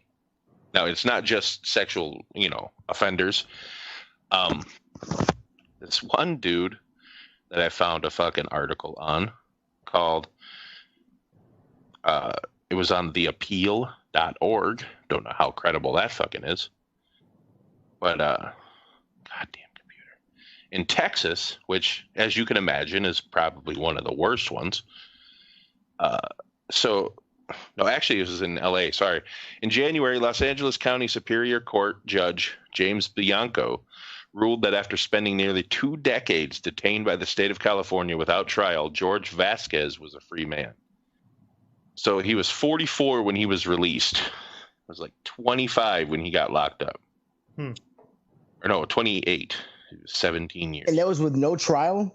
No trial. So what happened is he was in prison for 6 years for sex crimes in 2000. So California prosecutors invoked a little-known, lesser-understood practice called civil commitment. So basically they did that, but it was the argument for this against it is that it's kind of like Minority Report, where it's locking people up and keeping people under wraps that they've served their time. Yeah, I guess you know what I mean? You're locking them up because of something they might do. So what's I mean, that precedent is set. So what's to stop them from being like, oh, you stole a car, we think you're going to do it again? Well, no one wants sex offenders moving in their neighborhood. Right. Yeah, I mean, this is true, but I think it's really weird that there's no like parameter set. Yeah, that's like the worst part. Because there's a wide range of sex offending. I mean, if you piss on a school fence, that's it. That's you can be labeled a sex offender. I mean, there's a wide range of this shit. You're 21 and she's 17. Well, then you're just an sex offender. Well, yeah, go for an 18-year-old. Fuck shit. But also, just there's plenty of high school girls that sleep with older men. End date to it, like an indefinite amount of time. Indefinite amount of time, yeah. That just seems really. And a lot of these people are kept before trial too. Yeah. So, like in Florida, 89 of the 489 detainees at their civil commitment center are pre-trial. So 14 have been held for more than a decade, 5 for nearly 20 years. Wow. Yeah. So without any charges being brought against them. That is fucked up. Yeah. How can they hold them that long without any charges? That's my thing. I don't get. Because that's the law. The law is literally that vague. Wow. And I guess they probably have no means of like paying for a lawyer to try to fight for their. Oh yeah, no, they of course they don't. So this is off of Washington State, McNeil Island. Does it say anything about the infrastructure of this place? And here, McNeil Island detainees are embroiled in a lawsuit right now alleging that the drinking water provided to them is unfit for consumption and has resulted in unexplained deaths and high cancer rates.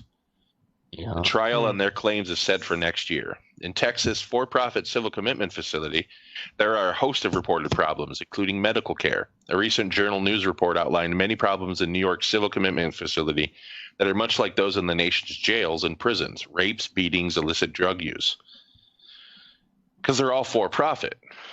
Yep. You know what I mean? Weird. So that's interesting. Texas is the reason.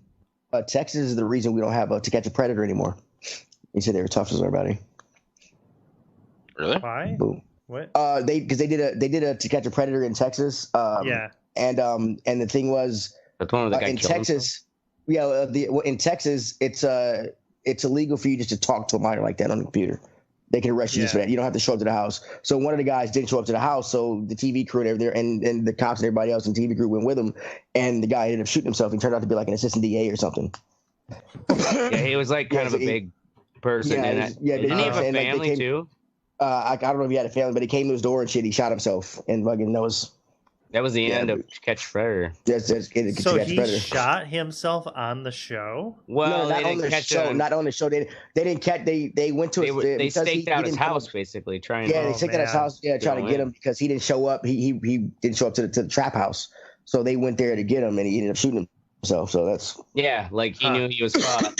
And just decided to take his own life. Well, I mean, at that point, you kind of should go kamikaze on it and fucking shoot yourself on camera.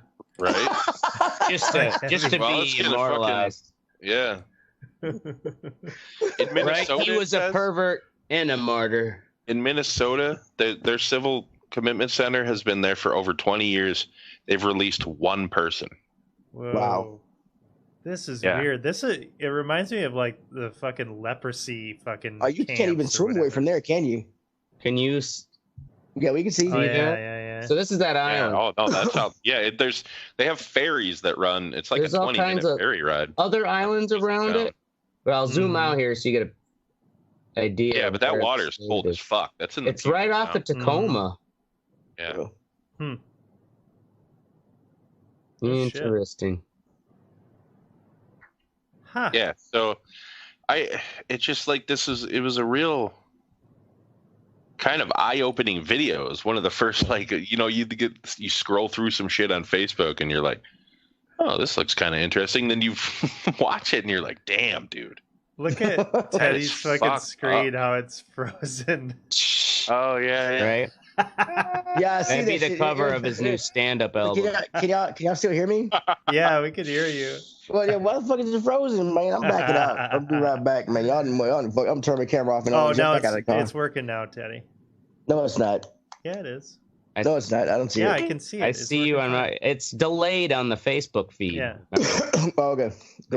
I mean, this is kind of crazy though, because it's for profit, and what's really, there are no legal fucking parameters, and there's no oversight, or it seems like there is an oversight. Right. I mean, shit. That sounds like there's enough abuse in the justice. I guess they're being paid for by the state. They must be. It's not like they have jobs out there. They may mow the lawn, but I'm pretty sure they take care of the fucking facilities and stuff. Yeah, to a certain degree. Sure about that? Why would you? I mean, you got these people that are being restrained there. I mean, you make prisoners where they have prisoners at work. I mean, why wouldn't they have them work? I mean, they're pretty much prisoners. Oh yeah, they make them work. I guess that's what you're saying. Yeah. Yeah, so if they're still technically a prisoner, even though they've served their time. Taco Bell. That's the one best food restaurant on the island. Taco Bell. Yeah. So like, you guys know anybody that's ever been committed? I do actually. It's hard to say.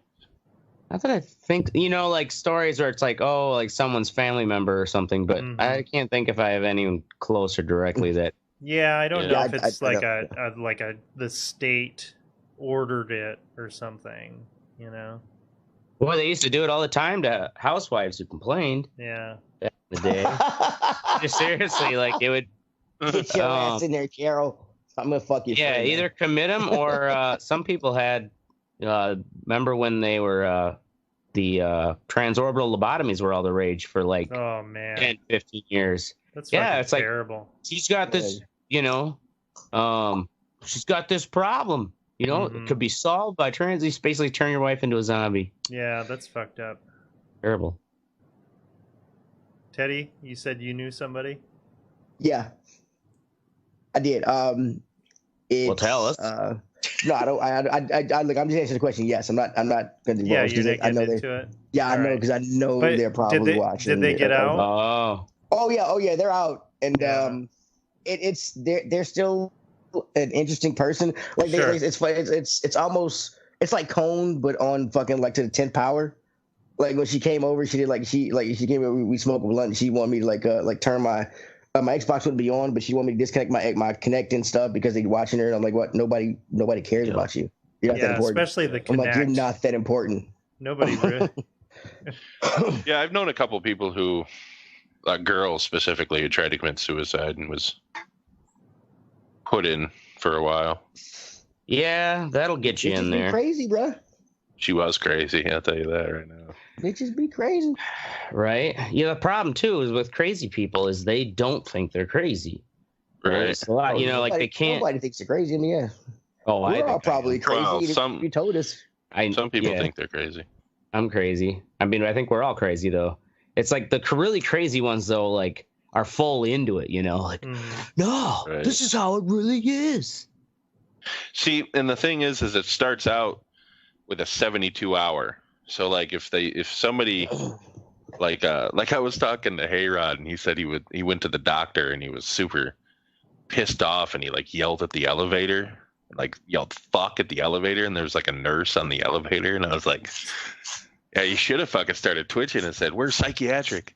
He's like, oh man, that's a good way to get a 72-hour hold, because like, you know, she's a qualified professional that could say, well, we need to evaluate this guy, and then after that it's a 14-day if they think you're crazy enough, and then they can fucking just hold you for however the fuck long they want. Actually, Ohio wasn't one of those states, so I don't know if can, but Wisconsin definitely is, and you know, that's fine, but there's got to be instances where people just get swept up into the system. And people forget, and then they do become fucking crazy because all the drugs they're being fed and shit. And like, right. I mean, maybe, this situation isn't ideal. They're in with the wrong crowd or whatever. They probably are estranged from family. Just in the wrong crowd, that's all. You know, the family is probably not there to support them or whatever. Nobody's checking up on them. And if it's for profit, well, fuck. It makes sense for me to keep you in my facility. Exactly. But wait, you're getting a check from the state. Yeah. Yep. Fucking. Yeah, I don't know, man. I mean, it's not like the biggest problem in the world in the U.S., but it seems like a big enough problem that we should be fucking focusing on. Our criminal justice doing something about it. Up, it is fucked. Yeah, it is. Yeah, I mean, it's just this, like a lot of things with criminal justice and whatnot. It's just kind of like, man, that's really fucked up. Or there was like a bad cop that was planting fucking guns or whatever. But with this, it's really creepy because there is no fucking law. Yeah, there's no end to it. What is the standard? What is the... You know, what are the parameters? I did learn I did learn that if you go up here to the main light, if we take a left, you go to the interstate, but you take a right, there's a Pep Boys and little shopping center shit, and over there's a building, and I've lived here for like 10 years. I've never known what that building is, and I found out it's a mental health facility. So they're in the cut. Yeah. Like my girlfriend told me, she was like, yeah, such. I was like, what? Because I told her I didn't want to live next to one of those places. She's like, yeah. I described you it. You already do, motherfucker. Yeah. She's like, yeah. She's like, you already do. Something's right there. I'm like, what? Inside. It's like, it's more likely you'll have someone in a small, like, rural nursing home that gets out past, you know, and they're not like crazy, but more severe dementia, and they walk into traffic. No fear of somebody breaking out of here and making it all the way and picking my house. Why'd you say you're never gonna?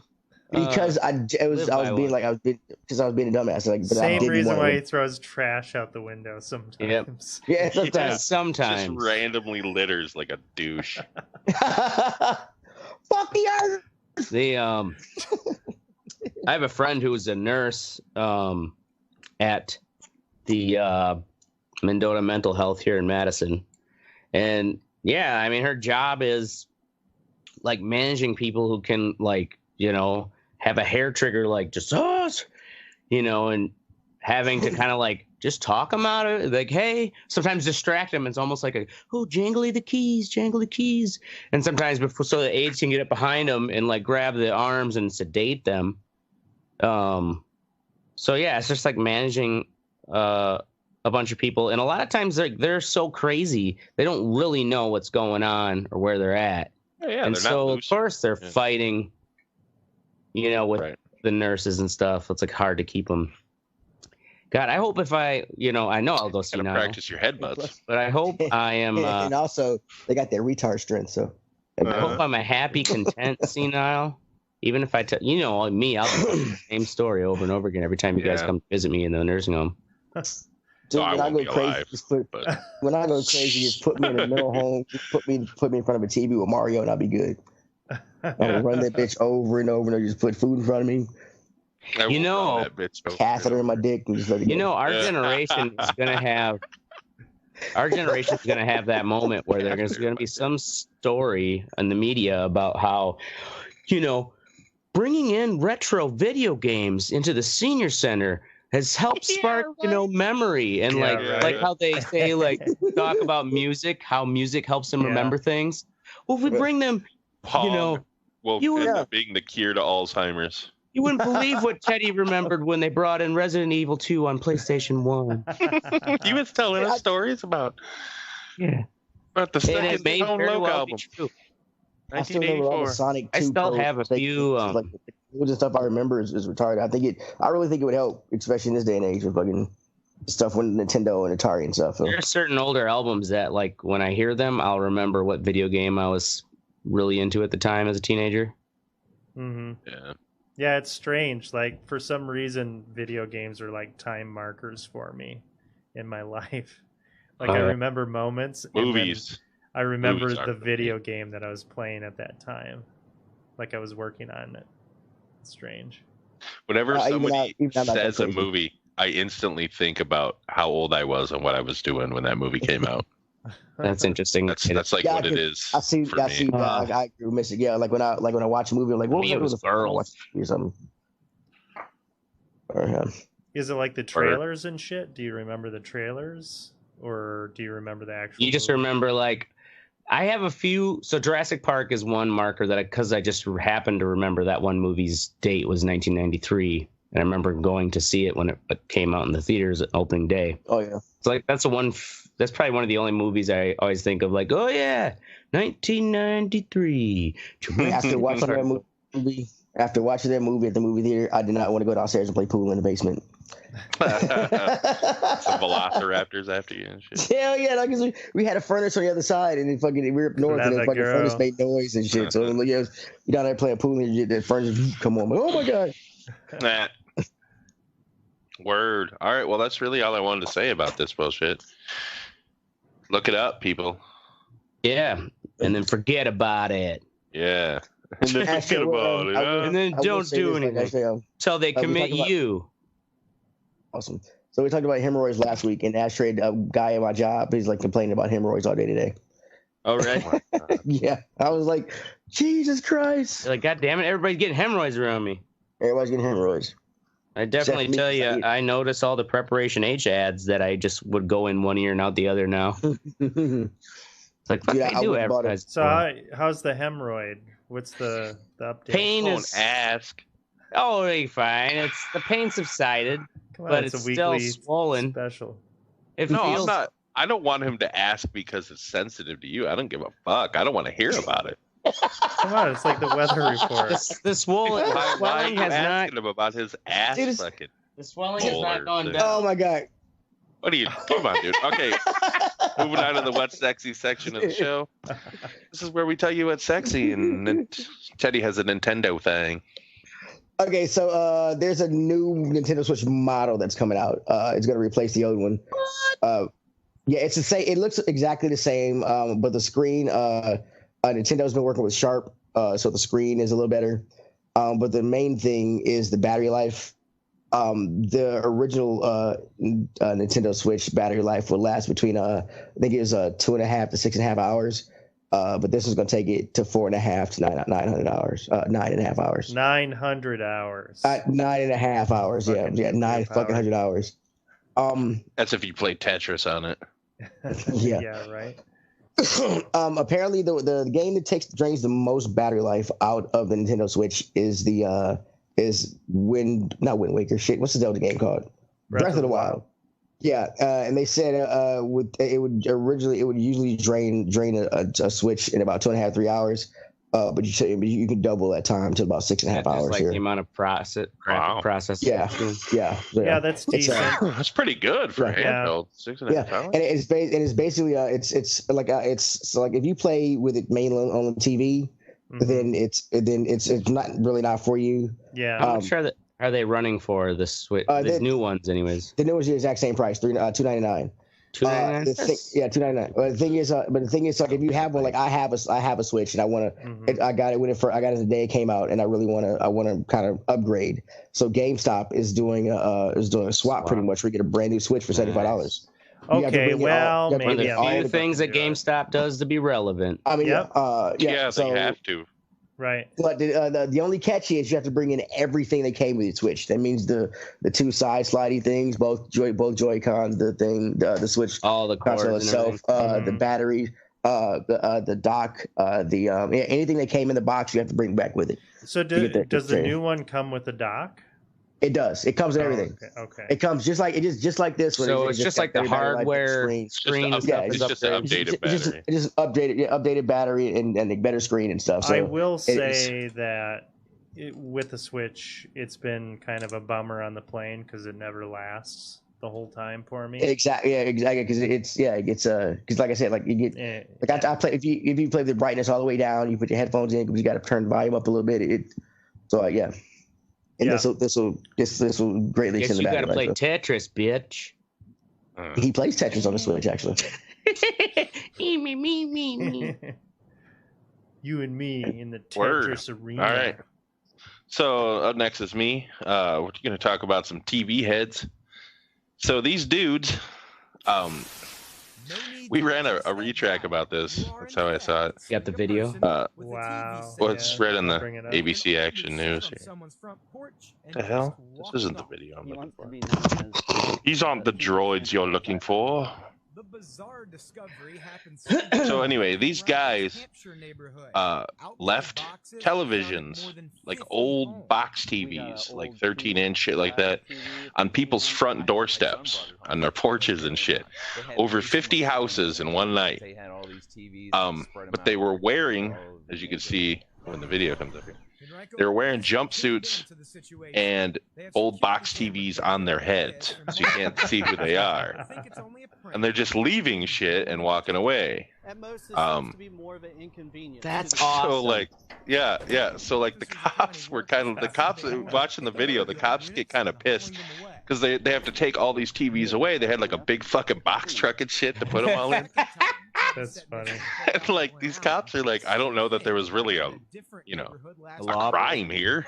He's like, it's just more of an inconvenience, I guess. He's like, the only crime we could really charge him for is illegal dumping. But these people are bringing them working like box TVs and shit, like just leaving them on their doorstep. And this is the second time. I haven't had to lift this much weight. And this is the second time that it's happened. It happened in August in the same city in Virginia, different neighborhood. It happened last August too. Really? Yeah, right here. Yeah, August 2018. But it's just they haven't been caught. No, they don't really know how to catch them. I guess I'm sure they don't invest much time into it either. Like it's not really. Well, they probably are probably two guys who work at like the recycling center or something. Right. It's just they throw a couple boob TVs in a back room. No one notices until after a couple of months they build up, and then they go out and do that. That's fucking brilliant. Do you remember my big dumb TV died? And anyways, it was like the HDMI 1080p, but when they're still tubes and heavy as fuck.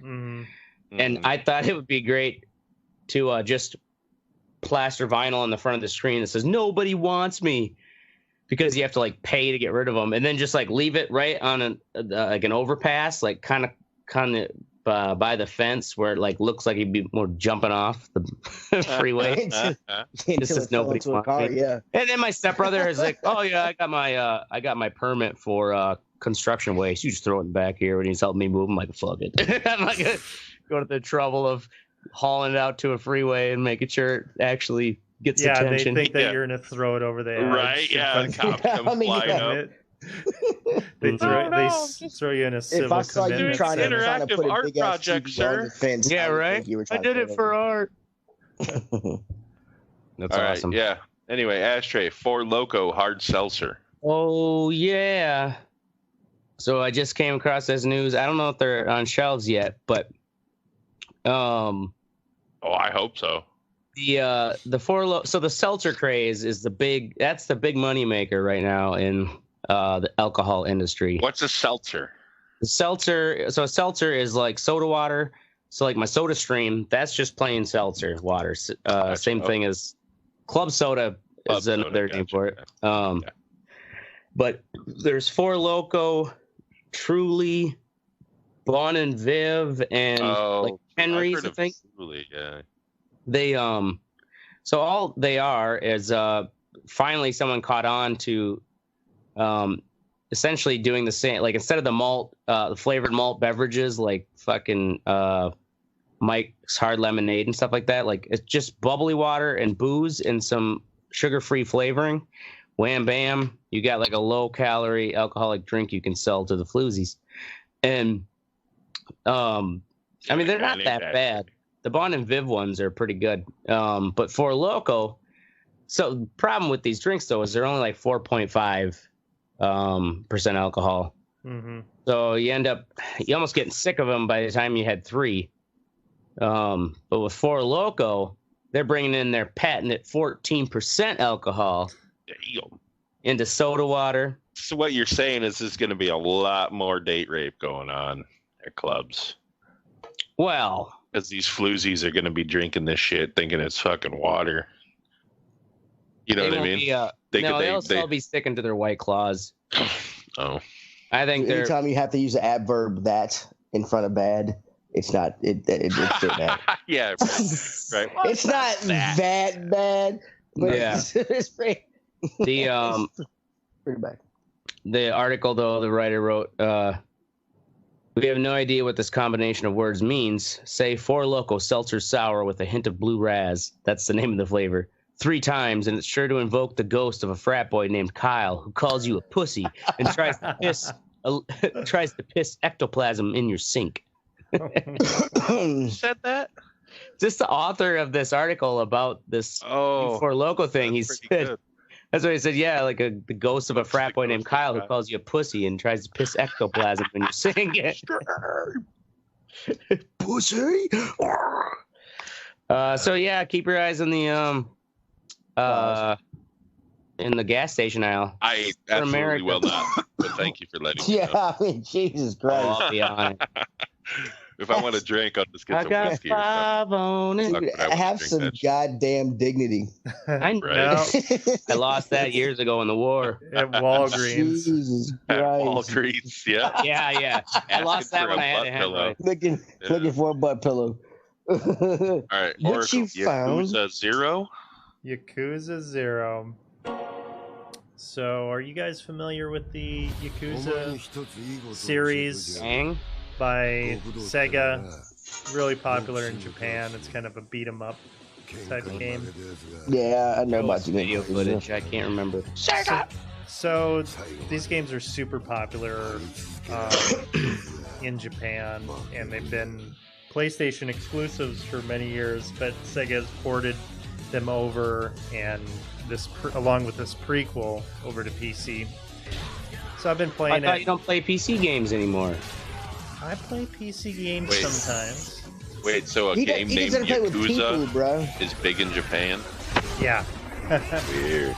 So, yeah, you're a Yakuza guy, and the thing about these games is they have, like, the beat-em-up elements are pretty good, but they also have, like, a really good sense of humor about it. And you're a lot of, like, little mini games and shit. Like, you can go in and play, like, arcade games, so you play, like, classic arcade games, or you do fucking sumo wrestling, or play darts and shit like dumb like shit. That. Yeah. Like in GTA. Boy, that's some shit cool to distract you from how bad the game is. The game's actually pretty good. Like, the fighting's good. Looks pretty good. And it's got a real kind of unique style to it, which is fun. So, yeah, I've been playing that. It's been just kind of a fun thing. So now this was something that was... Oh, it was Cruising USA. This was something that was just on the PlayStation for a while. Yeah, so the How series many Yakuzas have they... made? Well, I don't know in Japan, They go back to but I think they PlayStation have 2? like 8. Yeah, there's a lot of them. I've heard of them before back in the past, but yeah, I've never played any of them. They were super popular back then, but they've actually redone all of the old ones and re-released them, and they've condensed like some of the storyline into Yakuza Kiwami 1 and 2. That covers like 4 games or something like that. So yeah, interesting. Wow. Picked it up for $20 on Steam. It got the whole series, $20? No, just that game. Oh, just that one. Zero. Yeah. They're long games, though. All right. Now we're moving on to the fuck what you think. This is where we tell you to fuck off and you listen. I'm going to start it off with brake pads. So about 3 weeks ago, I don't know, some time ago, I went and bought 2 sets of brake pads, front and back. Or at least that's what I thought. Turns out they were both back sets of brake pads. Dude at Napa was like, oh, hurry up. That's what the computer says. They're both the same pad. I'm like, dude, I have never known a car that has the same size brake pads front and back. They're always like twice the size on the front. Napa know-how. Yeah, know how to get the wrong fucking pads. So then I take them back 2 days ago. We put the back ones on because we were going to do all 4. Right. Took them back. Half the job done. Yeah, and then they're like, okay, here's the right one. And I look at them, and they're like barely bigger than the ones he gave me. I'm like, these are not the fucking pads, dude. So he showed me the screen, right? And that said that was the number for my car. But I don't know what this dude typed in because that isn't the pad that for wasn't my car. Your card. So I go there to do the brakes today. We take the pads off, and they're like at least 2 inches bigger, like than the pads that he gave me. So I'm like, fuck this. I took the old pad to a different Napa because where we were doing the brakes is like half an hour from where I am. So it's a different Napa. And he's like, yeah, I got your front pads in stock. He's like, and I don't know what the fuck they were doing because these aren't even for your car. It's like these are fucking for like it was like a 2008 fucking Mercury something else. So like they just were that stupid. What the other one was doing wrong. Yeah, so he was just like the people, and this is the Napa that I got these pads from initially is like the distribution Napa for all of Milwaukee. It's fucking enormous. It's like a huge warehouse. You know what I mean? Trucks coming in and out, shipping shit all over the city. You would think that these motherfuckers know what the fuck they're talking about. Or they're sending the wrong shit. Yeah. All the other Napas. But twice, 2 different people gave me the wrong fucking brake pads. Damn. How hard is it to give me front brake pads for one of the most popular cars from that fucking era? They're all, it's a police car, basically. I know you have them in stock. you know? Right. Fucking retards. So finally I got the right pads. Got the shit done. Now I can stop without fucking potentially killing myself. That helps. Word. All right. Oracle. Dumb fucking cat. Oh, what's he done now? She done. Fucking dumb cunt. Goddamn dumb cunt, Bella. Well, so I'm standing there having a pleasant evening with the cat and the girlfriend. Coming for you, Ashtray. Reading. What? I heard sirens. So I thought they were coming for you. Reading a book. Not yet. Smoking my pipe. And crack pipe. Yeah, my crack pipe. Like you do. and I'm standing there, kind of getting ready to come on for the show. And recently I got a package with the book that I'm reading. An Amazon package, a box, and as you do when you have a cat, you leave the box. You leave the box out for a week or so. The fucking cat can play with it. And I'm standing there, and out of the corner of my ear, I hear the sound of fucking cat piss ejecting out of my cat into this box. And she knew she did something wrong. I mean, years ago. So y'all leave boxes out for cats to play with? Fuck yeah, that's dude. a cat That's what thing. you Like do. when you open Amazon packages. She played with the box the way she wanted. She pissed on the motherfucker. Well, It's like giving a dog a box, you'll rip it up and make a mess. Yeah, they usually don't pee. It was totally unprovoked. She knew she did something wrong. I didn't fucking beat her. I would fucking. I was just like, "What the fuck are you doing?" Grab him by the tail and you swing him around. And so they start pissing all over your fucking living room. And she ran off and she hid. It just totally unprovoked. So, fuck off, Bella. Yeah, well, this happened just before watch tonight. If she keeps doing it, you need to watch though, because if she keeps doing it, it might be a bladder thing. Yeah, they'll get. Because one of my daughter's cats had that shit. Yeah, if a cat starts peeing in weird places or breaking the it could be a. They have to like test for some enzyme in their piss, basically. She was like fucking staring me in the eyes while she was doing it. Well, maybe she was just pissed off at you. We did have a harness on her, like a walking harness. Oh yeah, she was mad. She was fucking vindictive. Cats are fucking vindictive assholes. You don't walk cats. Man. What the fuck would you? don't walk them. Why you not? Take them out and leash them. Yeah. Why not? Why would you leash a cat? Yeah, don't you remember those pictures of Tootsie and Pee Wee out in the yard? Yeah. Oh my god, white people. Why? Who cares? They want to go outside and play too. Yeah, no, cats like going outside, but like, you gotta have a. Let's if just you have an indoor, constant indoor outdoor cat, you gotta. Teddy, seriously? What's wrong with you? Why is that a big deal? It's not a big deal. It's not a big deal that people take cats outside. Like you're freaking out because people are taking cats outside. Like they just stabbed a fucking child in the face or some shit. You're like, wait, you raped a fucking 12-year-old? There are people who take their boa constrictors out around their neck in public. Boa constrictors? That's awesome. Oh yeah, like young ones. Like a boa constrictor? Like is that like Bob the Builder? Cats outside. I'm talking about on a leash. Okay. It's constrictor. Yeah. Could go walk her in the cemetery or something where there isn't much traffic. Well, who gives a fuck what other people are doing anyway? Let them walk their cats. Yeah, not like he's walking his pet. Cool your tits, Teddy. Somebody out there, some crazy white dude walks a peacock. Like my aardvark. Yeah. Anyway, everybody's trying to throw fucking pets at me now. You, Bella. Ashtray. Steve King. Steve King. Goddamn. The idiot from Alabama. Isn't he from Alabama? Is that the dude? No, Iowa. Iowa. That's right. I know. So Steve King of Iowa. Basically, he was given like during some campaign fundraiser or whatever. He's given a speech. Basically, he said, what if we went back through all the family trees and just pulled those people out that were products of rape and incest? Would there be any population in the world left if we did that? Basically, because he wants to have the anti-abortion bill also not give you a right to abort a baby that's a product of rape or incest.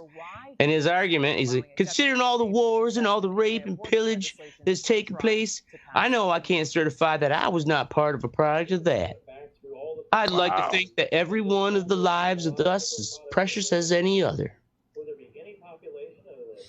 He's the one who was basically stupid fucking argument to make. The dumbest fucking argument that he's the one who was reprimanded in January by his own House Republicans when he was on some radio show interview and he was like, I don't see why white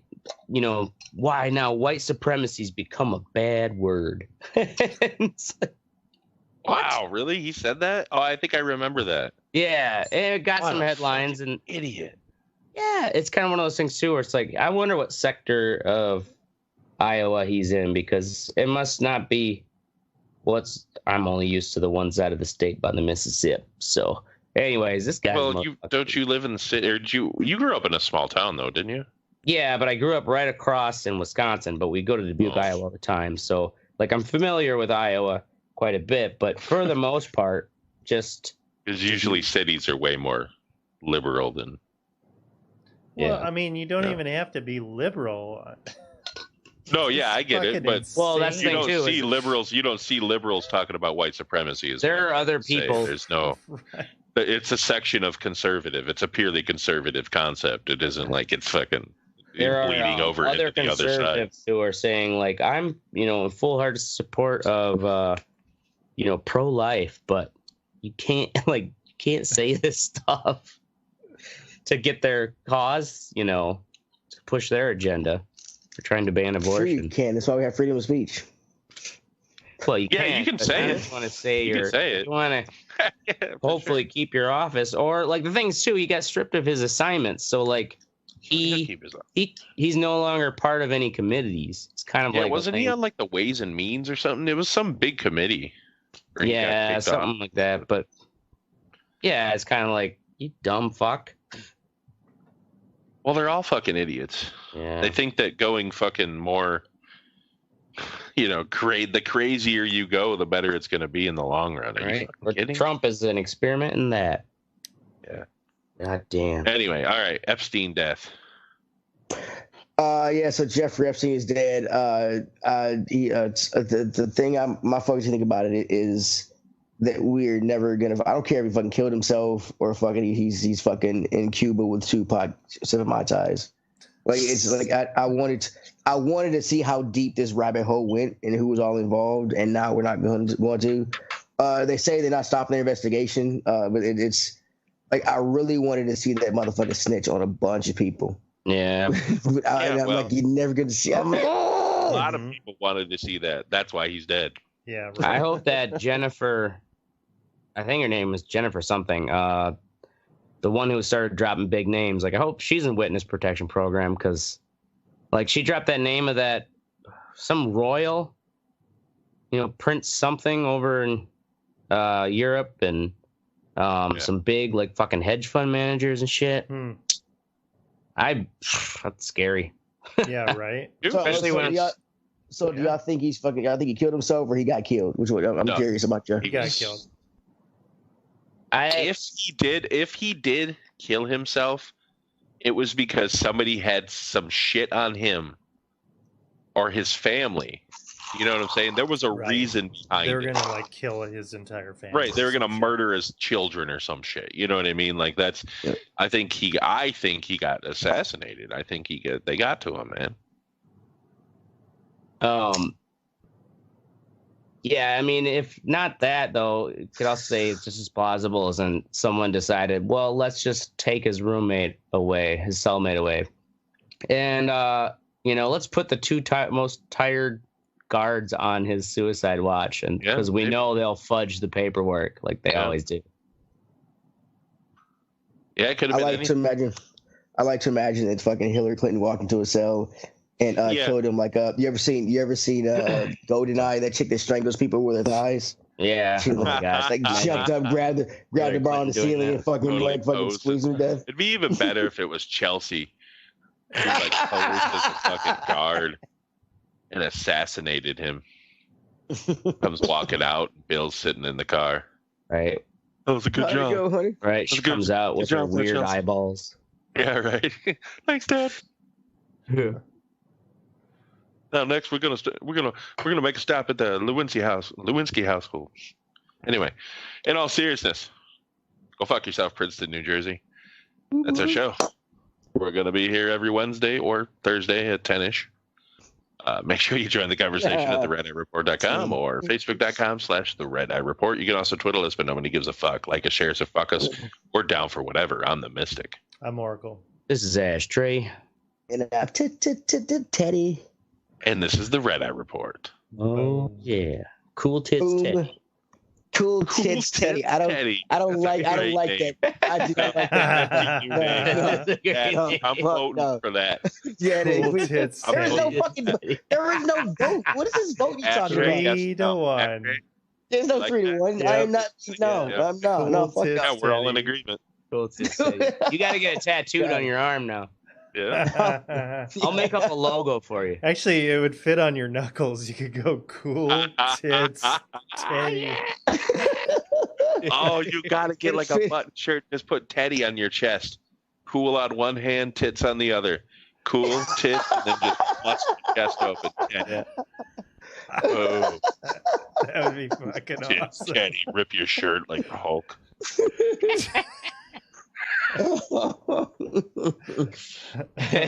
You're horrible friends. I just want you to know that. Oh, come on, dude. Oh, you know that'd be phenomenal. Oh my god. We go viral. You did that shit. Just write it on there with marker. You ain't even got to put a tattoo on there. I'm not getting a tattoo. I'd get it made into a ring and punch that asshole in the face. Ragweed allergies? Oh, probably not. Probably fucking not. Or maybe it would only happen if you were like a traveler where you go across an ocean and you hit some new land. Yeah. Maybe a new plant might fuck with you. But which is crazy how much people traveled even back then. Fucking 1600s. Like the infant mortality rate was probably 60-70%. I can hear you now. You can hear me, buddy. That shit on mute. I'll get meta and have us play in the background of my background monitor. Don't you dare mute me. I will be heard. I said meta. Motherfucker. You did. So I was pissing when you were talking about Black Wall Street. Is this going to be good?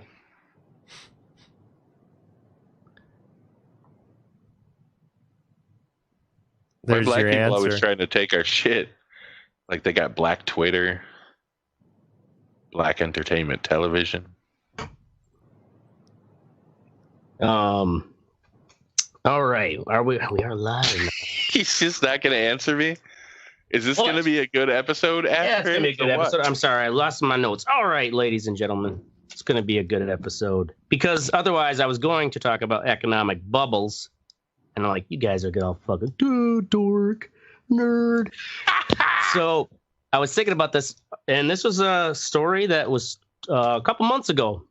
Someone told me, and they're like, I found out about this crazy thing called Black Wall Street. And I'm like, never heard of that. And he's also this guy who's normally a bullshitter. Because I was kind of like, is he just making this up? Because it sounded ridiculous. They're like, yeah, they fucking were flying planes and bombing them and shit. So,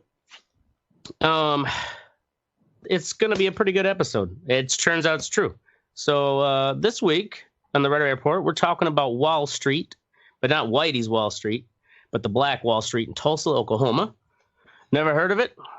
Well, that's because the Whiteys tried to burn it off the whole damn map. As always, we have Meat Mountain Mystic, Cat Piss Curtains Oracle, Taint Terrorizer Teddy, and me, Ashtray, the asshat of alliteration. And this is the Red Eye Report. Hey, that was short and sweet. Nice and tight. Teddy didn't even hear it.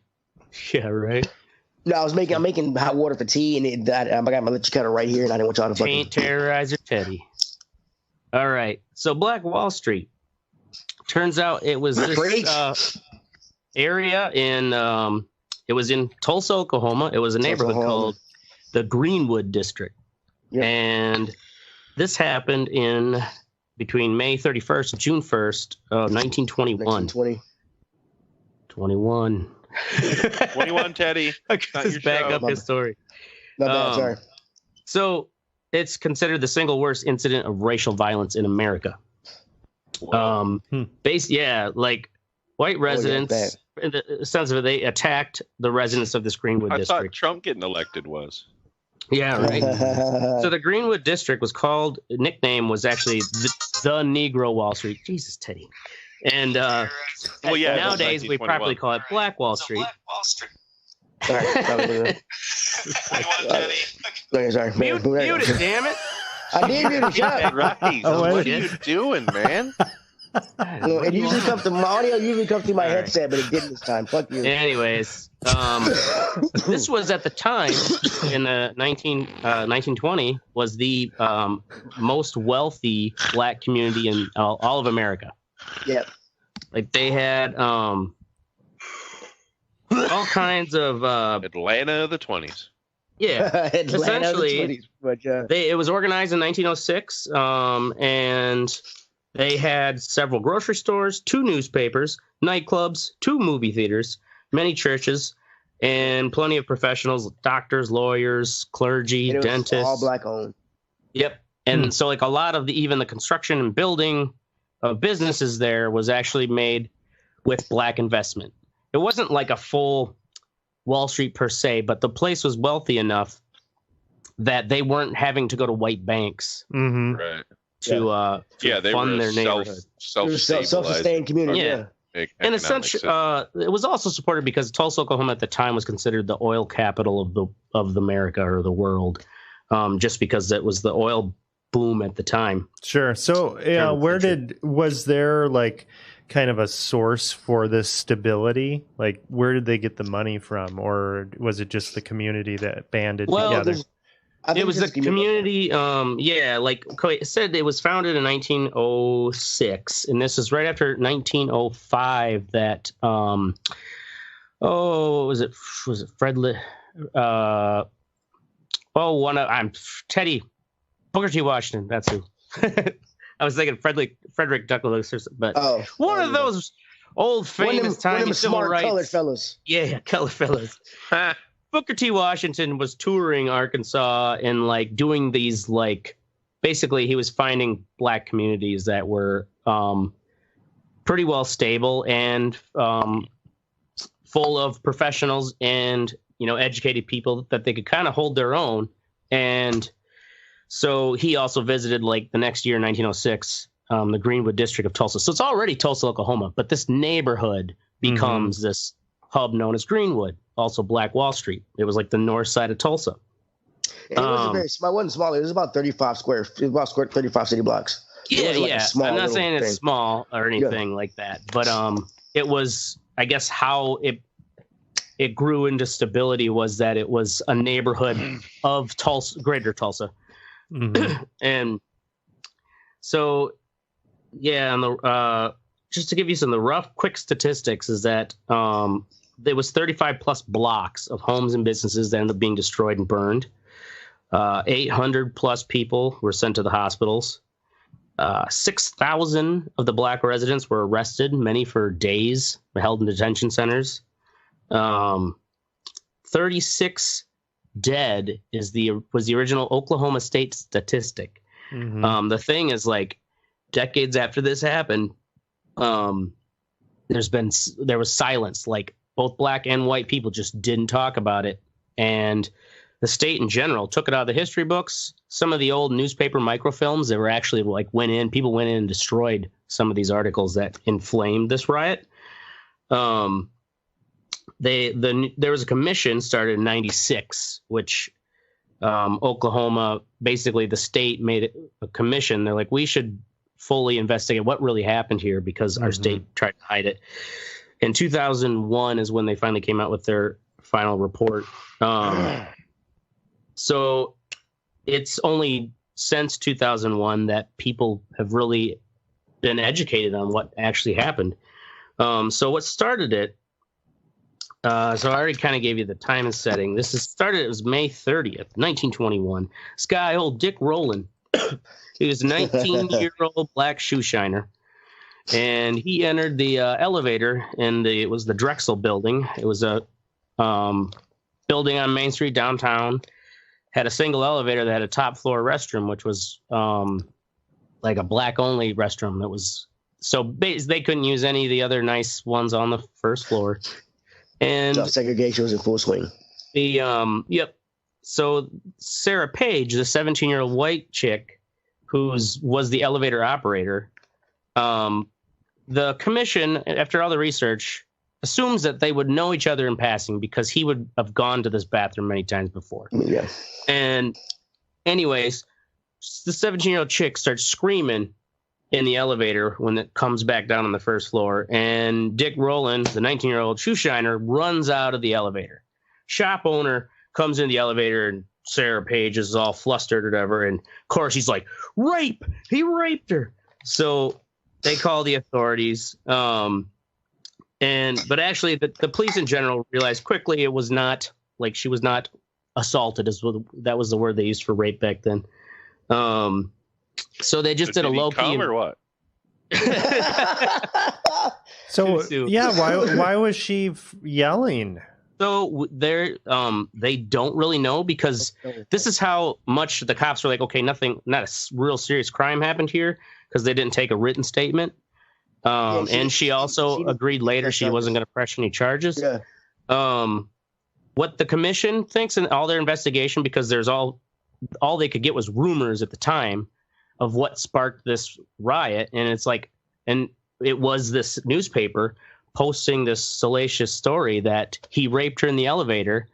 And so the cops, though, were like, we're not going to send a manhunt. Like, we'll talk to our people on the ground. And eventually, like, a black detective was the one who found him, arrested him, turned him in. And the commission thinks maybe he tripped, fell into her, or maybe they had just some sort of quarrel.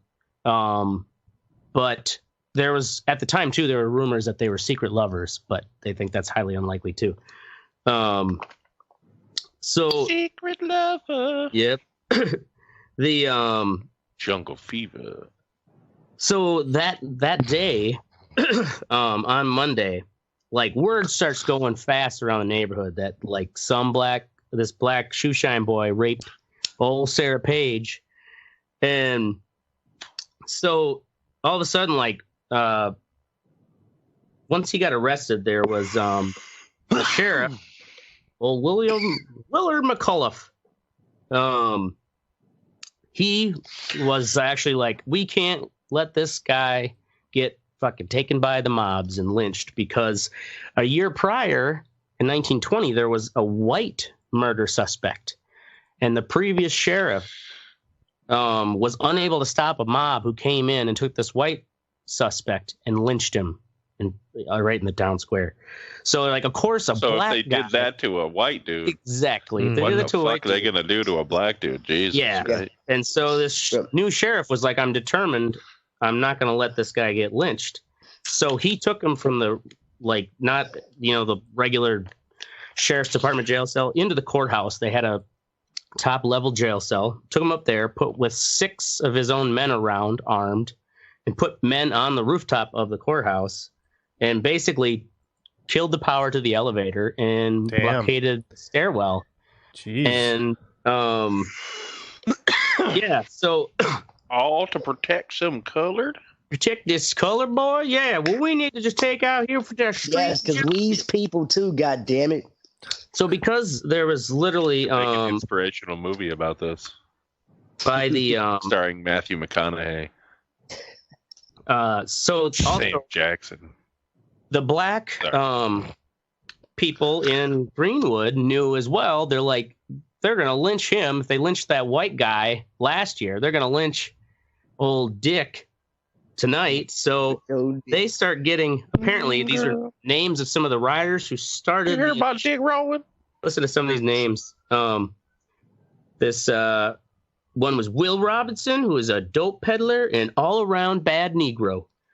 There was also Peg Leg Taylor. What? Peg Leg Taylor. Peg Leg Taylor. Pub Bassett. Henry Van Dyke. Chester Ross. Fatty. Who the fuck are these people? O.B. Mann. And W.S. Weaver. These were people who ran some of the clubs. They were in the black community. So, like, they were kind of the black gangsters of Greenwood. So funny. Yeah, Peg Leg Taylor. So the at this time as well, it's 1921. So World War I is finished, and all these black soldiers who fought in the war are back. Okay, and so, I didn't think about that. Yeah. Yeah, they're like, and a lot of these black soldiers were like, I've just fought in the fucking war for this country. Like, they or what the white man at the time would call, they were more uppity and thought like they had were rights. getting uppity for sure. Yeah. Right? Oh, you're not a citizen just because you served in a war. So, and being veterans, like, they had arms, so they Michael Rooker could be the sheriff. They all went and got their guns. These niggas are getting uppity in here. Yeah. Well, no, the sheriff was for him because he protected. Oh yeah, he'd be the head of the mob. We ride against these uppity niggas at dawn, boys. So the white mob is outside the courthouse, and a group of armed black men come up to the courthouse. Ooh. And they claim they're there to support the sheriff because the sheriff's trying to protect the prisoners. Sheriff claims, don't need your help.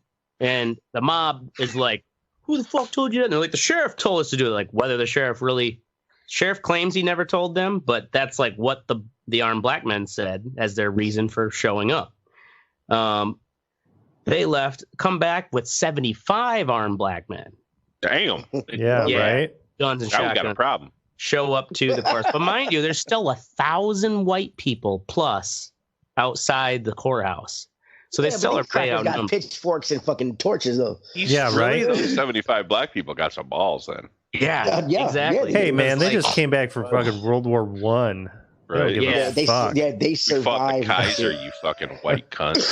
So, and they were also the black men in Greenwood, these guys who were, kind of black mob gangsters. They, and some of these World War I vets, they started getting, you also have to forget that this is the advent of automobiles being available for anyone with some regular means now. So they were getting in cars and driving around the neighborhood with their guns out the window. Model T chases. And coming up and yeah, they were basically, just kind of doing reconnaissance, seeing how big the crowd was getting. And also letting them know that they were driving around in cars, right? What's that?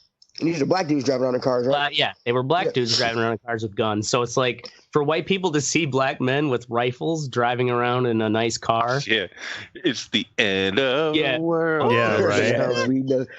So these 75 armed men come up and they are like, we want, they again say that we're here to help the sheriff protect the prisoner. And the sheriff's people are like, we didn't ask for you. And one of these white guys is now here before you get killed. They're saying this is the crowd may have been up to around 2,000 people. Oh, shit. Yeah. They don't really know exactly what happened. They think someone tried to disarm one of the black men or told him to, to drop his gun. Or someone may have even just fired a warning shot in the air. But that initial shot went off, and then it just became this like fucking gunfight. Just fucking the Wild West. And they said it was over in just, a matter of seconds. Like it was just kind of like the crowds just started shooting at each other because the white people had seen them driving around with guns. A lot of white people throughout that day went back home and gunned up and came out. Got there. Yeah. So they had rearmed themselves because they're like, Negroes with rifles and cars? Oh my. Good guys got to get a gun. So that initial couple second fight, 10 dead white people, 2 dead black people. And I'm sure some black people got aim, huh? Yeah, right. I'm sure shoot the scare, and these niggas can't shoot. Dozens, wounded by crossfire and stuff. But so the black men retreat back to Greenwood, and the white mobs basically just follow them right into that neighborhood. They start looting stores. They're getting down into like the main drag. So white people were looting black businesses. Oh yes. Yeah. Oh yeah. That's all. They looted the shit out of these poor people. They actually tried to keep them out because they set a barricade up by the train tracks because you had to cross over the train tracks to get over there. So they set up a barricade trying to keep them out. But there was like a division line, yeah. And they couldn't. So that was kind of the no man's land throughout most of this riot was along these rail tracks. But the white mob goes right into Greenwood, and there's, remember, 2 movie theaters, and I guess the pedestrians who are just coming out of a movie are just like, what the fuck? And the white mob just starts shooting black pedestrians. They even killed one white man on accident, they said in the report. Yeah. Yeah. Because he was accidentally holding a black girl's hand. Yeah. So so throughout the night, they're robbing, basically they're looting into those black businesses. And they were kicking people out of their homes and then just looting their homes. And because they know when they're putting black people out on the street, they were getting basically arrested for the most part if they weren't actually putting up a fight and getting just shot. Because there were black snipers up in the churches.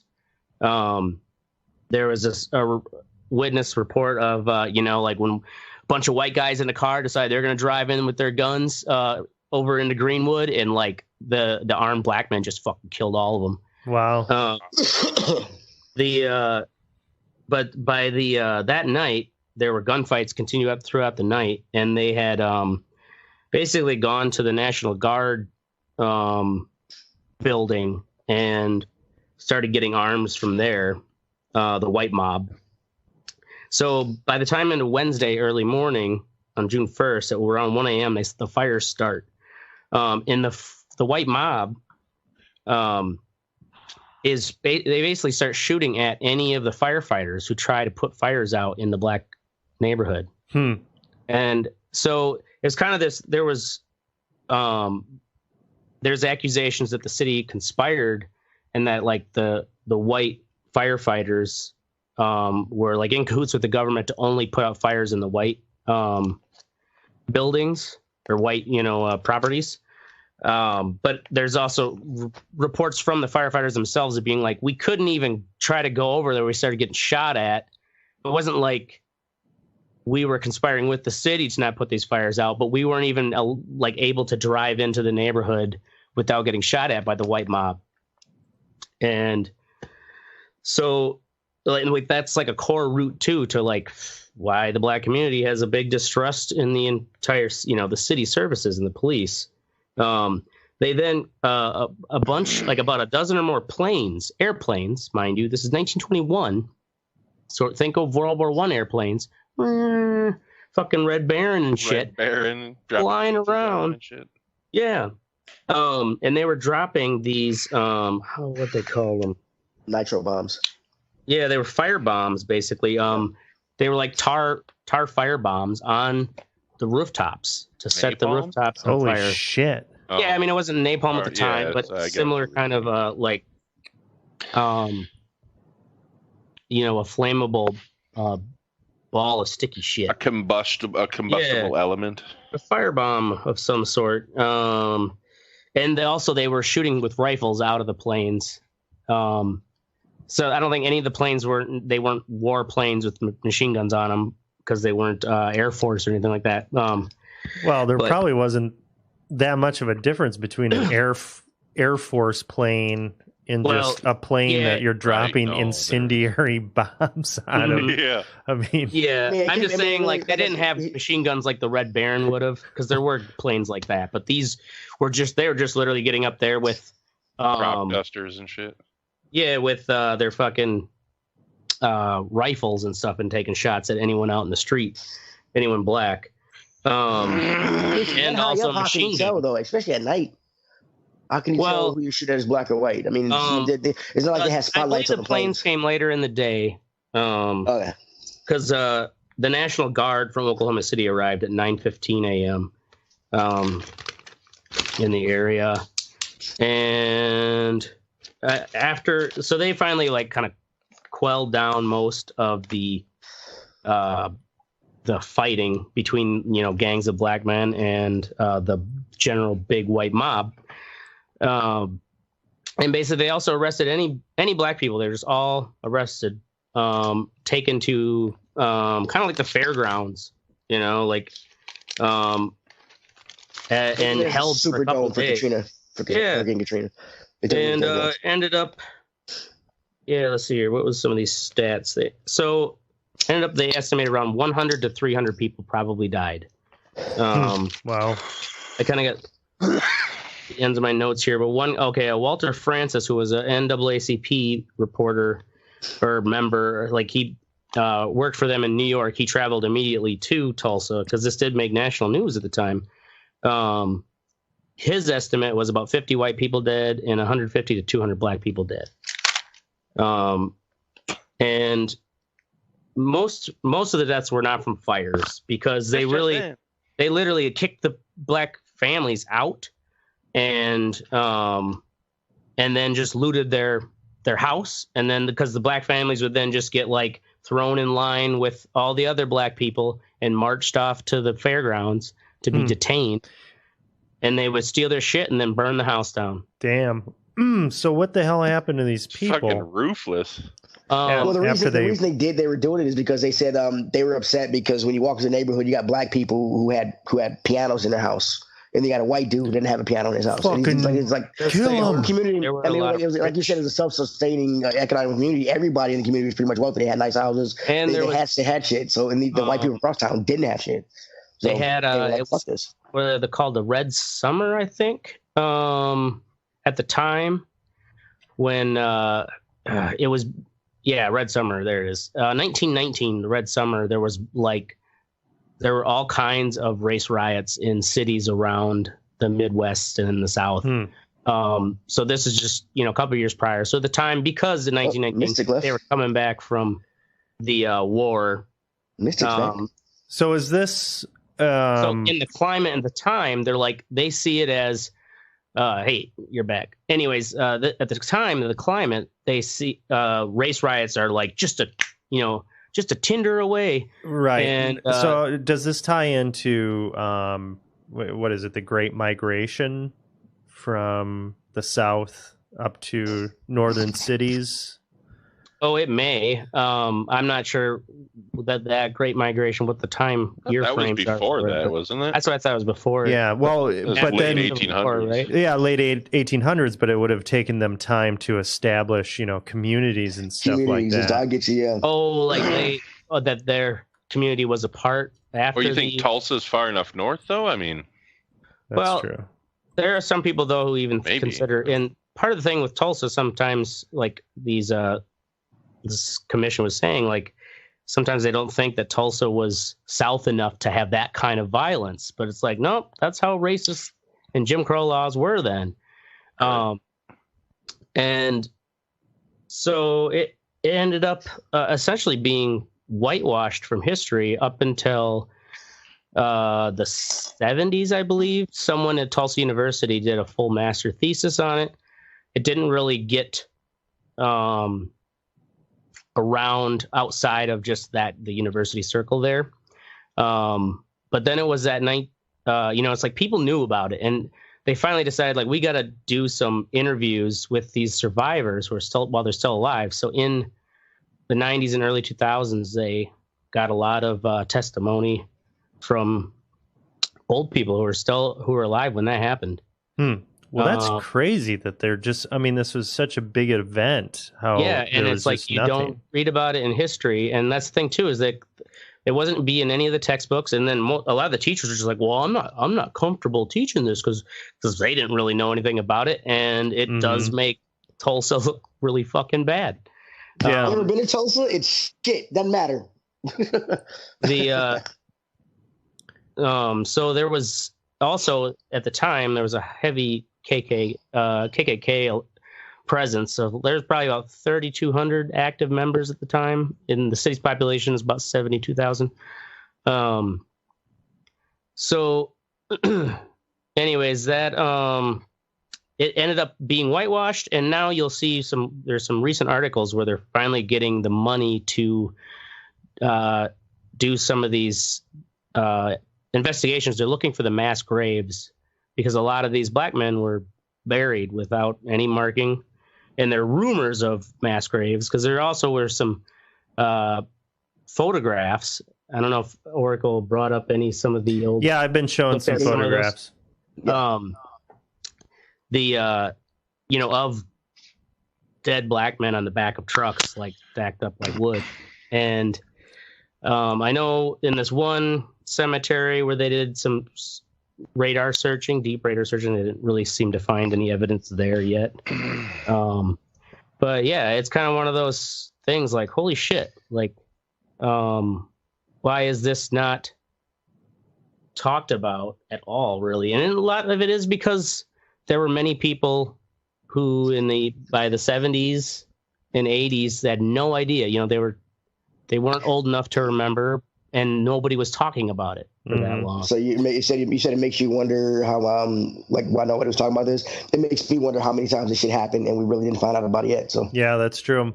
So right, especially prior to this, prior to photography and stuff. Right. Yeah. So actually, this is directly tied to the Great Migration. So the Great Migration was a result of World War I. I thought it was more of a result of Reconstruction, but actually during World War I, because of industrialized urban areas in the north not having enough labor, black migrants moved into those areas. And that's why you had the Red Summer of 1919.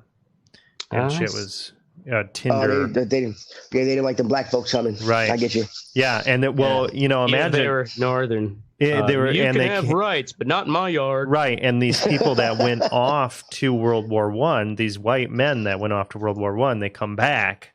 Guess who's in your fucking backyard now? Oh yeah. Shit. So yeah, interesting. This is all new to me. Right? Yeah. Well, it is kind of disturbing that it's not taught. Mm-hmm. Well, in due part, you have to recognize too that there was no real concise report until 2001, when that commission went through and they found some of the old photos, and that's also when they discovered that this one article that was kind of like this.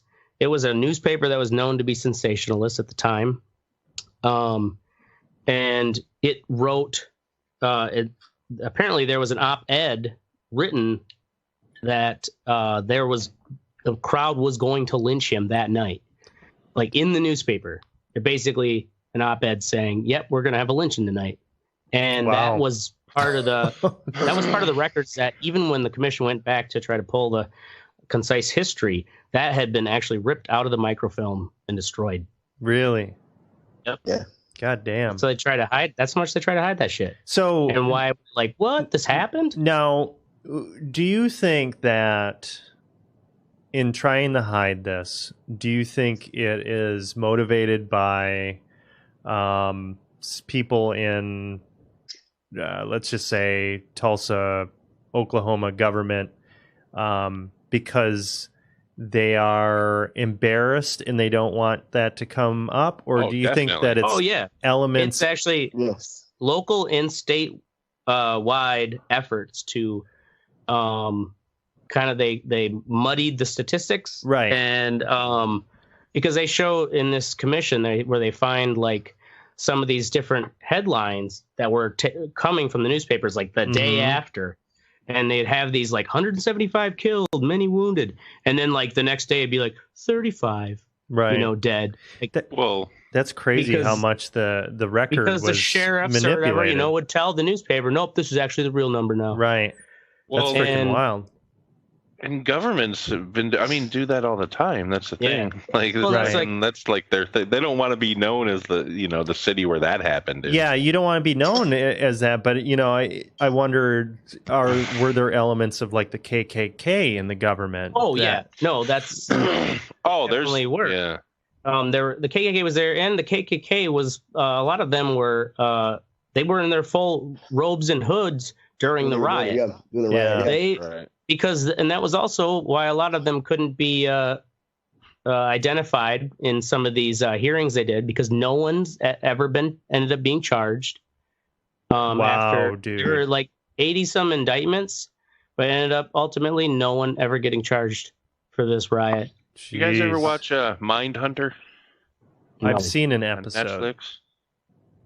So this last season was about that child killer in Atlanta.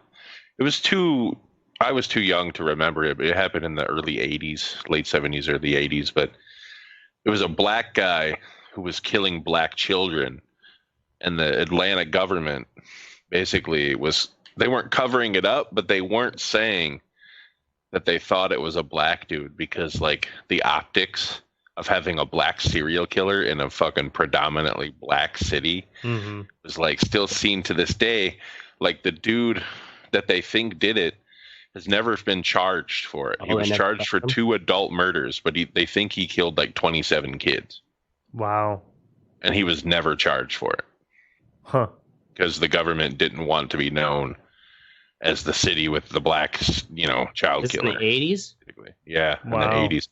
The FBI, was even, they were helping with the profiling and shit. They were fucking appalled, We have, but they basically just didn't report it much. Yeah, and they had evidence linking this dude to 9 of the 27, directly linking him with DNA. Not DNA, they didn't really have it then, but like fibers off his shirt and shit. You know. Yeah, that's really messed up. I think most or more so for the families because they don't get the closure. Right. You know, they're just kind of sure. They're hanging out there. There's a podcast called The Clearing, which was really popular this year, and it was actually about this guy Ed Edwards, who kind of conspiracy theorists or these people that really get into murder fucking shit, like making a murder type stuff, said that he was responsible for basically like all of these unsolved murders throughout the United States. Edwards was? Yeah, Ed Edwards was. Like, he was this super freaking, like the uber serial killer that you had never heard of. And it's fascinating because the podcast is following his daughter, who eventually turned him in. And she's trying to find closure for families and trying to uncover whether he actually did murders or not. And sometimes is he in prison right now? He's dead now.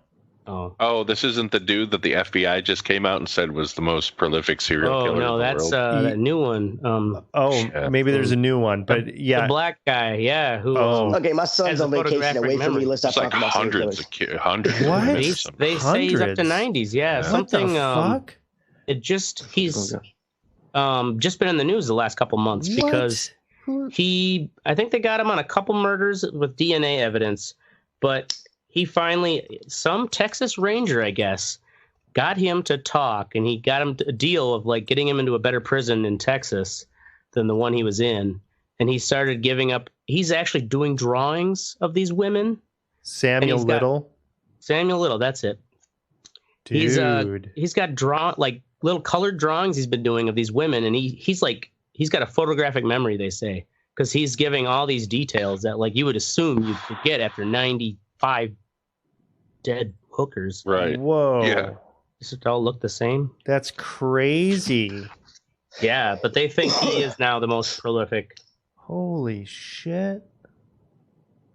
See why they say not some crazy white dude gonna try to beat his record. Yeah, right. Just to prove. I mean, shit. Oh, he's the most prolific. I'm at 63, motherfucker. Let's go. Well, the thing is, we may never know the most prolific serial killer. Well, that's the thing. These are only the guys that got caught. They got caught. Yeah. But look at all those drawings he's doing. But I guess that's a pretty good strikeout rate, though. You only got caught for 2 of them. Yeah. You know what I mean? Like you're hitting fucking, you're hitting 900. Yeah. 980. Right. But I guess in that clearing, it's really fascinating because they kind of go into the families that didn't have the closure, and it fucking destroyed people. They died. I'm sure. It fucking broke them down. Oh, when they found, do they have interviews with these families when they're finding out about it? With the families, and they're saying, talking about like, because the children would go missing or whatever, and the father would and the mother would just fucking break down mentally over the years. Well, yeah, you would resent if something happened to one of my kids, and you know, I'd resent. I wouldn't be able to fucking look at my wife without thinking about him. Yeah, and it's disturbing to think that way, but they just disappeared. Not talk about this anymore. You're all right. All right. Yeah, my son's in Iowa right now. It's easy for us. Right. Yeah, make him wish I would have put a fucking chip in his neck. Come here. Look. Well, that was a good topic. That's funny. Yeah. It was a very good topic. I'd like to thank you for Black History Month, you fucker. Well, thank you. Appreciate it. Right. All right, we're moving on to what's sexy. Teddy, Tyler Perry Studios. Oh, yeah, I forgot to look this shit up. Tyler Perry has a studio. He got, I read it. I forgot to look up the article. I know about it, but he's got a studio. He made a studio in Atlanta. It's bigger than it's bigger than like Disney, Paramount, and like something else combined. Really? His studio, yeah, his studios, yeah.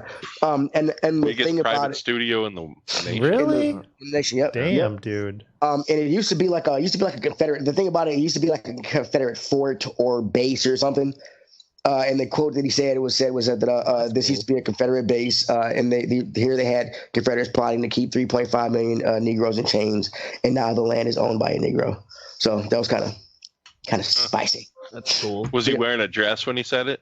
Probably. Yeah. Probably. I mean, the thing is, I didn't know the nigga had. I didn't know Medea and shit. I didn't know niggas had the Medea movies made that much money. He's got so much money. He's got so much money. Oh, really? The thing is, Tyler Perry produces so many things. Yeah, he's got TV shows. Worker. He's got fucking. Yeah, BET is like. Is a shit. And my thing is like, you're talking about Black Wall Street, and black people have so much money. And if we had a self-sustaining community like that, it would. I mean, like you have little Italy, little fucking Tokyo, little China, little and communities of, but we don't have a little Africa or a little Nigeria or a little ghetto. I mean, it's nothing self-sustaining. And I'm like, I didn't know this nigga had that much money. I was really happy for him. Sure. I mean, and if he want to cross dress for Christ, you know I think Will.i.am started doing that. He started a car company and it's built in fucking Compton. He's like employing fucking people from where he grew up. He makes cars. Huh, that's badass. Yeah, cars. It's like a fucking sports car. Yeah. Crazy. Huh. Yeah. Anyway, yeah. Sorry. Go ahead. Yeah, I guess I'm just trying to bring up some of the. They've got it on I've got it on the feed now. Man, that looks like the fucking White House. Tyler Perry's studio? Or was that the White House? Oh, damn, that's big. About it and shit. Yeah, holy shit. That's fucking wild, dude. But yeah, I mean, this nigga going to be making movies, bro. Hell yeah. Like, you want to make a movie, come see Tyler Perry. He got a fucking studio build sound stages. What's that Jay-Z lyric? What's better than 1 billionaire? 2, as long as they're the same hue as you. Talking about Beyonce and him. Like, that's a lot of money. 2 people right there. A lot of money with 2 people right there. Yeah, I mean, it's and he like they could do. You know how much they could do for communities that they grew up. You know what I mean? Like that. Yeah, they did shit like that. Instead of buying fucking Ferraris and shit, reinvest it. Reinvest in it. And he was talking about how like he doesn't feel like Hollywood gets him because like the reason he's made so much money is because he grew up like most of pretty much all of his movies are for black people, and he grew up around black people. Like Hollywood doesn't get black people, so that's why he did it. And there's a lot of black movies that aren't being made that are great and everything else. So he's like, yeah, come in. Yeah, well, I say that's the thing. I think it's really take all the white leverage out of the game. Out of the game. I mean, I've got studios bigger than all these 3-5 motherfuckers combined. Yeah, and I feel like Hollywood is really kind of going through a crisis right now. You see a lot of the credits and stuff for shows and movies. They're being made in fucking like Atlanta and shit. Mm-hmm. Canada's a big one, right? Because it doesn't pay to fucking do it in Hollywood anymore. Well, and there's states like Georgia, it gives huge tax breaks. Huh? Yeah, that's pretty badass. All right, moving on to. Bless you. Gesundheit. Thank you. She didn't say God bless you. Oracle, what's sexy? Make me bleed. Make me bleed. Sounds like one of your weird jizz biscuits. Jizz bagels or whatever. Jizz biscuits. I went to the dentist today for a cleaning, and I'm not like, I still have my fucking teeth. But maybe I don't floss as much as I should. I have a water pick. I use it sometimes. I brush my teeth, but when I go get a cleaning, I fucking bleed. That's just the way it goes. But I have been to cleanings before where they kind of got them sensitive gums. They don't get into that shit enough. I want, when you're cleaning my teeth, I want to fucking see blood on your fucking gloves. That's the whole point. Exactly. Like that. I don't floss because you're gonna just do it every 6 months. Right. Like that makes me. Holy shit. Yeah. No, the thing is, if you floss on regular, you won't bleed. Floss? Shut up. Every fucking night with my son. You do. Attaboy. I do. Because if I don't watch him, he'll sit there and bite his toothbrush. I brush my teeth, Daddy. I'm like, no, nigga. See, I've got an electric toothbrush. You know, dude, you want to get my floss right now? I'll go get it and show you. Show us how to floss. I went to the grocery store today and got a brand new bag downstairs. Some little pick flossers. I like those pick flossers. Yeah. That's what I use. You got to get the strings out of the thing, push it down. Get I know the dentist tells me, no, they're not as effective as the proper. Yeah. It's like, well, you're doing something, motherfucker, so shut up. Yeah, but I don't know. Like, to me, it's like, hey, at least I know you're doing something, and that kind of pain pales to, real dental pain. Where you got like you need a root canal. You've had root canals. Yeah, root canals and shit. Yeah, so terrible. How did you get that root canal? Probably from all that flossing. who you sound like? You remember Little Shop of Horrors? Yeah. Bill Murray when we went to go see what was the dentist? Dean Martin. Yeah, Steve Martin, and he's fucking. You hurt me, yes. Be a success. That's what you remind me of. All right, go ahead. Yeah, it was good though. It was good. I was like, you know what? I feel like you put in a good day's work on my fucking mouth. It might look like phrasing. It might look like a murder scene, but I feel nice and clean now. So thank you, dental hygienist. I paid my deductible. They do that. See some blood. They do that thing where they see how your gum depth is. Like they give you numbers on it. That's like the first thing that she did. Yeah. How'd you do in that? Fail? I don't know. She didn't fucking tell me. She just started cracking jokes about like flossing and shit. It was an open conversation. Yeah. I'm one of those people where like I want to get a good approval like report card that I'm taking care of my fucking teeth. Oh, Jesus Christ. Well, once you start falling apart, you had one chip that scared the shit out of me. I had to get a crown. I don't know about you guys. Are you just are okay with root canals? But I don't want to get to that. I'm not okay with root canals. I've never had a cavity before. You've never had a cavity? Damn. I've never had a cavity, bro. I'm 39 years old. Man, I don't believe you one bit. You want it, bro? You want to fucking bet? I've never had a cavity. Let's see it. Get your dental records. I'll go get my dental records. Come on. Downstairs in the filing cabinet. Get my goddamn dental records. Shut up. Let's go. Next. All right. Moving on to Mystic South Park. South Park. So, okay. So you guys hear about this whole China shit going on with the censors? Yeah. So it started with the NBA, the Houston Rockets general manager tweeted out something criticizing the Hong Kong protest, criticizing the government, the Chinese government in the Hong Kong protest. So then he apologized for it because there's like this big backlash for the fucking Hong Kong. Oh shit, their money. They're taking our money. Exactly. So, and then they blocked a South Park episode. They've even gone so far as Baidu's Tieba. I don't know what that is. It's China's largest online discussion platform. The threads and sub-threads related to South Park are non-functional. If users manually type in the URL to what was formerly the South Park thread, a message appears saying that according to the relevant law and regulation, this section is temporarily not open. So you've heard that like Winnie the Pooh, they say that Winnie the Pooh looks like Xi Jinping or whatever. So South Park's episode was making fun. It was called Banned in China. But it was written like spelled banned, B-A-N-D in China.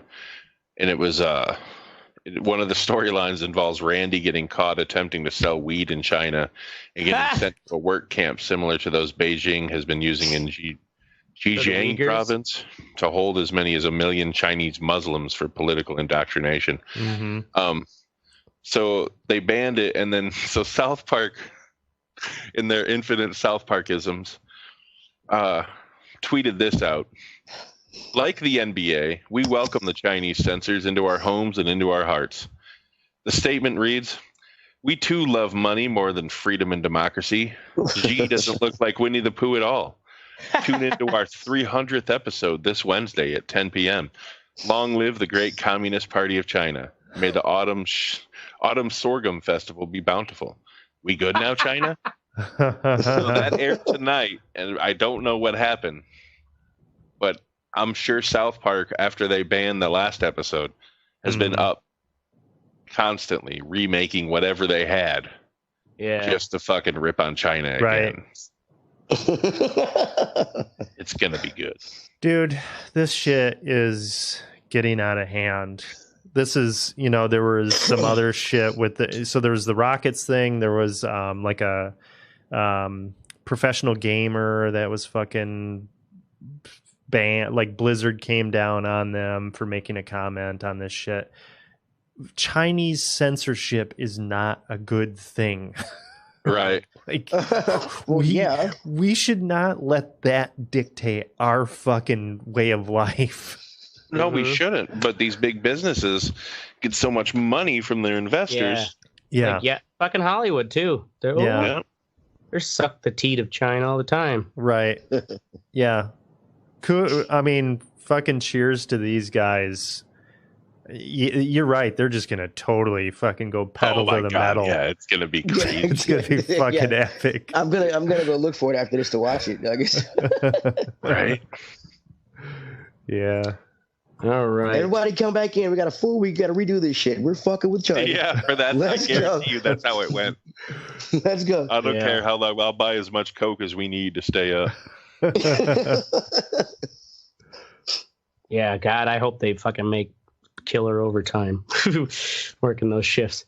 All right, moving on to this article called "Unfit for Office" that was in the Atlantic.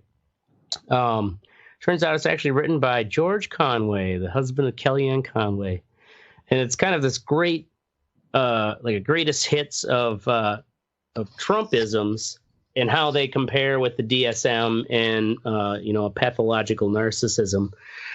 And they have it because it's a long form article. They actually have a narrator who reads it like an audiobook. Yeah, it's fucking long.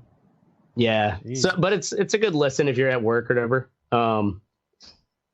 Than trying to just scroll and read that whole thing that way. But he's talking about how this one, let's see here. It says, okay, the psychologist Dan P. McAdams wrote in the Atlantic that to many health professionals, Donald Trump provides the perfect example of such extreme pathological narcissism.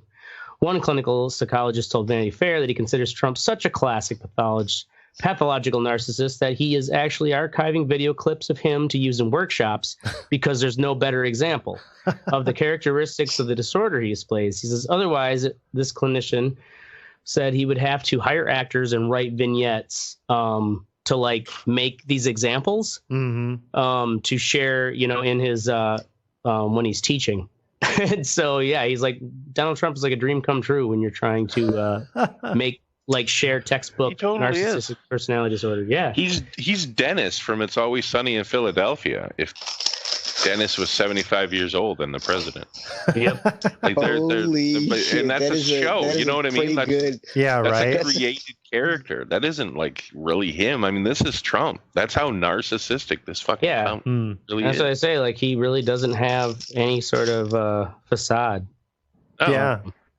And one of the things they were saying was just all piece of shit all the time. Yep. When he had so I can't remember her name, but she was that woman who won, I think might have been last year, the Nobel Peace Prize. She was like an Iraqi woman who was kidnapped by ISIS. Oh, isn't that the one where slave. She said that her family was killed by them like 3 times, and he just kept asking where are they now? Oh, wow. Yeah, and then after she explained that they were, taken out, raped, and murdered. Yeah, violently murdered. And then they said he had a hard time even like kind of looking at her in the eyes. And the only time he really engaged with her was when he started to ask her about how she won the Nobel Peace Prize. Wow. Like, how did it work? Did they call, he wanted to know the process of how winning the Nobel Peace Prize worked. Because there's been reports that I think it was the president of Japan, wasn't it, that he was leaning on to be like, put in a word for me so I get the Nobel Peace Prize. Yeah, it was. Yeah.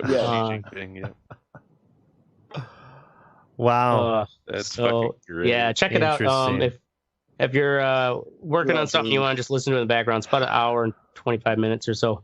But definitely entertaining. For an article? Yeah, this thing is long as fuck. That's way longer God, than what is anything. that? I read like a 35-minute one time, and I thought that was crazy. What is that household like with the Conway household? Oh yeah, I know. God, yeah.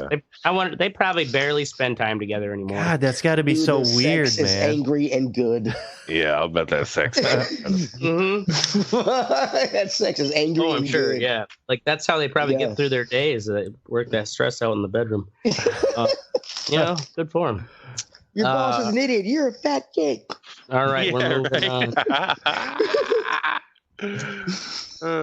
Moving on to the fuck what you think section, ladies and gentlemen, and we got mystic pot shit. Oh, there should be a colon there. I thought he took a pot shit. I'm curious. It just says anyway, pot shit. No, okay, so I'm looking through Facebook and I see all these ads all the time. I recently bought a few things to make butter, so like what'd you buy? Facebook is just like a cheesecloth, a fucking, a sifter thing, or not sifter, a fucking strainer, a grinder. What's the cheesecloth for? That. To squeeze the shit out. Okay. I don't want to squeeze it. Just put my hand in like that. Yeah. Well, I use a strainer and I use a strainer and a spatula and just fucking. Yeah, I mean you could. I just bought cheesecloth. The fucking whatever, man. Don't judge me. Judge me, motherfucker. You're being judged. Well, it is Wisconsin. I got cheesecloth all around. Like if I wanted to find cheesecloth, I'd have to go somewhere special. Babies are wrapped in cheesecloth when they're born. So Facebook is going to suggest shit to me, and it's just all this ridiculous pot paraphernalia shit. Yeah. Like it's like, hey, here's a kit that you can take with you so you can dab on the go. You know what I mean? What are you, a heroin addict? You got to carry around a fucking man bag looking thing with fucking with a blowtorch and shit. And then roll a joint like a man, you fucking right. Like what the fuck? I don't get it. It's crazy. These kids like, yeah, he found my fucking dab room. Yeah, because you bought a sparkle case that you put under the seat to hide your shit in. Right. Yeah. And that's why he fucking found it. You fucking moron. I got a joint. If I see life behind me, I swallow it. I'm done. Yeah, exactly. It's easily you can get rid of it quickly.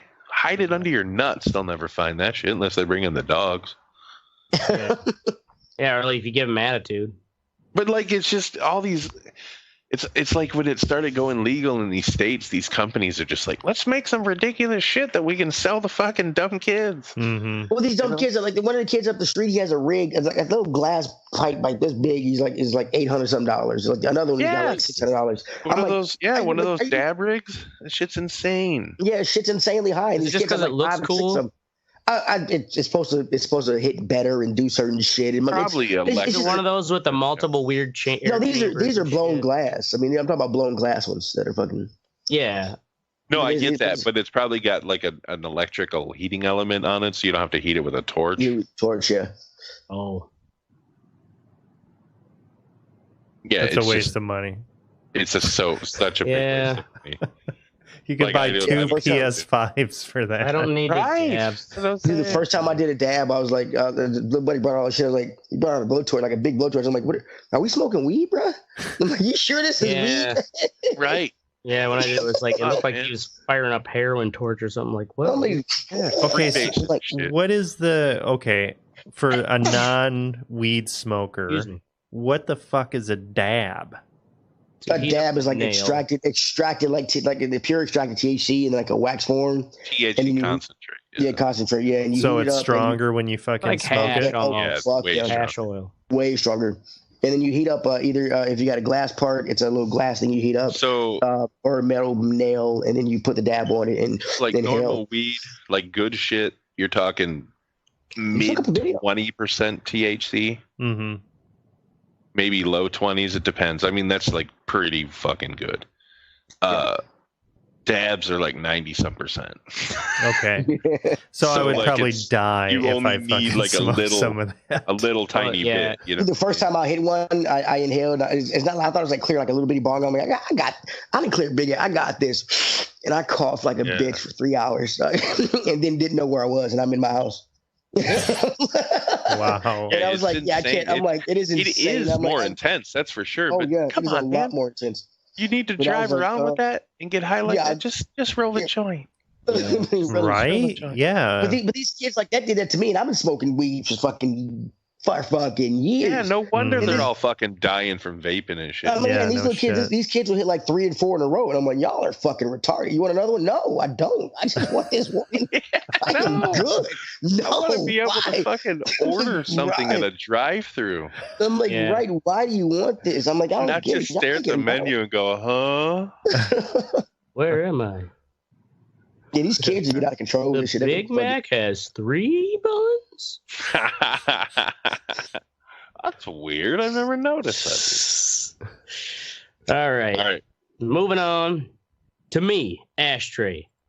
Trump dumping on the Kurds and letting all those ISIS families out. How long ago was that? Like 6 months ago, we did that Scraps of ISIS or whatever episode. Yeah, something like that. About the prisons, tent prisons they have out there. Yeah. So go back in our archive, check it out. It's a big mess already. It's like barely under, this whole region is just barely been under control because of all the fighting and like 11,000 deaths. Take care of it. And yeah, so basically Turkey's going to go in there and just, what's that? What about Kushner ain't got that shit taken care of yet? Yeah, right. Yeah. Kushner.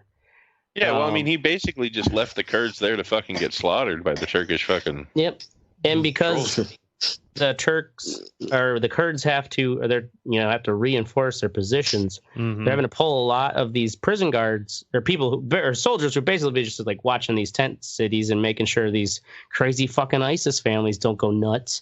Mm-hmm. They're having to pull away to their front lines, and at any moment.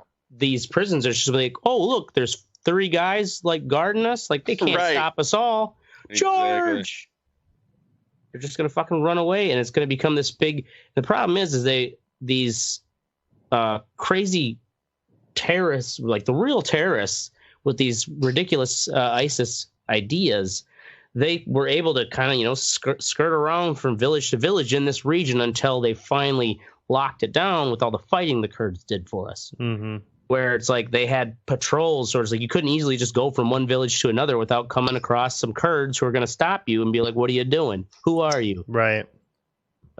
Which helped stop the ISIS problem. But now it's just it'll fester right back because they're all just going to scurry around like rats. And there's no real police patrol in that region. So fucking dumb. He's the best. He's the best at defeating ISIS. I know. All right, Teddy, Tech 69, still a dumbass. Yeah, so Tekashi 6ix9ine, who was known as the biggest snitch in the world. I don't advocate keeping silent. If you do some dumb shit in front of me or kill somebody and make me an accessory, I'm not going to jail for your dumbass. All right. But I'm with you. I'm not going to jail for your dumbass because you couldn't figure out a way. I'm like, I play Hitman. Figure out a good way to do that shit. But so he's been snitching on everybody for the longest time. His sentencing hearing is coming up. He's supposed to just get out because he cooperated. It was supposed to be on July the 28th, I believe, January 28th.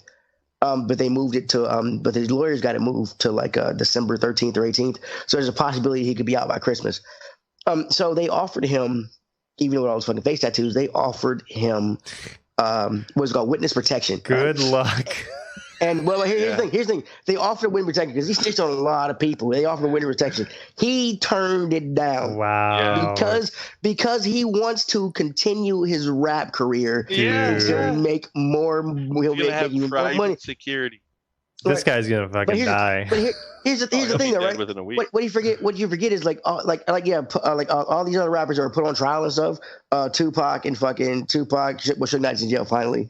But who else? Snoop Dogg. These guys, they didn't snitch on anybody. They didn't tell anything, and they beat the case. I'm like, so what? You are known as the biggest snitch in history. Who the fuck is gonna work with you or want to buy your shit? Right. I never really read into what the story was behind it. What did he do, and why is he in jail now? I remember his face. He's apparently part of a gang, the something Bloods, or whatever. They did a lot of they doing gun running, fucking kidnapping, some other shit they did, and he pretty much just snitched on everybody. Except for the Wu-Tang. The one funny meme I saw was like the judge was like, "Hey, tell me why this Wu-Tang Clan is at Tekashi 6ix9ine. I can't, Your Honor. Wu-Tang Clan ain't nothing to fuck with." That was the funniest one. That's fucking funny. But he snitched on everybody, which is like I said. I don't advocate not snitching. Like you said, you see what why do you want to next door? Tweeted out? So other rappers he's been ratting on too. Oh, he told some rappers. No. Well, he mentioned like Cardi B and some other people being in the gang with him and shit. So yeah, he snitched on a lot of mother. He told a lot of shit. But he's not going to jail. Snoop Dogg said? Yeah. What did he say? He tweeted out a picture of him and Martha Stewart. And he was like, Martha Stewart didn't snitch on nobody when she went to prison. Shit, it's fucking great. I mean, right, yeah, and it's something like, yeah, rappers he is right that rappers who get off from a case, they have gone on to like make better and better money. But those are rappers who didn't snitch on anybody. Yeah. And the biggest rat, and like, and you know, the biggest rat, like I'll snitch on a motherfucker in a second. Y'all know what I mean? But you don't have a rap career. You got a son. Oh yeah, I know. No. Right. But it was. I'm just saying that fucking he's a dumbass, and plus he's probably gonna die. So probably dead. I'm going within a week. I'm going for when he steps out of court. They're gonna pay some dumb nigga to fucking run up, right. Get arrested and go to jail for life. All right.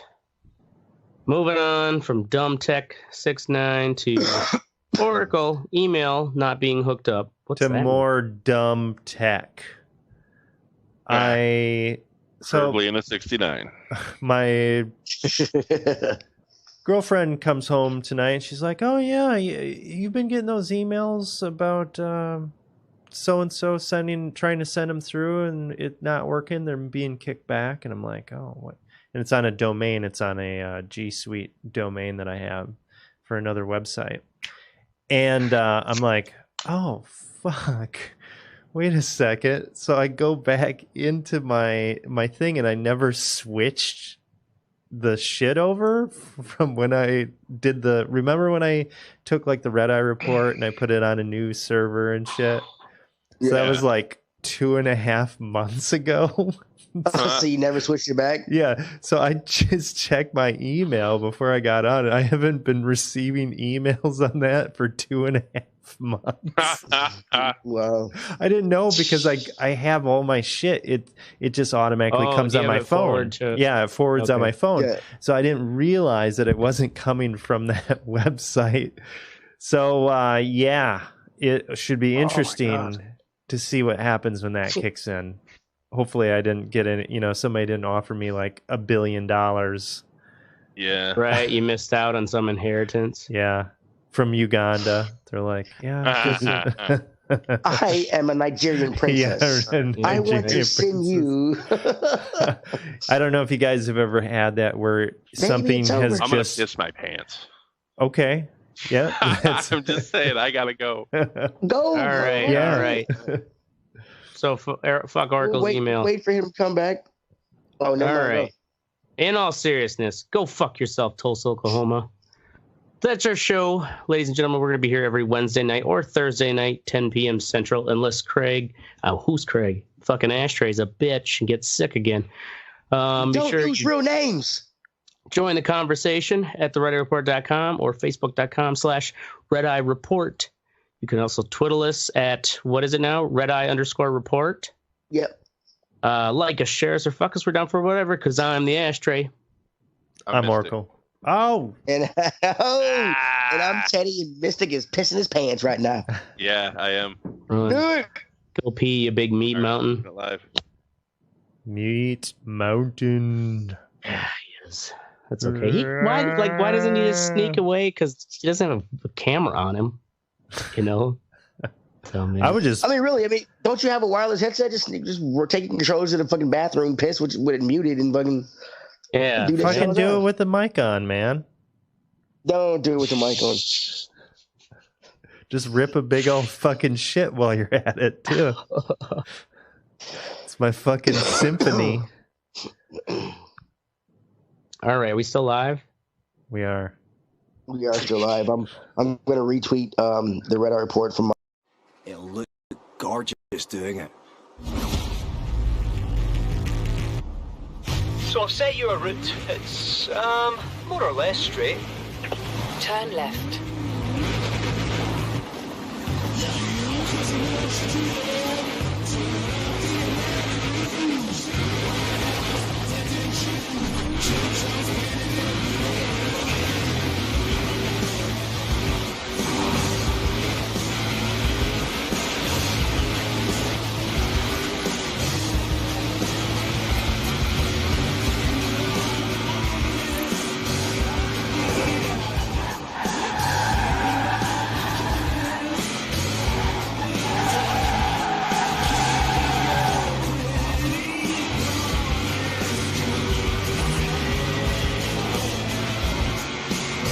At the roundabout, take the first exit.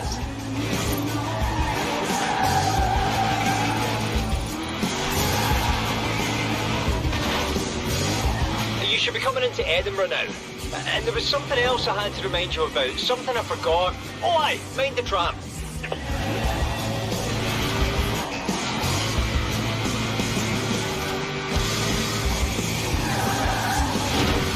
Speed trap dead ahead. Put your foot down and smile. Another satisfied client.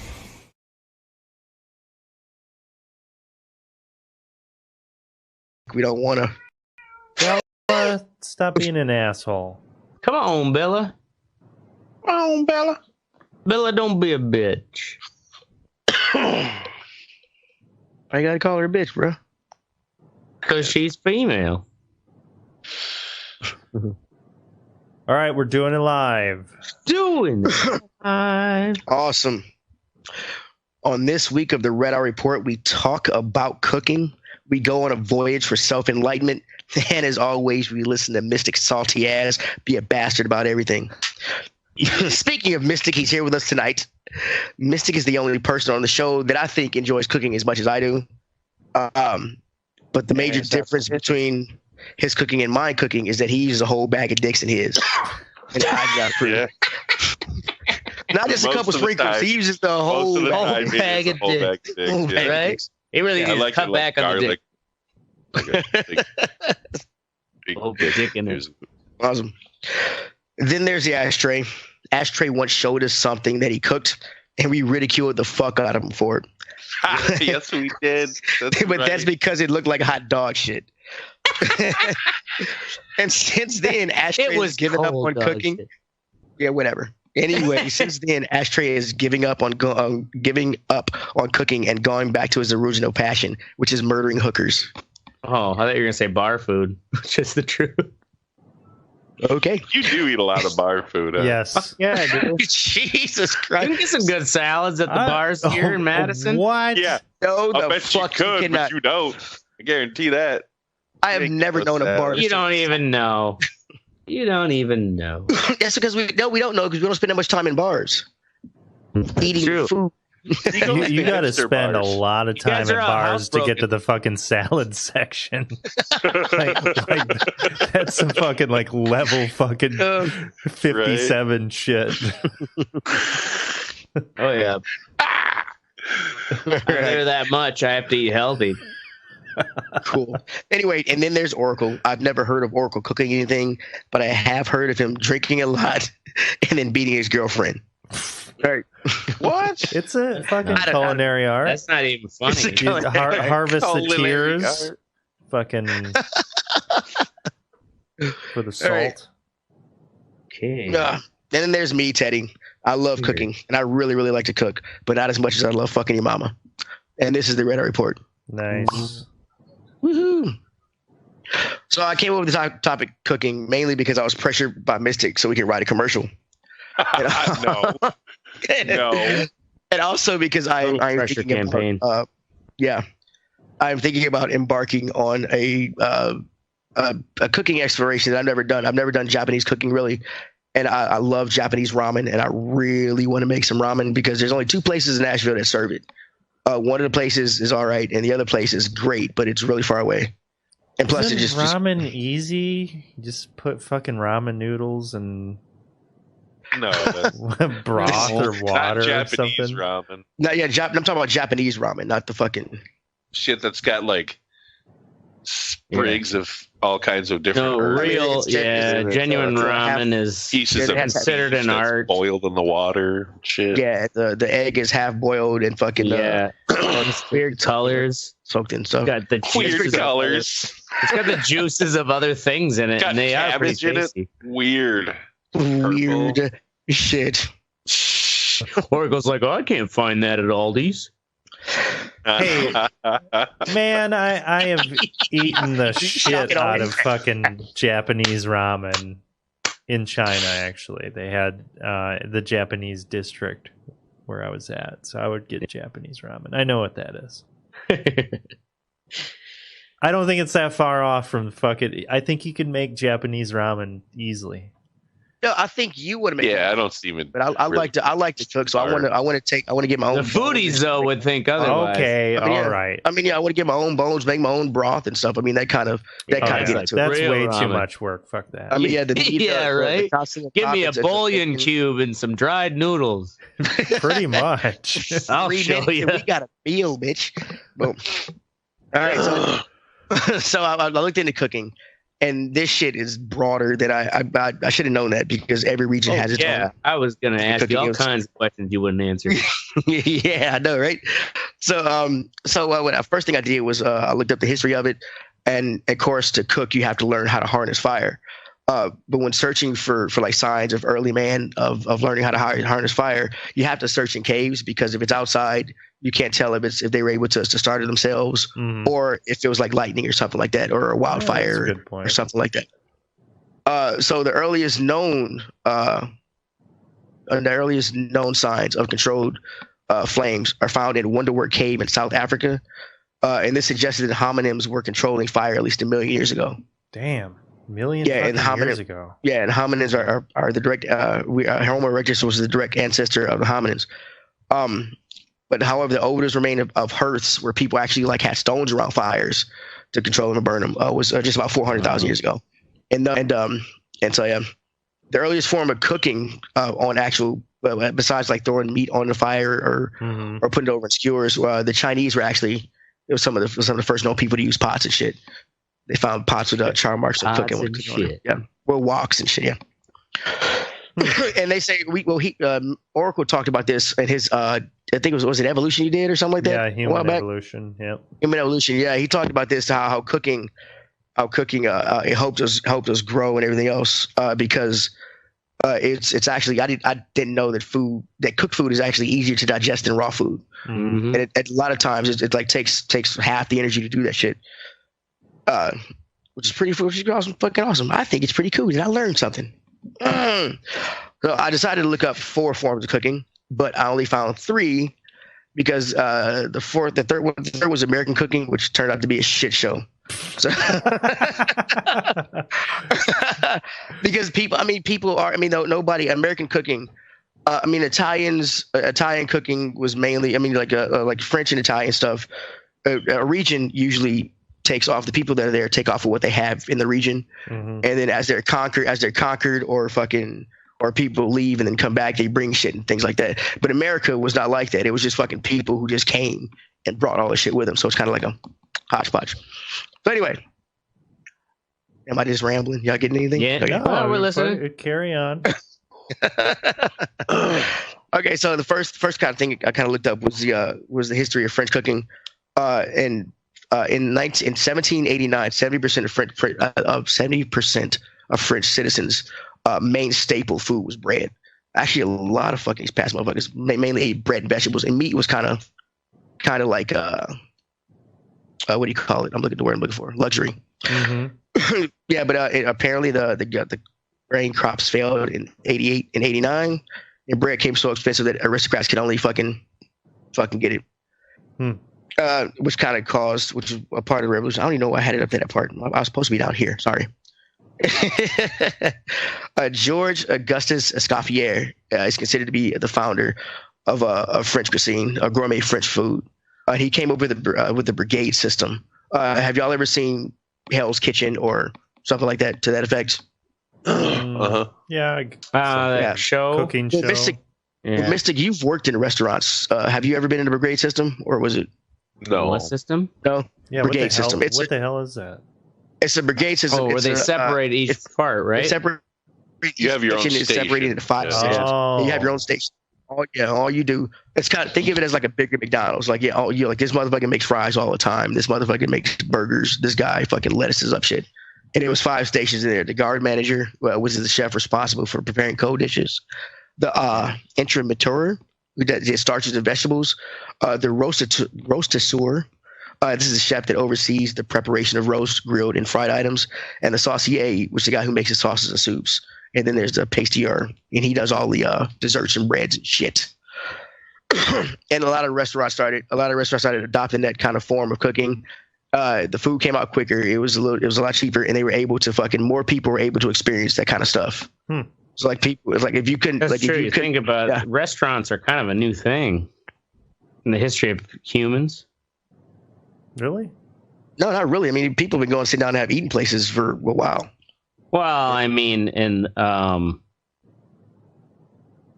okay, maybe I'm wrong. I get it. Yeah, well, the brigade system been around for thousands of years, probably. The mushrooms kicking in yet, bro? Yep. Oh, that was kind of amazing for you trying to find the thread of truth and just falling on your face. Yeah. Oh my god. Yeah, no. Comedic break by our fucking high flying ashtray to the wall. Okay. And this is the wrong thing for the Italian, so I'm just gonna go into soul food. It's the wrong tab. I fucking put the wrong one in there. All right, so I looked up soul food, of course, because I'm a brother, okay? And I wanted to see the origins of soul food, and how it kind of spread. And of course, soul food came from it came from the rural South. And it did start with slaves fucking taking what they could get and cooking with it. But after slavery, a lot of the slaves during the Great Migration, they fucking brought a lot of that stuff with them, and that's how it got passed along. And a lot of them started getting jobs in restaurants and cooking for white people, and they started adding and mixing up those kind of things into soul food. So I thought that was pretty cool. I looked up, like I said, the United States, but it was so much shit that people brought over. That you can't. The really, U.S. is just a conglomeration. Just a conglomeration of shit. And that's how we are, though. We're the melting pot, you know. Like, yeah, right. And that's but. What about the Native Americans? What kind of cooking techniques did they already have? Yeah, right. They had the kind that got conquered. That's the kind they had fire ashtray. They had cornbread. All right. That's good. Right. Didn't they make cornbread? Oh, they knew how to grow corn. That's what they taught us. They actually had quite a bit of a wide variety of cuisine. I mean, a lot of grains, corns, breads, meats. Mm-hmm. I mean, they weren't making souffles. They didn't have restaurants. Restaurants been here forever. Well, the goddamn Indians didn't have no restaurants. You have no idea. I mean, they kind of did, because a lot of those villages would cook gigantic meals for dinner. You know what I mean? Well, then everyone's pitching in and shit. Yeah. They're not paying for it, but it's the same concept. I'm thinking more in the restaurant, where you can actually expand a restaurant to more than one location with that brigade system. It's very structured, and you have enough people coming in like that. McDonald's pretty much pioneered that. Right. All restaurants kind of do a small version of it. I mean, there's a grill guy, there's a fry guy, there's a salad guy. Right. Yeah. Even at Hardee's, we had different stations, and during busy times, it's much faster, definitely much faster and easier to just stay at your station. Yeah. That's when shit gets out of hand, when people start running around being like, "Oh, I helped this guy." No, man, sit the fuck right there. Back in your station. Get away from my grill, smack. Exactly. So about the Indians. I'm kidding. They're not called Indians; they're called Native Americans. You're right. Yeah, way to go. Yeah. Indians are way different cuisine. They kind of make you shit your pants. I love me a good curry. Curries are good. So then I started thinking about things like French fries aren't really French, kind of foods like that. So I looked up found this little culture show website. They come up with 12 foods that aren't actually what term from what you think. Of course, French fries. It's those actually came. Do you know where French fries came from? Anybody? U.S. America, right? No, they're actually Belgian. Really? Yeah. Damn Belgians. Fucking Belgians. Oh, the Belgian frites. That's right. Yeah, that's what the hipster Belgian restaurants call them. The Frites. hipsters. Yep. They call them frites? Yep. Oh, yeah. But the really fancy pubs and stuff. Belgian frites. I've seen that on the menu. It's basically just fancy French fries with big crunchy salt. Yeah, it's claimed that Belgian villagers who didn't have a lot prepare potatoes in the winter the same way they prepared fish when the rivers weren't frozen. The method was frying. Yeah, it's actually argued because the French say that they were making fries before the Belgians, but what the fuck did the French ever do? Right. Gave us democracy. What about what about croissants? They gave us the way that our democracy is formed right now. Yeah, I guess they were the pioneers of the Senate, House, and the right. Mystics, right? I was gonna say the ancient Greeks gave us fucking democracy. Yeah, I know. I understand that. It was a different form of the socialistic. Yay! All right. What about croissants, fellas? Where do you think those came from? What about croissants? I would say the Frenchies. Well, assume, but anybody else want to weigh in? French croissant. Yeah, is it? Seems like a French. Yep. Bread it product. is actually Austrian.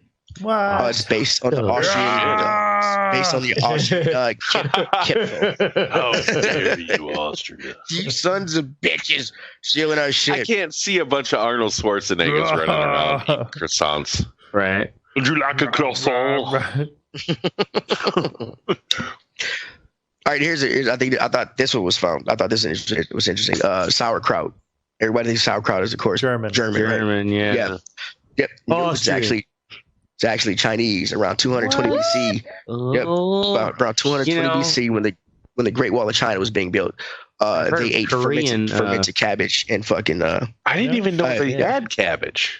Yeah, fermented vegetables called swan cabbage kai. was a European. Right? Just like restaurants that didn't exist back then. Yeah. Jesus fucking Christ. Seriously? Just can't let it go. Yeah.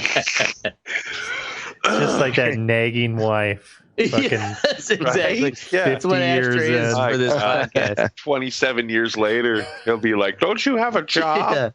Yeah. We're still doing this podcast and we're 74 years old. Yeah. God, this would be a blast in the nursing home, wouldn't it? Put on a live show once a week. Imagine, yeah. With the technology, you'll be there by that time. For sure. After, I don't know, man. After 3 months, I get tired of some old white dude yelling, "Why is that nigger on stage?" All the old oldies will be gone by then. Yeah, that's true. Yeah, that kind of be. No, then all the geezers will be drinking fucking kombucha and. Well, the thing is, like the ones who are racist, they'll do it subtly. Fucking White Claw. Yeah, microaggressions. Exactly, all microaggressions. White Claw mixed with fucking Ensure or something. Oh my God, that's disgusting. Terrible. That's gonna make a mess in them pans. That's what that's gonna do. Geriatric Red Bull. All right, so I wanted to ask everybody, what is your favorite thing to cook, or what is your, what do you like about it? Do you cook, and what is your favorite thing about cooking? Like a little round table thing. Let's not all speak at the same time. I mean, I'm having to think about it. Really? So I mean, Ashtray and Oracle, do y'all really cook? I know Mystic does. I actually cook, but I'm not very artful with my cooking. I'm pretty. Oh, really? Yeah, I just have like my staple things that I cook that don't taste too bad. And yeah, that's about as far as I go. I'm the type of cat that adds fucking like. And living on my own, like I just. I only cook simple things, or it's just like, oh, well, look, I got this fucking big pound of bacon I won from the meat raffle. I'm gonna just fry this up and have BLTs for days. Your heart is gonna explode. I know. That is delicious, though. But it is a so nice good. BLT on toasted fucking like sourdough bread. Oh man. Mm-hmm. I don't know about 4 days, but yeah, that's good. It lasts you 2. What about you, Mystic? What do you like about what's your favorite thing to cook? What do you like about cooking? I don't know. I don't really like cooking. I do it out of necessity. Yeah. Really? My wife doesn't cook, so it's either I cook or we eat chicken nuggets every night. Oh yeah. When I was married, that my wife couldn't cook to save her life. She thought that you just cook the chicken faster by turning the burner up to high. It's like, woman, what is wrong with you? My daughter started trying to do that shit. I was like, I'm gonna smack you. Get out of the way. Yeah, that's not how this works. Not how any of this works. I don't mind making like sauces. That's probably my favorite thing to make. I will say the most challenging and sauces and shit. Yeah, the most challenging thing I've cooked, and this is back, around when I was married or afterwards, maybe even, was angel food cake. Have you ever try to make that? No, I don't bake. My father makes shit that comes in a box. That's the most complicated. Yeah, no, make it from scratch. Like you gotta beat that thing for literally 45 minutes until it gets to that right consistency. It's because you want to get as much air as you can in there. So exactly. You just that's why you don't do it with your hands. You think it's like, no, it takes no, that cookbook ain't lying. It's gonna take that fucking long. Wow, that sounds like a bunch of bullshit to me. Yeah. It tastes great when it comes out, but you realize how much the box versions are like. Right. Yeah, fuck that shit. All right, so Mystic, you said you like making sauces and gravies. Yeah. I like doing that too. I was curious if your reason was the same as mine. Is because when you make a roux, if you don't cook it right, you can taste the flour throughout the whole kind of thing. And I feel like it's kind of a skill to have to watch it to get it the color you wanted to get it. Whether it be a light blonde roux, it really is because you want it to get. Because even with a light blonde roux, you still got to do it enough to where it doesn't turn brown, but you got to get that. Got to get that fuck. A roux is a R-O-U-X. Butter, flour. It's an equal butter or oil and flour mixture that is used to start most gravies and sauces.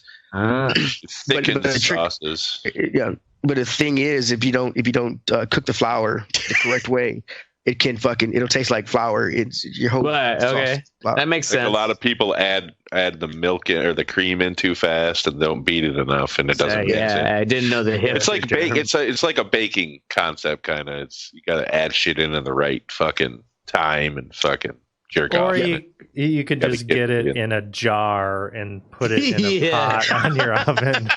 See, but you can't though. Like I make, and I don't make it very often. I make stuff called chili verde. It's real simple. But you have to do it right, or it's gonna taste like shit. So it's like tomatillos, jalapeno peppers, cilantro, some fucking guanciale peppers, some fucking pork. But you have to like fry the pork, and then you have to like make the sauce in steps. You have to blend everything right in steps, because like otherwise it just won't taste right. You'll taste is jalapenos or whatever fucking. So I've only done it right like twice, to be honest with you. Because you screw a step up or something, or well, yeah, you don't blend like they're like, oh, you have to peel the peppers. One time I was like, oh, I'm not gonna peel the peppers, and it tasted like absolute shit. I'm like, holy fuck, you really have to peel the peppers. Oh yeah, you know what I mean? So the skin's like fucked it all up. Yeah. But like when you do hit it right, oh, it's so good. Making me hungry. Yeah, we used to have a show. We used to have a segment on the show called "Cooking with Teddy." Remember, and I would be cooking in the kitchen while we did the show. Mm-hmm. That was awesome. What are we making tonight, Teddy? Yo, mama. All right. Anyway, well, that's all about cooking. I don't want to segue into this shit. We read it to my cousin Aloysius, and so he's this nigga wanted. I told him we did a show. This nigga wanted. Yeah, Aloysius Double D. He's a pimp from fucking Cleveland. That's why we don't really acknowledge him because he's from Ohio. But, Yeah. Right. Yeah, but the nigga a lot of serial killers from Ohio. I mean, yeah, but the nigga wanted a segment on the show. I talked these guys into doing it because they thought it was funny. So now they're gonna make fun of the black culture. Here we go.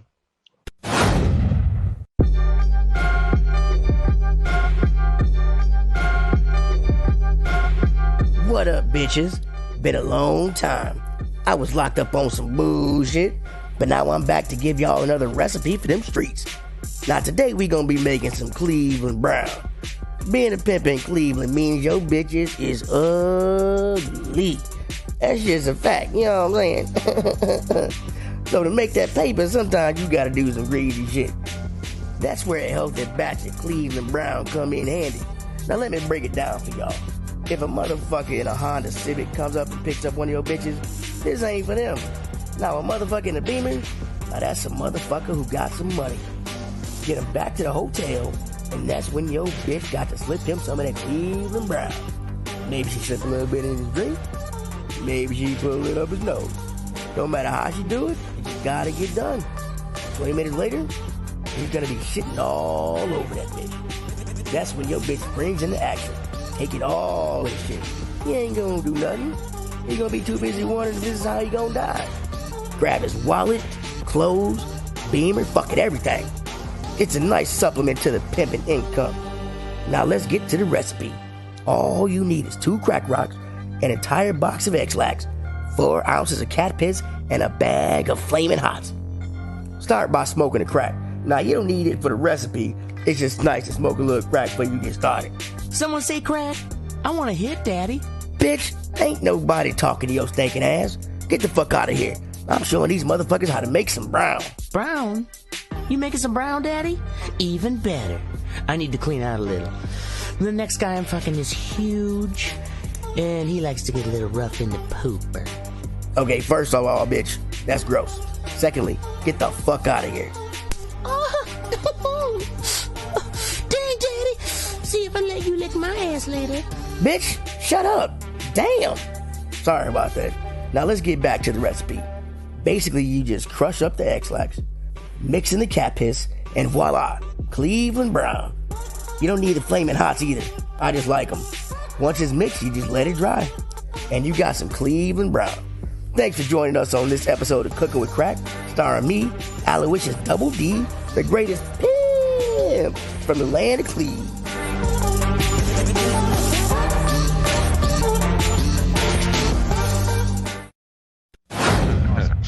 Next up is the What's Sexy part of our show.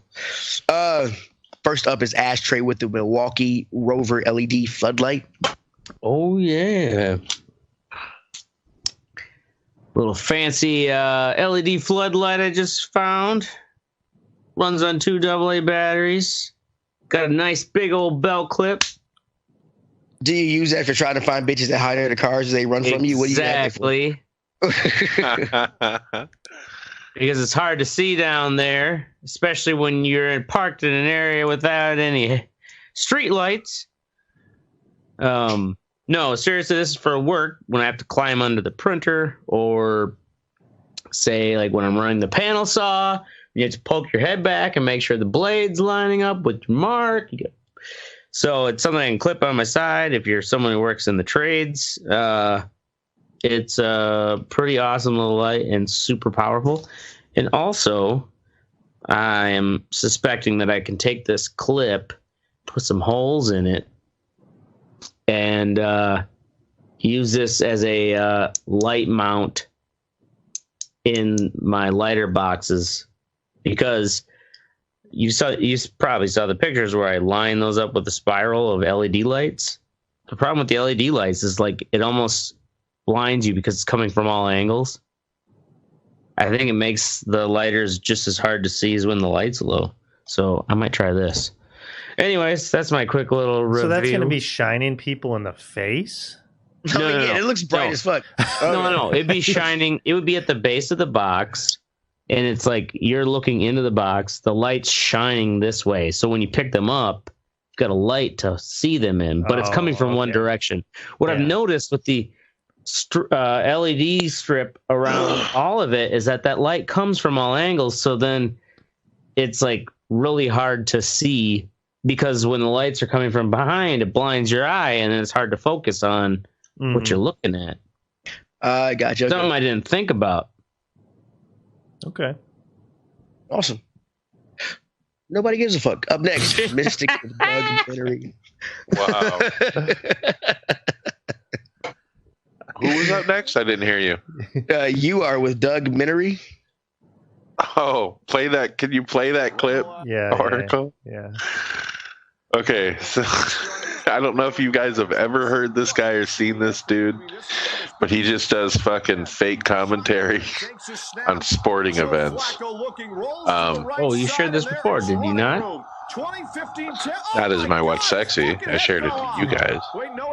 Oh, I'm sorry, I ruined it. Yeah, you did. Shut up. It's the mushrooms. Oh, that's pretty funny. Piece of shit, Alonzo. Hear it. Oh my God. Yeah, that's pretty good. Meanwhile, Joe Flacco has gone, in the words of Tropic Thunder, he's gone full retard. Macklin and Alonzo are talking. He's got a cool sound. He sounds like a legit announcer. He really does. That's pretty good. But he has a podcast too called the Shitbag Titty Fuck Podcast.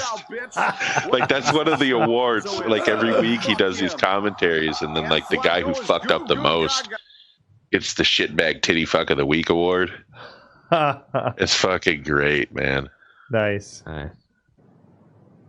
That's that one. Did I send you guys that one of the dude golfing? Yeah. So the PGA sucking off another PGA banned him from doing videos. Like they said, they'll sue him and shit if he tries to do videos. So he just finds like local golfers or people like that filmed it on their phone or some shit and does like commentary to that.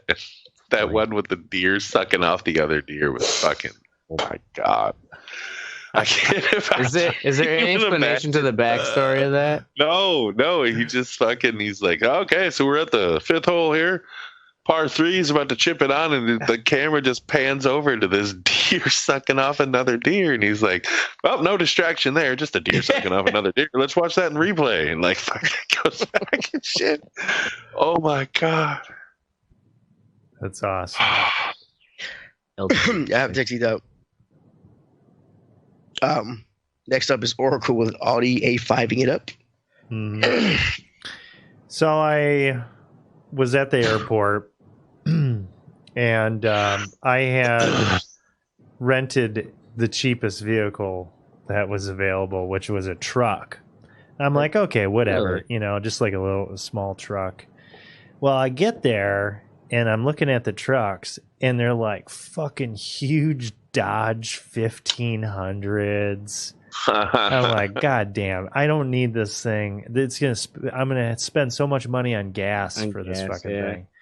And then I get in another smaller truck. It was like a Toyota. The fucking thing wouldn't even start. So I'm like, okay. So the guy at the counter, he's like, hey, dude, it's the end of the night. Where were you renting them from? From what was the rental price? Alamo in Minneapolis. Oh, okay. And so the guy at the counter, he's like, hey, dude, because it was like 12:30. He's like, it's the end of the day. I've got some cars. I'll give you a good deal on an upgrade. I'm like, all right. He's like, I'll let you pick any car out there. And it was $12 more a day. And the first car that I saw definitely jumped out at me was an Audi A5. So I rent that thing, and man, I was having a blast driving that motherfucker. Thing was fast as fuck. Like when cars would pass me, like at a stop sign, I'd be at a dead stop. By the time I was hitting like second gear, I was already overtaking the car at like 60 miles an hour. The speedometer went up to 160 on it. Nice. And it was, I mean, just the interior of the car was beautiful. It'll do it all too. Like it was fucking really nice. Beautiful also because it's rarely rented. Yeah. Well, rarely rented, and brand new Audi.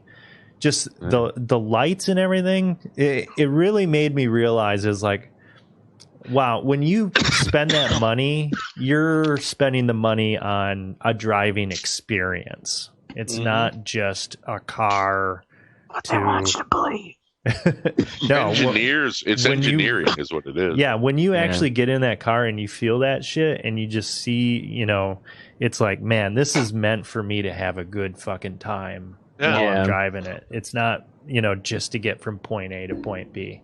So and that's a lot of what American cars are. It's just utilitarian. Yeah. Just, right. Yeah. And I realized that. I'm like, damn. I didn't have Audis the money. Are expensive as fuck. Right. Oh no. Because when we went to Orlando, Stephanie rented the repairs and shit. She rented a Mustang. It was pretty awesome.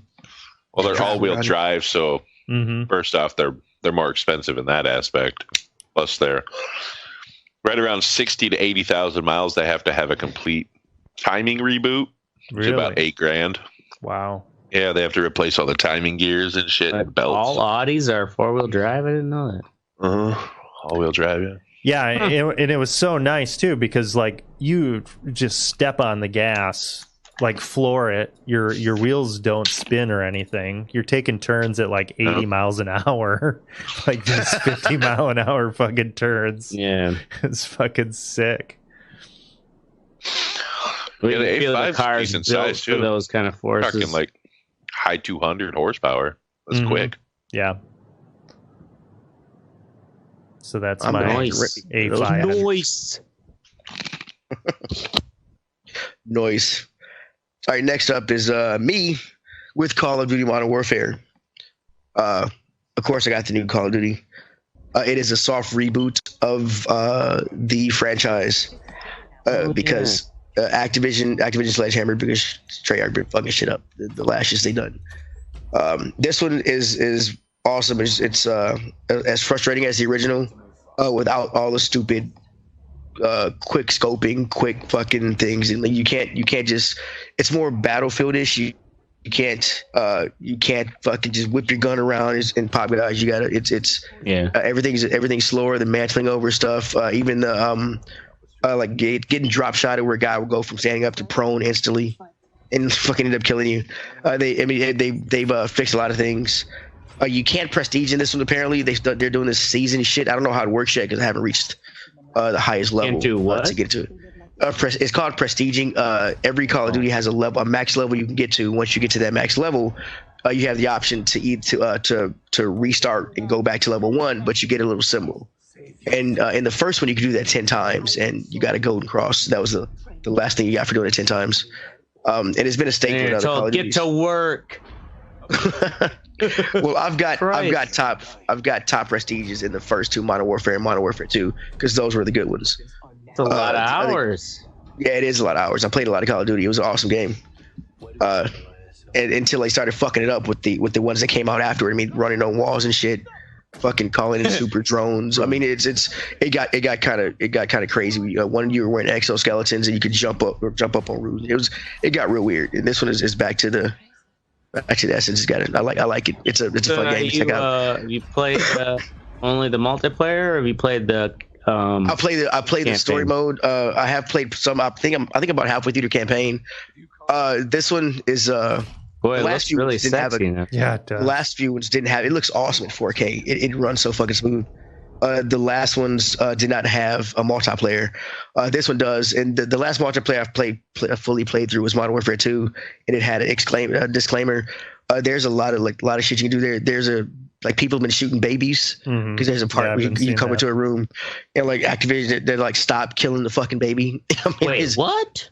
There's a part where you're trying to get this terrorist cell out of a 4-story house, and you walk into a room with a little chick with a baby, and you end up having to shoot her, but you have the option of fucking shooting the baby or walking away. People are shooting the baby. So there's an actual choice. Well, it's not really an actual choice. Or people just deciding to shoot the baby. You have to walk by the baby. You have to walk by and shit. And it's like, baby, the guy said shut the baby up or whatever. And I didn't pay attention. I went upstairs and killed more people. But apparently people shot the baby, shut him up.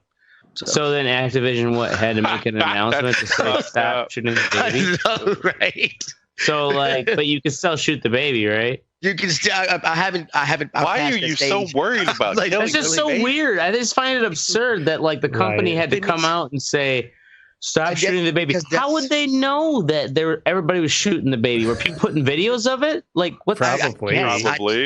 Probably. I don't know. Of course they were. I mean, to become a news story that you heard about. Any idiot knows that you cannot trust gamers with fucking babies. You shouldn't even give the option of. Yeah, it should just like the bullets don't make it do anything. There's no satisfaction that you shot a baby. I'll tell you this, Ashtray. What you need to do is play a Telltale game, and they give you choices in the chapter, and some of the choices are good and some of the choices are bad, and you can go from bad to worse. And at the end of that chapter, they show you like amongst your friends, and you can even look amongst the world of who chose the choices you chose. Yeah. Of what percentage. So you can see how much of an asshole you were compared to the rest of the world, and you might feel at home. It is kind of funny seeing those when they show you that shit, because there's always like just a small percentage of complete cocksuckers who did like all the most asshole things you can imagine.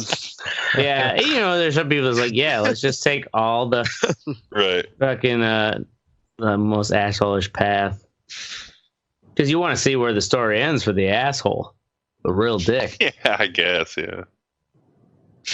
Awesome. All right, next up is Fuck What You Think. First up is Ashtray with amazing product. Before we do Fuck What You Think, we should make a mention that people can get Red Eye shirts now. Oh, yeah. Oh, yeah. Yeah, that's fucking right, yeah. We have a fucking... Oh, yeah. Show your support. This will be at Disney World. Red Eye or die, motherfucker. We will post the link on our website and the Facebook, right, Oracle? Yeah, I'll get around to it. I'll get around to it.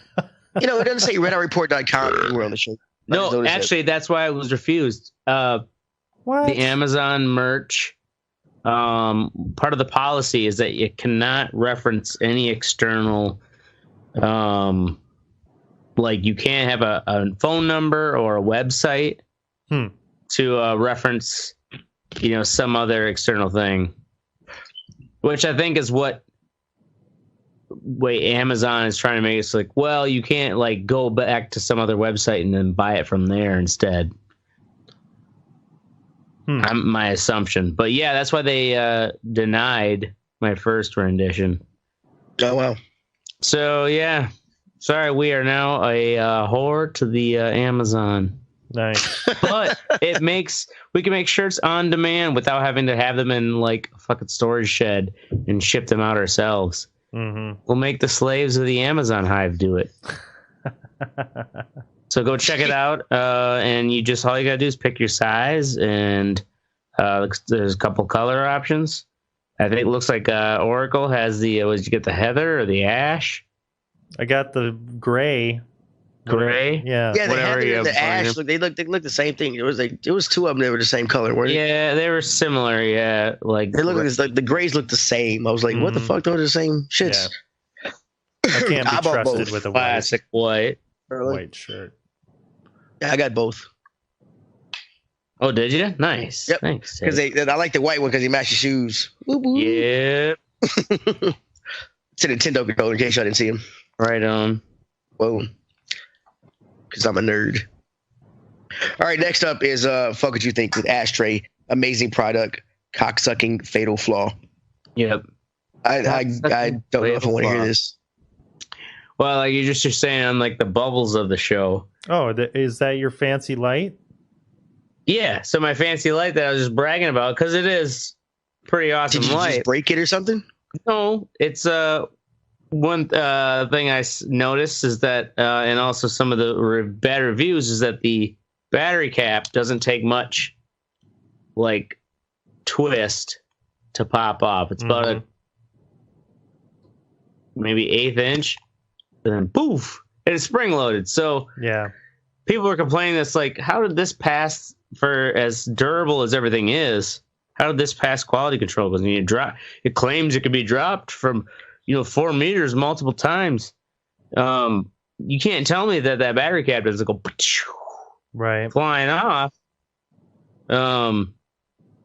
So what I did, I just drilled a hole in here and put one of those little turn hooks there. See, that way you can't unscrew it. Problem solved.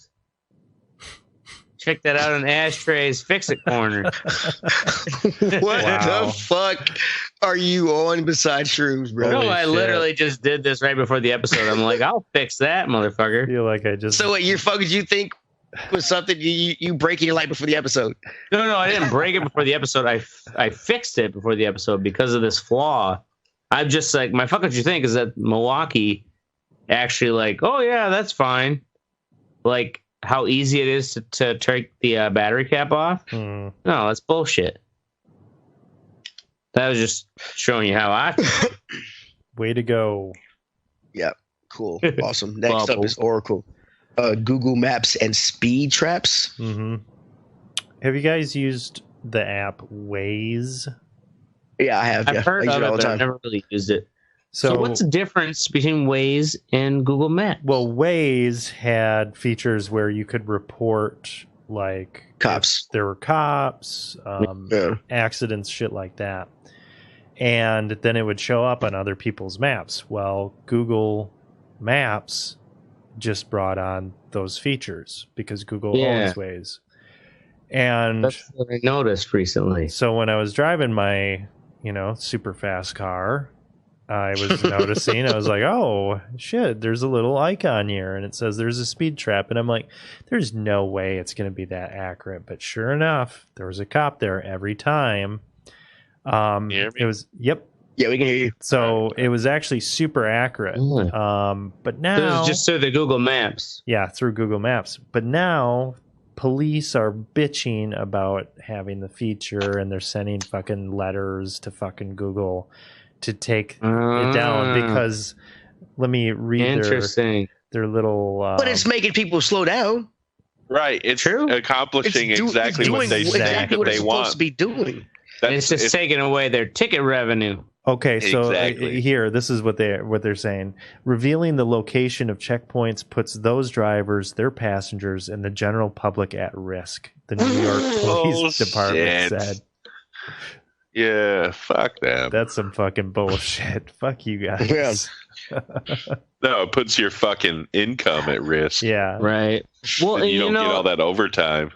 The officer is going to have to accept police departments is that eventually, shit, it could be less than 20 years from now, 25 years, where like auto controls and stuff, like it could be regulated enough that like you don't need to worry so much about anyone speeding anymore. Mm-hmm.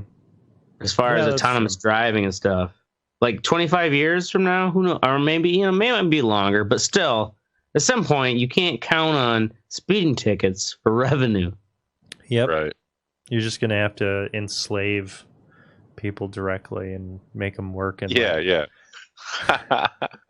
copper mines or something. That might be. Yeah, I don't know. Although, for as much as I want to believe in autonomous driving, I still think there's just so many roads that it's just not going to work on. That's a huge. No, we're talking hundreds of years before that shit is maybe not fully integrated. But it might be 50 years. I don't know. Probably you think so? You think roads like way up north where the way they're talking about shit is gonna have that? I mean, come on. What they're saying is there's 5G is supposed to make that happen.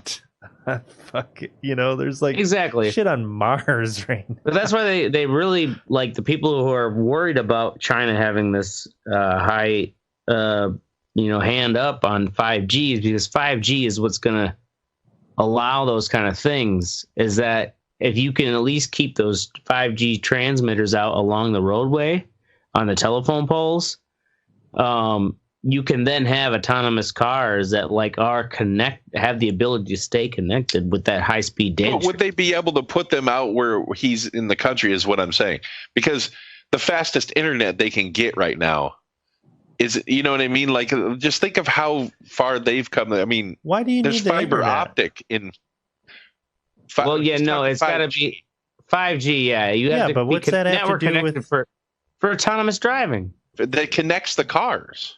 It connects the fucking. The car can't just be like driving by itself. Even if it can tell like when to stop or not, it's got to be connected. Fucking computer. It fucking tells it when to stop and shit. But it's got to be connected to the internet at all times. Yeah, it does. Yes. Like all those autonomous tests, anyways, like they're always connected. I don't think if it's a standalone system that has its own that has a camera, whatever, can tell it when to stop and it may be able to say it doesn't have to be drive, but like to be connected to a map network, and if you're going to have fleets of autonomous vehicles, you can't say they'll just go on their own. Like they need to be connected at all times. And but at the same time, you can't do that. Yeah, I get that, but you can't. If something goes down, you can't have the cars just stop on the middle interstate. Well, so yes, it has to have some kind of self-sustaining. The autonomous thing, like I can pull over and stop until I get connection. Just saying, right, that's what they're thinking about 5G, motherfuckers. I get it. Yeah. Anyway, up next is me with kids bitching about Call of Duty. I say kids because this new Modern Warfare is the 16th game in the Modern Warfare. Really? Yeah. Wow. 16th Call of Duty. Oh, shit. Yes, 16th. I stopped playing. The last one I stopped playing was Call of Duty Modern Warfare 3. And I think I got like third or fourth prestige before I stopped playing. And that was the 8th installment. So I didn't play the other ones. I bought them. I fucking got them as they got cheaper and tried them out and they sucked. So I didn't really play them. And so like a lot of that stuff I was talking about earlier that they took it. This is a soft reboots. They took it back to the core. And these kids, all I'm hearing is like, there's no zombies. They're fucking. You can't quick scope with a sniper rifle. It's like all this shit. I'm like, well, that's. I mean, right? What is shit that I hated because it wasn't. I mean, have you seen the videos of the kids who fucking like click in the fucking zoom button real quick and snipe you in the head without fucking because of a game mechanic or something? I mean, that shit was from like Counter-Strike, wasn't it? Yeah. Well, they did that too, yeah. Oh yeah. But it was like all these kids are bitching. And I'm like, oh well, welcome to my fucking world. So, and it's awesome to go because like all of my older friends are playing it. It's fucking dope as fuck to get back together, though, guys, and like even no shows. Gang back. I mean, really, like even no Get shows. the band back together. Yeah, pretty much, right? I mean, yeah, like That's no shows fun. playing. He's playing with his kids and stuff. It's fucking awesome. And I love the game. It's awesome. And everybody's like, no zombies and no features guns. I can't super jump and shit. I'm like, yeah, no. And this isn't Fortnite. Dweeb. Yeah. Like, dweeb. Fucking dweeb. And I am fucking these kids up. Word. Up next is Mystic with Names. Okay. So I'm listening to the radio the other day. And you're talking about this kid who's a sophomore in high school. So like, how old is that? Like 15, 16? Mm-hmm. And he's a football player, and he's verbally committed to LSU to go to college. Now his name is The Coldest. Oh yes, Doug. Yes, this is almost my focus. You think The Coldest? I just want that to sit. I don't know what it's. How's it spelled? I thought his middle name was like there ever was. What? No, they were making fun. They were making fun of it, saying like that'd be funny if that's what it was. But is it THECOLD? No, it's D-E. The Coldest. But it's spelled out like it sounds. Yeah. Yes. Yeah. Wow. DACOLDEST. The Coldest. That's awesome. And he even said that his mom gave him that name because she knew he was going to be the coldest to ever do whatever he did. Oh my god! I was like, this is awesome. The most ignorant backwoods bullshit that I have ever seen in my life from any race. I don't give a fuck. Only ignorant because it doesn't conform. I cheer.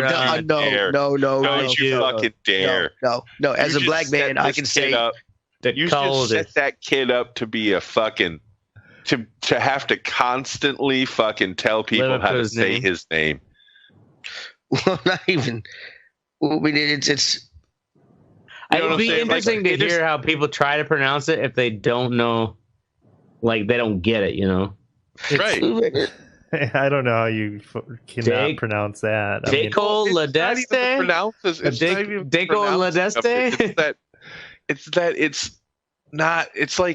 It's like that woman who named her kid Usnavi, U.S. Navy, because that's the first thing she saw when she came here from Cuba, or from like fucking, yeah, it was Cuba or Puerto Rico or Haiti or some shit like that, some fucking country. Really? Yeah, Usnavi. You know what I'm saying? Like, what? Dude, I just don't get it. It isn't like, it's like, I understand if you want your kid to have a different name. You know what I mean? Something original. But the coldest? That's just fucking outrageous. That blows my fucking. You just don't understand the culture. It's so ignorant. It is ignorant. It is. I think it sounds kind of cool. The cold. Yeah, I like the sound of it. The coldest. Yeah, but you can't. I mean, are you going? I mean, are you? Right. Do you honestly hear yourself saying "Judge the coldest Johnson"? Exactly. Maybe if he was a WWF wrestler. He said he's a quarterback. What's he doing? Coldest Johnson. He's already signed to something, right? Yeah, to play fucking football. Yeah, you know what? The only reason we know his stupid name is because he's talented. And he's the coldest. It was either gonna be that, or we read it on his name tag when we picked our fries up. He didn't have he had very few outlets to go with a name like the coldest. The person? He had to live up to that name ever since he was a little kid. Maybe that's why he's talented.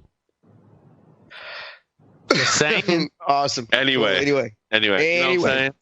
Yeah, I'm saying. There's too many I'm sayings. 89.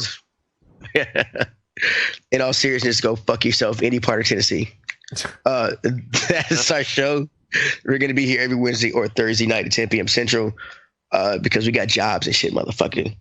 Make sure you join the conversation at theredeyereport.com or facebook.com/theredeyereport. You can also Twitter us at redeye_report. Like us, share us, or fuckers. Fuckers? What the fuck? Like us, share us, or fuck us. I prefer fucking. But hey, ashtrays down for whatever. You just scare me. He got a nice light. You can see all them crevices and rolls, man. It's going to be fun.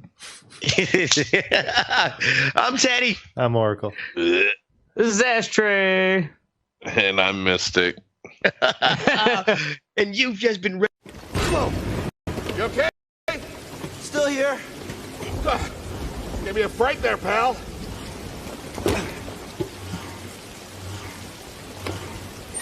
Done. Hang on. I got this. We're done. Get out up here. Come take a look at this. It's a Jedi fighter. What a score. It's a real scrapper's payday. I mean, this heap's been here, what, 4 years? 5. Whoever flew this went down in a blaze of glory. Those Jedi. A real tragedy. I've always said they couldn't all be traitors. Yeah, maybe. I guess it's just our lucky day. Empire's gonna get a lot of good material out of it. Yeah, here we are, scrapping these ships from the war just so they can turn around and make new ones. What a racket, huh? All of us risking our necks to the bosses. And the pay was better back during the Republic, too. Hey, you really should watch what you say. Listen to me. Find us feel like this, to be your ticket off this soggy rock. What makes you think I want out of here? Come on, Cal, you're a young guy. You don't end up like me. Eventually, you gotta move on and live your life. Find your destiny.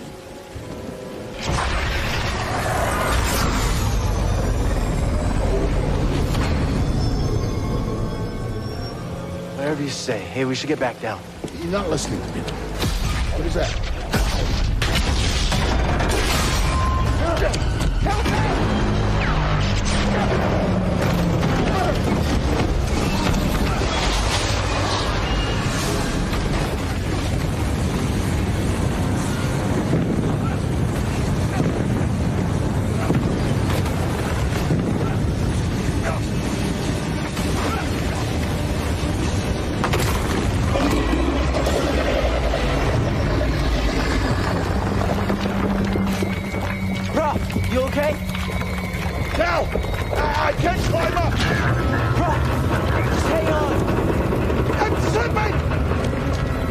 Don't let go. I can't hold on! Rock! No!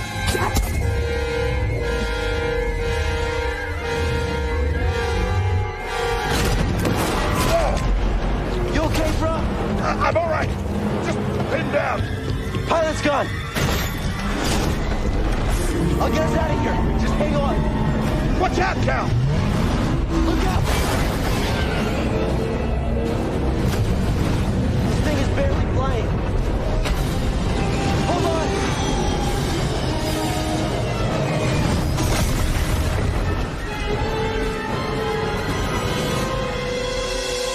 Prof, you all right? Yeah. Okay, we gotta move. Come on. What the hell happened? What was that back there? Was that you? Well, that was the Force, wasn't it? Just forget what you saw, okay? Please trust me. I've seen the stories. I've heard it. There's bounties out on people like you. I know. Yeah, all right. We need to be careful. Yeah.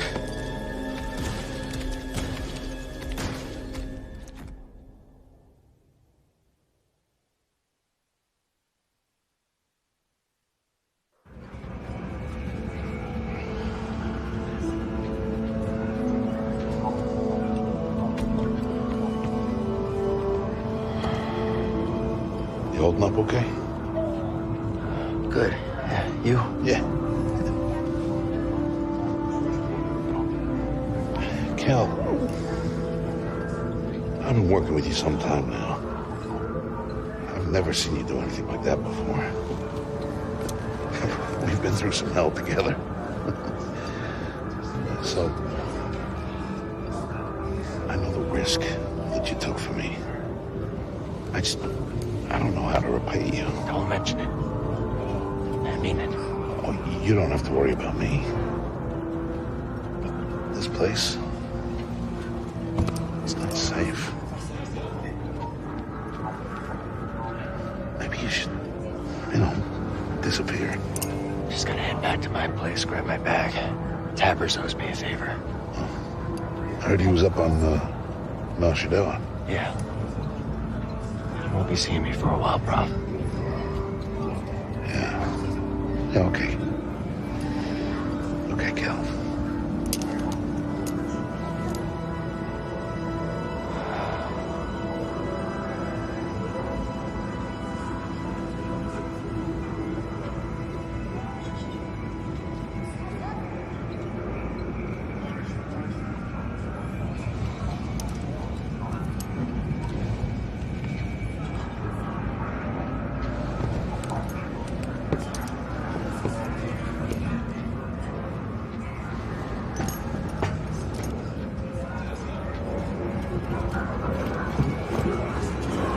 Prof?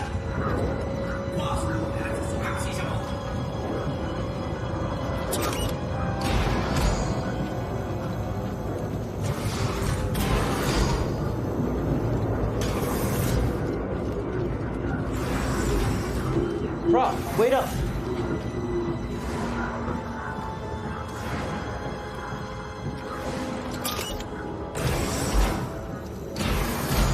Where are you going?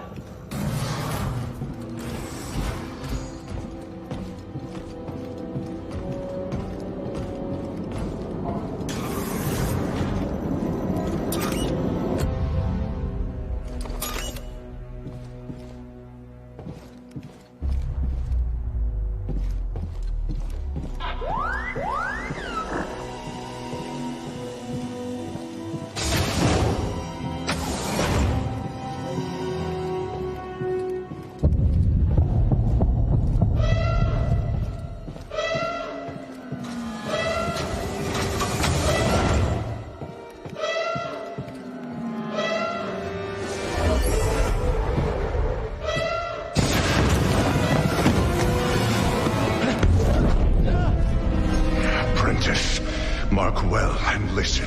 Master. Trust only in the Force.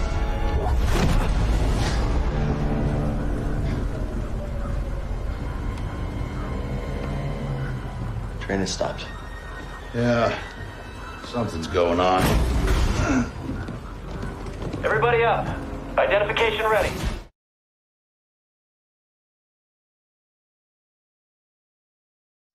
What's the meaning of this? Captain, Explain yourself at once, Mr. Kenway. these thought we were simply passing the time with a bit of sport, Captain. How about you pass the time by doing your goddamn jobs instead? I wasn't aware I was paying you to loll about. A word, please, Mr. Kenway. Oh, I nearly forgot. There's your knife back.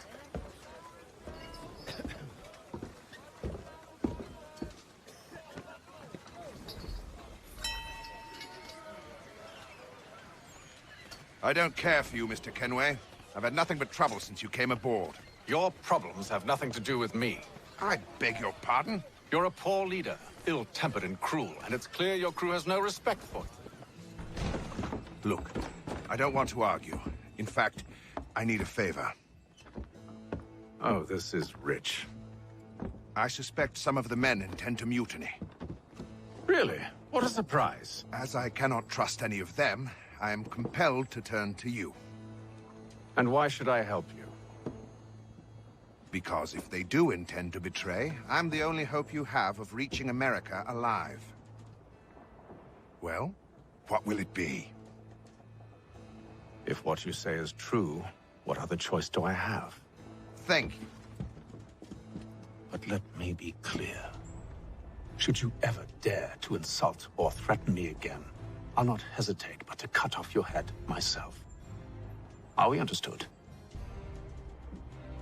Excellent.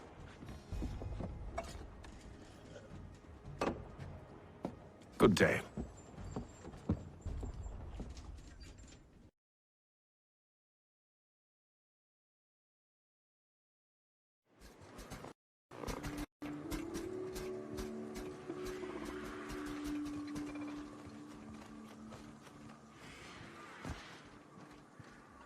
Huh? What? Thought I saw. that? Take him down! Heads down.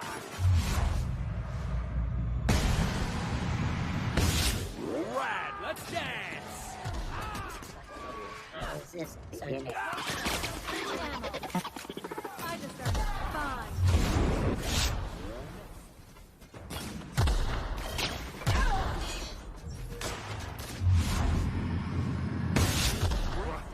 Nobody messes with you, boss!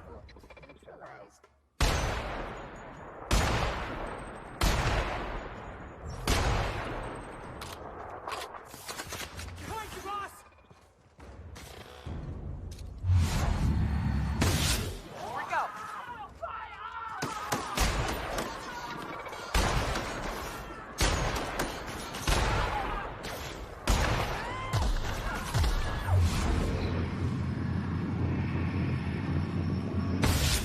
Serves you right, dissident.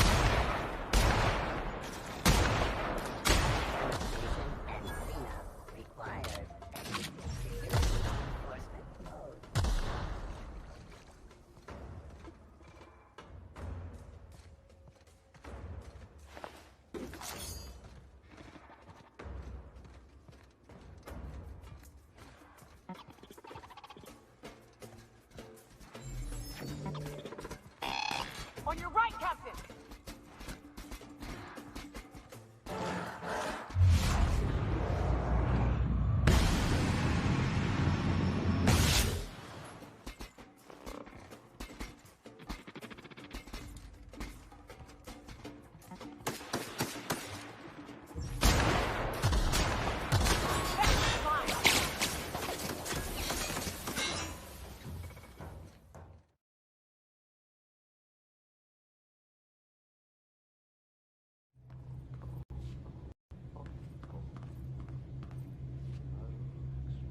Stepping to the FBC, let's rush to do, let's rush to river, don't dash, and don't swim much, let's join the Thresher Kings, let's join the Thresher Kings.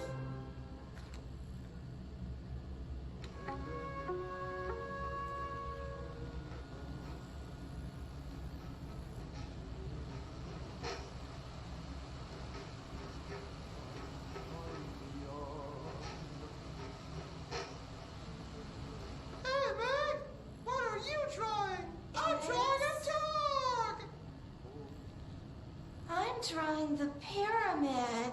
The what? The pyramid.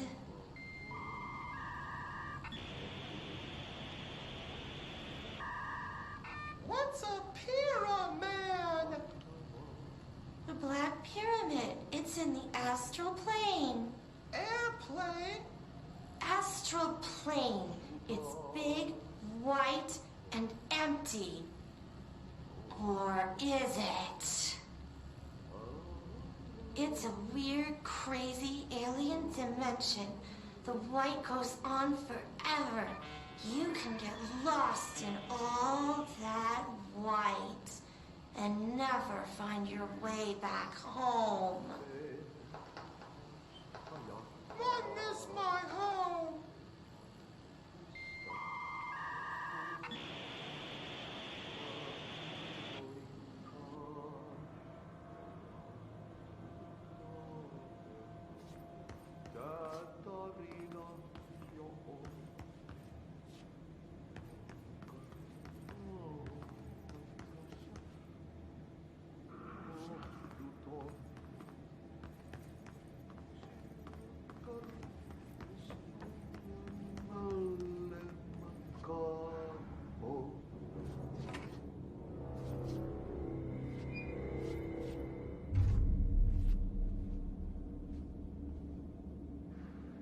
Well done. You got the job.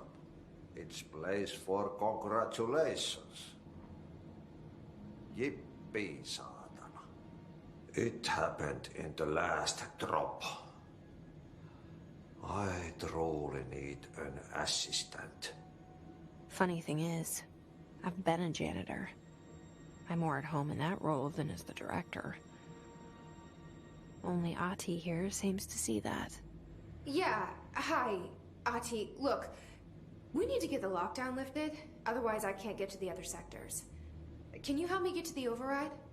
Yes, yes. Easy peasy. It's just around the corner. But first, we need to get you working. Very small, couple of hours job. Something tells me it's gonna be more than that. Yeah. You think there's a dog buried in this? I can tell you are not yesterday's Krause's son. That's why you'll make a great assistant. Very well. I'll hit the facts on the table. Mä kyllä sanon perkele suoraan, that this house has a vermin problem. A bad one. They've already messed up the cooling pumps. And the power generators of a power plant, perkele. And the pensioner inside is starting to feel the band around his head tighten. The situation needs to be fixed before the plant blows up. And we all disappear like a fart in Sahara. Trying my best to keep up with this.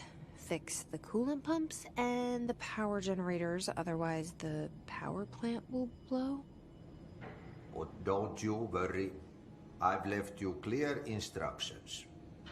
You'll catch the end of the thread before I go to my vacation. The work's on the task board here. You can do later, when you have time. Vacation? Right. Yes, no one's gonna cancel my holiday or seat's gonna rattle. But don't worry at all. You'll take care of it and soon this crisis gonna be last winter's snow. You better go now, so you don't have to run with your head as your third leg. The door in the back leads to the plant. The door in the back. That's great. Thank you, Ati.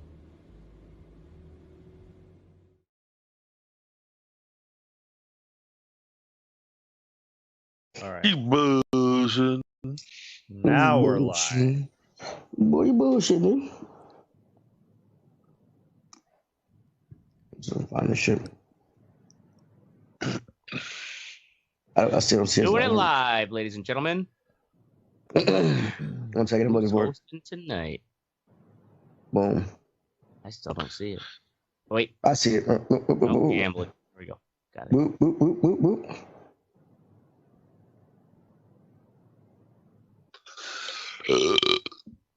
All by myself. No, we're not doing that tonight. Told you no more singing. Told you no more singing. God damn it. All right. Oh, look how we're... I'm trying to get the camera fixed. All right, this is weird. Ladies and gentlemen, welcome to the Red Eye Report. Teddy is your host tonight. As you can see, he's hosting it so fluidly. I decided to jump in. Oh, eat it, dick. On this episode of the Red Eye Report, we talk about gambling. We listen to Ashtray ramble on about some more goddamn bullshit. Ramble on. And we worry about the fate of a nigga in the woods. Bam. You don't look like you're in the woods, dude. Yeah. Glamping ass motherfucker. You ain't seen outside yet, right? With us this week is Oracle. A lot of people don't know that Oracle is the dumbest guy in witness protection. Oracle is currently he is currently fucking he's hiding out from Chinese triads over some fucked up gambling debts in Macau. But due to his need to be out in public and a prima donna, he has put his life, his girl's life, and his cat's life in jeopardy. Way to go, dumbass. Hey, anything for the Red Eye Report. Gotta fucking bring it to the people, man. Then there's a Mystic. Mystic is a professional gambler. He gambles with heart failure, one Twinkie at a time. Oh, that's so stupid. It's hilarious. Oh, you're gonna kill him with that one. No. Then there's Ashtray. Ashtray's gonna have to kill us. Fucking black cis male. I still don't know what you're talking about. That's a whole nother episode. Jesus Christ. I wanted to change the topic, but Oracle said no. I wanted to learn. And then there's Ashtray. Ashtray's going to have to kill his cat, so he gets a pass. Sorry, buddy. Thank you. And I'm Teddy. I'm just a nigga in a cabin in the woods. And here's the thing. We usually start off with saying this is the Red Eye Report. I dictated this to my tablet, and my talk to text apparently is fucked up.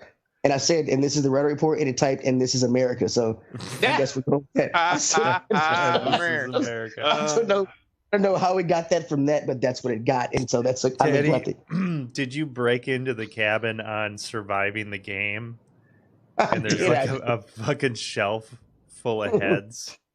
Oh yeah, Surviving the Game with Ice-T and remember Gary Busey, right? Watched that shit. It was Gary fucking Busey. Oh my god, it was terrible, but like enjoyable in a terrible way. Gary Busey's incredible. Actually, it'd be a good riff tracks. We tried, remember? Oh, that's right. Was that the one we did? Yeah, we did that one. Yeah, we did. Yeah, and look where we are now. I think it was taken down for copyright shit. Or something. Probably. How come those algorithms find all that shit? How do they find them? So gambling. So like I thought about this on the boat I was on. I was on a cruise last week, and on the boat they had a casino. It's called the Shogun Casino. Had all this fake Japanese, had all this fake Japanese shit in there. But right by the bar where you can smoke at it on that floor, there was a machine. It was a crane machine, and inside it had a bunch of stacks of $100 bills, one marked 250 and like a couple marked 500 and shit.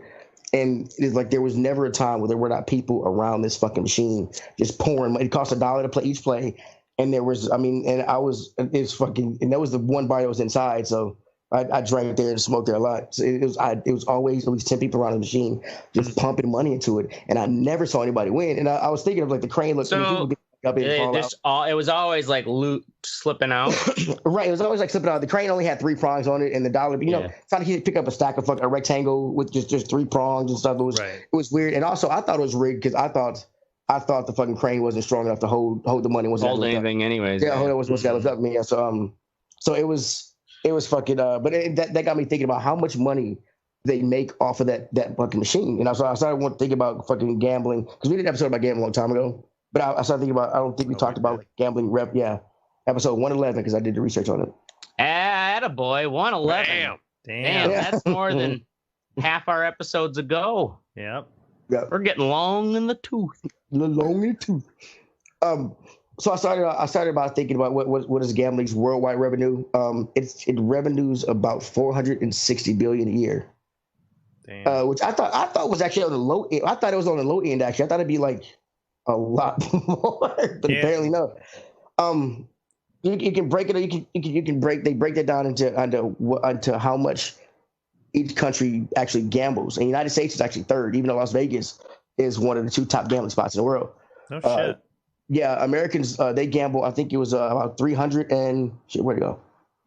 It was like 300 something dollars a month, 300 and on average. On average per person, the average American gambles only $505 a year per capita. $505 a year. Okay, that could be against pull tabs, money machines. Yeah, that includes. That includes like lottery, all that other stuff.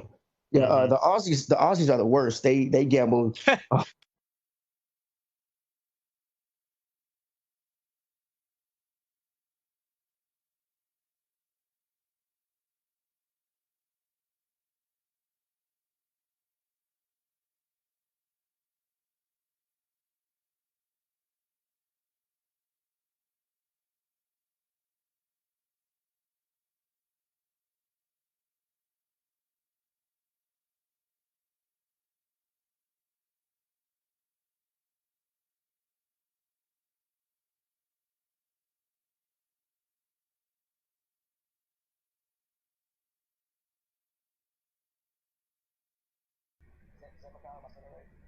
I think it is how you say it. Yeah, Macau.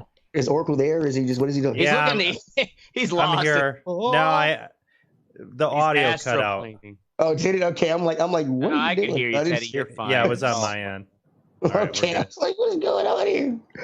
Okay, I was gonna actually say it again. Have you been to Macau? Have you been to Macau and China? I've been to Macau. Fuck no. Okay. Where the hell would I have been? Oh, well, it's the big gambling like island thing, right? Yeah, in China. Okay, it is an island. Yeah, I think it's one of the. I think it's the only place in China where gambling is legal. I think so. Yeah. Oh. Well, I mean, besides like in the streets, right, where they're having chicken fights and shit. Well, yeah, I mean, yeah. So hence the word fucking legal. I made my millions in the cockfights of Bangkok. Macau and China. Macau has 7 of the world's top 25 casinos, and Vegas has 15 of them. Those are the top, and those are. But it's I forgot where I was going with this. God damn it, I'm so fucking high. It's goddamn PM. Okay, so with the top casinos and the U.S. is still third place or whatever, why are the Aussies? I mean, how do they? Because they gamble. They lose the most. They gamble the most per person. Doing what? All types of gambling. Like, let me see. I'm gonna go back to the webpage. I'm seeing. I'm sure it's all types: lottery, casinos. But apparently, it's actually not a top place to gamble. So they're the ones who spend the most money per capita. It may not be the place where the most gambling happens. If you go to the casino.org, the casino.org link I have. And scroll down to number 4, Australia. Let's see here, distribution of gamblers. Does it have a chart? Okay, poker chart we could put up for the people who are watching this show. That's what if you scroll down to number 4. This low podcast. I know, right? It breaks down to distributor gamblers by age. Wow. Most of them are 40 to 49-year-olds. Well, I guess, 40 to 49-year-olds. 40 to 49-year-olds. Yeah, it's motherfuckers who didn't save anything for retirement, and they're just hoping for that big payout. I thought that at first. Come on! I thought that at first, but 30 to 59 looks about even if you look at the. 30 to 59? Well, yeah, because that's a broader spectrum than 45 to 55. I feel like I'm going to get a fucking virus being on this. For God's sake. Why does it look real sketchy, like not official? No, it's fucking. You see? Oh, really? Oh, really? So fine, whatever. All right. Okay, hold on. I'm going to bring it up on my screen, and you tell me what you think. Yeah, let's show it to the people. Let's see if we agree, audience, whether this site looks sketchy or not. Because Oracle's been to China. If you've been to China and back, I think you can definitely know what sketch. That's not the website I'm on. What the fuck? Play now. That's not the website. No, the casino, www.casino.org. Casino.org/gambling. Yeah, /gambling. What? It looks like it's an actual gambling site itself. Yeah, it looks like they're trying to fucking mine is fucking... So, like, is there information even? Maybe they're just making the Aussies look bad. Yeah, I mean, no, it's. Is there any? Yeah. That is not. I'm on my tablet. I'll take Wikipedia over this site. Yeah, I am okay. Anyway, to answer the goddamn question on this fake gas site, it says a lot of it's spent on. They have more slot machines than most other countries. Yeah, so yeah. Goddamn slot machines. Call them pokies. I was going to say they probably call them something like slottos or something. Slottos. They call them pokies. So, shit. Sorry. So I'm gonna talk one last thing about one last thing here. Oh, wrong goddamn thing. One goddamn thing. Wow. Oh shit! Like none of my webpage, like everything, like none of my webpage. It amazes me that we don't have more than 5 top fans. Our episode. Look, Eddie, you've only been talking. I did this in a hurry. I know, right? I told you it was gonna be quick. Don't worry, I'm trying to get on the road, man. Fill in about gambling. Oh God, no, I bet you can. All right. So everybody's seen fucking what's the movie? Ocean's 11, 12, 13, and 8, where they rob the people and shit. I can't believe you remember all the numbers, but yeah. Yeah, right. Yeah, right. Wow. You can't remember like basic 11, words, 12, but 13. you remember Yeah, the order of the. I remember basic words. I remember basic words greatly. Bigly. I got a bigly vocabulary, man. I got a bigly vocabulary. Fucking told us so. Fucking told us so. Fucking told us so. All right, so I looked up. I was curious if there's actually been successful casino robberies, and there actually have. Fucking Biker Bandit in 2010 stole 1.5 million worth of casino chips. Damn, dude. He fucking parked his motorcycle on the fucking. He rode up to the casino agents on a motorcycle, walked to the crap table, pulled out a gun and demanded chips. He ended up getting away, actually. Damn. So what do you do with those chips then? Honestly, I don't know. I mean, you got to. He stole a wide range of chip denominations, including ones worth 25,000. He tried to peddle them on an internet poker site using the email address cranberrykid25 at Yahoo. He signed the emails Biker Bandit. Metro Police caught up with him 7 weeks after the robbery at the Bellagio, where he was gambling and attempting to sell chips to undercover officers. Wow. So that didn't quite go well.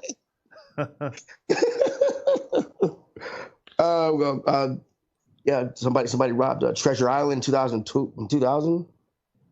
Left one security guard wounded and led to the arrest of a man wanted in connection to 2 previous robberies at the casino the same year. Damn. And then the same year again, fucking in October, somebody fucking robbed the motherfuckers, fired 2 shots and sold about $30,000. Like just don't go to Treasure Island. Yeah, don't go to Treasure Island. Isn't that like kind of one of the crappy ones now? I think all of them are crappy. I mean, there's the research said they have about 70 casinos in fucking Vegas. And the Treasure Island one did they did that pirate show out in front of it in front of it, 2 hours or whatever. They still do that, or is that been retired? They did when I was there. I don't know if they still do. Yeah.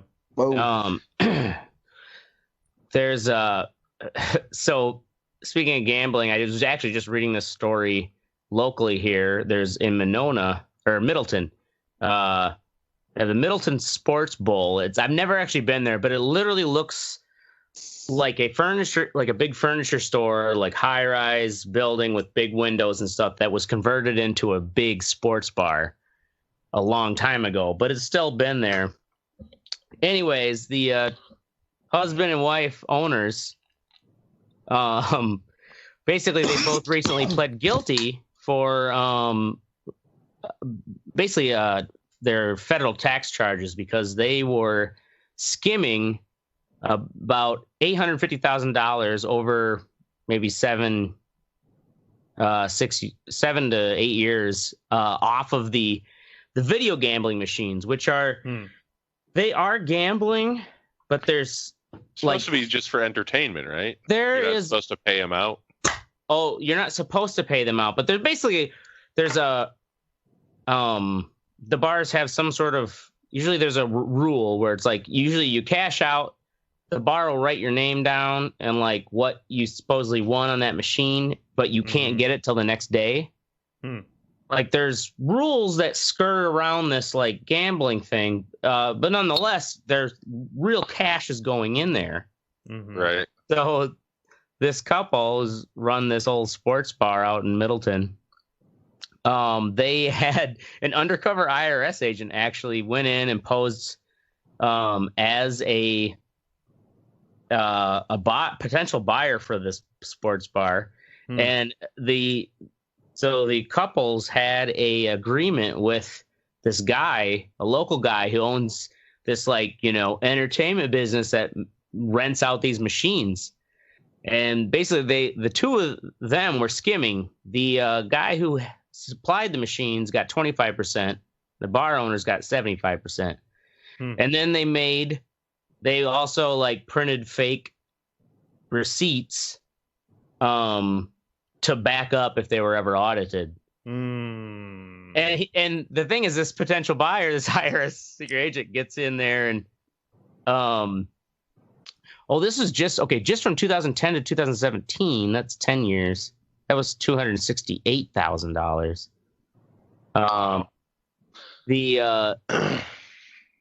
At the end here it says so the undercover agent got video and audio recordings of them having this meeting, and they're explaining this idea, and the owner of the bar says, "You gotta steal in this business. You ain't gonna make any money."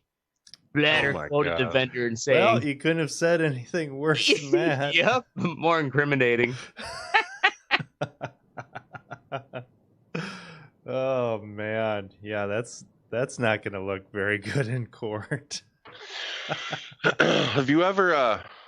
So, I just watched a movie called Molly's Game. You guys ever heard of it? I don't think so. No, I don't think Is that the one with the chick, the gambling chick who had the poker thing going? She ran poker games in L.A. and New York for like a decade. That redhead play her, the actress. Yeah, Jessica Chastain. Yeah. Okay. I did remember the trailer, but she fucking it wasn't. It's legal. Like they could gamble and shit. The games were legal as long as she didn't take a rake. As long as she didn't take any money, like a percentage of the pots.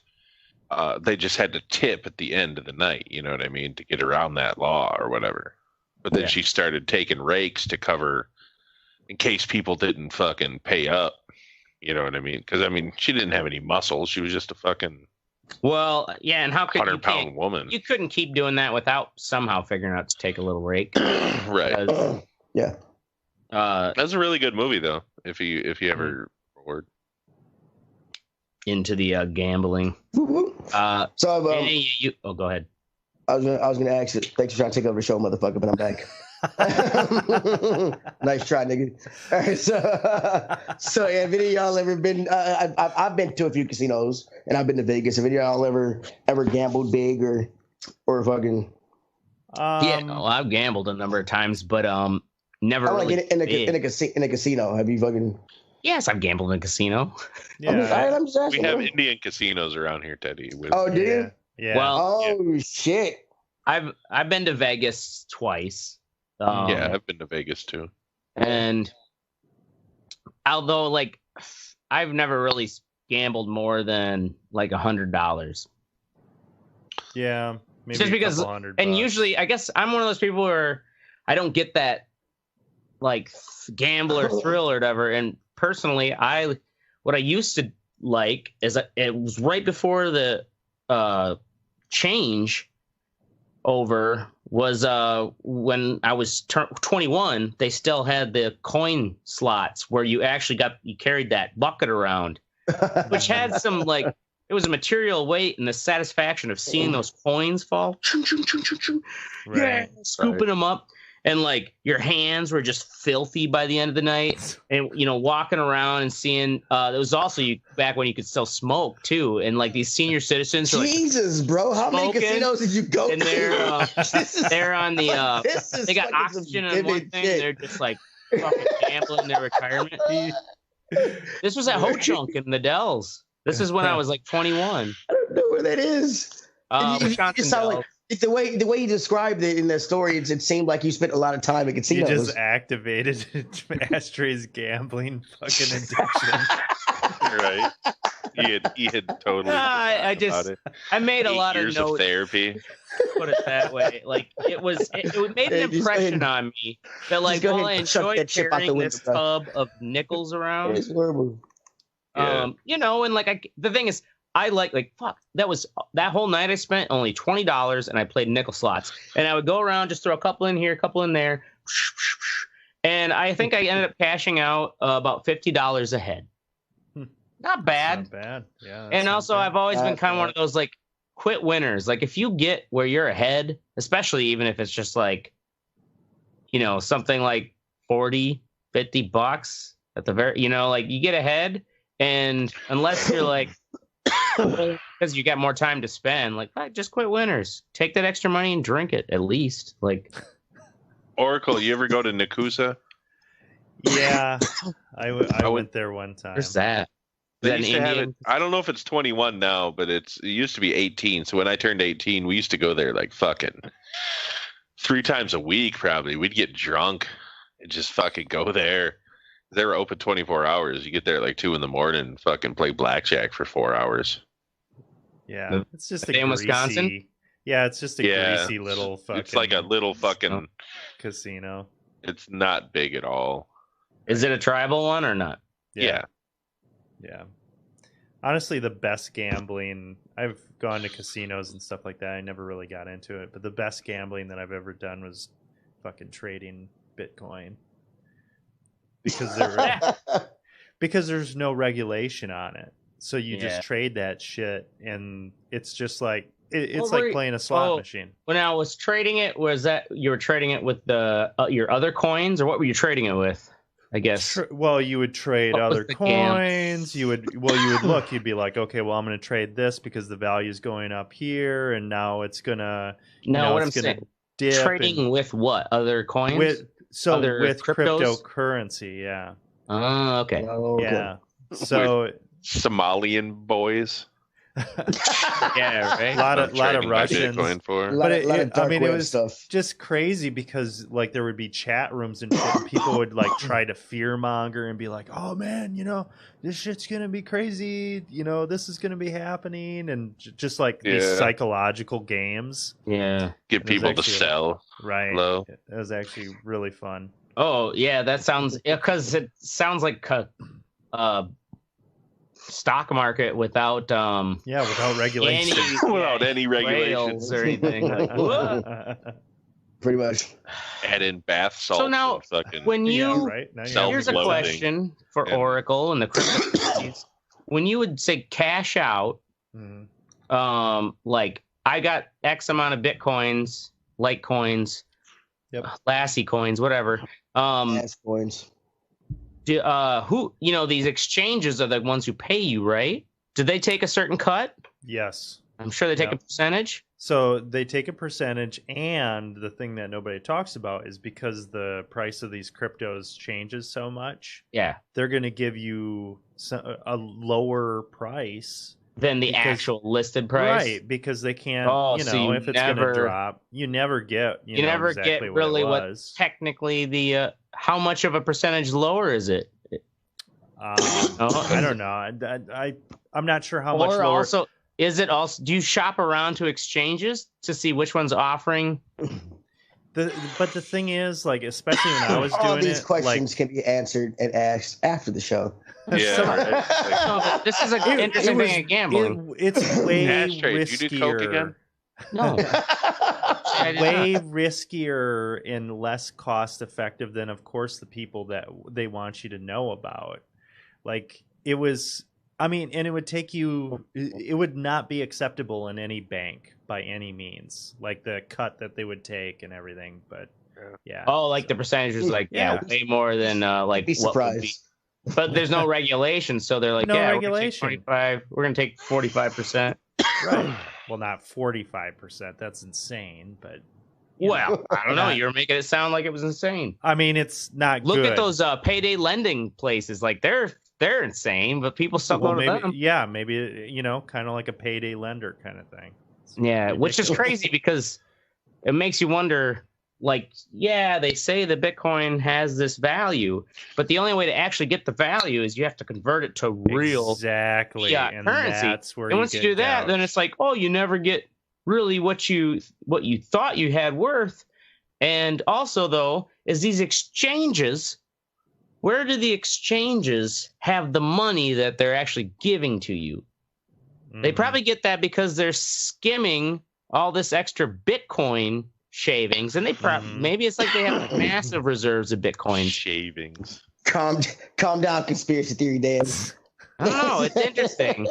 It is interesting, and we're gonna move on from that. Yeah, right. Jesus goddamn Christ! All right, we're only 20 minutes into your main topic that you didn't write 10 minutes of. I know. I told you I gotta get on the road. Quick show, bro. Oh Jesus. Yeah. All right, anybody else want to say anything about casinos? He's got to gambling? track down Gary Busey. I got this other story. No, I'm kidding. Awesome, cool, way to go. We're gonna move on to one sexy portion of the show. We're gonna start off first with Mystic. He's got lawsuits and big titty lawyers. Way to go, Ashtray. Big titty lawyers. Yeah, you ask somebody to write you fucking what's sexy, and so anytime Ashtray does it for you, he always adds something in. All right. Well, I mean, you can add big-titted lawyers to almost anything, and it will be better. That's true. You could have gigantic-titted lawyers, and you add big-titted lawyers to it. Also, it's better. So. It's like a gumbo. Yeah, like a gumbo. Perfect. That's like cheese curds, and then you add gravy and French fries. Yeah. Right? Now you got Canadians so smart. Poutine, yeah. Fucking Canadians. Anyway, so last year, I think it was last year, maybe a year before, I get this letter from this law firm. And it's like, hey, we're suing fucking Wisconsin Hospitality Group, which is the company that owned the Pizza Hut that I worked for, because it was illegal for them to pay you under minimum wage for 7 years or whatever. Wow. Do you want in? I'm like, sure. I don't work there anymore. Why the fuck not? So then, last year, I get a check for I don't know, it was $350 or something. I'm like, that's cool. Right, now all we're right, doing fucking something. dealing with it. Yeah, this is cool. So then, they send me another letter at the beginning of this year, and it says, hey, that settlement was way more than we thought. We have to disperse more funds. Are you interested? I'm like, yes. Right. Of So course. then I get a check today for $545. Damn. Wait, what was the settlement for again? What? What was the actual settlement for? Holy shit, dude. The host, you missed the point of the whole goddamn story. They don't tell you what the settlement's for. They just said that. They just sent it to you. All right, well, shit. That's awesome. Yeah. I feel like those things you usually get 10 cents. Yeah, right. And so they said that there's might be more to come too. What? Yeah, dude. Are they laundering money through you? I hope so. You're gonna I'd like to be part of Donald Trump's network. It'd be funny if that was one of those strange things where they make you take out money. They're like, yes, you can get this awesome thing. No. And all of a sudden, and I would be skeptical, but the last one cleared, and I got the money, so I'll take this one. You know what I mean? Well, yeah. So long as they're not. Usually, those scam ones are it's something like you have to cash a check, but then you have to send the money somewhere else. Send the money somewhere to somebody or some shit. Whenever they tell you to get Amazon cards from the grocery store, that's the time to be suspicious. Way to go, bro. It doesn't matter. Cool. Mystic, you don't have a fuck you think, homie. Anyway, go ahead. Sorry. You don't have a fuck you think in the hotline, by the way. I don't? Yeah, you don't. Oh. Okay. Just let you know. Keep going. Oracle, gotcha, motherfucker. On the Providence Journal, I was looking around at things and had this top headline: DNA analysis leads to arrest in 1988 murder of 10-year-old girl. Wow. And this 10-year-old girl, Christine Cole, who was in Central Falls, was just hanging out with friends. She went down to the corner store to grab some milk for her mother and disappeared. And they found her body 60 days later in a nearby river. And they had no leads whatsoever. And they actually apparently they have like a deck of cards for like these cold cases, and they have them around like correctional facilities and stuff. And they encourage people if there's any leads or anything. And Christine Cole was the Queen of Hearts, and they did like a DNA thing, and because they had found some DNA on her pants from her evidence. And a name came up, and it was somebody that was too young to actually have committed the crime, but this guy had committed a crime, and his father, they did some more research, his father actually lived above the corner store where she was last seen. And that's who they have arrested at this point. Wow. Oh, so is that kind of that reverse DNA tracking is like, I full-heartedly support it, because it's only gonna hurt you if like you actually did it. Right. Your DNA is there. This guy was free and clear for 30 whatever years. 31 years. You know what? And like makes you wonder, maybe he didn't kill any other kids after that. Maybe it was just a one-time thing. I don't know how that works. But like still, that motherfucker is just like getting away with it every day for that many years. Yeah, and just as like a family or something, their kid disappears and there are just no answers. Yeah, and some monster.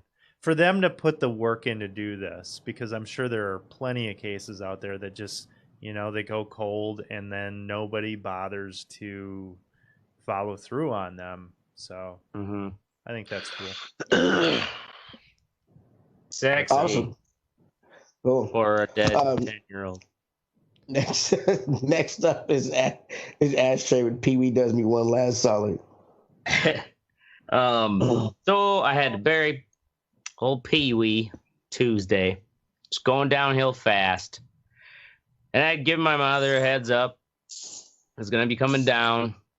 And so I got her all comfortable into the cat carrier and had my car running with the AC, keep her comfortable.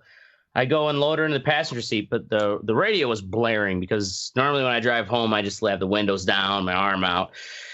And I'm like, oh, it was NPR. I'm like, oh, you poor thing. The last thing you want on your deathbed is NPR blaring in your ears.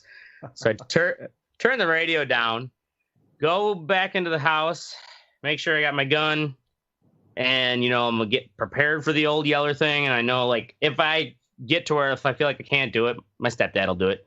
The thing also, though, is when I call my mom, my nieces and nephews, like, I could hear them in the background screaming, Uncle Craig, yeah, come on. I'm like, oh, God. So now it's like, be like, okay, keep the kids inside for a moment. Like, do I want me blowing my cat's brains out imprinted upon my nieces and nephews? I don't know. This is the weirdest cat murder story I've ever heard, and this is the first one I've ever heard. So.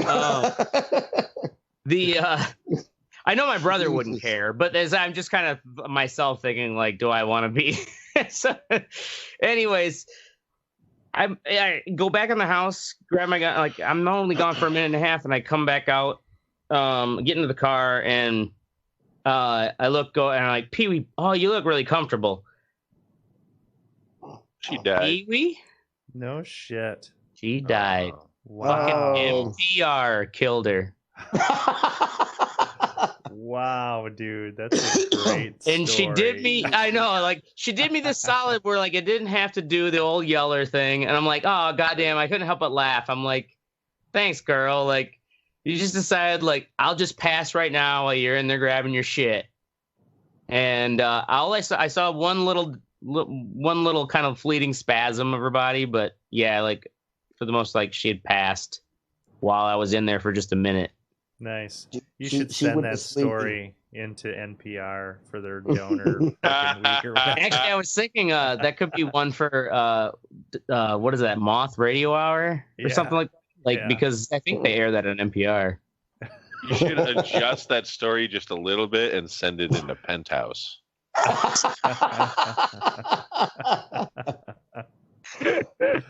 I don't think the story is complete because I think with that spasm, I don't think she was dead. I think he buried your cat alive.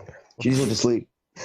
No. Because it's a 2-hour drive, and I was like, well, I don't even have to worry about blasting my music because I was like trying to keep her as comfortable as possible. But I'm like, fuck, I have my music blaring, and I'm riding down with a dead cat, riding shotgun, petting Pee-wee. They're like, all right, you're going to see Tootsie now. You were still petting her? Jesus Christ. But here and there. It wasn't like she was falling apart, you know? I mean, like she just died. Wow, though. You I have are my a niece, weird my niece person. and nephew pet her. While she was dead? You had your niece While and she nephew was pet dead, the carcass of a you dead woke cat? back up, Teddy, 2 hours later for 10 minutes so the niece and nephew pet her. And Then she people died at again. funerals will sometimes touch the hands of the loved one in the casket. They're dead. Oh Yeah, my God. Jesus I love it when Christ. Teddy gets introduced to fucking crazy white person. Crazy white farm culture. Yeah. Yes. Jesus Christ. What is wrong with you? That's my what's sexy. She did me a solid. That took a sharp turn to darkness. Like, Jesus Christ. All right, next up is me with R. Kelly in jail again. Yeah, they got this nigga in jail again. They got. That's it. That's Oh, no, it's not it. No, Jesus Christ. Shut up. God damn it, you're just an asshole. He's this motherfucker, they got him on charges. Oh, fucking, god damn it. Where'd it go? Give me a minute. Give me a minute. I know. Charges, god damn it. I had to open the pages up. Boom, boom, boom. Boom, boom, boom, boom. Teddy ain't ready. Okay, sorry. He's facing one count. He's facing one count of child conspiracy to receive child pornography, 2 counts of receiving child pornography, 4 counts of producing child pornography, 5 counts of enticing a minor to engage in criminal sexual activity, and 1 count of conspiracy to obstruct justice. Because apparently he was making tapes. They got a bunch of tapes now. He was making tapes, and tapes from his collection came missing. So he started paying people off to get them back. To get his tapes back because he can code onto his shit. So yeah, they I think they officially got this nigga going to jail for a long, long time because I don't think he can say it's not him anymore. Yeah, right. Yeah, it ain't him. I swear it ain't me. Well, nigga, you on stage at fucking the concert. So the judge Maybe didn't it's grant T-Kelly. bail because you didn't grant bail. Yeah, he believed he would fly. That's awesome. Way to go, Mystic. Way to bring it full circle. I believe you're gonna fly. All right. Next up is our fuck what you think section, and we're gonna start off with Mystic, if he has one. Yeah. So there's this Apple commercial, and it has this song. It's by Tessellated. Was that what his name was? Yeah, I think so. Anyway. And it's called I Learned Jazz Today. Song's really cool. I like it. And it's catchy as fuck. So I was like, oh, I'll check out some other fucking songs by this dude. And they all suck. I hate when that shit happens. I hate when I find an artist, like I'll find some metal fucking song and be like, man, this is fucking badass. And I go listen to the rest of the album, is just shit. Well, sometimes you gotta I don't know. For me, I gotta listen to. Sometimes they'll grow on me, but I haven't listened to the other stuff. I only listened to the one. Yeah. So anyway, that's it. That's the whole thing. I just hate when that fucking I don't know. Yeah. Like if you can write a really good song one time, You could do it multiple times. I don't like. It's a great name, Tessellated. Yeah, kind of. It almost sounds like it should be an 80s metal band. Tessellated. Right? Yeah, It's right. just a cool. The song is a cool mix of fucking like hip hop, jazz, reggae, fucking reggae, yeah. soul. Oh yeah, she's always in this shit. I think, like I said earlier, a good thing that a good thing that I like about it when I played the song on Spotify and let it go to radio by that artist and shit. It played stuff comparable to that song, and I found a couple new artists, and one whose album sounds almost pretty cool. So, well, next move on. Almost pretty cool. Not Well, I've only listened to like 3 or 4 songs. That's why I haven't got to the fucking. The level down. I think it's gonna drop because I think he's got like 26 tracks on there. So I'm like, maybe it's like. so I think he's gonna drop down. All right, next up is me with the goddamn Face app. I got on Facebook the other day and saw this fucking shit where people are making themselves look 80. Like, what the? Who gives a fuck what you're gonna look like when you goddamn 80? I don't get why. We're all this gonna is be such a dead cool by thing. then anyway. You have to admit, it was impressive, technology, and it totally that sucked up on those people who are fucking idiots. Like, oh yeah, it's so cool. I'll download anything if it's cool. Right. I mean, that's fun. That's my point. I have a problem with this fucking. The people are getting dumber. We're getting toward idiocracy. I'm not a big fan of it. Well, you did hear the story behind it now, right? Jesus, here we go. What story do you want to waste 20 minutes on? Go ahead. The floor is yours. Go ahead. It's all yours. No, it's your fuck what you think. Now the Russians. You just think the Face app thing is just dumb because it's dumb? Well, I mean, yeah, it's dumb because it's dumb. Yeah, it's called a fuck what you think. I get to bitch about something. It doesn't have to make sense. I can bitch about you fucking telling the story right now. And it can be a fuck what you think. You're right. Okay. It's not that we all have to agree on something that somebody doesn't like. Get back on your tablet and look up. Apparently, it's made in Russia, and everybody now is saying don't use it because of the terms and agreements are kind of cloudy. You have to grant access to your photos and videos. Yeah. But you have to do that with fucking Instagram and all those other apps too. Sure. Mm-hmm. And that data gets sold to Russians. So really, they're just cutting out the middleman. They're being savvy business people. So if anyone's ever used fucking any of those apps to begin with, they already got your shit. Don't worry about it. Yeah. That's why I don't fuck with shit like that. You know what I mean? I don't fuck with shit like that either. I think you're retarded. Well, let alone and that's why it's my fuck what you think, Ashtray. I guess I was surprised that you your fuck what you think was just because it was dumb and not because it is dumb. Using a Russian app. Ashtray, did you use the Face app? No. Yeah, he fucking yes, he did. You know you did. I already look old enough. Why would I use that? No. I think if I remember right, my kids at like Snapchat or Instagram, one of them has one of those. Snapchat had that gender thing, and I thought it was an age. They had an age one too. I could have sworn. And they might. Snapchat might, but this, I guess, Face app is a whole separate. The thing is, the term of agreements is very vague, and that they claim the only thing they upload is the image itself of the people. And sure, it may only be, they're just getting facial recognition information of Americans. But still, like, it's a dumb fucking thing, and then to find out that Russia's behind it, fuck. Well, that just makes made me. It reaffirms your fucking how dumb is it? How funny would it be if they made the app that turns you to an 80-year-old person, so they could scam you like an 80-year-old person, make you feel like a dumbass? Mm-hmm. It was pretty funny. Anyway, next is Ashtray with "White Woman is Afraid."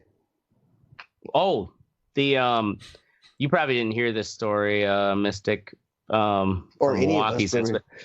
Oh, there was this news story the other day. This woman, she's out on her morning jog, and she's like, this red van with 2 males inside was driving slowly on the street and looking at me. And then they stopped. So I ran up to this house and hoped that they would think I was just going to my house. and no one would answer the door. And then I waited, and then they started driving back the other way slowly. And so I cut through the woods and I ran back to my house and I called my husband and like, so they alerted police and the police started scouring, and the even the people whose house she was like trying to get into, the cops go there and they get their video camera surveillance, that here's pictures of the van. But so anyways, the cops are able to chase the van down. They find these people. Turns out, yeah, 2 men, no criminal record. They were buying a mattress from Craigslist, and they were having a hard time finding the address. That's funny. And so they're slowing down. And this woman out on her little jog, they're looking at me. They're trying to abduct me. That is funny. And then she's like, I'm going to run through the woods. I'm going to call the police. And it's like, this guy even on I'm on the Madison, Wisconsin Reddit thread. And this guy started sharing pictures of the van. He was like, we're trying to find these, predators, blah, blah, blah. That is fucking hilarious. And then the cops even were like, dude, don't put that van. Like, we don't know who these people are yet. Where was this at? Is this it is in here in Madison or is it a suburb of Madison? That's funny. It wasn't Middleton or like one of the fucking Madison's east side. It was somewhere here on the Madison's east side. It was east side. Oh. But it was probably up like where the governor's mansion is and stuff, where all the rich fucking old houses are. Because I could see that. I could imagine almost any house that has video surveillance now. That's like a Harold and Kumar kind of. No shit, right? Yeah. Basically, the cops said, it was just a somewhat strange occurrence of circumstance. We're just looking for a White Castle. Fuck that old bitch. Well, and the thing is, so they had a hard time finding the address. They were driving slowly, and they said they did come to a stop at that area where the woman was running. And they had video of them. Well, it's not illegal. Right? Yeah, no, exactly. It's not illegal. What the fuck? And it is if you're black, it is. Bitch. Well, yeah, and it turns out like they did find the address for the Craigslist person, and they did buy the mattress. Like they did find their thing. It wasn't like their story was, we were just looking for a mattress. Right. It's like, here's a mattress we bought. A van, you need something to put the mattress in. Exactly. And they're driving slow. Get around. Yeah. Wow. Awesome. All right, next up we got Oracle with Ants. What are you losing to now, buddy? What has invaded your house now? Oh no. That's totally I'm sorry, that's a It's Always Sunny in Philadelphia thing. Yeah, that's a good one. Right? Good one. There's an Ants episode. No. Oh my god. He's talking about the van scenario, man. Right? It's not the ants, dude. Right, yeah. my fucking house, like all the apartments and houses around this area are 100 years old at least. And they're fucking just, you might as well be living outside sometimes. I'm serious. Like, a month ago, they were doing some work on the outside, and I go in my kitchen, and I'm just like, what is that light that I can see in the corner of the counter? And I realized I was seeing the fucking outside of my house from my kitchen. Like, there's no fucking insulation. I mean, it's just ridiculous. Wow. Yeah. Or at least in the my thermal camera. Okay. Jesus, it's crazy. What? What are you talking about, man? Thermal camera? Wait, I thought you said eyes. No, my eyes. I could see outside of my house through from my wall? kitchen, through the wall. You have a thermal camera in your eyes? Never mind. Anyway. I thought you had a thermal camera app. Anyway, there are fucking bugs. Bugs come in, and right now is the time where we battle the little fucking ants. Mm-hmm. And we're actually doing okay. We're actually doing pretty good against them. But I'm at work today, and I have my TV dinner that I have for lunch, and I have an apple, and I have my little trail mix. Why even have the apple and trail mix if you're having a fucking TV dinner? My little fucking trail mix.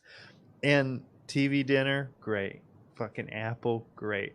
I go to eat my fucking trail mix, and I pull it out, and fucking ants come falling out. I'm like, what the? In the trail mix? In the trail mix.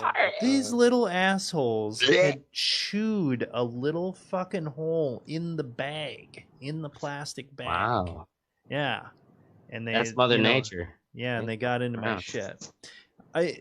I can tolerate it up to a point, and honestly, after that, I was just like, "You little fuckers." That's you can tolerate it to a point, but that point is your trail mix. When you fuck with my trail mix, you didn't fucked up. Fuck with my trail. You didn't fucked up.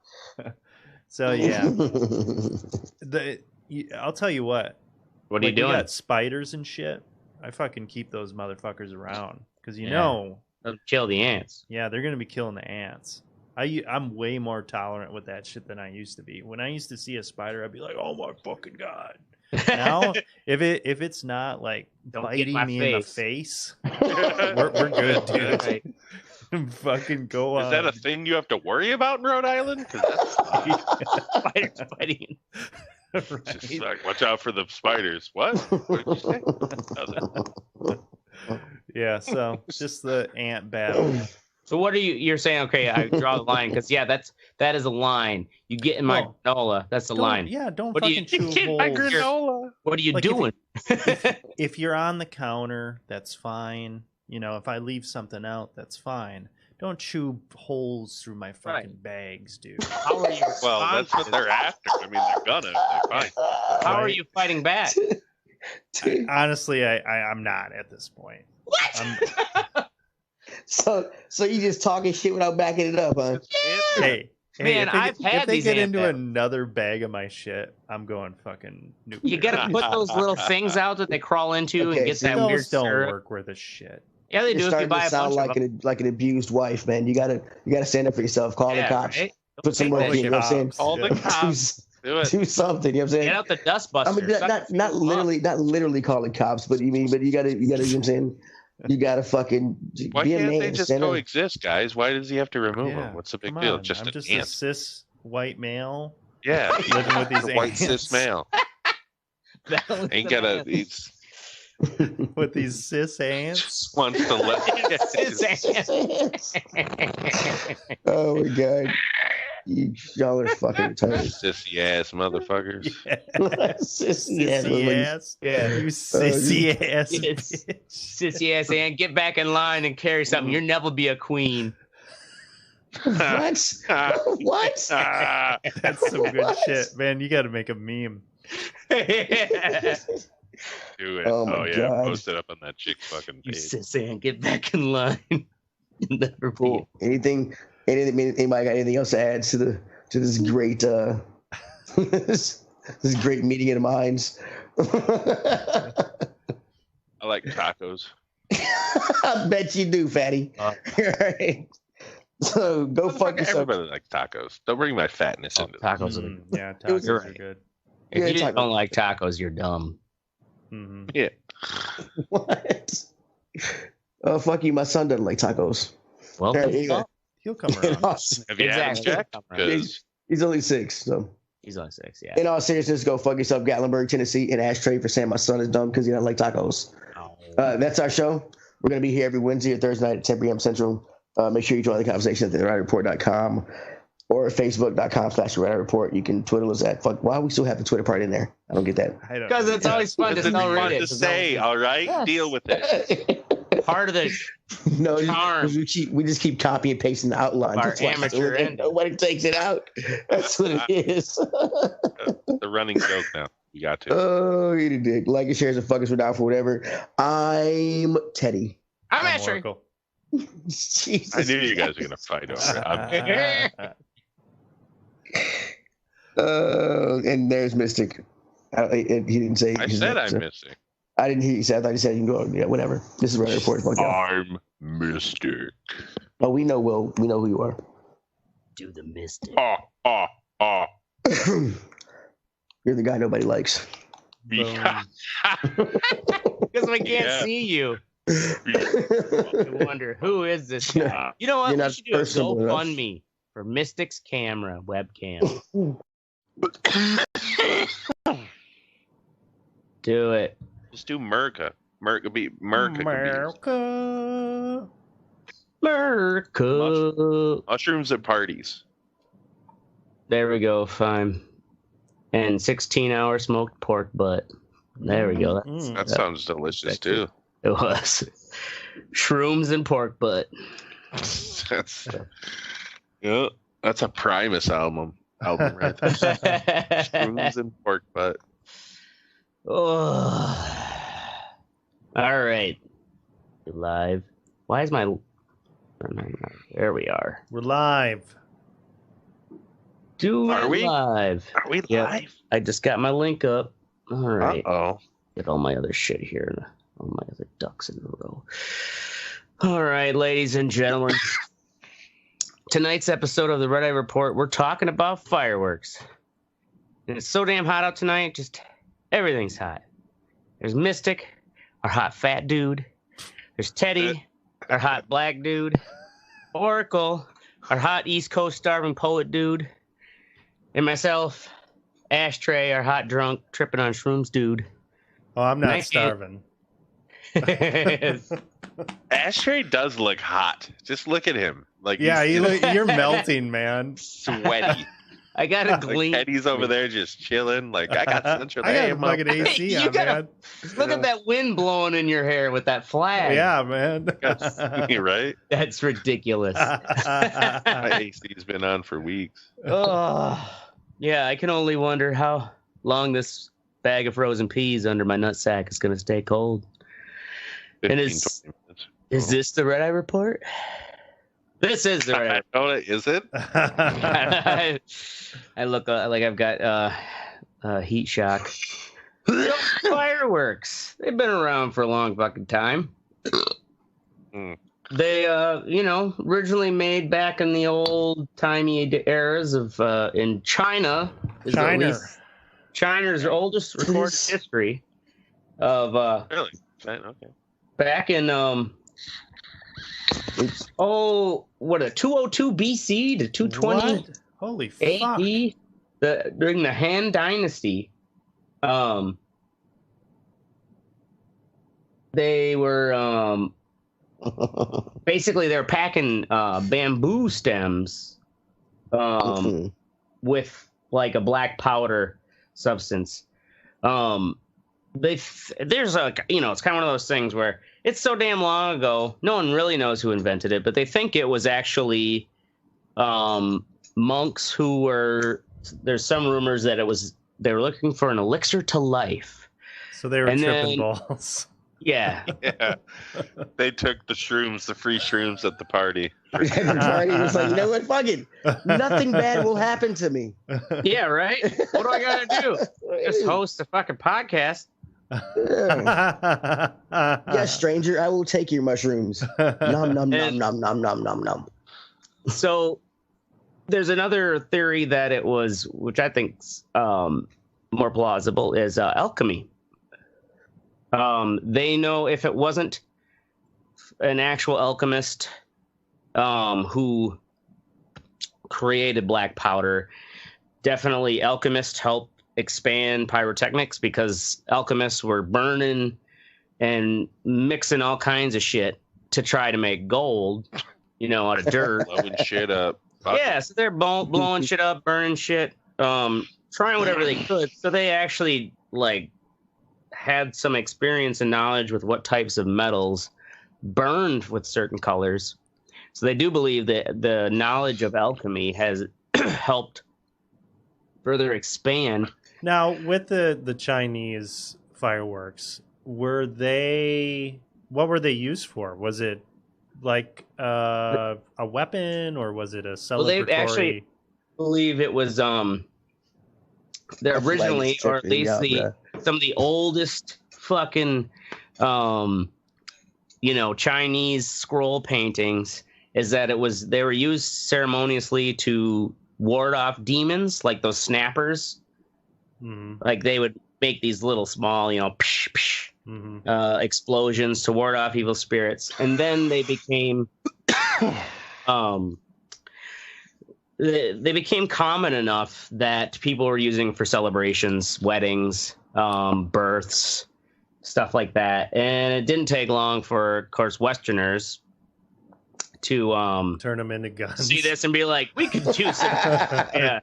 Yeah, sure, that's cool. Give me your sparkler, we'll make a gun.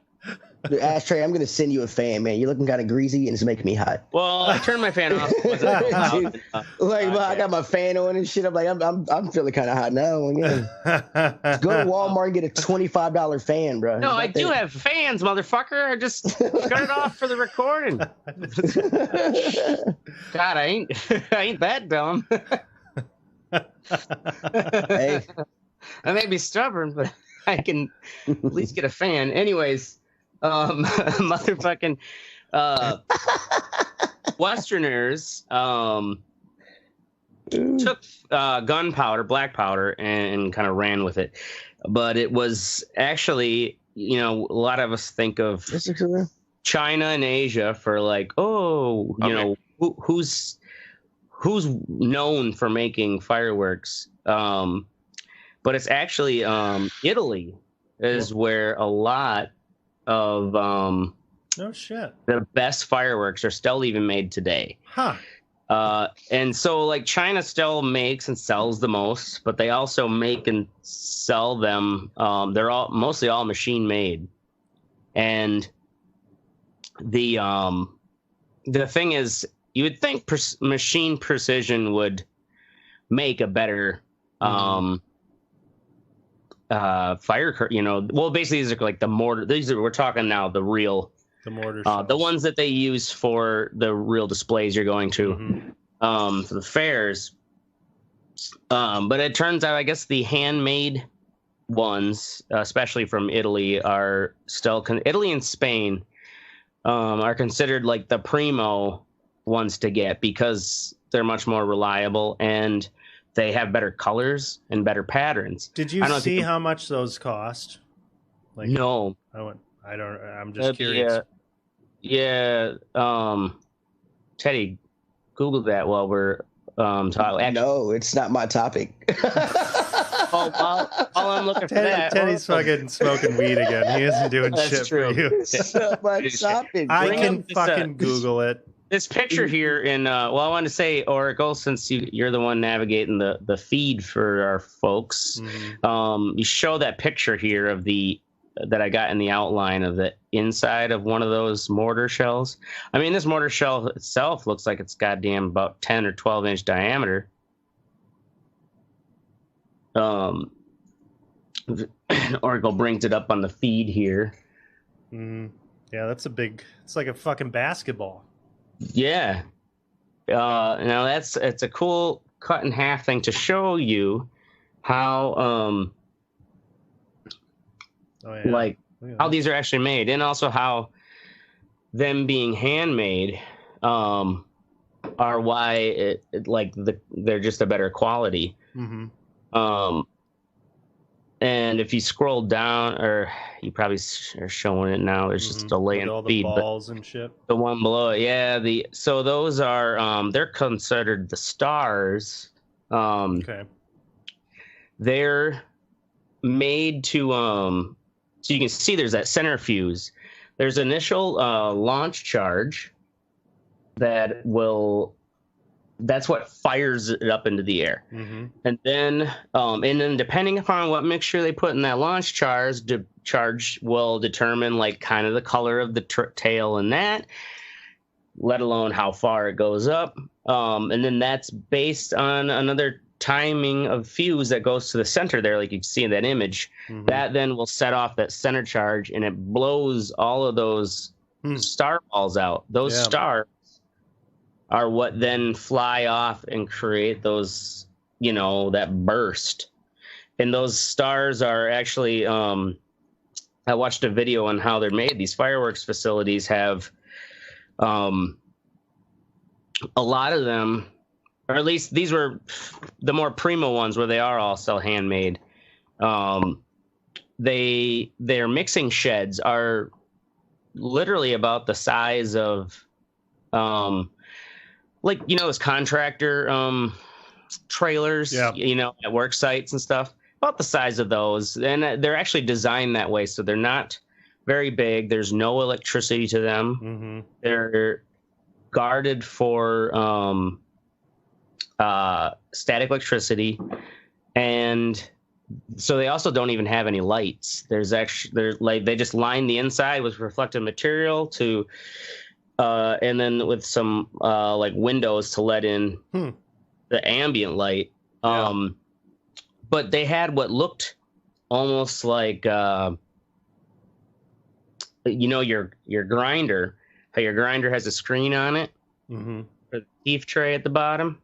For all our listeners who know what we're talking about, think of a big one of those where they would mix. There's certain amount of this chemical because different chemicals give you the different colors. Like if you want reds in your fireworks, you got to use strontium. Sounds healthy. They're white. You want magnesium. Some strontium on your mom last night. Boom. Oh boy, you know she's strontium neutral. Anyways, if you want blue, it's copper compounds. Orange comes from your calciums. Superheated magnesium or aluminum will make silver. And green comes from barium or boron compounds. And violet comes from strontium and copper mix. And anyways, how these are all mixed is like literally they were taking little precise like scooperfuls, but then they put it on this fine mesh and they kind of like push it through that screen to break it up and evenly mix it into this powder. Then they have these frames where they kind of almost like a cookie cutter kind of thing that they press down into the mix, punch out these little pellets, and then those things go into these big rotating drums. Think of, you've probably seen those really small cement mixer, like stationary cement mixers at a construction site that just it's like a big bowl spinning sideways. Think of one of those that they put these pellets in and they just keep rolling them and they mix just the right amount of binder and a little bit of some more black powder on the outer edge and shape them into these very specific sizes. And they have all these little sheds that they make these in, these compounds they're all separate from each other. Like if one goes up in smoke, ideally, it's not gonna light up any others.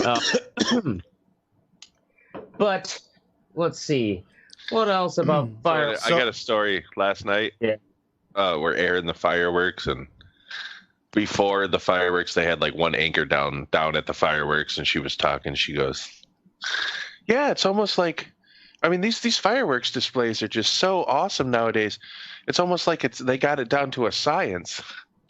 And the other anchor goes, "Yeah, it's called rocket science." Like he was dead serious. You know what I mean? Like, yeah, you fucking idiot. Well, it costs literally right. I looked it up. It costs $1,000 a minute.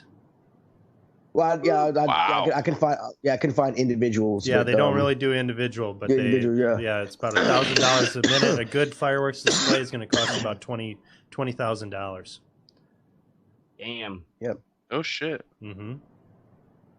That's cheaper than I thought. Yeah, I thought honestly for like some a couple of those big $100,000 ones, at least. Yeah. Well, because I was hearing that Trump shit. That he had $750,000 worth of fireworks donated. Yeah, actually, I heard some fireworks companies like stepped up. They're like, "Yep," like he probably just pandered to him. Yeah, you want to do this fireworks? He did because he delayed some tariffs on products that they use. That's kind of that's pretty clever. But $750,000? That's fucking. Oh, yeah. You gotta hand it to him sometimes. Being the little fucking Trumpo. He's a con man. Yeah, he is a con man. He's a shyster. So, anyways, a lot of the major pyrotechnic companies here in the U.S. are families that were originally based in Italy that emigrated over here, and these families, like, they would be like a family business, and they would have a recipe book, just like, you know, probably like their the pizza grandma's shop. pasta yeah, you know, and like these recipes for they were kept secret and handed down throughout the generations. And it was actually some Italian immigrated families who started pyrotechnic companies in the U.S. finally, because they still have these firework competitions annually where these companies compete to show off displays. Yeah. And I think it was in the 70s when the U.S. beat Italy, and it was an American-Italian family who brought that tradition over to America. But when we finally like dethroned Italy as far as having the best fireworks display at whatever these world-renowned competitions are, which makes me wonder, like, how do they do that? You can't just do them all at the same time, you know? Like, you have to do it one night, and then the next night, the next people light up their display. Well, I think they have. That's true. They probably do like a couple different, you know, because it's like, okay, you get a 20-minute, 20-minute slot, and then you've got the next 20 minutes or whatever. Yeah. Although the thing is, I'm also thinking, like, depending on how many people are competing, like, that's a lot of space. You'd be set up in separate areas. Well, they could set up like over water. They just put them on barges. So each company would set up their own barge. That's true. Just tow it in and out. You have like a half an hour break in between or something. You're a barge. Wow. Wow. I don't know where that came from. Shots fired. Right? Like, damn. That's for the strontium or whatever. The mom mushroom. There's a motherfucking. Oh, what the fuck were we just talking about? Before barges. Oh, the competition between these fucking different companies and like. Can we call it the Firecracker Mafia? How that's changed, actually. The firework displays that we go to today are not like they would have been 100 years ago, or anything prior. Like, it was, if anything, it was individual mortar shells, and like how elaborate you could make each individual shell. Sure, because you had to light them off individually, right? Exactly. Manually. Yeah, because it was like one at a time. So it was more in like, how beautiful can you make, or big can you make your shells, rather than today it's all now electronic. And they run wiring and connect it through all these boards, and then have it basically computer timed, and some dudes who basically these dudes have like super anxiety all the way up until like you get it going, and so long as it's like starting to go and everything going well, then it's like huge relief. Otherwise, they're just praying to God there isn't some wire that wasn't properly connected. Man. There was one that went off all at once recently. Yeah. Where it was like the whole barge went up. Yeah. There's been a number of those where the whole, like, whether it's an electrical failure or what, but where they just completely all go off, and it just looks like this haze of white and fire. Yeah. And then everyone's like, okay, any more? Just gone. Done. But yeah, with electronic firing now, they can do these elaborate shows, and where they're having multiple ones go off at split seconds from each other, shooting in different directions. They even had I was watching these like renowned, I wish I had the list of their names, you know, it was like the Garbonzis and shit like that, these Italian families, you know, who like nailed it. Yeah. How very racist of you. Right. Oh shit! Oh, we've had much more Bonesies. racist stuff than that on this show. Yeah. Thanks, Marco. Way to go, white privilege. The, No, he could have went. They got a bonesies. Real racist. They lit up the Brooklyn Bridge for the was it like America's bicentennial that was like in the was it the 70s or 80s? Yeah.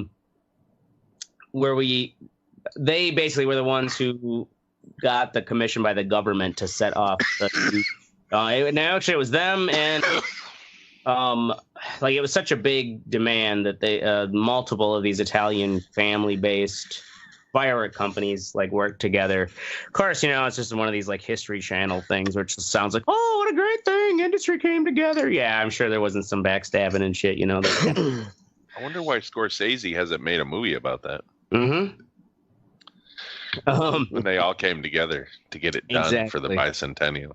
For the bicentennial, they did have a pretty badass. They called it I think they called it Freedom Falls, where they lined these pyrotechnics up underneath the Brooklyn Bridge. That it looked kind of like a white Niagara Falls coming off of the bridge down into the water. It's pretty badass. Well, let's move on to a little quick talk of some firework disasters. Ooh. Right? That's what we all show up to the regular. Yep, that's what we showed up for. Death and Terror Ashtray never picks a topic unless somebody died. That's not true. That nobody died in your plumbing episode. So don't even try that bullshit. Well, I'm sure someone's died on a toilet before.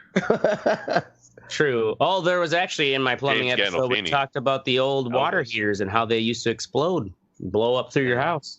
Somebody probably died then. Anyways, what's considered here? This happened so long ago in Seine, France. Seine. This was in the 16th of May, 1770. How is it pronounced? I do believe it's Seine. Seine. Touted as the world's worst fireworks disaster ever. Now I tried to look into this because it's one of those things where it's like over 800 people were left dead and countless were injured. It's like, Jesus Christ. People? What the fuck? Yeah. No, well, what? And granted, this is in 1770, so they couldn't count. Looking it up, yeah, back then it wasn't like there were photographs. But it almost sounds like these tall tales. They were celebrating the marriage of Marie Antoinette to Louis the 16th, and somehow like a firework went off that started, a trailer full of fireworks or something like. Fireworks started shooting into the crowds. I guess it turns out what it was, not so much that the fireworks themselves were blowing people up, but the fireworks shooting into the crowds caused such a huge stampede. That people said saw whole families be literally crushed, and people were like trampling to try to. They're also trampling to try to get down to the river, which was nearby where they were being shot off. And I'm sure, think how many people probably got stomped and then they were underwater and couldn't get up. Dude, yeah. Wow. Because people were just spilling into the river. So there's been argument over, when I looked further into it, the death toll it's all over the map. I mean, at one point records were saying, because granted, this is how long ago, it was 1770. So at some historical documents were claiming up to 3,000. The actual government or the city records was like 133.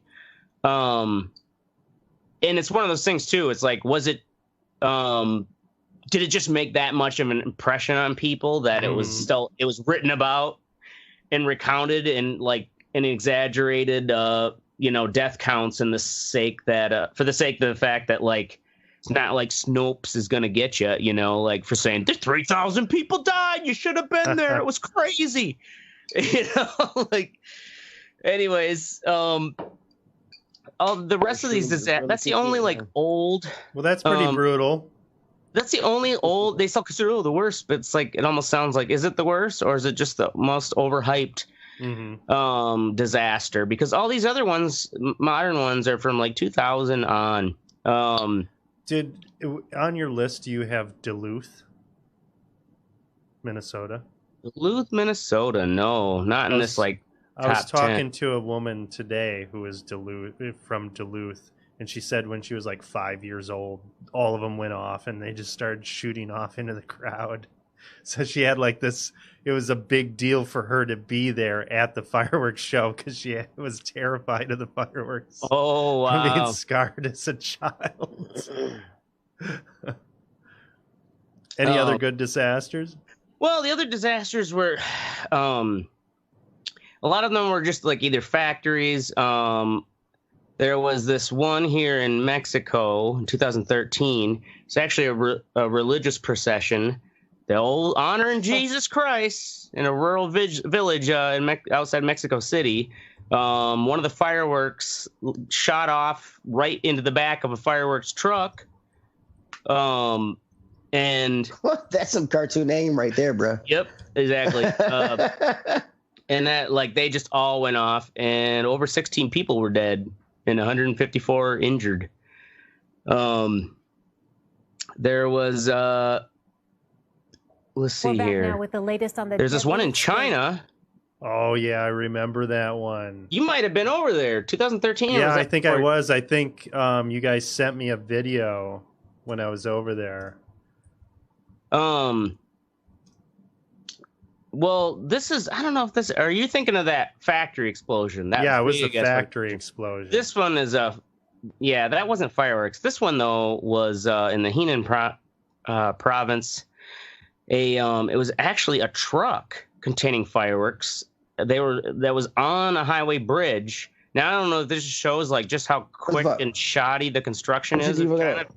This truck of fireworks like somehow caught on fire, blew up on the bridge, took the whole bridge down, and multiple vehicles and over 26 people died.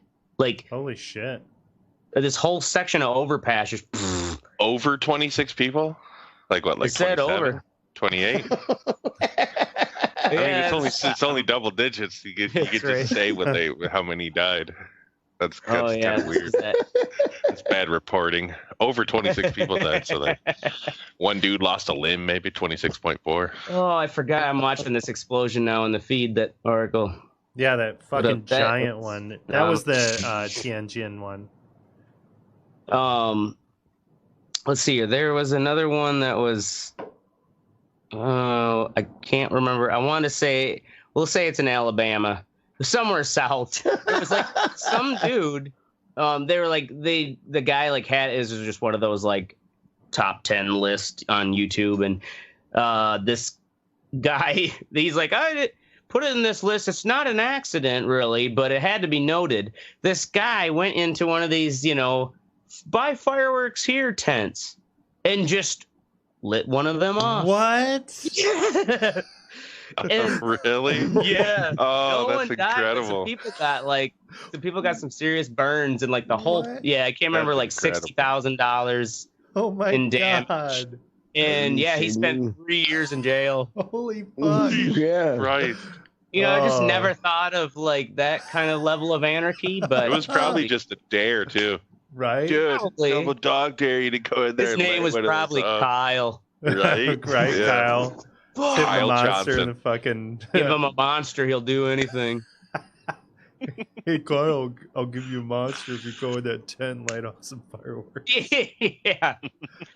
Done, bro. Dude spent 3 years in prison for it. It was worth it. Yeah, right. The whole time it was worth it. There was bro. also that one. Do you remember recently there was this? There are always these anecdotal stories, but it was that dude who decided he was going to launch one of those big mortars off his head. What? He like put the mortar tube on his head, and I'm gonna take a wild guess and say he was white. He died. Yep, I'm assuming he was No white. shit. Well, yeah, he put a fucking mortar on his head. What is he expecting? to be Yeah, I guess YouTube neighbors said took famous? his head off. Oh my god! Holy shit! Oh my god. Yeah, I mean, it's serious. If you look up, there are some funny. Actually, old Travis shared the old backup Terry. Remember that video? The guy with the electric wheelchair. He's lighting the fireworks in the middle of the road and like. Oh yeah. So like, he can't get his wheelchair moved. Back up, Terry. Jesus. What's that dude that fucking? He played for the Giants. He doesn't play for him anymore. He fucking blew his part of his hand off. He's a football player. He's a defensive end with M80s. What? A football player blew his hand off with Michael M80s? Strahan or something? No, name's I'll look it up. Just keep going.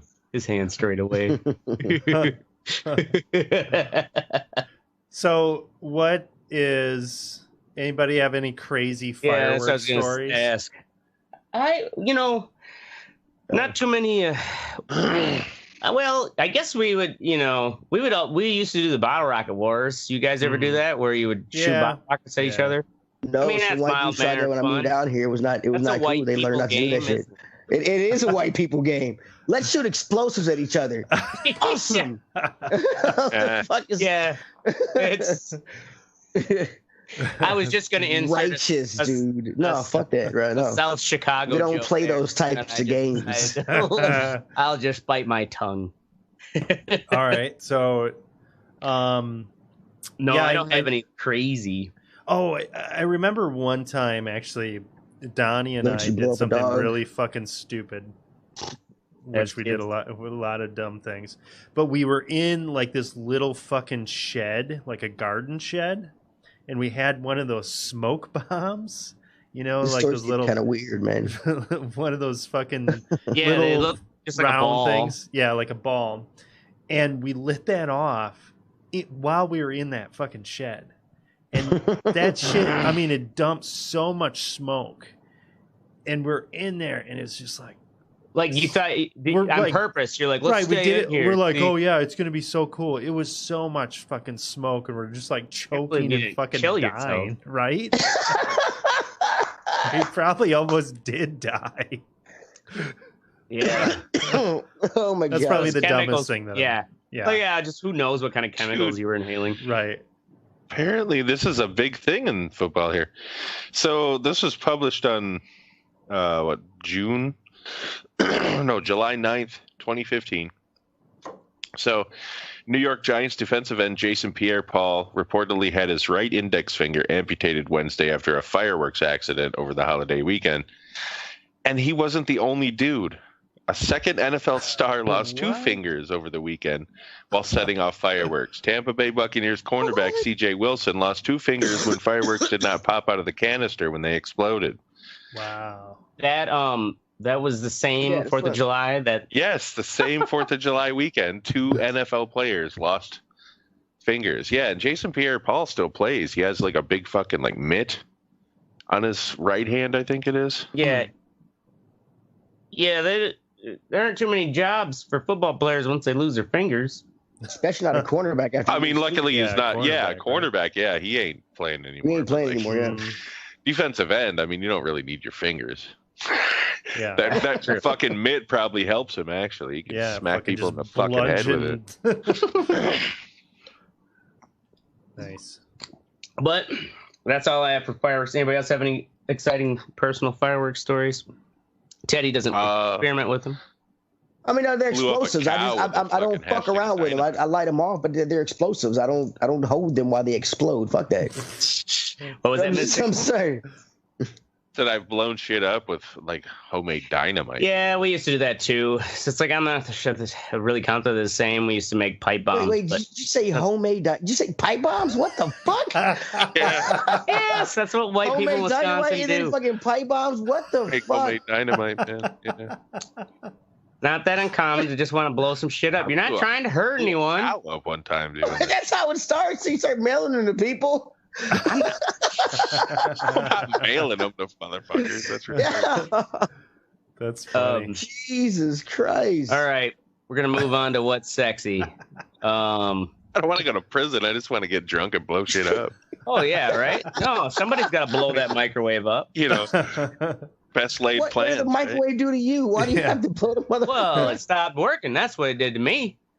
Now this is back, when we Was were it like an frickin- Office Space scene where you took it out to the middle of nowhere? Oh, it was out back of my friend Eddie's house, but he lived in a trailer up in the quarry. Of course he did.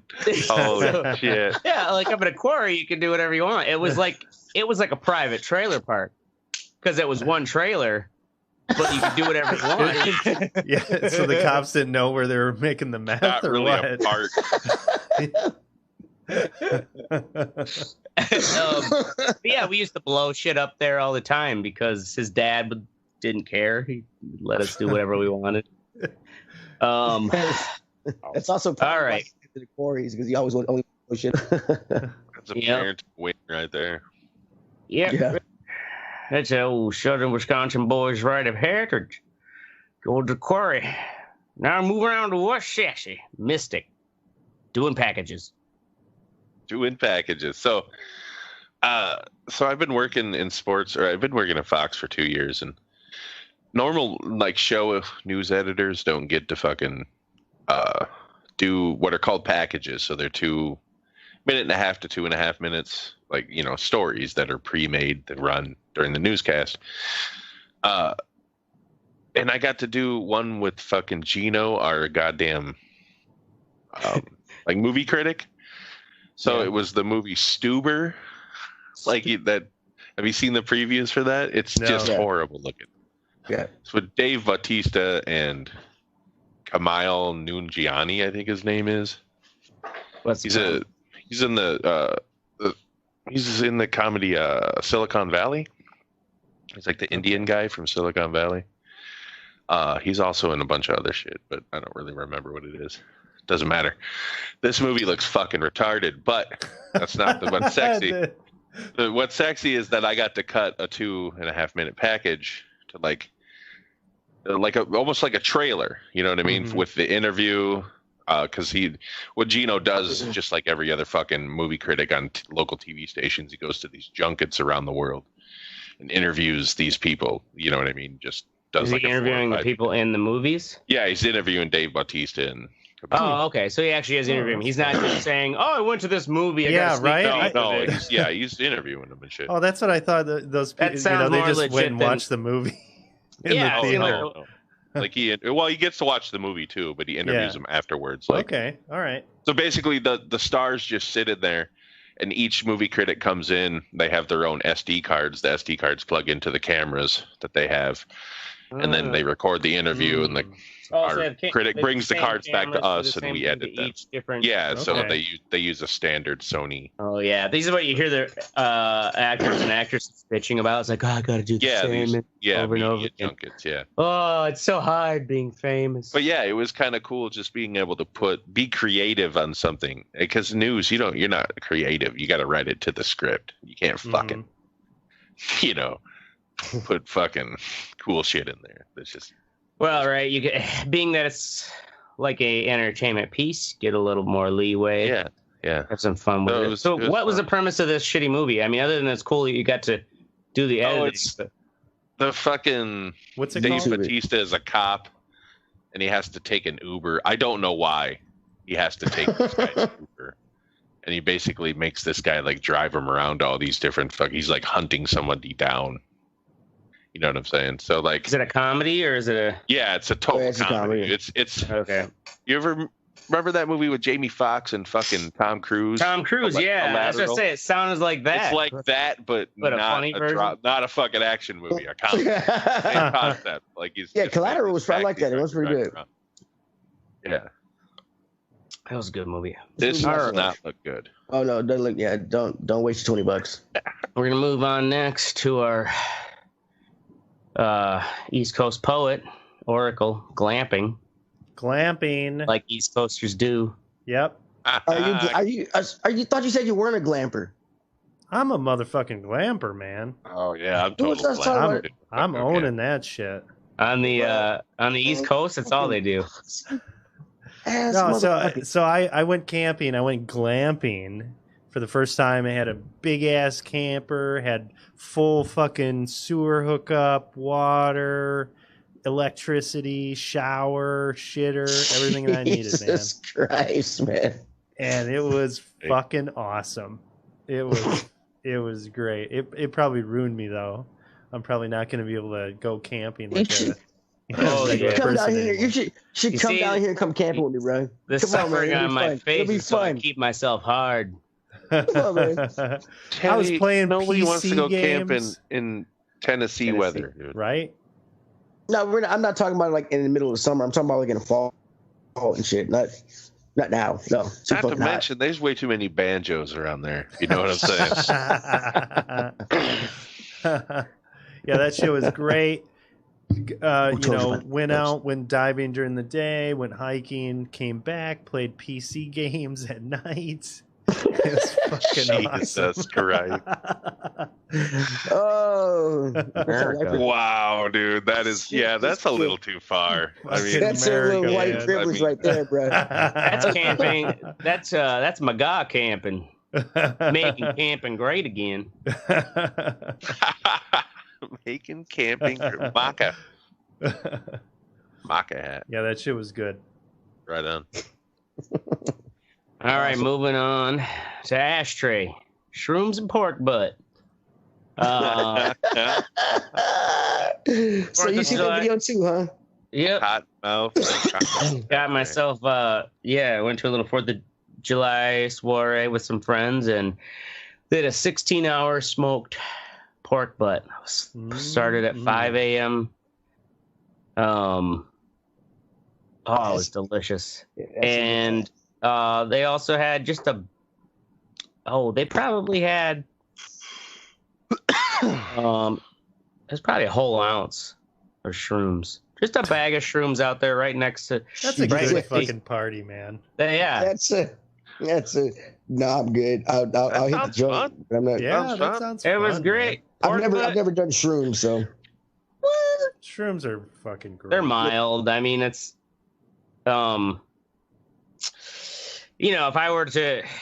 if you do a full 1/8 or quarter all down the hatch at once, you're going to be if you take a small amount, Teddy, it's like being really high. You don't hallucinate. Yeah. It's just if anything really good body buzz. Really good. Get too old to try now, so who fucking cares? The thing is, what's great about mushrooms though is like, I don't know. They say they're now they're studying how they may help with depression stuff, because it really does feel like everything just feels joyful and like the lights look colorful and radiating and pretty. Yeah, everything just seems nicer. And it is. It's an altered reality, man.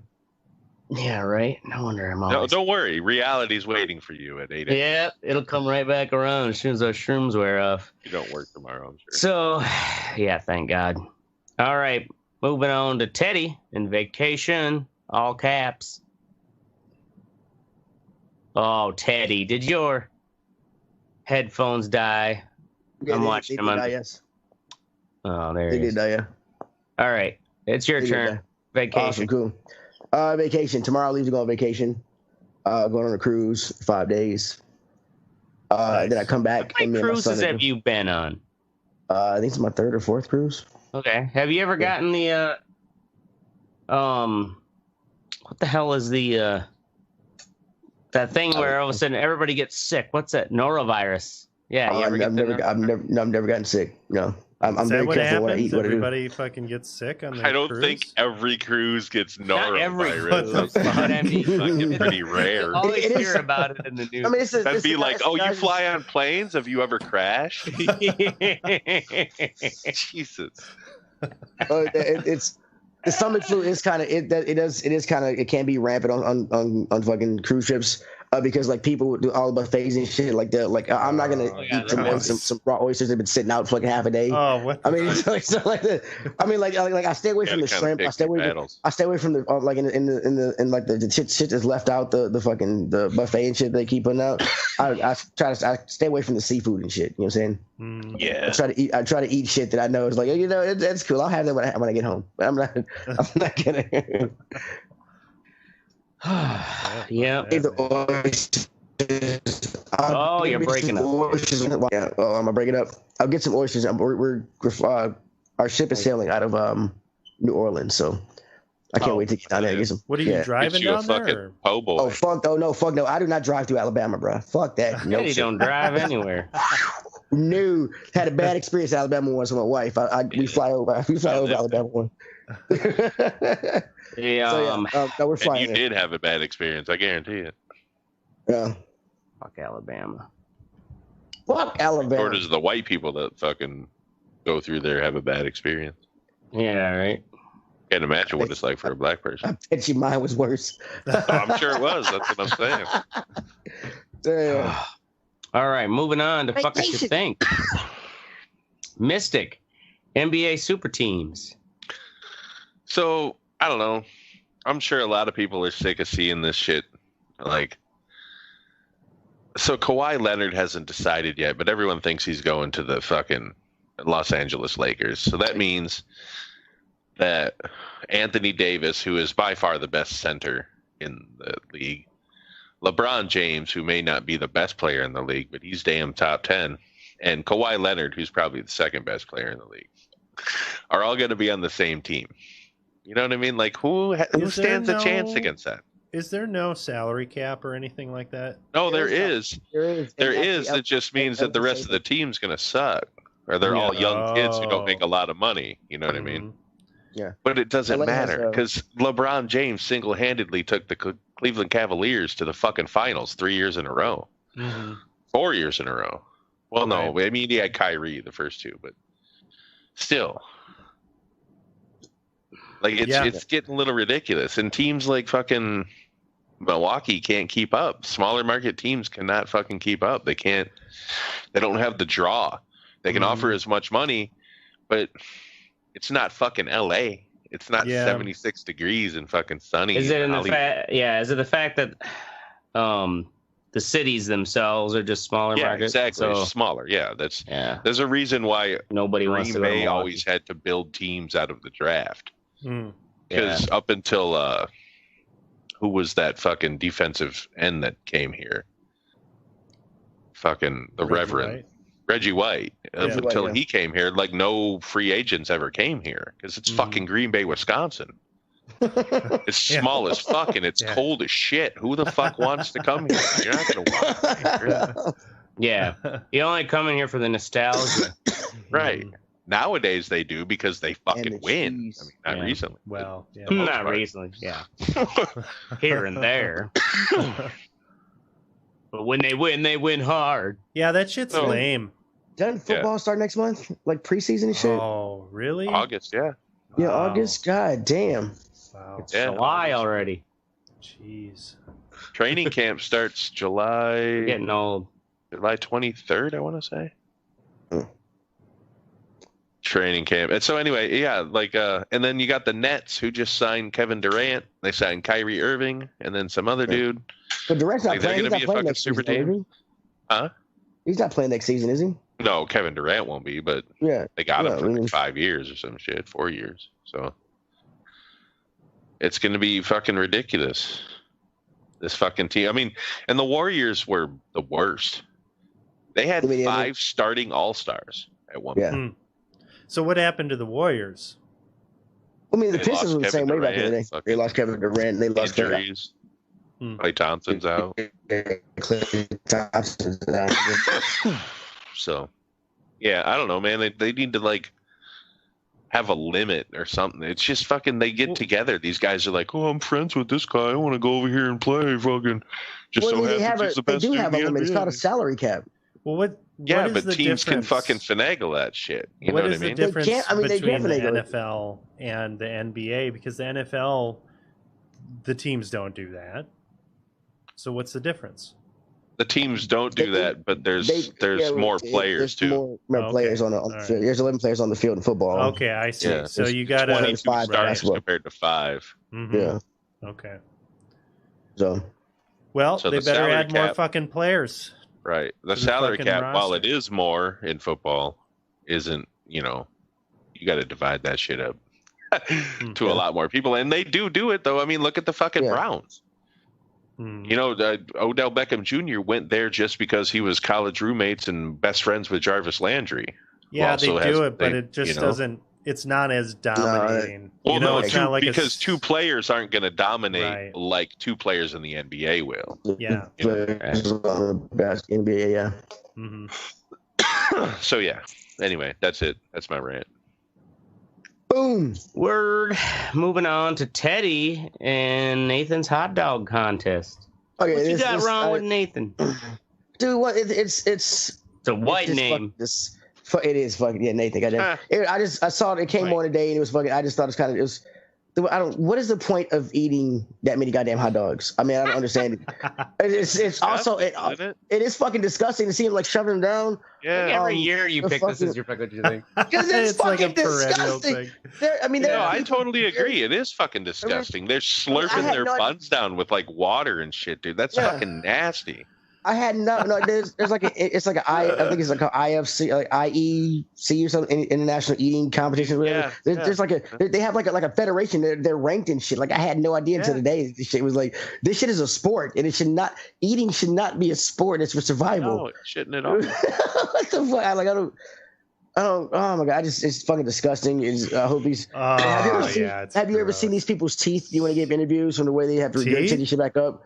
Like, look at their teeth. They're all fucked up. Like, they're all yellow and shit and fucked up for having to puke this shit up. It's fucking crazy. Shit's disgusting. You got people starving over the world. You got this one motherfucker trying to see if he can eat 74 hot dogs just for the fuck of it. Right. I get it. I mean, Jesus Christ. Yeah. I got up to 76, Mom. I made you proud. Silly. Oh, gross. Fucking gross. That's my fucking so gross. I mean, look at She's got this fucking raincoat on, so she doesn't get barfed on. Right? Oh my god. Nasty, I don't blame her. Oh. I mean, yeah, it's what the fuck, man. Yeah, it's funny too. Is at these events you'll see, they're almost like kind of that those car show girls. Kind of spectacular auto show type thing where you got the ladies who are like, oh yeah, cheer them on with those signs and shit. I'm pretty sure they're groupies. I mean, it's a group for every sport, but I mean, it's still these guys just shoving them down. Yeah, fuck that. You know how fucked up your self-esteem has to be a professional eating competition groupie? Yeah. Right? How fucked up? Yeah, right. Shit, even Great White wouldn't take you, baby. I don't know, Tiffany. Tell us how fucked up. I had to quit following the Rockers and go to the eating contest. She just yells, "Daddy, no!" That's how fucked up. The bottom of the barrel is when you're a groupie for the wing eating contest. All right. Moving on to me. Fuck, what you think, Air Force 4th of July? Was it on TV? I don't know. NBC, CBS, and ABC all refused to air it. Oh, good. And I don't know if Fox did. I'm assuming I bet Fox News probably had it. Yeah. But what they're expecting these. So just one metric here is these. The F-35 fighter jets are estimating at $44,000 per hour for flying them over. Now I don't know if that's like actual air hours or if that's kind of like $44,000 for every hour it takes just for that operation, or it's probably just for the operation. But even still, yeah, it's you got 5 or 6 in a formation. Yeah, well, hey, my fuck what you think is not even that they're doing flyovers. It's the fact that they're like, oh well, it's to say it's not costing anything. They're saying, well, we're counting this as training. It's going to double as training. They had to do that training anyways. Might as well have them train right over Washington. Oh my god! Don't crash anybody. Basically, they're taking it from checking it off the list of like these are the required amount of training flight hours you need this year. Ooh. So then it technically isn't costing anything. What bothers me is that he took himself and inserted it into our country's birthday. Yeah. You know, Mm-hmm. that's akin to your brother bringing this kid along to your fucking birthday party, Teddy. You know what I mean? With the cake. Hey, you mind if we do this with yours? You know, like, dude, no. This is for my kid. This is my thing. Anyway. Yeah. Fuck them. Fuck them. All right, moving on to Oracle. Wow. Public event slobs. Public event slobs. I went to says the the fourth fucking of plan. Not to be confused with slobs. Pick your shit up. I fucking went to the 4th of July thing, and I'm leaving, and there's shit fucking everywhere on the ground. Just Pick really it up, just dropping dickhead. it? Yeah. Just, put it in the trash can. Don't be a piece of shit. Why do people need to be pieces of shit? They naturally are. Oracle, if you haven't learned that yet. I seriously think it's the way they're parenting. They've parented people. You know what I'm saying? terrible, man. When I grew up, and I don't know if you guys are the same, you're around my age, so I assume if I left something on the ground, my mom and dad would have smacked me. Right. What the fuck are you doing? Throw it in the garbage. But how often do you see that nowadays? Yeah. Dude, every now and then I'll let some go out the window. My girlfriend's like, "Don't watch you throw it out the window. Watch you." I'm like, I don't know, just to throw it. Oh, Teddy. Wait, sometimes you do what for your girlfriend? Just throw something out, just throw litter. I'll be tossing out the window in the car. She's like, why you're littering? Why? I'm like, yeah, sometimes I litter. You know. What? I mean, You're such an asshole. yeah. Like, no, you do not. Shut up. Do you really? No, I'm generally not a litterer, but like sometimes when I find out something in my car, I just toss it out the window. See, no, wow. Yeah, I'm not like a big litterer. If I'm stone driving, I'm like, what is this thing in my car? My only justification for littering out your vehicle is if it's incriminating evidence. Yeah. So then the police can find it. Later So a on. little kid can find it. Right. Well, mostly I'm talking about like an empty whiskey bottle or something. Not talking about bodies. Dude, we're not, but apparently you are now. Nobody mentioned bodies, bro. Is there something the mushrooms are trying to tell us? That's right. Yeah, right. The only thing I'm going to be pulled over for is either drunk driving or murder. Whoa. Whoa. Maybe both at the same time. Yeah. Oh, God, yeah. I'm going to check your trunk, sir. If this happens, our show will be so popular. Right. Yeah, don't call me vehicular homicide ashtray. I do have to say this. With you being on shrooms and shit and me being high, I feel like your camera and shit, it looks like a scene. It looks like you're in the hotel from Fear and Loathing in Las Vegas. That's fucking. That's the natural state of ashtrays. Fucking place. It's always like calamity. It's bad country. Red hue. It's some clothes hanging up in the back. Oh, that's really funny. Like robe in the corner. Chubby Benicio del Toro to come around the corner with a knife. Chubby Benicio. The fuck are you talking about, man?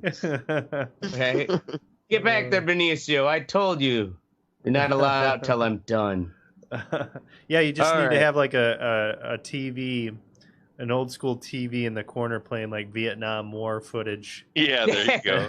Black and white Vietnam War shit. Or like a fucking weird man den. All right. Anything more about the event slobs? No, just fucking pick your shit up. Pick up after yourselves. Yeah. All right. In all seriousness, go fuck yourself, Harvard, Illinois. That's our show. We're going to be here every Wednesday night or Thursday night, 10 p.m. Central. Make sure you join the conversation at theredeyereport.com or facebook.com/The Red Eye Report. You can also twiddle us on twitter.com, which we don't use anyways. So, like us, share us, fuck us. We're down for whatever. I am the Ashtray. I'm Oracle. I'm coughing. Yeah. That's talk faster, buddy. I missed it. Yeah, you're CPOD Mystic. Oh, I still have to do laundry and pack. And this is the Red Eye Report. Boom.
Boom.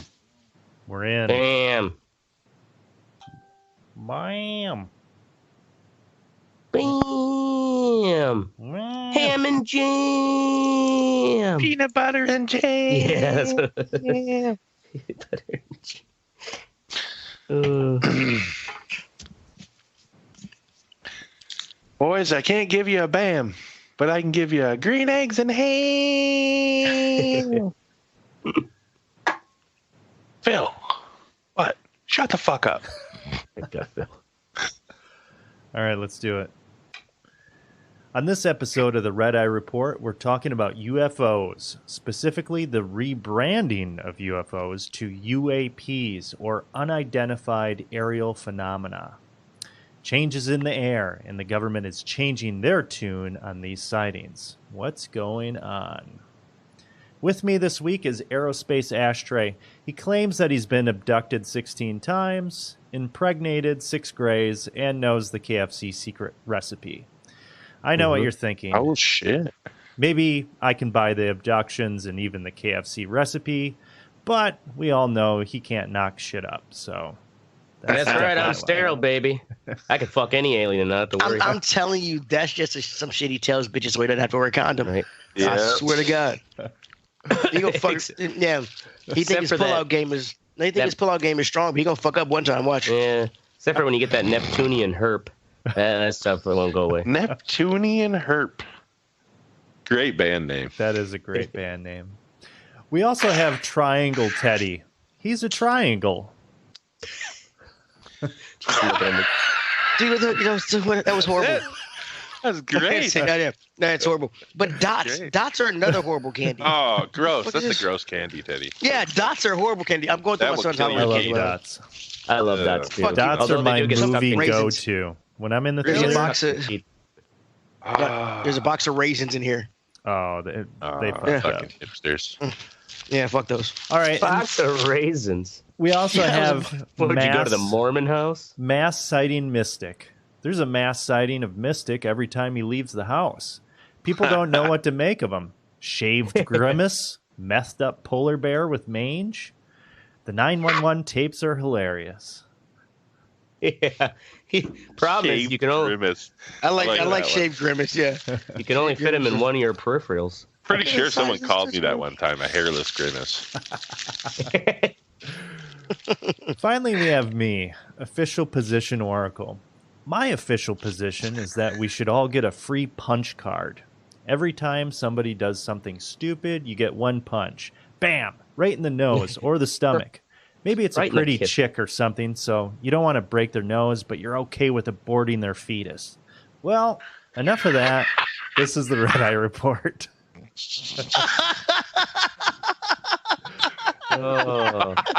Oh my God! I was waiting the whole time for you to get done to say that your official position was grabbing your ankles, but then you finished off strong, and it just took me. That was real good. I am okay with that, to be honest with you. Ooh, candy corn jackpot! Ooh. All right.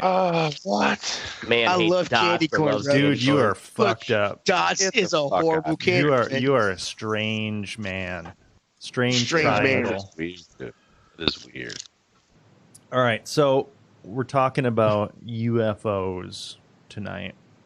And UFOs have been in the news recently, definitely over the past couple years. We had that weirdo storm Area 51 meme thing. Yeah. Yeah. With the whatever happened. I mean, they had a show, right? Like a music celebration thing. Yeah, they had a music Did anybody actually try to go up to the border of Area 51? One woman, yeah. One woman did? One woman that did, yeah. She was like fucked up on something, and she went past the line, and they just grabbed her. She's probably just like, I just want to actually go back with my people. Yeah, so, I mean, for that shit, I'm honestly, well, that was obviously just a dumb fucking meme thing. But a lot of the kind of abduction stuff and weirdo story shit, I don't really buy it. I haven't really bought it for a while. I'm a fan of the X-Files, but that's fiction. Or is it? Or is it? Or is it? So recently, I have been seeing this stuff from the U.S. government. The U.S. government seems to have changed their stance on how they're labeling UFOs. And now they're called UAPs, or unidentified aerial phenomena. UAPs. Dumb. And it seems, and I will get into some of the footage that has been released within the past couple of years. The New York Times has run a few articles on it. It's been hitting major media outlets recently. It seems that they are acknowledging that there is shit out there that they are tracking and they don't know what it is. And instead of with UFOs, if you were in the military or whatever, you didn't want to speak up and be the fucking crackpot guy. Yeah. But I do if I don't want to be up there with those things in the jet. Yeah. Lose your fighter license. Yeah. Well, here's the thing, though, is they are seeing so many of these sightings now that there's actually protocols as to reporting them. Wait, how often? I mean, you said you're seeing so many of them. Is there like a number or like of how many sightings? It kind of seems to come in waves when different like carrier groups and things are in different areas, but I've heard of numbers of like upwards of 50 where it's commonplace where they actually are seeing this stuff. But I'm going to get into that. Let's kind of go back to kind of the history of some of the more credible UFO sightings. So this all started in 1947, and I didn't realize this, but the flying saucer was actually derived from the initial sighting where he was describing a disc or whatever, like skipping a saucer across water, and that's how it was moving. It was bouncing. Who's describing this? A pilot? Yeah. So he was describing what he was seeing, and that's where flying saucer actually kind of the movement of it, kind of the erratic kind of movement. Actually, they were delta shaped. So delta shape is kind of like a boomerang, and I think there was like 3 of them or something like that. But anyway, so the U.S. that was called a delta shape. So the U.S. government actually has had programs that track these things. So they had one big one, Project Blue Book. I don't know if you guys have heard of Project I watch Ancient Aliens. I am very familiar with Project Blue Book. Okay, so you're on the Project Blue Book. And they supposedly pulled the plug on Blue Book in 1969. They said they didn't have conclusive evidence. Yeah, all fucking lies, man. That's what they say when they just put it on the Black Book. But ancient astronaut theorists believe. Now, some of this stuff, okay, so when it's just like an isolated case or whatever, one person is just saying it, honestly, I don't buy that shit. But when it's significant enough where they're actually scrambling fighter jets to go after these things in the sky, like what happened in 1951 off the coast of Jersey, there were multiple sightings from the police, and they were trying to intercept something. In 1958, actually, I'm going to bring this photo up of Brazilian Navy actually had this. Now, when I see stuff like this, I'm kind of like, I don't know. I mean, you could fucking doctor a photo or whatever. I don't buy it, but this was supposedly from the Brazilian Navy, so... I mean, unless if you want to seem like a bunch of fucking crackpots. Right. Like you do. 1971, the Costa Rican government had a photo with one from a survey that they were doing. And so these are kind of like the times of the flying saucers. And then we get into looks like an old Ed Wood movie. Yeah, right. Then we get to the 80s, and the shape of the ships actually... changes, and you're starting to see a lot of these black triangles. Ooh. And these things are fucking huge. Well, those aliens black triangles could be in style now, right? So look at the way cars have changed. Have you guys heard of the Phoenix Lights from 1997? Yeah. That one's spooky. Spooky, right? So many motherfuckers saw it, and it sounds like it was ginormous. Not familiar. Okay, so I'm gonna put a video up, and this was in 1997. Like Ashtray is saying, a fuck ton of people saw this. Even the mayor of Phoenix, I believe, even the mayor tried to get the Air Force to be like, "What the hell? Like, give us a public report." Right, but interestingly, he kind of made a bit of a mockery of it when it initially happened. And then years later, after he retired, he was like, yeah, I saw it too. I didn't know what the fuck it was. I was just trying to quell, hysteria. So yeah, this huge series of lights. It looks like it could be the same craft. That's what people are saying, and that's kind of what a lot of these different things were. Like you can see them turning on. All right, I live in the rural country. You're freaking me the fuck out right now. Well, yeah, and if you look at that, it's like multiple city blocks in size. Right, it was huge, and the military, they're like, oh well, it was flares. Those aren't flares, dude.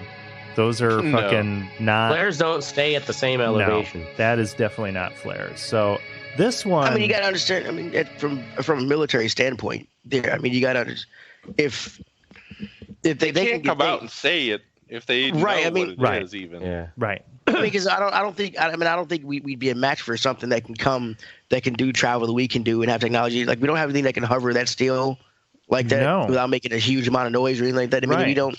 We obviously don't. their technology is above ours. So if the military is kind of like, we're not going to say it exists because what do you want us to do? Go out there and get our ass kicked? Exactly. Yeah. That and the military, they can't say that they know what it is.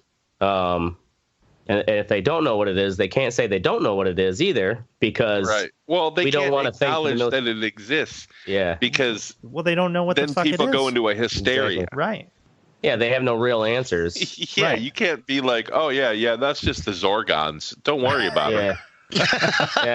Yeah, trust me. They do that all the time. Nobody's died yet. Right. So that was in 97. Only a few cows. Another really notable incident, and actually, Mystic, you talked about this before, 1980 Rendlesham, which was the Air Force base in England that was U.S. run. It was actually in these woods in between these two bases, and it's really kind of interesting how that one took place. So there were these the first sighting that happened. It was like 2 days before the Christmas Eve, and they thought that the guards at the time were out looking, and they thought that there was possibly a plane that had gone down because there were lights in the forest. So they go to investigate, and there's this freaking triangular craft making its way through the woods, and then it takes off. Okay, so they go back, and the rest of the base is like, okay, whatever, you guys are fucking crazy. 2 days later, for the Christmas Eve party, all of a sudden, boom, officer comes bussing in, and he's like, hey, that fucking thing is back. So the lieutenant commander of the base, Lieutenant Colonel Charles Halt, who was a big skeptic. He had no interest. He's like, okay, I'm going to fucking shut this down. I'm going to go out. Yeah. I have, this is bullshit. You guys are overreacting. I'm going to shut this down. Ruining my fucking night. Right. Yeah, right. So he goes out there, and he actually took Colonel ain't got time for this. He took a tape recorder with him, which he apparently took with him all the time to just record when he was out doing his rounds and things, just in case if, there was a security incident or something.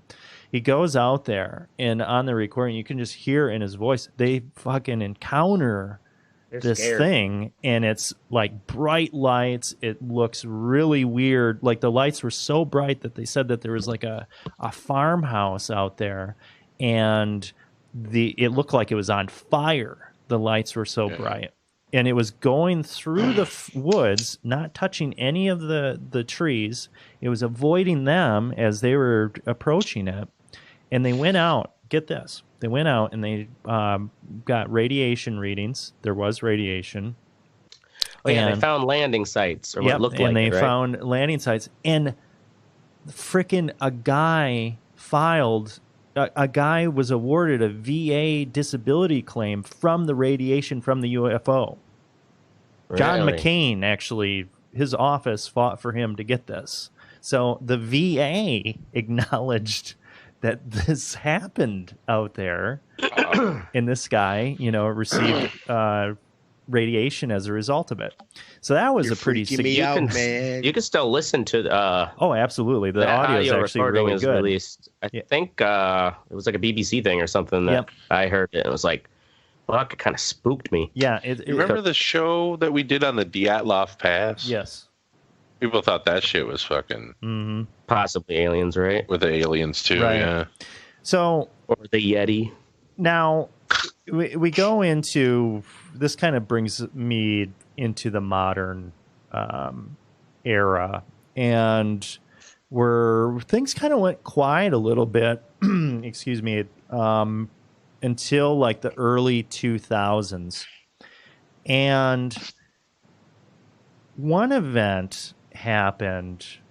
Well, the New York Times ran this article 2 years ago, and apparently the U.S. Navy has been seeing a lot of shit with their F-18s.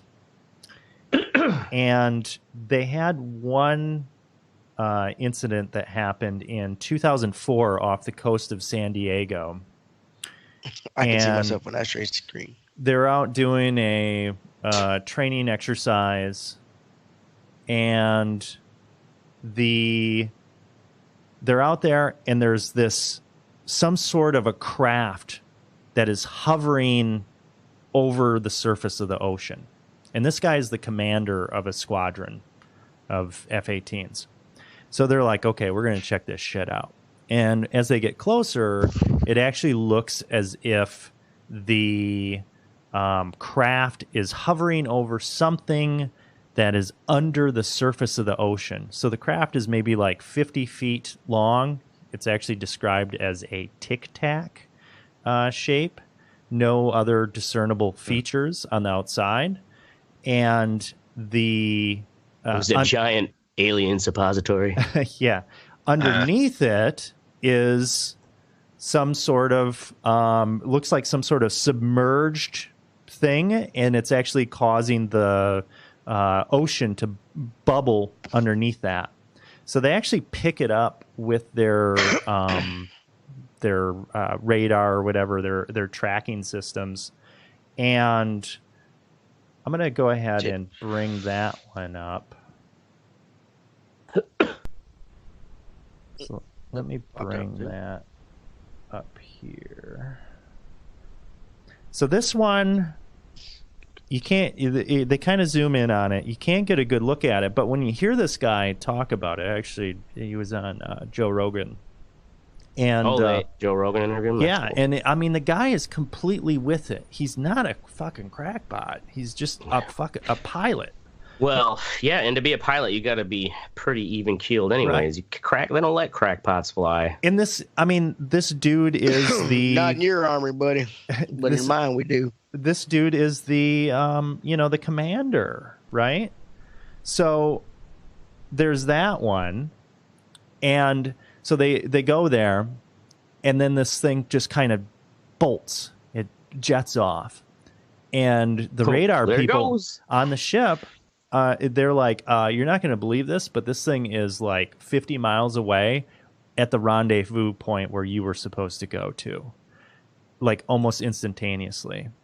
And they were describing this, and the guy said, he's like, the human body can withstand 8 Gs. They've looked at this thing, analyzed it. It was moving at 1,350 Gs. He said if a human was inside that thing, they would be paste. You just get splattered against the back wall. And also, when this stuff happens too, they say that it doesn't make a noise. And he said if something is moving that quickly, you're just going to have a series of sonic booms as it moves. Right. Because it's going to be breaking the sound barrier. Don't hear anything. Yeah. Okay, so then we have another one from 2015, which is a series of videos. I'm going to bring these up. So once again, they're doing training exercises. This is in the Atlantic. And they pick up this frickin', well, you take a look at it. These are official Navy videos from their jets. Yes, it looks like a Volvo. Yeah, come on, New York Times. Come on, New York Times.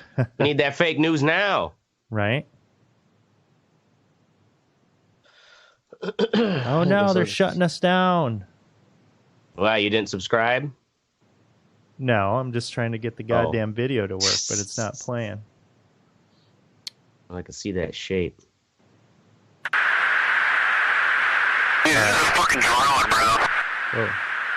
And I wonder, those thermal cameras? Yeah. Probably. Yep. Yeah, they're probably, yeah. So that means that's cold as ice if it's just a black dot? Yeah, so there's no signature. It's not emitting anything. It's just this object that is... It's out of like, yeah, somehow... and I mean, it does look like it's moving so smooth that it's like... It's almost like it's got to break free from all external physical forces. Now, check this one out. This is called the Go Fast. So he was actually able to pick this thing up with his sensors.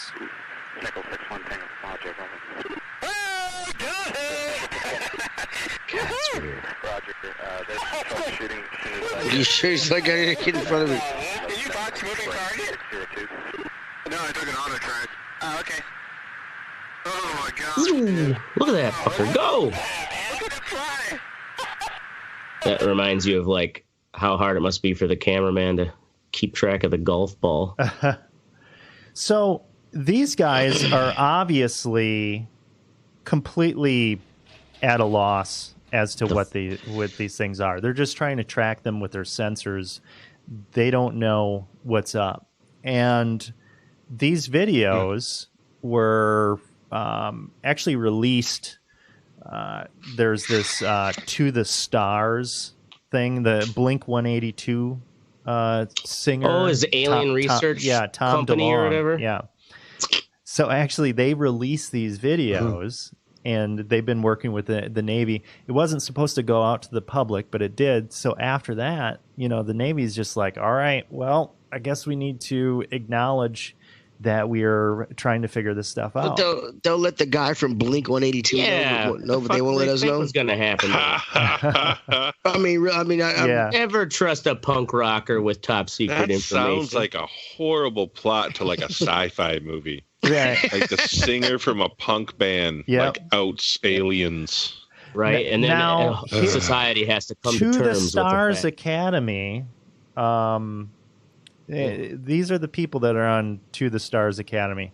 So the co-founder, Jim Semivan, 25 years as operations officer for CIA.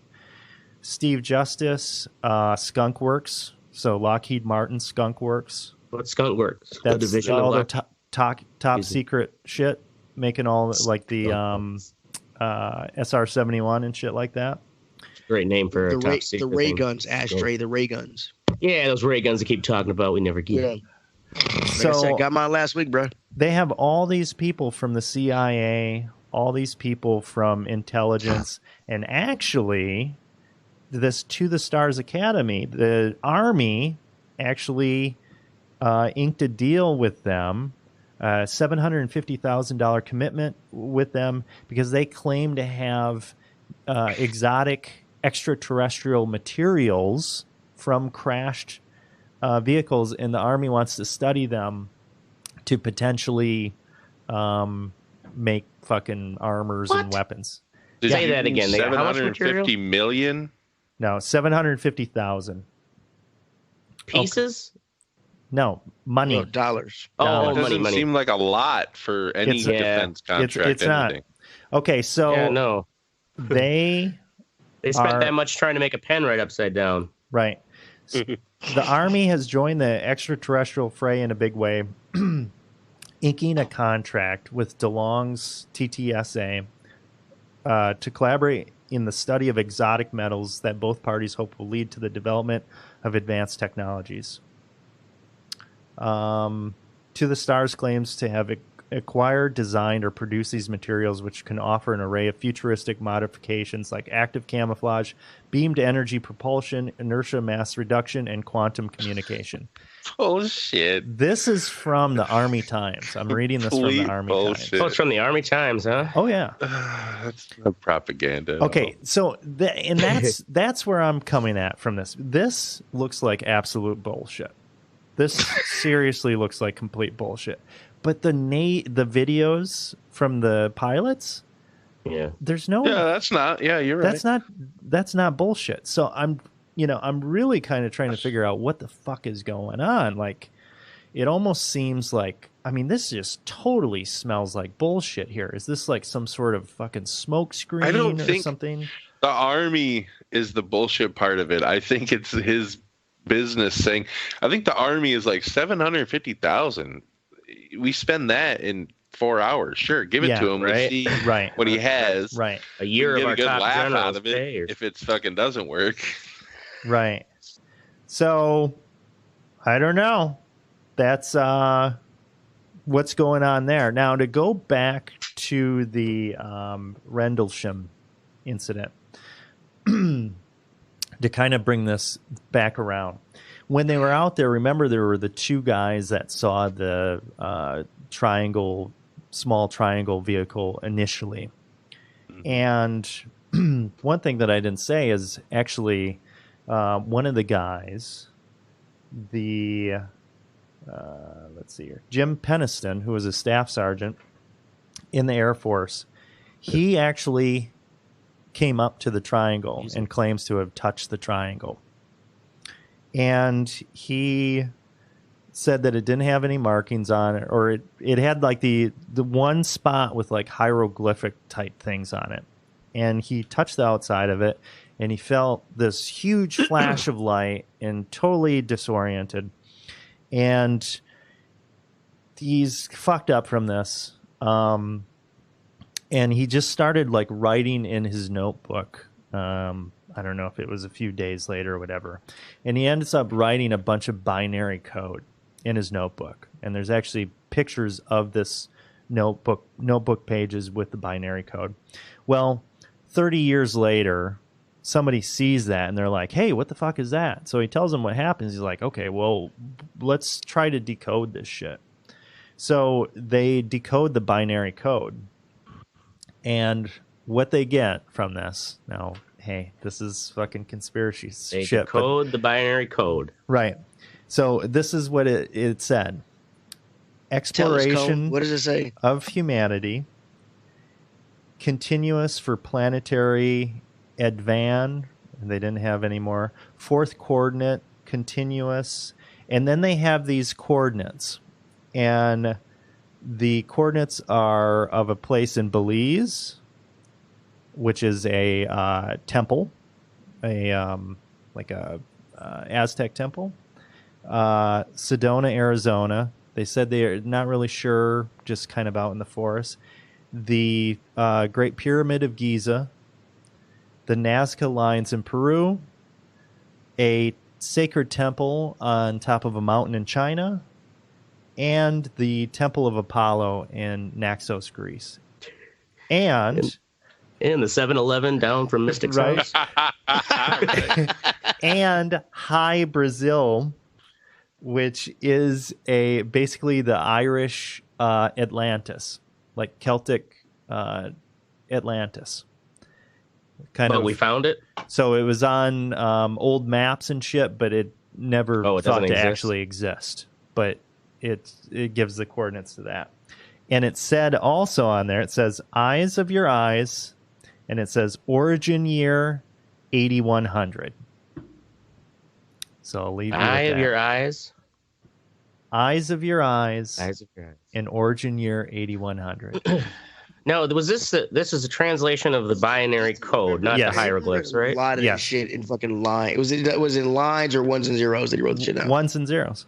Well, yeah. Okay, so it's binary code. It's binary code. Right, but a binary code still is based upon like a certain structure. You know, it's like how do we know how to translate their binary code without knowing That's the way what I was the going to ask. code Is it one of those? Did it really give those coordinates, or was it like one of those things where it's like, well, in ancient Sumerian, we know that we can take away 4 from this number, Sure. and that gives us this number. You know what I mean? So I listened to an interview with the guy that actually did the translation. Let alone the translation. Yeah. And he said that he used that ASCII, the ASCII standard. Yeah.